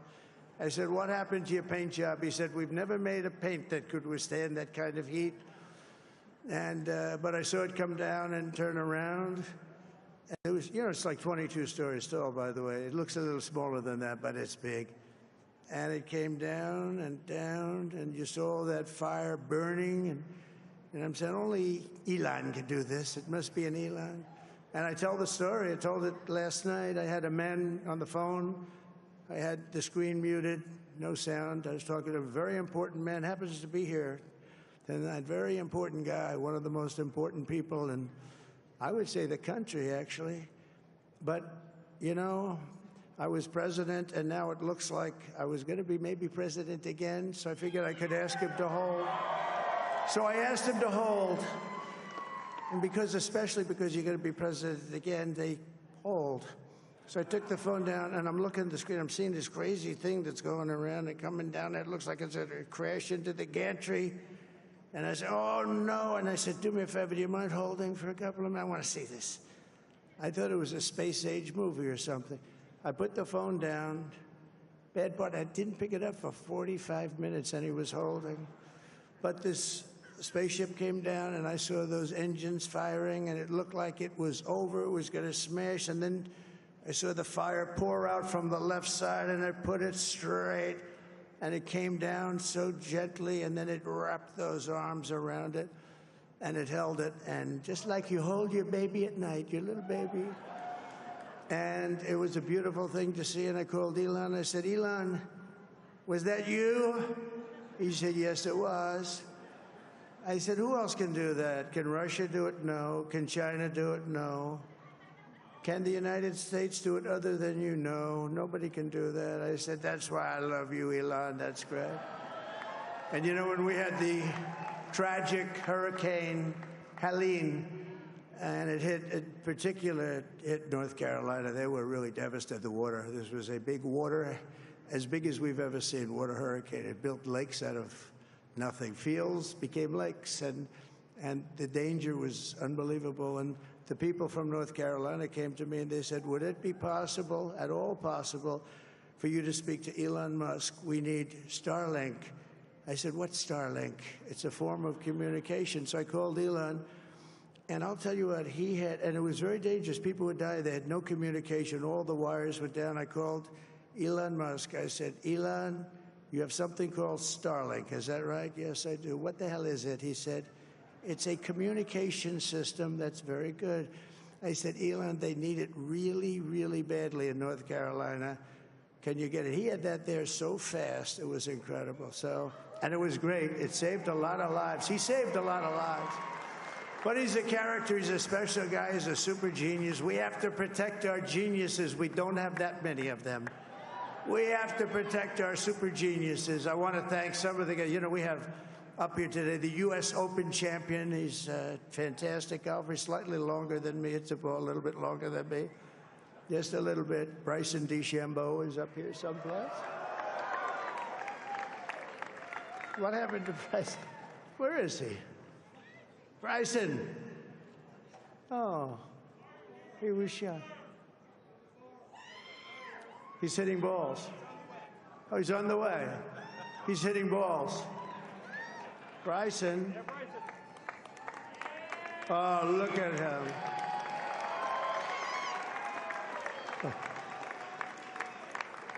He's got a great career going.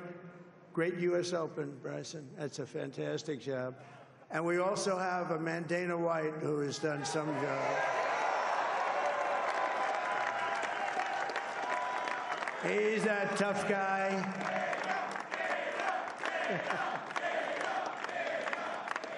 So Dana started UFC and came to me, do you mind if I use your... Nobody wanted to give him a rinse because they said it's a rough sport, a little rough. And I helped him out a little bit, and I went, and they said, this is the roughest sport I've ever seen, but I began to like it, and he loved it, and nobody's done a better job in sports. And you know, he's a very motivational kind of a guy, what he does. He gets these fighters, and they really go at it, and it's become one of the most successful sports enterprises anywhere at any time. It's doing so well. I'd like to ask Dana just to say a couple of words, because people love to hear from him. Dana,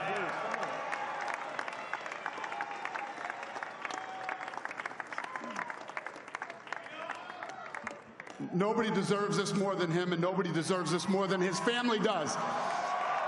This is what happens when the machine comes after you. What you've seen over the last several years, this is what it looks like.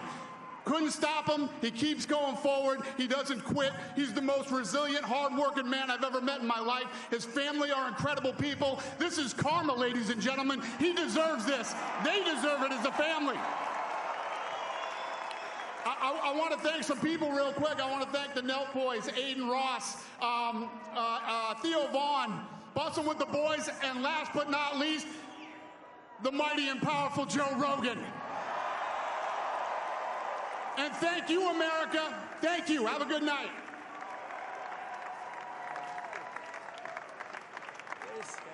That is a piece of work.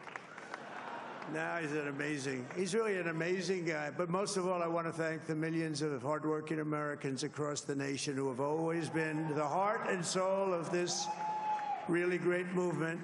We've been through so much together, and today you showed up in record numbers to deliver a victory like probably like no other. This was something special, and we're gonna pay you back. We're gonna do the best job. We're gonna turn it around. It's got to be turned around. It's got to be turned around fast, and we're gonna turn it around. We're gonna do it in every way, with so many ways, but we're gonna do it in every way. This will forever be remembered as the day the American people regained control of their country.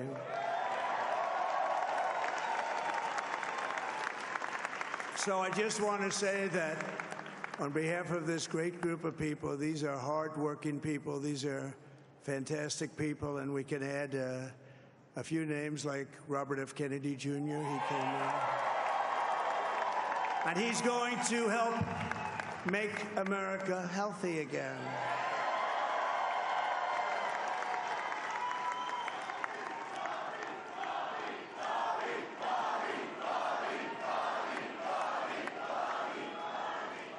And now he's a great guy, and he really means it. He wants to do some things, and we're going to let him go to it. I just said, but, Bobby, leave the oil to me. We have more liquid gold, oil and gas. We have more liquid gold than any country in the world, more than Saudi Arabia. We have more than Russia. Bobby, stay away from the liquid gold. Other than that, go have a good time, Bobby. We're going to be paying down debt. We're going to be reducing taxes. We can do things that nobody else can do. Nobody else is going to be able to do it. China doesn't have what we have. Nobody has what we have. But we have the greatest people also. Maybe that's the most important thing. This campaign has been so historic in so many ways. We've built the biggest, the broadest, the most unified coalition. They've never seen anything like it in all of American history. They've never seen it. Young and old, men and women, rural and urban.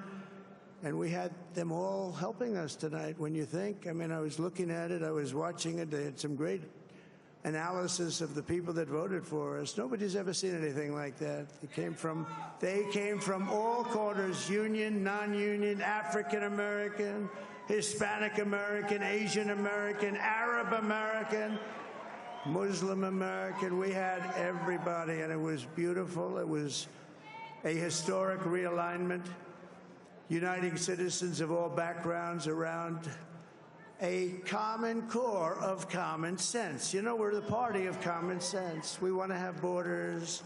We want to have security. We want to have things be good, safe. We want great education. We want a strong and powerful military, and ideally we don't have to use it. You know, we had no wars. 4 years we had no wars, except we defeated ISIS. We defeated ISIS in record time, but we had no wars. They said, he will start a war. I'm not going to start a war. I'm going to stop wars. But this is also a massive victory for democracy and for freedom. Together we're going to unlock America's glorious destiny. We're going to achieve the most incredible future for our people. Yesterday, as I stood at my last stop on the campaign trail, I'll never be doing a rally again. Can you believe it? I think we've done 900 rallies approximately from them. Can you imagine? 901 something, a lot of rallies. And it was sad. Everybody was sad. Many people, I said, this is our last rally.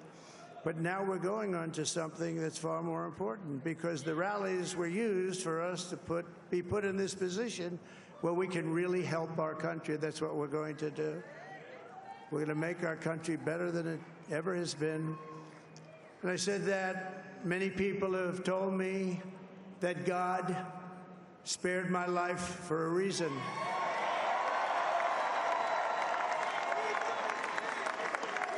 And that reason was to save our country and to restore America to greatness. And now we are going to fulfill that mission together. We're going to fulfill that mission. The task before us will not be easy, but I will bring every ounce of energy, spirit, and fight that I have in my soul to the job that you've entrusted to me. This is a great job. There's no job like this. This is the most important job in the world.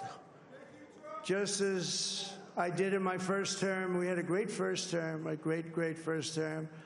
I will govern by a simple motto: promises made, promises kept. We're going to keep our promises. Nothing will stop me from keeping my word to you, the people. We will make America safe, strong, prosperous, powerful, and free again. And I'm asking every citizen all across our land to join me in this noble and righteous endeavor. That's what it is. It's time to put the divisions of the past 4 years behind us. It's time to unite. And we're going to try. We're going to try. We have to try. And it's going to happen. Success will bring us together. I've seen that. I've seen that. I saw that in the first term. When we became more and more successful, people started coming together. Success is going to bring us together, and we are going to start by all putting America first. We have to put our country first for at least a period of time. We have to fix it. Because together we can truly make America great again for all Americans. So I want to just tell you what a great honor this is. I want to thank you. I will not let you down. America's future will be bigger, better, bolder, richer, safer, and stronger than it has ever been before. God bless you, and God bless America. Thank you very much. Thank you. Thank you very much.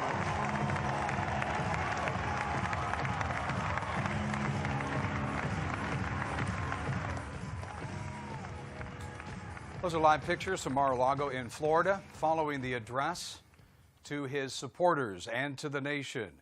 President Trump, not only the 45th president of the United States, but announcing he is soon to be the 47th president of the United States. In attendance there was Speaker Johnson. Dana White stood up and gave a speech and said that this is karma, that this machine comes after you, but what Trump did is karma. Trump took to the stage and said that he will fight for you. He will heal the country. He said that this was an unprecedented and powerful mandate. It appears that he may also win the popular vote as well. He said that this was a healing for the country that will occur. He said that he's held some 900 rallies over the 9 years that he has been running, 900 rallies. J.D. Vance took to the stage and said that what happened tonight was the greatest political comeback. He said that Trump will never stop fighting and that they will lead an economic comeback. Elon Musk was in attendance there as well.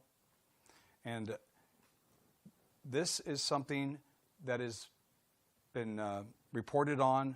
I can see it now, that Trump is backed by popular demand, if you will, after being hit by an assassin's bullet, facing two presidential candidates in this reelection run, in Joe Biden and Kamala Harris, and the Democratic machine.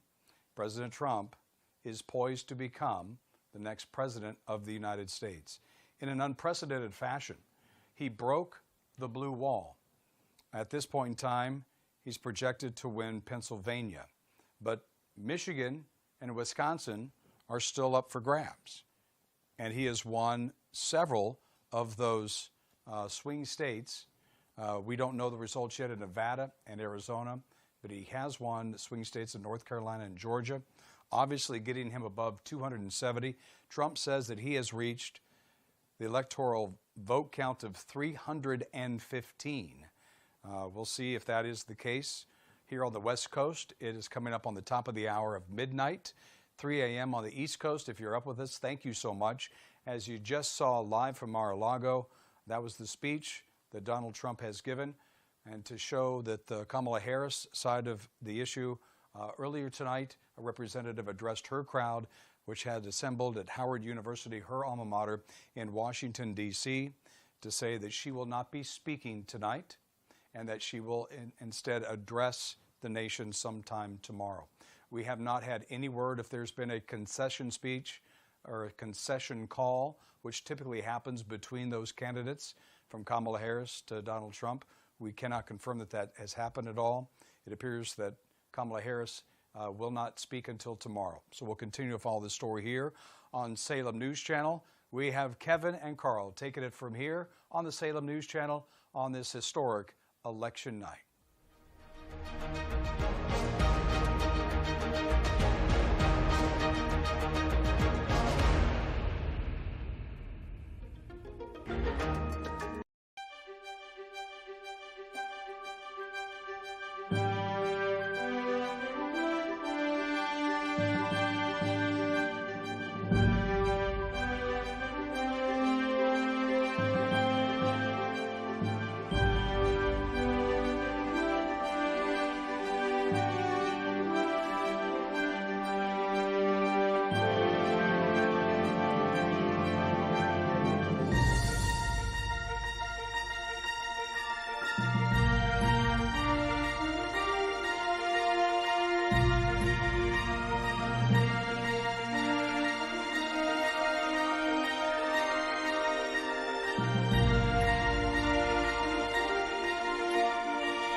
From the Salem News Channel election headquarters in New York, I'm Haley Bianco with exciting election news.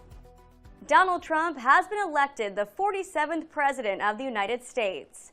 270 electoral votes was the winning number, and former President Donald Trump reached it after winning swing states Pennsylvania, Georgia, and North Carolina, meaning the 45th President of the United States will once again be in the Oval Office, but as the 47th President.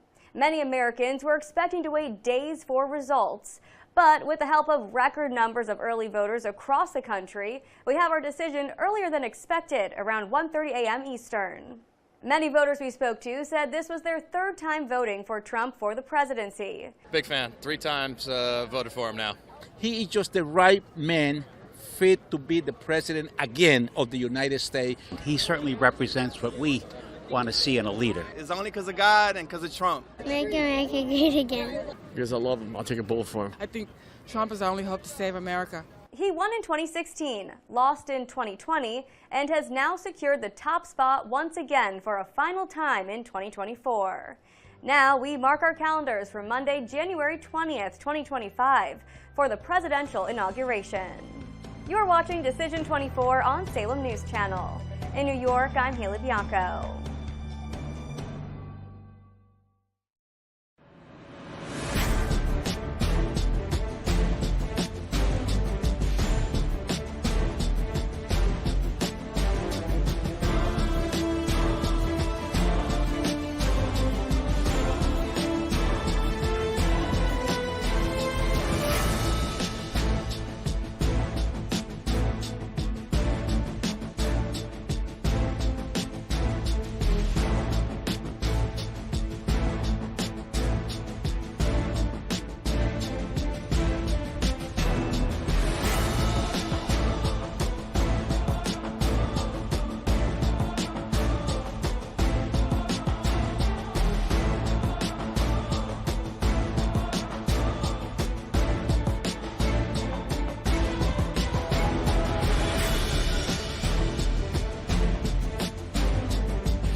following is special Salem News Channel coverage.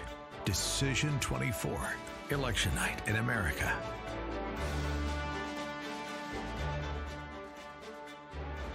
And a very good Wednesday morning to you, regardless of where you are. Midnight out west, it's 3 a.m. in the east. And from the news desk in New York, Kevin McCullough, very glad to have you with us here on Salem News Channel. We've got a great couple of hours leading the way before Hugh Hewitt comes in to take you through the morning drive. And it should be a very interesting set of conversations because we have now declared, as of just within the last hour, Donald Trump as the winner of the 47th presidency of the United States. J.D. Vance will become the 50th vice president of the United States as we are working our way through the early morning hours. Here's how it happened. It all came down to Pennsylvania, as everybody had speculated in the beginning. And sure enough, once the president's lead in Pennsylvania appeared insurmountable by the Kamala Harris team, that got him to 267. One more state to get him over. Alaska was close, Nevada was close, Arizona was close, but it was Wisconsin that put him over at 277. And let's give you a look at the current state of where we are. Guys, let's pull up the decision desk graphic here. You've got still in play, yet to be filled in there. Well, we've filled in Wisconsin, so that's in there. And then also still yet to be decided will be Nevada, Arizona, and Michigan. All of those other races have been decided. And when those races are completed, the 47th president of the United States will likely have more than 300 electoral votes. And I want to break this down for you because it's rather significant.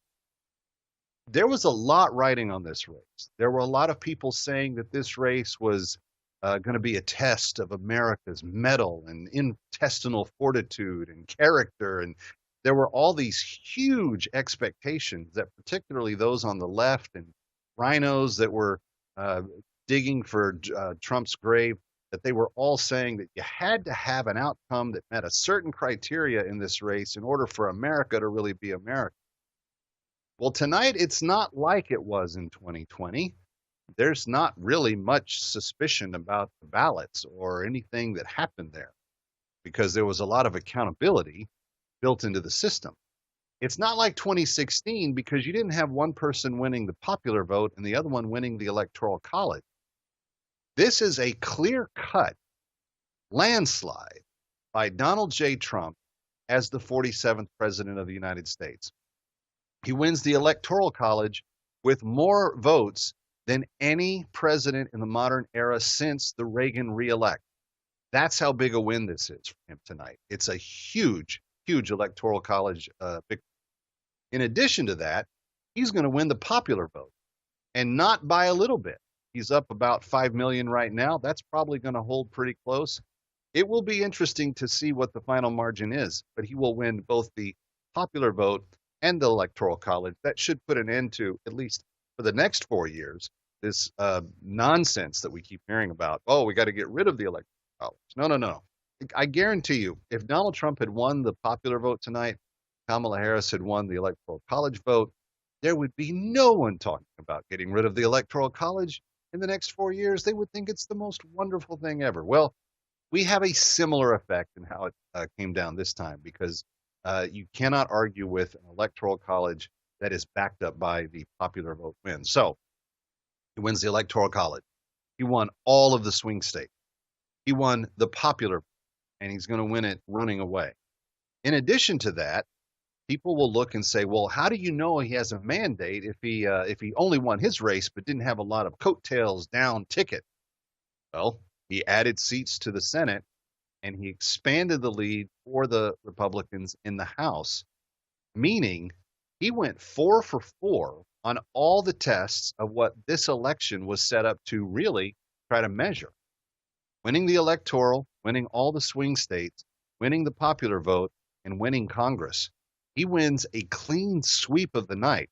This is one of the most thorough backside whippings that I've seen in the modern era in quite some time. We're such a divided country. Everything's been so close in recent years. And we were told by the pollsters, this is going to be close. This is going to be close. This is going to be close. You know what? It's not going to end up being that close. And I kind of had premonition that was the way it was going to be. And I wasn't the only one. Kevin McCullough is my name. I'm so glad that you're with us. Carl Jackson's going to be joining me for our coverage as we go through the early morning here. And he agreed. He was of the same mindset. This was not necessarily going to be that close of a race. And we'll get into some of the reasons why as we go through it. But I want to just point out one thing. I had the opportunity to redon my Votestradamus hat. If some of you have seen me on the Eric Metaxas show or on my own show, you know that frequently people have referred to me as that in the past because my electoral maps have been pretty good. Guys, do we have my electoral map? Can we pull my electoral? Look at this right here. I only got one state wrong of this entire map. And I thought the race would be close in the state I got wrong. I just tipped it slightly to the wrong side, and that's the state of Virginia. I thought that the president was going to break through in Virginia. I thought he was going to get that little extra help from Governor Youngkin.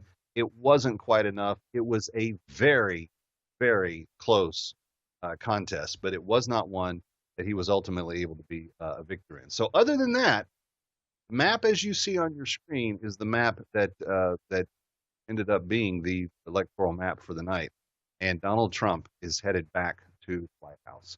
What does it all mean? We've got a lot to break down for you in the next hour. Jen Horn's going to be here. If you listen to AM 870 The Answer in Los Angeles, you're very familiar with Jen's morning show. She does a great job. And she had a voter's guide out for this particular cycle, particularly for those of you in California that were wanting to vote smart. And we'll ask her to kind of break down some of the Western. But I also want to get into some of the kind of granular ways and means in which Donald Trump was able to cobble this coalition together. And if you listen to the networks tonight, the ones that are not able, the ones that are not in some sort of all-out panic because they had this perception that Kamala Harris was going to be the second coming and she was going to put Trump in his place, and everybody thought, according to them, that this was going to be what was going to go down. And the truth was the opposite happened. And that's why it's going to be really important in the next few days that those that have spoken some of that harshest rhetoric on the left kind of have a mea culpa and say, you know what, we do want to have a country in which we treat everybody equally and we get along and we work together. And it's not going to be MAGA that's going to have to make that concession. It's not going to have to be Trump that's going to have to make that concession. It's going to be the people that called Trump the names, that shot the bullets at him, that practiced lawfare against him, that tried in every way to disable him from running for president again. I am so thrilled tonight that Liz Cheney literally has had her worst nightmare come true, because she promised at the second impeachment, based on the January 6th nonsense that she manipulated evidence for. She promised, I promise you, the American people, that I will never let Donald Trump come anywhere near the reins of power. Guess what, Liz?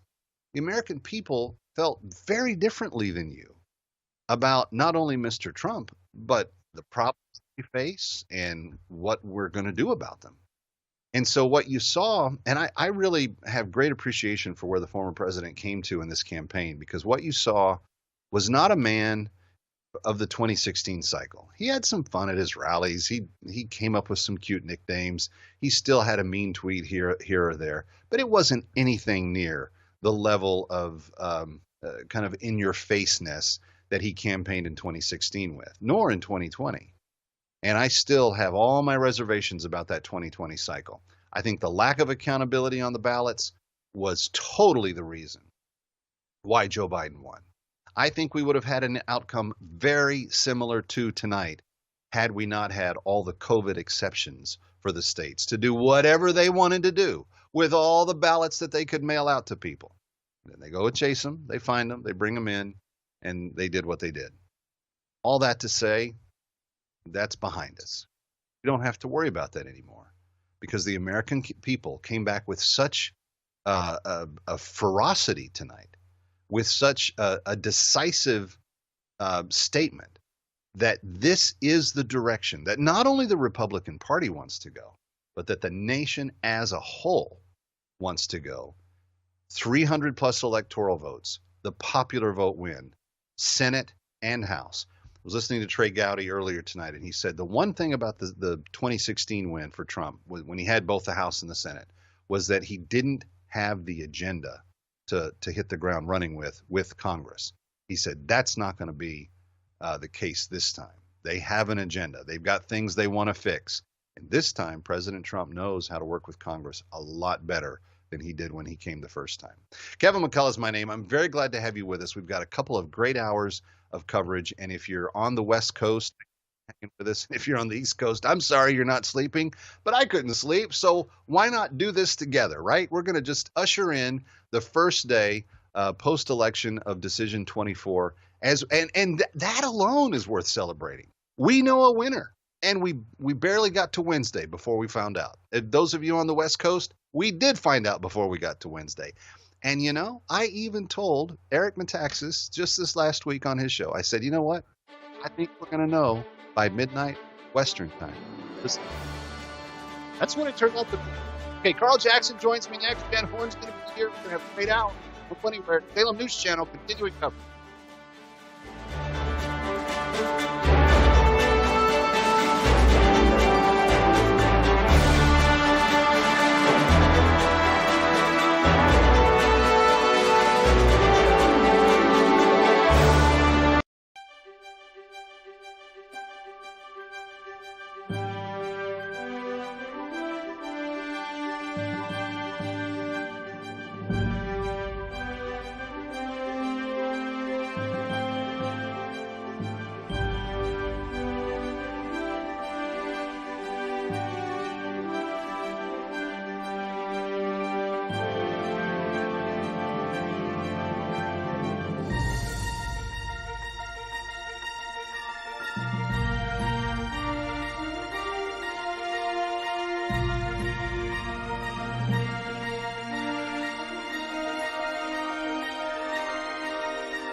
You're watching Decision 24 on Salem News Channel.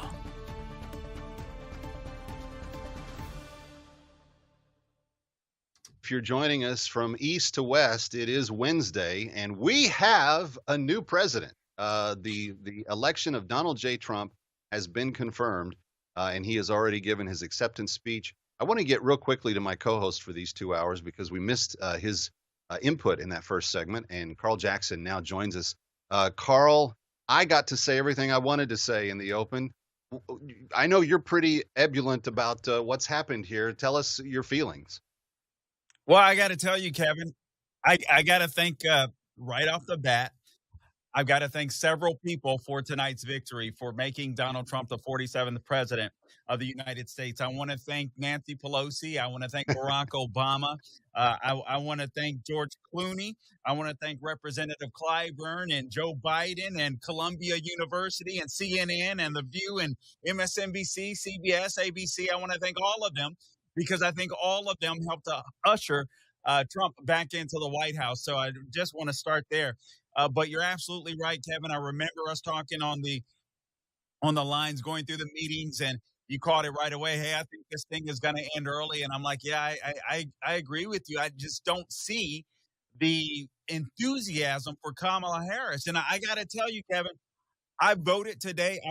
I got to be honest with the audience. I went out to vote early on Saturday, but the line was so long I left. Forgive me. All right, but I went back this morning and I went to vote. And one thing that I noticed, and my buddy Christopher Hart, American Adversaries radio show Drive Time here in Orlando, Florida, both of us noticed this, and we were texting back and forth. There were no signs. I mean, there were long lines, but no signs. The only signs that I saw was a woman holding up a sign, a generic sign that said "Vote Democrat." I saw one car in the parking lot with a Trump, I don't even know what it was, a banner wrapped around it, Kevin. And I told myself, I went on Instagram right away, cut a little video, and I said, I think this is a good sign for Trump because I don't see enthusiasm for Kamala Harris. And I guarantee you the Trump supporters and maybe some of the newbie Trump supporters are going in and saying, you know what? This is the guy that's going to help us to lower the price of groceries and gas. I don't have to be boisterous. I don't want to get beat up by the left. I don't want to get cussed out or whatever, but I want my grocery prices lower again. I want to be able to afford to live in this nation again. And I just had a feeling what I was seeing both on Saturday and then today, it just something stuck with me. I was like, not seeing signs for me was a good sign for Trump. And obviously that's what we saw during the night. Not only did he make quicker work than I even expected, Kevin, to be honest with you. I thought that we would come into this program 3 to 5 p.m. and I thought that we would eventually call the race, but I didn't think the race would necessarily be settled before we got on air. But it seemed like the dominoes were just dropping. I mean, I was reading stuff in Michigan. Oh man, Kamala Harris is really struggling with the vote. I started hearing, I was listening to some RCP data analysts earlier today, and they were talking about how some of the black vote wasn't showing up for Kamala Harris in places they expected. Some of the women weren't showing up in places in Pennsylvania where they expected, where abortion had fallen so low on the totem pole that they just didn't see Kamala Harris being able to win Pennsylvania. And they were saying this very early. And indeed, Kevin, that's what we saw. You know, one of the things, the Republicans were so good at the early vote that they figured out they needed about 700,000 votes out of the Philadelphia region to pull out of there in order for Kamala to close the gap. And I had sources telling me at about 10:30, 11 Eastern time that they probably didn't get more than about 200,000 out of that region where they were needing 700,000 to get there. So they knew that it was going to be not a good end for it because she needed to run the entire blue wall.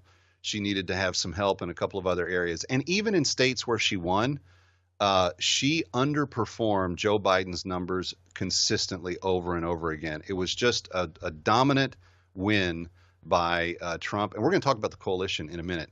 Now, I believe that we have our first special guest of the morning. Jen Horn is the co-host of The Morning Answer in Los Angeles, and she joins us now. Jen, thank you for staying up late to be with two of your favorite radio guys, I know. You guys are my favorite radio guys, and I have to tell you, it would have been a lot harder to stay up if we weren't so happy today. Right. So congratulations to everybody who worked for this big victory. No, you're not going to find any argument there. Let me ask you, because I was watching the California congressional races. Obviously, holding on to Congress is going to be kind of key for Trump. What does the makeup? What did California lose or gain tonight that we know of so far?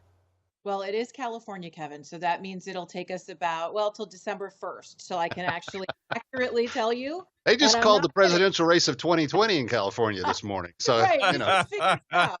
It was a big Joe Biden win. It took us a long time. Okay. We There you count go. one by one, and then we go back if we make a mistake. But California, I keep telling our listeners on the Morning Answer that there were a lot of reasons for Republicans to vote. Number one, we're helping President Trump with the popular vote, which he absolutely captured. This is a mandate win. The House races are hugely important because we all know, Carl and Kevin, that when President Trump goes into office, if the Republicans are not in charge of the House, it's impeachment palooza all over again. So to give you kind of an update, we had some key races and they were spending lots of money, about $28 million on average in each of these key races in Congress. Right now in Southern California, Mike Garcia is holding on, the incumbent, the only Republican in LA County. I think it's about 51-49. Scott Baugh is still in it. He had an opportunity to pick up Katie Porter's vacated seat, and he is still hanging in about 0.7 behind his challenger, Dave Min. Michelle Steele came back later in the evening, so she's back ahead against her challenger. Ken Calvert is still struggling, so I'm hopeful as all these votes come in, and Republicans did a great job with the early vote, even in our state of California, that we're going to at least hold or maybe pick up one extra seat out of the entire state of California. If that's possible, it may be the very tight margin that we need to retain control of the House. Well, if we pick up one, if we're plus one, Right. that's going to expand our base, and we've expanded a little bit in a couple of other states already. So that's good news, and it certainly is something that, to quote Trey Gowdy, the president's ready for. He's got an agenda this time for a united House and Senate, and I'm curious if the West understands how important those down ballot races are. I mean, you guys were the ones that gave us the lead in the 22 cycle when there was no red wave. New York and California gave us some extra seats. I'm telling you, there is a turnaround. Maybe I am just a forever optimist, but the amount of people who have gotten involved in this election, I mean, I can't tell you the stories of people who have been going out there and making phone calls, working in our state, and who are now involved in even races like school board races. Parents and Latino voters will save our state of California and will continue to help our country. So I think those shoulder-shrugging Republicans who say, why do I need to turn out to vote in California? I think they showed up. I'm really interested to see when everything filters out, what the actual turnout is with Republicans, because I feel like we might actually be onto something here. I think people are getting the fact that those down ballot races are. All right, Jen, thank you for that. The music means that we've got to take a break.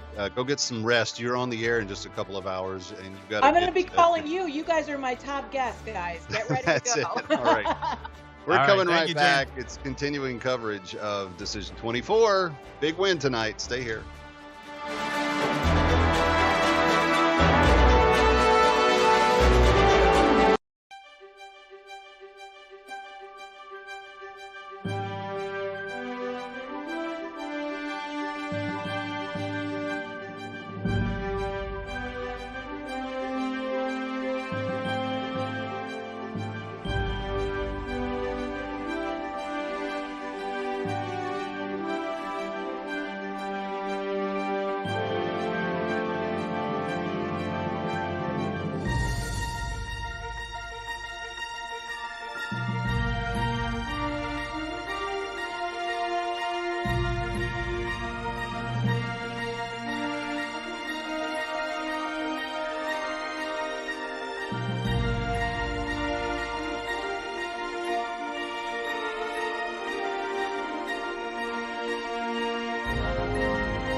watching Decision 24 on Salem News Channel.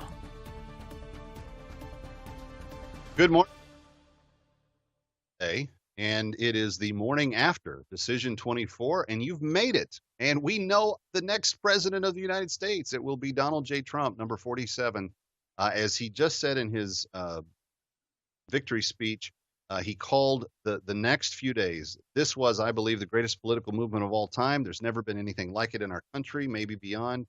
And now it's going to reach a new level of importance because we're going to help our country heal. Kevin McCullough is my name. Carl Jackson is the other fella you see there on your screen. And Carl, I'm wondering, there was a lot of, speculation about the tone that the president would take in his victory. And I thought he was pretty pitch perfect, optimistic, and even somewhat gracious, given that Kamala Harris is deciding not to give her concession tonight. Yeah, you know what, and I don't expect Kamala Harris to give her concession tonight, perhaps not even tomorrow, Kevin. But yeah, I think you're absolutely right. I think he did what he needed to do. And honestly, I think you saw the genuine, authentic Donald Trump come out. I think this is a man that seriously wants to unite the country, a man that wants to make the lives of every single American better. I think that's what he did in his first term. That's what he'll obviously strive to do in his second term, the biggest comeback in American history, only the second person to ever do it, president after Grover Cleveland. But I think you're right. I think he hit the right tone. Here's something that I wanted to ask you, Kevin, and get your take on. What did you think of the quick work that was made out of Georgia, Pennsylvania, Wisconsin? I mean, were you impressed by I'm still, even though I thought he would win, and I thought he would win relatively early, I'm still stunned by this. What did you think of the quick work? Pennsylvania, Georgia, Wisconsin. I'm kind of irritated that they took as long as they did, if you want to know my honest opinion. And here's the reason why. Florida is an immensely bigger state than any of those. Fair. And they had everything counted within 2.5 hours of close. Everything. There was nothing left. They had mail-ins, they had early, they had vote by mail, they had military. It was all counted. I've struggled very hard since 2020 understanding why the most technologically advanced country on the face of the planet can't figure out its backside from a hole in the ground when it comes to counting ballots in certain regions of our country. Parts of our country can do it quite well. Why can't these other places? And I don't want to make assumptions about the people who live there, but I have to wonder if there's not some political expediency or advantage to being a little bit slower at times. I think the difference here, the courts shot down a lot of these states saying you're not going to send out ballots to every address in your state. Wisconsin wasn't allowed to do that. Michigan wasn't allowed to do that. Pennsylvania wasn't allowed to do that. So as a result, instead of the Democrats having a 1 million mail-in vote advantage at the end of early voting, they only had 400,000 votes that had come in via early mail. And there was a very different type of deficit or difference for the parties to deal with once real-time voting started on Election Day, and it worked out in the GOP's favor. And I think that's more the way it should go, to be honest with you. Yeah, I mean, I totally agree with you. And I was sitting here and I was thinking about, I mean, if you just think about what we've endured, what we've lived through in this political season, this election cycle, I mean, we've lived through history. And Kevin, the news has just been there's just been so many headlines, so many historical things that have occurred, from the assassination attempt to the soft coup of Joe Biden. I mean, just in the last couple of weeks, you had this Tony Hinchcliffe joke that people were making a big, whatever about, a big stink over. And then Joe Biden a couple days later comes out and calls Trump garbage. I mean, the history that we've witnessed in such a short period of time is just fascinating to me. Yeah. We haven't even had time to digest it. I think there were definitely some massive missteps by the Harris campaign down the stretch. We could touch on that when we come back. We've got lots of time to do so as we are helping you get ready for celebration today. New president's been picked. It'll be Donald J. Trump. Stay here.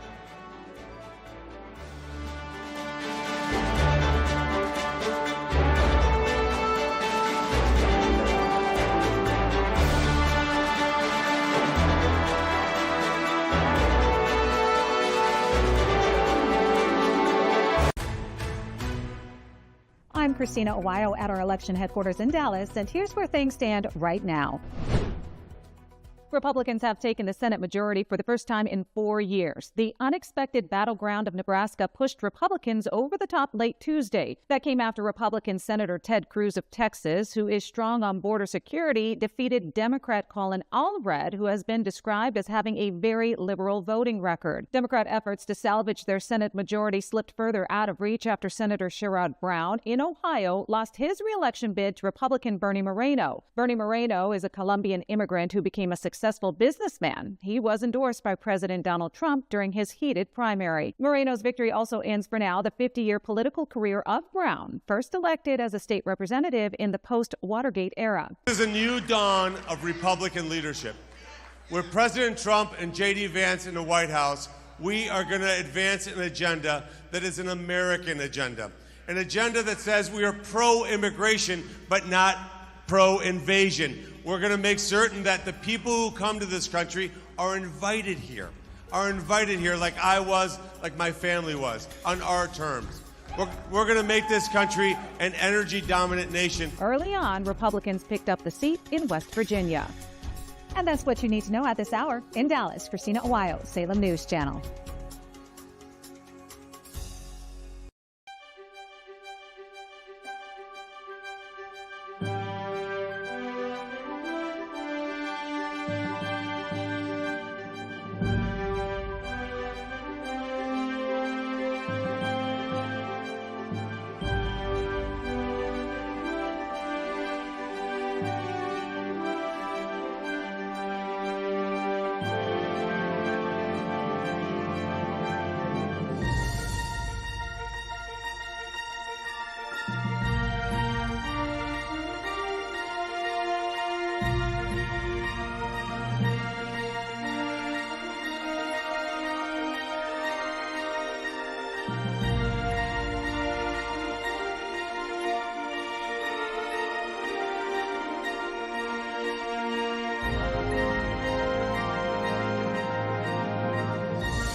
You're watching Decision 24 on Salem News Channel.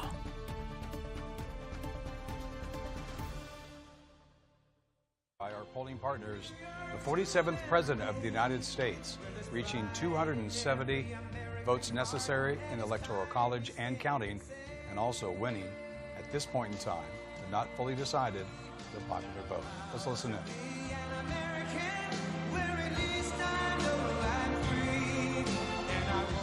That was Salem News Channel's Jeff Vaughn calling the victory for the president as the former president, number 47, stepped up to the mic.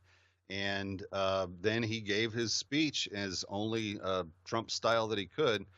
Carl Jackson and Kevin McCullough, glad to have you with us on this very early morning. If you're joining us out west, thank you for being there. If you're joining us out east, God bless you. I know you probably wanted to go to bed, but the fact that you're still here means you have Carl and Kevin's disease. We couldn't go to sleep either.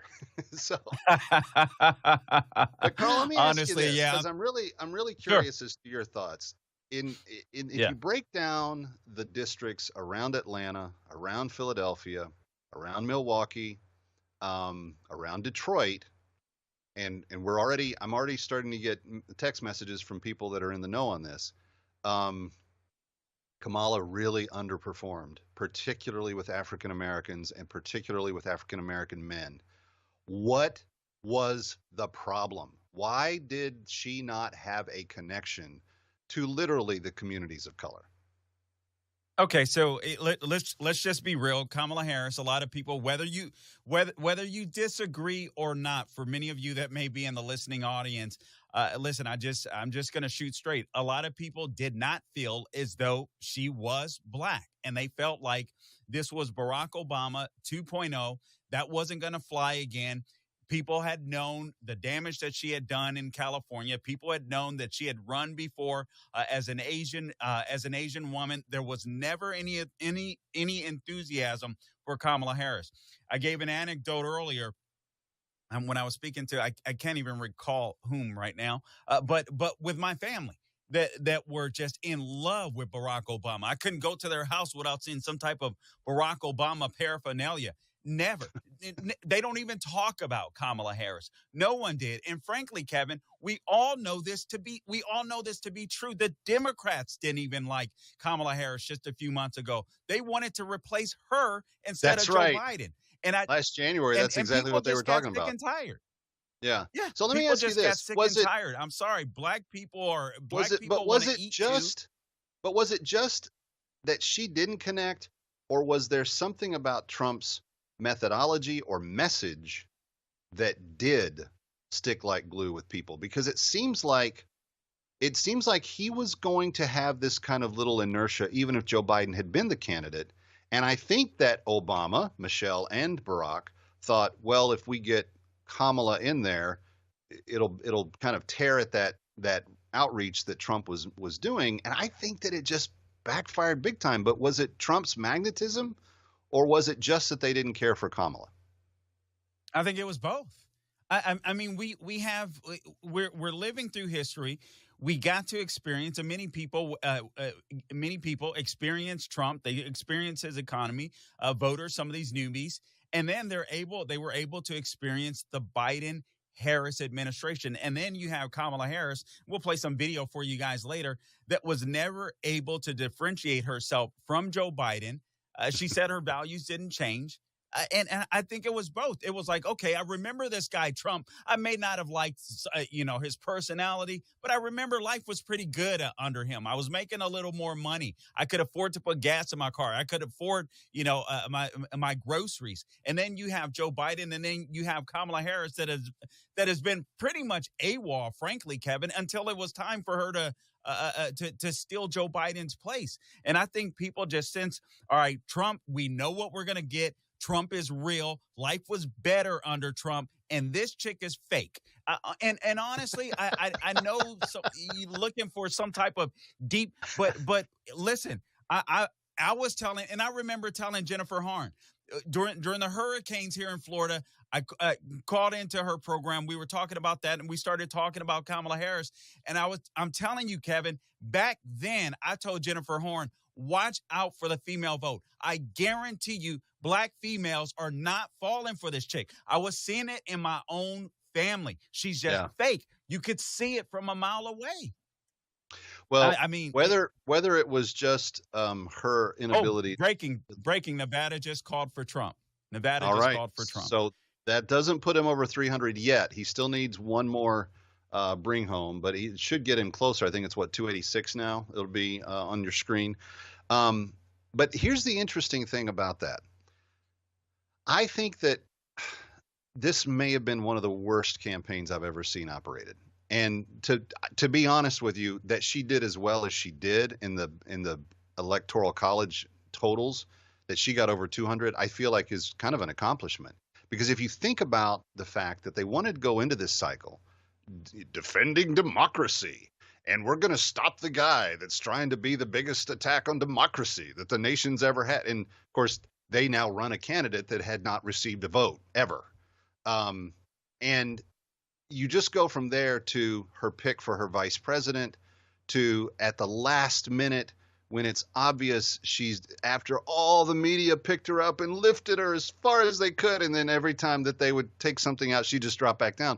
So then she goes and gets Bill and Barry and Joe out on the campaign trail for to actually kind of throw the closing statements for, like, and it was a lot of scolding. It was a lot of, you're not really a young black man if you don't support the sister. I mean, Barack said these things out loud. Meanwhile, you've got Trump, who's always polled well in pop culture with African Americans. African Americans love to go to his casinos in Atlantic City. In fact, they would do a yearly assessment of how they were treating their customers, and black men that would frequent Atlantic City Trump Casino would always say, I love this place because I love Mr. Trump. I want to be like Mr. Trump. Well, then he's going to the barbershop in the Bronx, and he's just sitting there like one of the guys, just talking about life. And I think that at the end of the day, it was just that he was just talking about life and just being who he was, that people were like, yeah, this guy's not the monster that Rachel Maddow and Oprah Winfrey and Michelle Obama's telling me that he is. Besides, those women are all millionaires anyway, and they're trying to tell us that our grocery prices aren't that expensive. Yeah, it's such a great point. I think you're right. Kamala Harris was an absolute horrible campaign. I am so glad that George Clooney and Obama and Nancy Pelosi gave Joe Biden the shiv. And I'm glad Joe Biden gave them the shiv back, because remember, it was Joe Biden that said, hey, listen, this is my girl. Run this girl. I think that was a double barrel middle finger to Barack Obama. And I hope that he increasingly becomes even more relevant than he has proven to be in this election cycle. But yeah, you're right. I mean, she was a disaster of a candidate. They knew it all along. So, yeah, you're right. The more that I think about it, maybe it is shocking that she got as many electoral college points as she's gotten. But nonetheless, this is still a mandate for President Trump. At least, well, I'm assuming it will be a mandate, assuming that he'll, that we'll retain the House. And I believe we will, but obviously that news hasn't come in yet. So we'll wait for that. But I don't think we're going to hold the House. I think we're going to expand. I think we're going to expand the House, and we did expand the Senate, and 300 electoral votes and the popular vote. There's no litmus test on this presidency that Trump didn't pass with flying colors. Now, one of the questions, and I think it would be fun to get into with you in the next segment after the break, is this election, I believe, has eliminated some people from the future. Where does Barack Obama go from here? Where does Kamala Harris go from here? Where does the old Republican Party, all the people that were harassing George Bush to come out and endorse Kamala Harris in the last week, and there were tons of them, and he didn't, and I'm kind of glad that he didn't. His philosophy has been, I'm not going to be involved politically in the going forwards one way or the other, and he held to that. But what does this realignment look like to the future of both political parties? Let's talk about that when we come back. And then next hour, we're going to have a really fun conversation, friends. Those of you watching, Patrice Onwuka is going to join us from the Independent Women's Forum to break down that black female vote that Carl was just talking about. She studies it all the time. She's smarter than anybody else on it. She'll tell us the real deal. It's Salem News coverage, continuing coverage, Salem News Channel's continuing coverage of Decision 24 when we continue.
Salem News Channel. It's America's fastest growing conservative TV network. It's an absolute crazy day. Home to the largest lineup of free speech champions anywhere.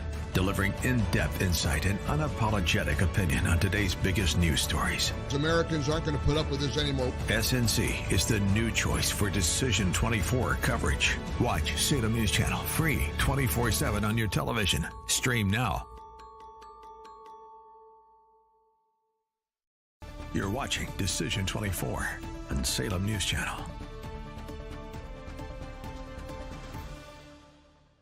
Chuck Schumer is here looking very glum. Doesn't he look glum? He looks glum.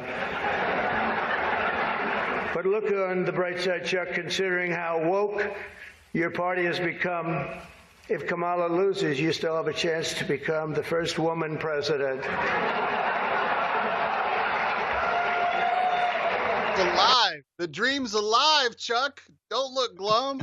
That was one of the real, and down the stretch, coming into the final few weeks of the campaign, that was one of the really defining moments. And Carl, again, Carl Jackson, Kevin McCullough, glad to be with you. Carl, again, that was one of those humanizing elements where you got to see Trump be funny, be kind of chill. He sat there and chatted with Schumer during the dinner, and just everything about that little piece of PR that came out of there. And it was here in New York City, of course, where, a lot of angry liberals live. He just showed a different side to him. Yeah, that honestly, Kevin, I got to tell you, when I saw Trump at that Al Smith dinner, I said the race is done. He just won. Not only did Kamala Harris not show up, Letitia James was sitting behind President Trump. You had Trump connecting with Mayor Eric Adams. You had Trump rubbing the shoulders of Chuck Schumer, showing people, just like you said, he was being humanized, showing people that he could get along with Democrats, that he was a uniter, if you will. He could just have a good time. And Kamala Harris was nowhere to be seen except a video that she did with the superstar chick that nobody liked. I mean, but she just basically Catholics especially don't like Mary Catherine Gallagher because in her own weird way, she is an insult to everything that Catholic school and, Catholic practice kind of represents. So, and she's always been that, and they've always kind of been like, that's not really who we are. So I even thought that was a weird, but see, this is what I'm saying when I say her campaign and she as a candidate were one of the weakest and worst I've ever seen. They didn't read the room. They never read the room. They weren't aware of who they were talking to or what the circumstance was or what the audience was expecting. And over, and she was asked the same question 5,000 times. How are you going to bring my grocery prices down? And she was as tone deaf a day before the election saying, well, I came from a middle-class family and I'm going to go after the price gougers, as she was when she announced the policy. And it was bad. It was bad the whole time, but she was never able to kind of like figure out that it wasn't connecting. So there was a lot of, but back to your point, the positive stuff. Who could forget him going to McDonald's? Guys, take a look at this right here and tell me if this wasn't one of the all-time trolls of presidential politics. Thank you.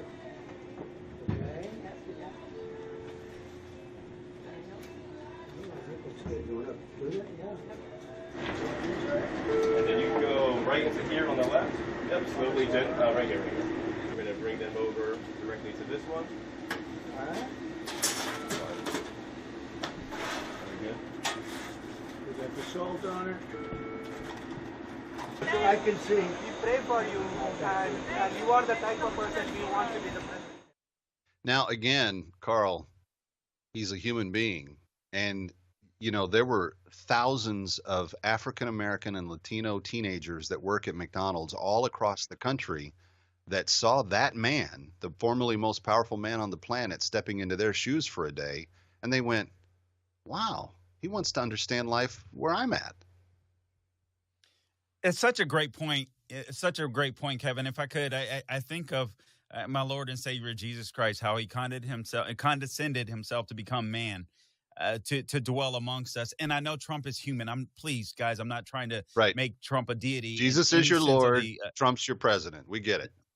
Thank you. All right. So, but Trump going into McDonald's, you had the left trying to crucify the man for doing that. And I'm sitting there thinking, like, here's a billionaire going to McDonald's, showing people that are making, I'm not going to use the term minimum wage, I hate that, a starting wage, that you're important to me. Your jobs are important to me. No matter where you are, no matter what your status is as an American, you're important to me. I want to make life better for you as well. And then the left, and honestly, Kevin, this campaign of Kamala Harris, you're right, it was horrible, but it's also an indictment on the media. And I think people saw that. Trump was so fun at McDonald's. I sat there. I'm not even going to lie to you, Kevin. I wanted to go out to McDonald's as soon as I haven't. I took my kids the next night. We went to McDonald's for dinner. We've never done that before. I wanted a French fry. I'm not going to lie. Yeah. As soon as I saw that, I started craving it. It was just one of those moments where I think Trump had an advantage. We'll talk about more of them as we go along. Plus, coming up at 5 a.m. special early start. Here we go.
From the Salem News Channel election headquarters in New York, I'm Haley Bianco with exciting election news.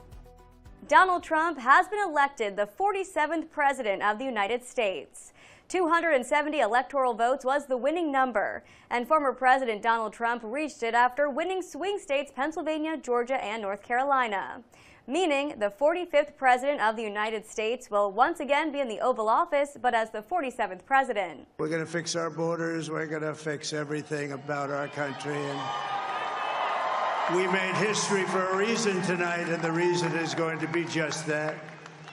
We overcame obstacles that nobody thought possible, and it is now clear that we've achieved the most incredible political thing. Look what happened. Is this crazy? Many voters we spoke to said this was their third time voting for Trump for the presidency. Big fan. 3 times voted for him now. He is just the right man, fit to be the president again of the United States. He certainly represents what we want to see in a leader. It's only because of God and because of Trump. Make America great again. Because I love him. I'll take a bullet for him. I think Trump is our only hope to save America. Now we mark our calendars for Monday, January 20th, 2025 for the presidential inauguration. You're watching Decision 24 on Salem News Channel. In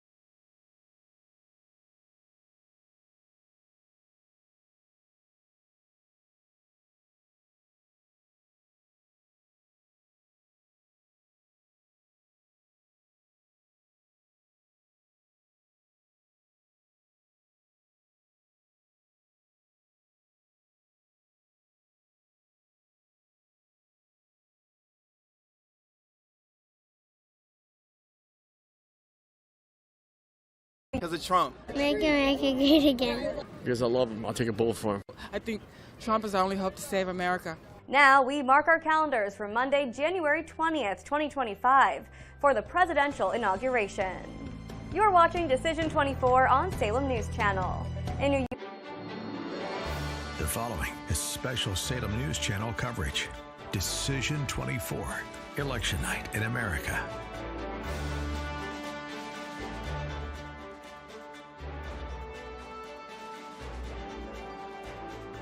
By our polling partners, the 47th President of the United States, reaching 270 votes necessary in the Electoral College and counting, and also winning, at this point in time, but not fully decided, the popular vote. Let's listen in.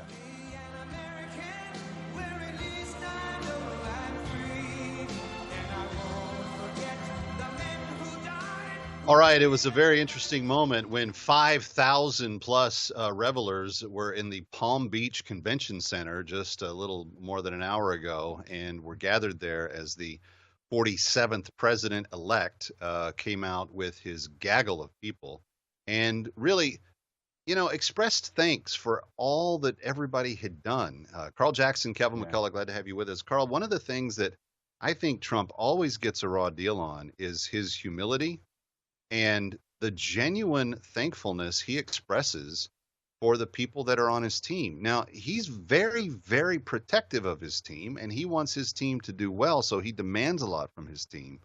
But I've never sensed that he's the kind of guy that steals the glory of everyone around him, and like some of the other people do on the other side.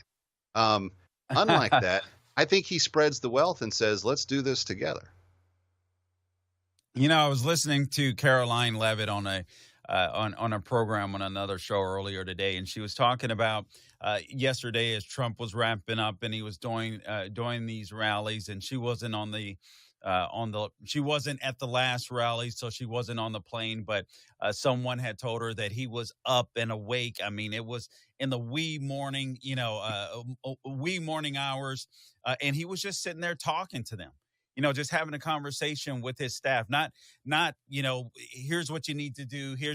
He was just having a regular conversation with them, talking to them, having a good time. And she was like, that's just Trump. He expects you to work hard because he works hard, but he just loves talking to you. He's a real person. He has real conversations with you. He's concerned about your family. And I think you see that with the people that work for him and the people that fight for him. I know that he's fighting for us, but you look at the people that fight for him and that work alongside him. They wouldn't be doing that if all they saw was some type of monster. And that's the reason why Kamala Harris, I mean, frankly, like we were talking about earlier, Kevin, a lot of Democrats simply didn't like Kamala Harris. She lost over 90% of her staff as the vice president of the United States because everything that we were witnessing was completely fake. And I heard some conservatives say, you know what, if Kamala Harris would have had more time, perhaps she would have done better. I totally disagree. Yeah, I think that people would have. I think 107 days was too much. Yeah, I think it was way too long. Because the more that you saw her, the worse it got. And that was the kiss of death for her. She had to hide. She had to bring Obama and Clinton and Biden out at the end because people didn't want to hear from her anymore.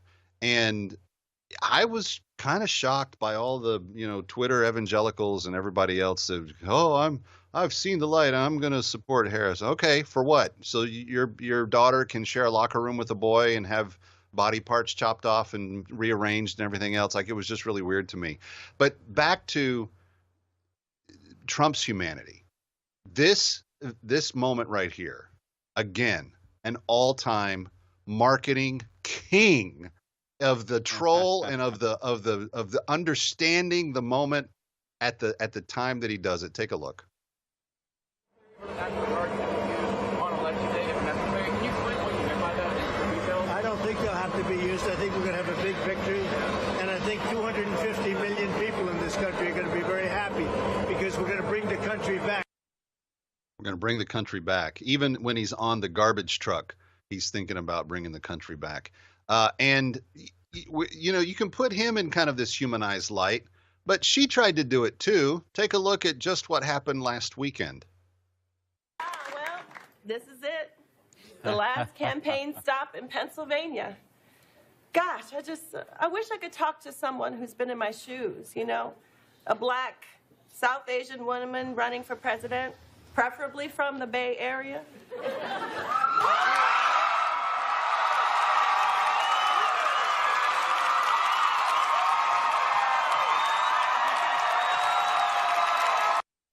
The Dramala, the Kamala, whatever it was. And to quote Guy Benson from Town Hall, our companion publication, he said on the Gutfeld show just a couple of nights ago, he said, the problem with that sketch was that Maya Rudolph was a better Kamala than Kamala is a Kamala. And I think there's some truth to that. Yeah, I definitely think that is true. But also, they bit off a Trump skit with Jimmy Fallon. I mean, it just shows just a level of authenticity that is just unbelievable. And I got to say this. I know people are going to throw shade at me for this. I felt like that was Kamala Harris's best moment in her campaign, and even that was copied. Wow. Seriously, I felt like that's how bad she was. But for a split second, I was like, she kind of seems like she's trying to be funny, not quite pulling it off, but she seemed like she was comfortable. She didn't seem completely fake in that moment. And I was like, that's the best you're going to get with Kamala Harris. And by the way, that was such a mistake on behalf of whatever that particular network is, because they basically just cut Trump out. They violated FCC regulations, and so they had to give Trump time in the middle Sunday of Night a football game. and in NASCAR. It was crazy. Yeah, he got the way better into the deal on that ratings-wise. But here's the other thing. We did get a very genuine moment from Kamala Harris right here. Uh-oh. Well, if anything, would you have done something differently than President Biden during the past 4 years? There is not a thing that comes to mind in terms of, and I've been a part of most of the decisions that have had impact. She starts to answer a question before her brain has thought it through, and she has a hard time with her lips catching up to her brain, and it all just comes out in a jumble. But what we got there was the honest truth. She doesn't really regret anything that they did over the last 4 years. And talk about not reading the room. Every union factory worker, every line worker in the Midwest, every single mom in the inner city that's trying to buy groceries and make sure that her kids have what they need for this week. Every single person that doesn't live the kind of entitled life that she does knew that answer was poppycock, and they had to do there's no way they could allow that to go on for another 4 years, and that's why the country took the direction that it did last night. You know, even Sonny Hostin, somewhat, in my opinion, when I looked at Sonny Hostin, when Kamala Harris answered like that, she knew it was horrible. I'm not a fan of Sonny Hostin, but you could see it in her face, like, oh my goodness. And honestly, making these trips, whether it's The View, whether it's, trotting out all of these celebrities on the stage, honestly, I felt like Kamala Harris was spitting, and her campaign were spitting in the face of average, everyday Americans that are trying to get by. And then she keeps rolling out, whether it's going on The View or whatever, rolling out these stars, Oprah, Cardi B, all of these people that don't live in the real world anymore, that don't understand the pains that the Biden-Harris administration has caused everyday Come on, Carl. Americans. When's the last? Don't you think Cardi B and Oprah buy their own groceries? Oh man, yeah, I'm sure. I'm sure they do. They buy the person that buys the groceries. They pay the person that buys the groceries. Well, they have their professional shoppers.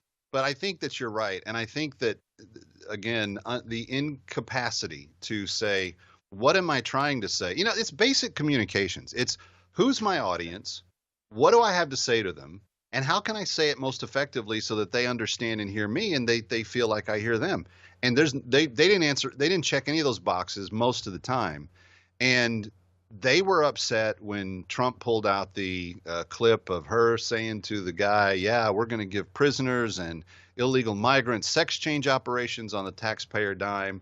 Yes, I believe convicted felons should vote. Like the stuff that she has embraced her entire life until, I don't know, mysteriously 109 days ago, it seemed to be something that she just didn't feel like she had any obligation to explain. And the average person's going, I don't understand you. Like, where are you coming from? And the truth is, Kevin, she doesn't have any obligation to explain it because she's a leftist. She's a Marxist. That's what they do. I mean, Gavin Newsom is the exact same way. I guarantee you they're going to be trotting out Gavin Newsom, the white version of Kamala Harris in a few years. That's what they're going to do. They don't feel like they have to, get your permission. They don't understand. The left doesn't understand, or they don't care that they work for us. They don't believe in the Constitution as it exists. And I'm not saying that to be hyperbolic. Her parents were Marxists. This is what she believes. I don't think she's the brightest bulb in the bunch, but honestly, she couldn't say what she really believes. She tried it for a sec, with her economic policy. Oh, we're gonna, we're gonna get rid of price gouging. And then when even left-wing economists were, in grocery stores, and left-wing economists were like, shh, shh, shh, shh. I mean, that it just blew up in her face. She showed the real Kamala Harris. And her crew around her said, hey, shut up. It's just a disaster, Well, it's an interesting study of contrast. And I think for years to come, this election will be studied in political science textbooks for a long time because it really was a contrast of two very different ideas about how to get a message across. When we come back, Patrice Onwuka is going to join us from the Independent Women's Forum. We're going to talk about women and the black vote. Stay with us. It's Vision 24 on Salem News.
You're watching Decision 24 on Salem News Channel.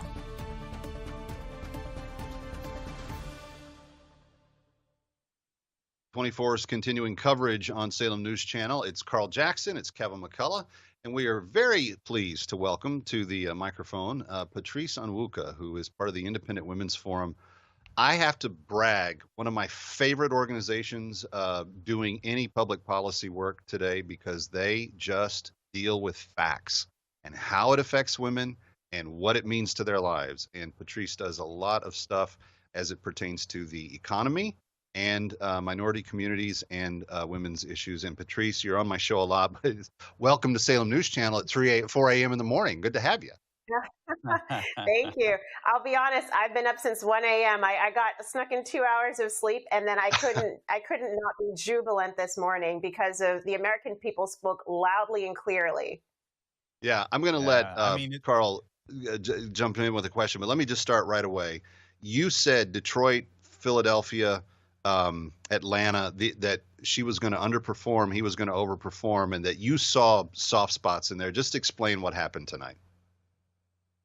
Well, I think what happened, particularly in the Black community, is there's either Black men who turned out to vote in greater numbers, and I also think Black women probably increased their support for President Trump, and then there's some who just sat out this election cycle. So I think you have that, and then you have a strong performance among women, particularly married women. I think when you look at women and the breakdown there, people assume that all women were just voting based on abortion. I would suggest that it's married women versus single women, and married women are absolutely probably putting forward the economic pocketbook issues and security and safety issues, where single women probably are much more likely to be thinking about abortion and frankly falling for the line that abortion is somehow, would disappear across this country. So that's where I really think that's what you're seeing in some of those minority areas. Also, Islamic groups, Muslims, I think, increase their support for President Trump. It's really an interesting coalition that he's been able to build this time around.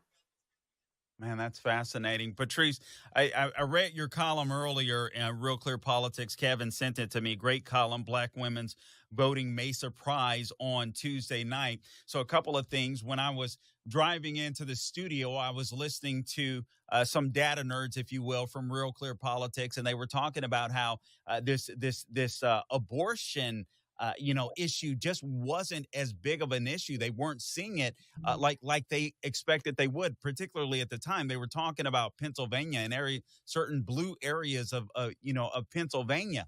And then they also talked about, the Black males, Black females. They just weren't getting those votes like they expected. You wrote about this and how the left has seen a precipitous decline when it comes to the Black female vote. And I got to be honest, I didn't realize it was that huge. Talk to us about that. So this has been a few election cycles, years in the making. I've been writing about this, when you poll women, Black women, their support for the Democratic Party has been eroding now for two, three cycles, really, where they're saying, we're tired of the Democratic politics, and particularly younger women. And so that the under 44 demographic of all Black voters, but particularly of Black women, they are much more open to either third-party candidates or for President Trump. So I'm looking forward to digging into the exit polls to see just how much they broke. But to give you a really concrete number here, Black women voted for Trump in 2016, 4%. 2020, 9%. He was polling about 16% going into this week. And so it's going to be interesting to see if he hits that 16% mark. Just double digits is massive. And over time, give it 2, 3, 4 election cycles, and suddenly the Democratic the Democratic Party's most reliable base of voters has suddenly fractured. And it's the older Black women who have party allegiance and the younger Black women who are looking at policies and issues. Well, I want to ask you about that, because isn't it a combination of factors in that Democrats have seen to it that Planned Parenthood's on every street corner in the Black community, and they've actually begun shrinking in terms of population percentages over the last number of years. And at the same time, you've seen a lift of the Black middle class, where families have gotten out of a lot of the trials of the urban center, and they're moving to the suburbs, and they're becoming more affluent, and they're understanding that basic economic principles work for them too. And it's kind of like the Democrat Party has cannibalized their base on one side with abortion, and they've let a bunch of the others escape because they're not representing them, and they're not representing their interest in terms of what's good for them. Well, when you think about where I think you're hitting on something interesting, which is the rise of the black middle class and the black upper class. I'm here in Maryland in PG County, which I'm sorry, everybody, we're now sending also Brooks to the Senate. But we represent probably one of the richest black counties in the entire United States. And so what are the issues? When I talk to a lot of people in this area, they're small business owners. They want to know how their prices are going to be reducing so that they can reduce the prices they pass on to their customers. How can they stay in business? And the regulatory onslaught has been strong on them. And then from they want tax cuts as well. And so I think school choice, if you live in a neighborhood where you can't afford to pay for an expensive private school, you're looking for better options. And so I think those are the issues that are resonating. And a sleeper issue, Independent Women's Forum has been leading on the trans issue, whether it is protecting women's sports or protecting women's spaces from shelters to prisons. That has been an issue in the Black community because Black men and Black women recognize they don't want their children being indoctrinated. They also want to recognize that a lot of them are have deep religious beliefs and values around identity, and they believe that there are two sexes created by God. And so those are issues where the Democratic Party has left them behind. It's amazing to me when you look at Michigan and you see Muslim imams telling their parishioners to vote for Trump because the party has left them behind on the social issues and on the economic issues. And then you lop in there immigration and the fact that so many Black communities had illegal immigrants, not legal immigrants like myself, but illegal immigrants dumped in the communities and putting a drain on the resources where kids can't even go to school or play in their playgrounds because it's now a shelter for illegal migrants who are now also turning that into a crime center. It is not surprising why we're seeing such a migration of Blacks out of the Democratic Party. Patrice, let me ask you real quick a couple of things that you touched on. I'd like to dive deeper in just for a minute here. School choice, Governor DeSantis here. I'm in Florida. Governor DeSantis, he won the Black female vote, pretty good numbers based upon school choice. Also, Chicago, I've been seeing videos, Black women standing up telling Mayor Brandon Johnson, listen, you're giving these illegals all these benefits while the Black community is suffering. Talk to us about those two things quickly. Oh, absolutely. School choice, the face of school choice are actually Black moms, Black parents, because they cannot afford to buy in a more expensive neighborhood. So they want to take the tax dollars that are allotted to their children and give them options. The options that, frankly, the Democrats who are in office have when they can afford to send their kids to a private school. And then the immigration piece. It is not surprising that illegal immigration depresses wages among low-wage workers. And if you are a Black person and you're in an industry where you're in a working low-wage job, you are competing with that very cheap labor, not to mention the public resources and the public safety issues that a lot of illegal immigrants have brought. So that's what you're seeing. You've got a reader at iwf.org, Patrice Onwuka. You are a champion. Thank you for staying up late with us, and I'll talk to you on the radio soon, and I think Carl's going to have you on his show soon, too, but come on back to Salem News Channel sometime as well. We continue. Decision 24. Don't go away.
about this.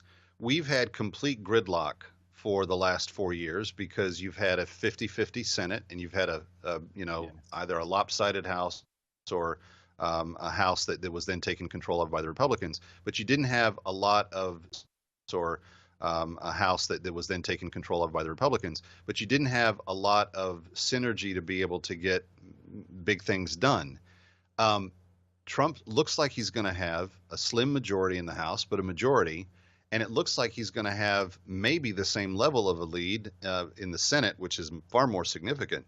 And if he comes with an agenda that says, here's our mandate, we've got to get this done because the American people have sent us here to do this job. They broke it. They hired us to fix it. Now he has two bodies that can synergize with him to accomplish that. And I got to think the first 100 days, now the first 100 days of the first Trump term, even without his knowledge of Congress, they still got a lot done. I think this is going to be like a tsunami blast to Washington, D.C., and I don't think they're going to know what hit them. Yeah, I think it will be, and if it isn't, I think that Republicans will pay the price in the next midterm election. So I think it has to be. I mean, obviously, people have showed up for President Trump. He's had some coattails. That's a little different. I mean, when you think about it, President Trump, I think, had some strong coattails in primary races, not as much in the general election, in my opinion, especially when it came to senatorial races. That has flipped. He has coattails. I think these people better follow along, better get in line, and better serve the American people. Obviously, that's why a billionaire is going to Washington, D.C. He does not need this, despite what the left says. He's in it for him. It makes no sense whatsoever. So hopefully these Republicans follow suit and make life better and freer for all Americans. And I think they'll be able to do that with Trump at the helm. It'll be interesting to see. You mentioned that he's a billionaire. I think people have long forgotten that he's the only president in the modern era who's lost net worth going to Washington. All the other presidents got rich off of being there. He's the one that's lost net worth being the president and serving. All right, when we come back, how does this change the old guard? I'm going to ask Carl Jackson that question. He's going to enlighten us when we continue on Decision 24. Don't go.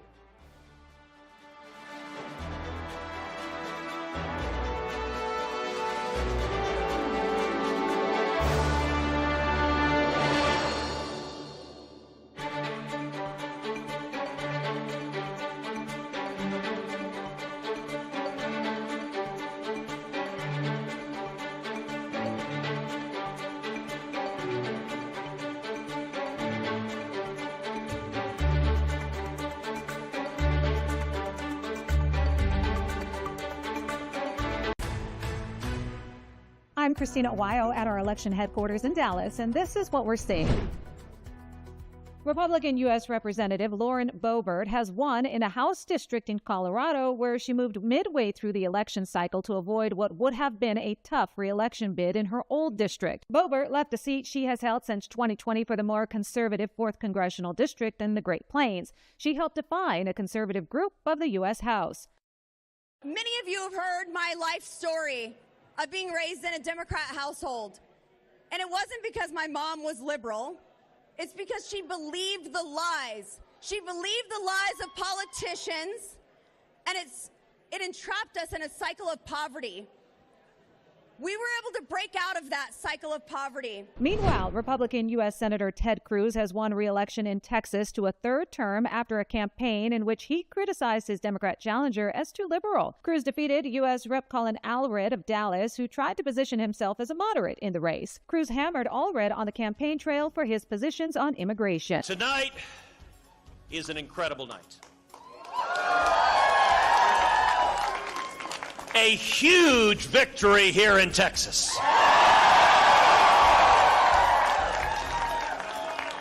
You're watching Decision 24 in Dallas. Christina Owayo, Salem News Channel.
watching Decision 24 on Salem News Channel.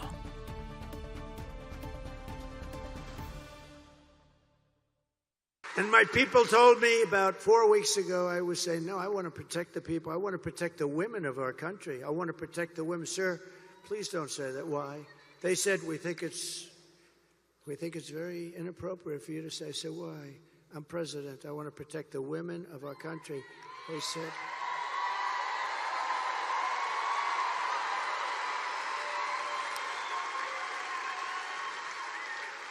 They said, sir, I just think it's inappropriate for you to say, pay these guys a lot of money. Can you believe it? I said, well, I'm going to do it whether the women like it or not. I'm going to protect them. I'm going to protect them from migrants coming in. And that was one of those moments where, again, not reading the room, the Kamala team thought, oh, we got him. We got the sexist jerk. We're going to show all the world. And then they took him out of context. And you know what? Women didn't buy it. Women didn't buy it. He still did quite well with women across the country. Kevin McCullough, Carl Jackson, glad to have you with us. All right, Carl, from standing there in his trash collector's vest with the shiny, lapels on it and everything, we've realigned the country. The Trump agenda has realigned the country. So what does it mean to the old guard? Obama was dragged out of retirement one more time. Come on, man, get out there and get it done for us. Didn't happen. The old school Republicans, all the rhino fakeries that have plagued us for years, they had no effect on Trump. Everything's been realigned, and he has a crushing mandate to go forward.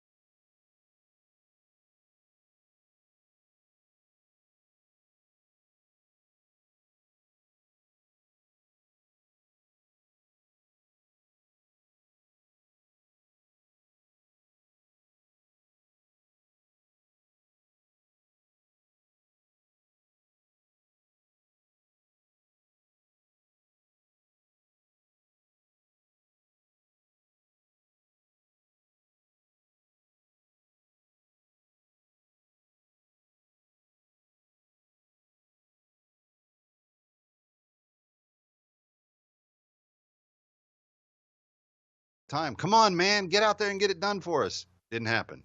The old school Republicans, all the rhino fakeries that have plagued us for years, they had no effect on Trump. Everything's been realigned, and he has a crushing mandate to go forward. What happens to these old guards? Get it done for us. Didn't happen. The old school Republicans, all the rhino fakeries that have plagued us for years, they had no effect on Trump. Everything's been realigned, and he has a crushing mandate to go.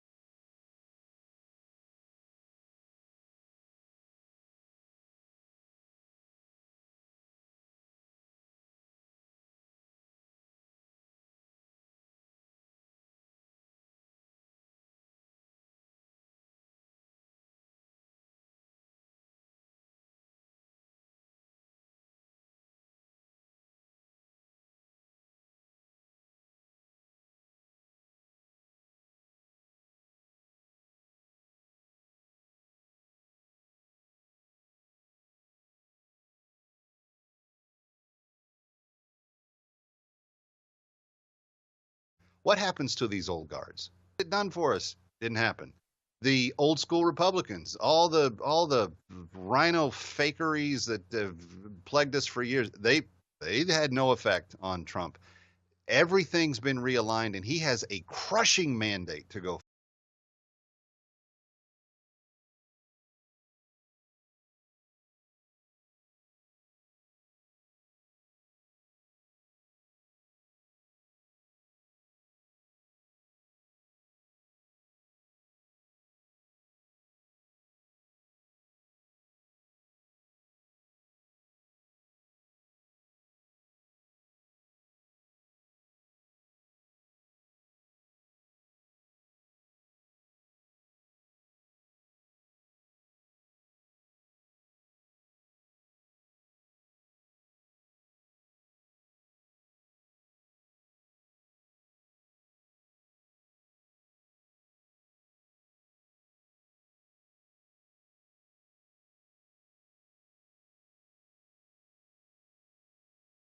transform the country, destroy the country.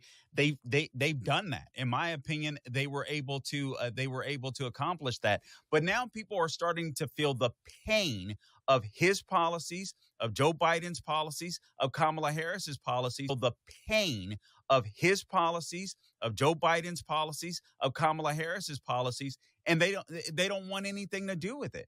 I honestly think the more Democrats keep bringing this guy out, the more he's gonna make them lose. This guy destroyed America's healthcare system. He made more Americans racially, divisive, focused on that. And he's just a mean, nasty guy that gets credit for being, I don't know. He was such a disappointment as, becoming the nation's first, I say biracial, but I understand most people think, first black president. He had an opportunity, a unique opportunity to unite the nation, and he simply didn't do it.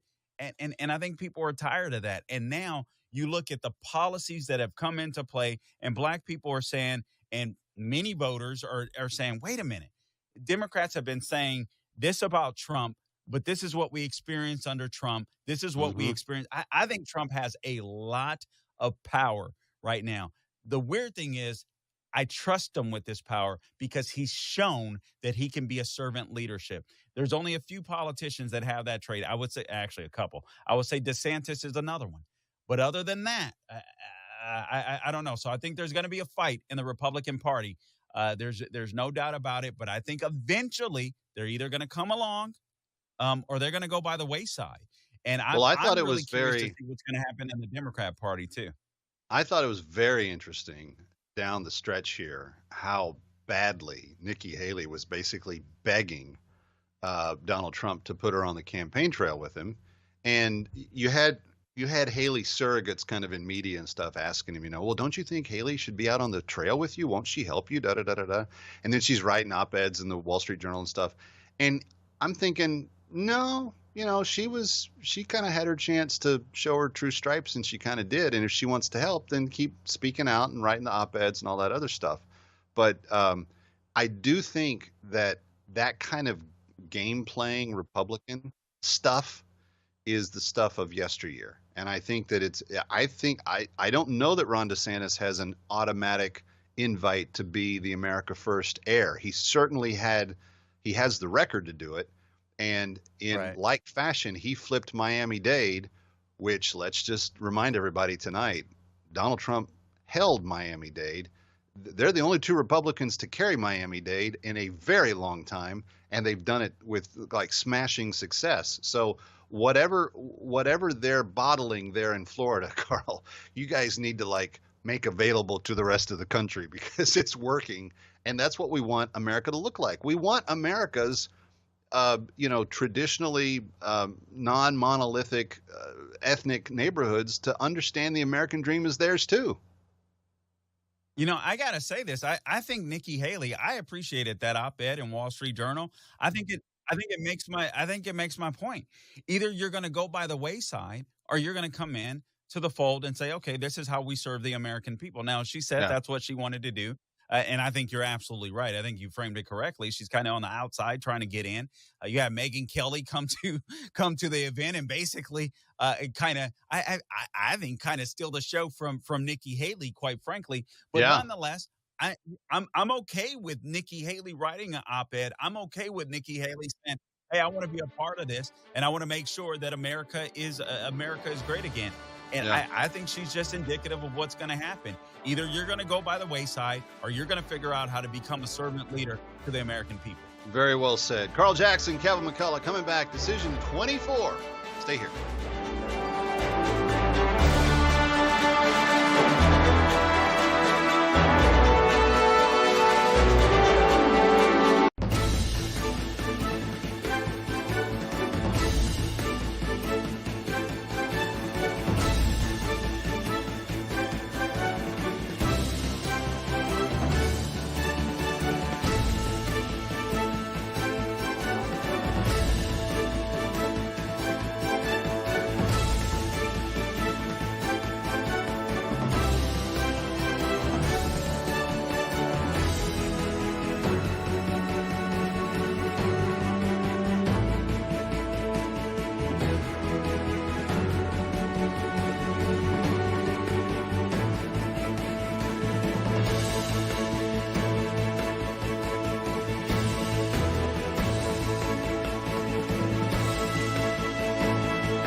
at this hour on SNC.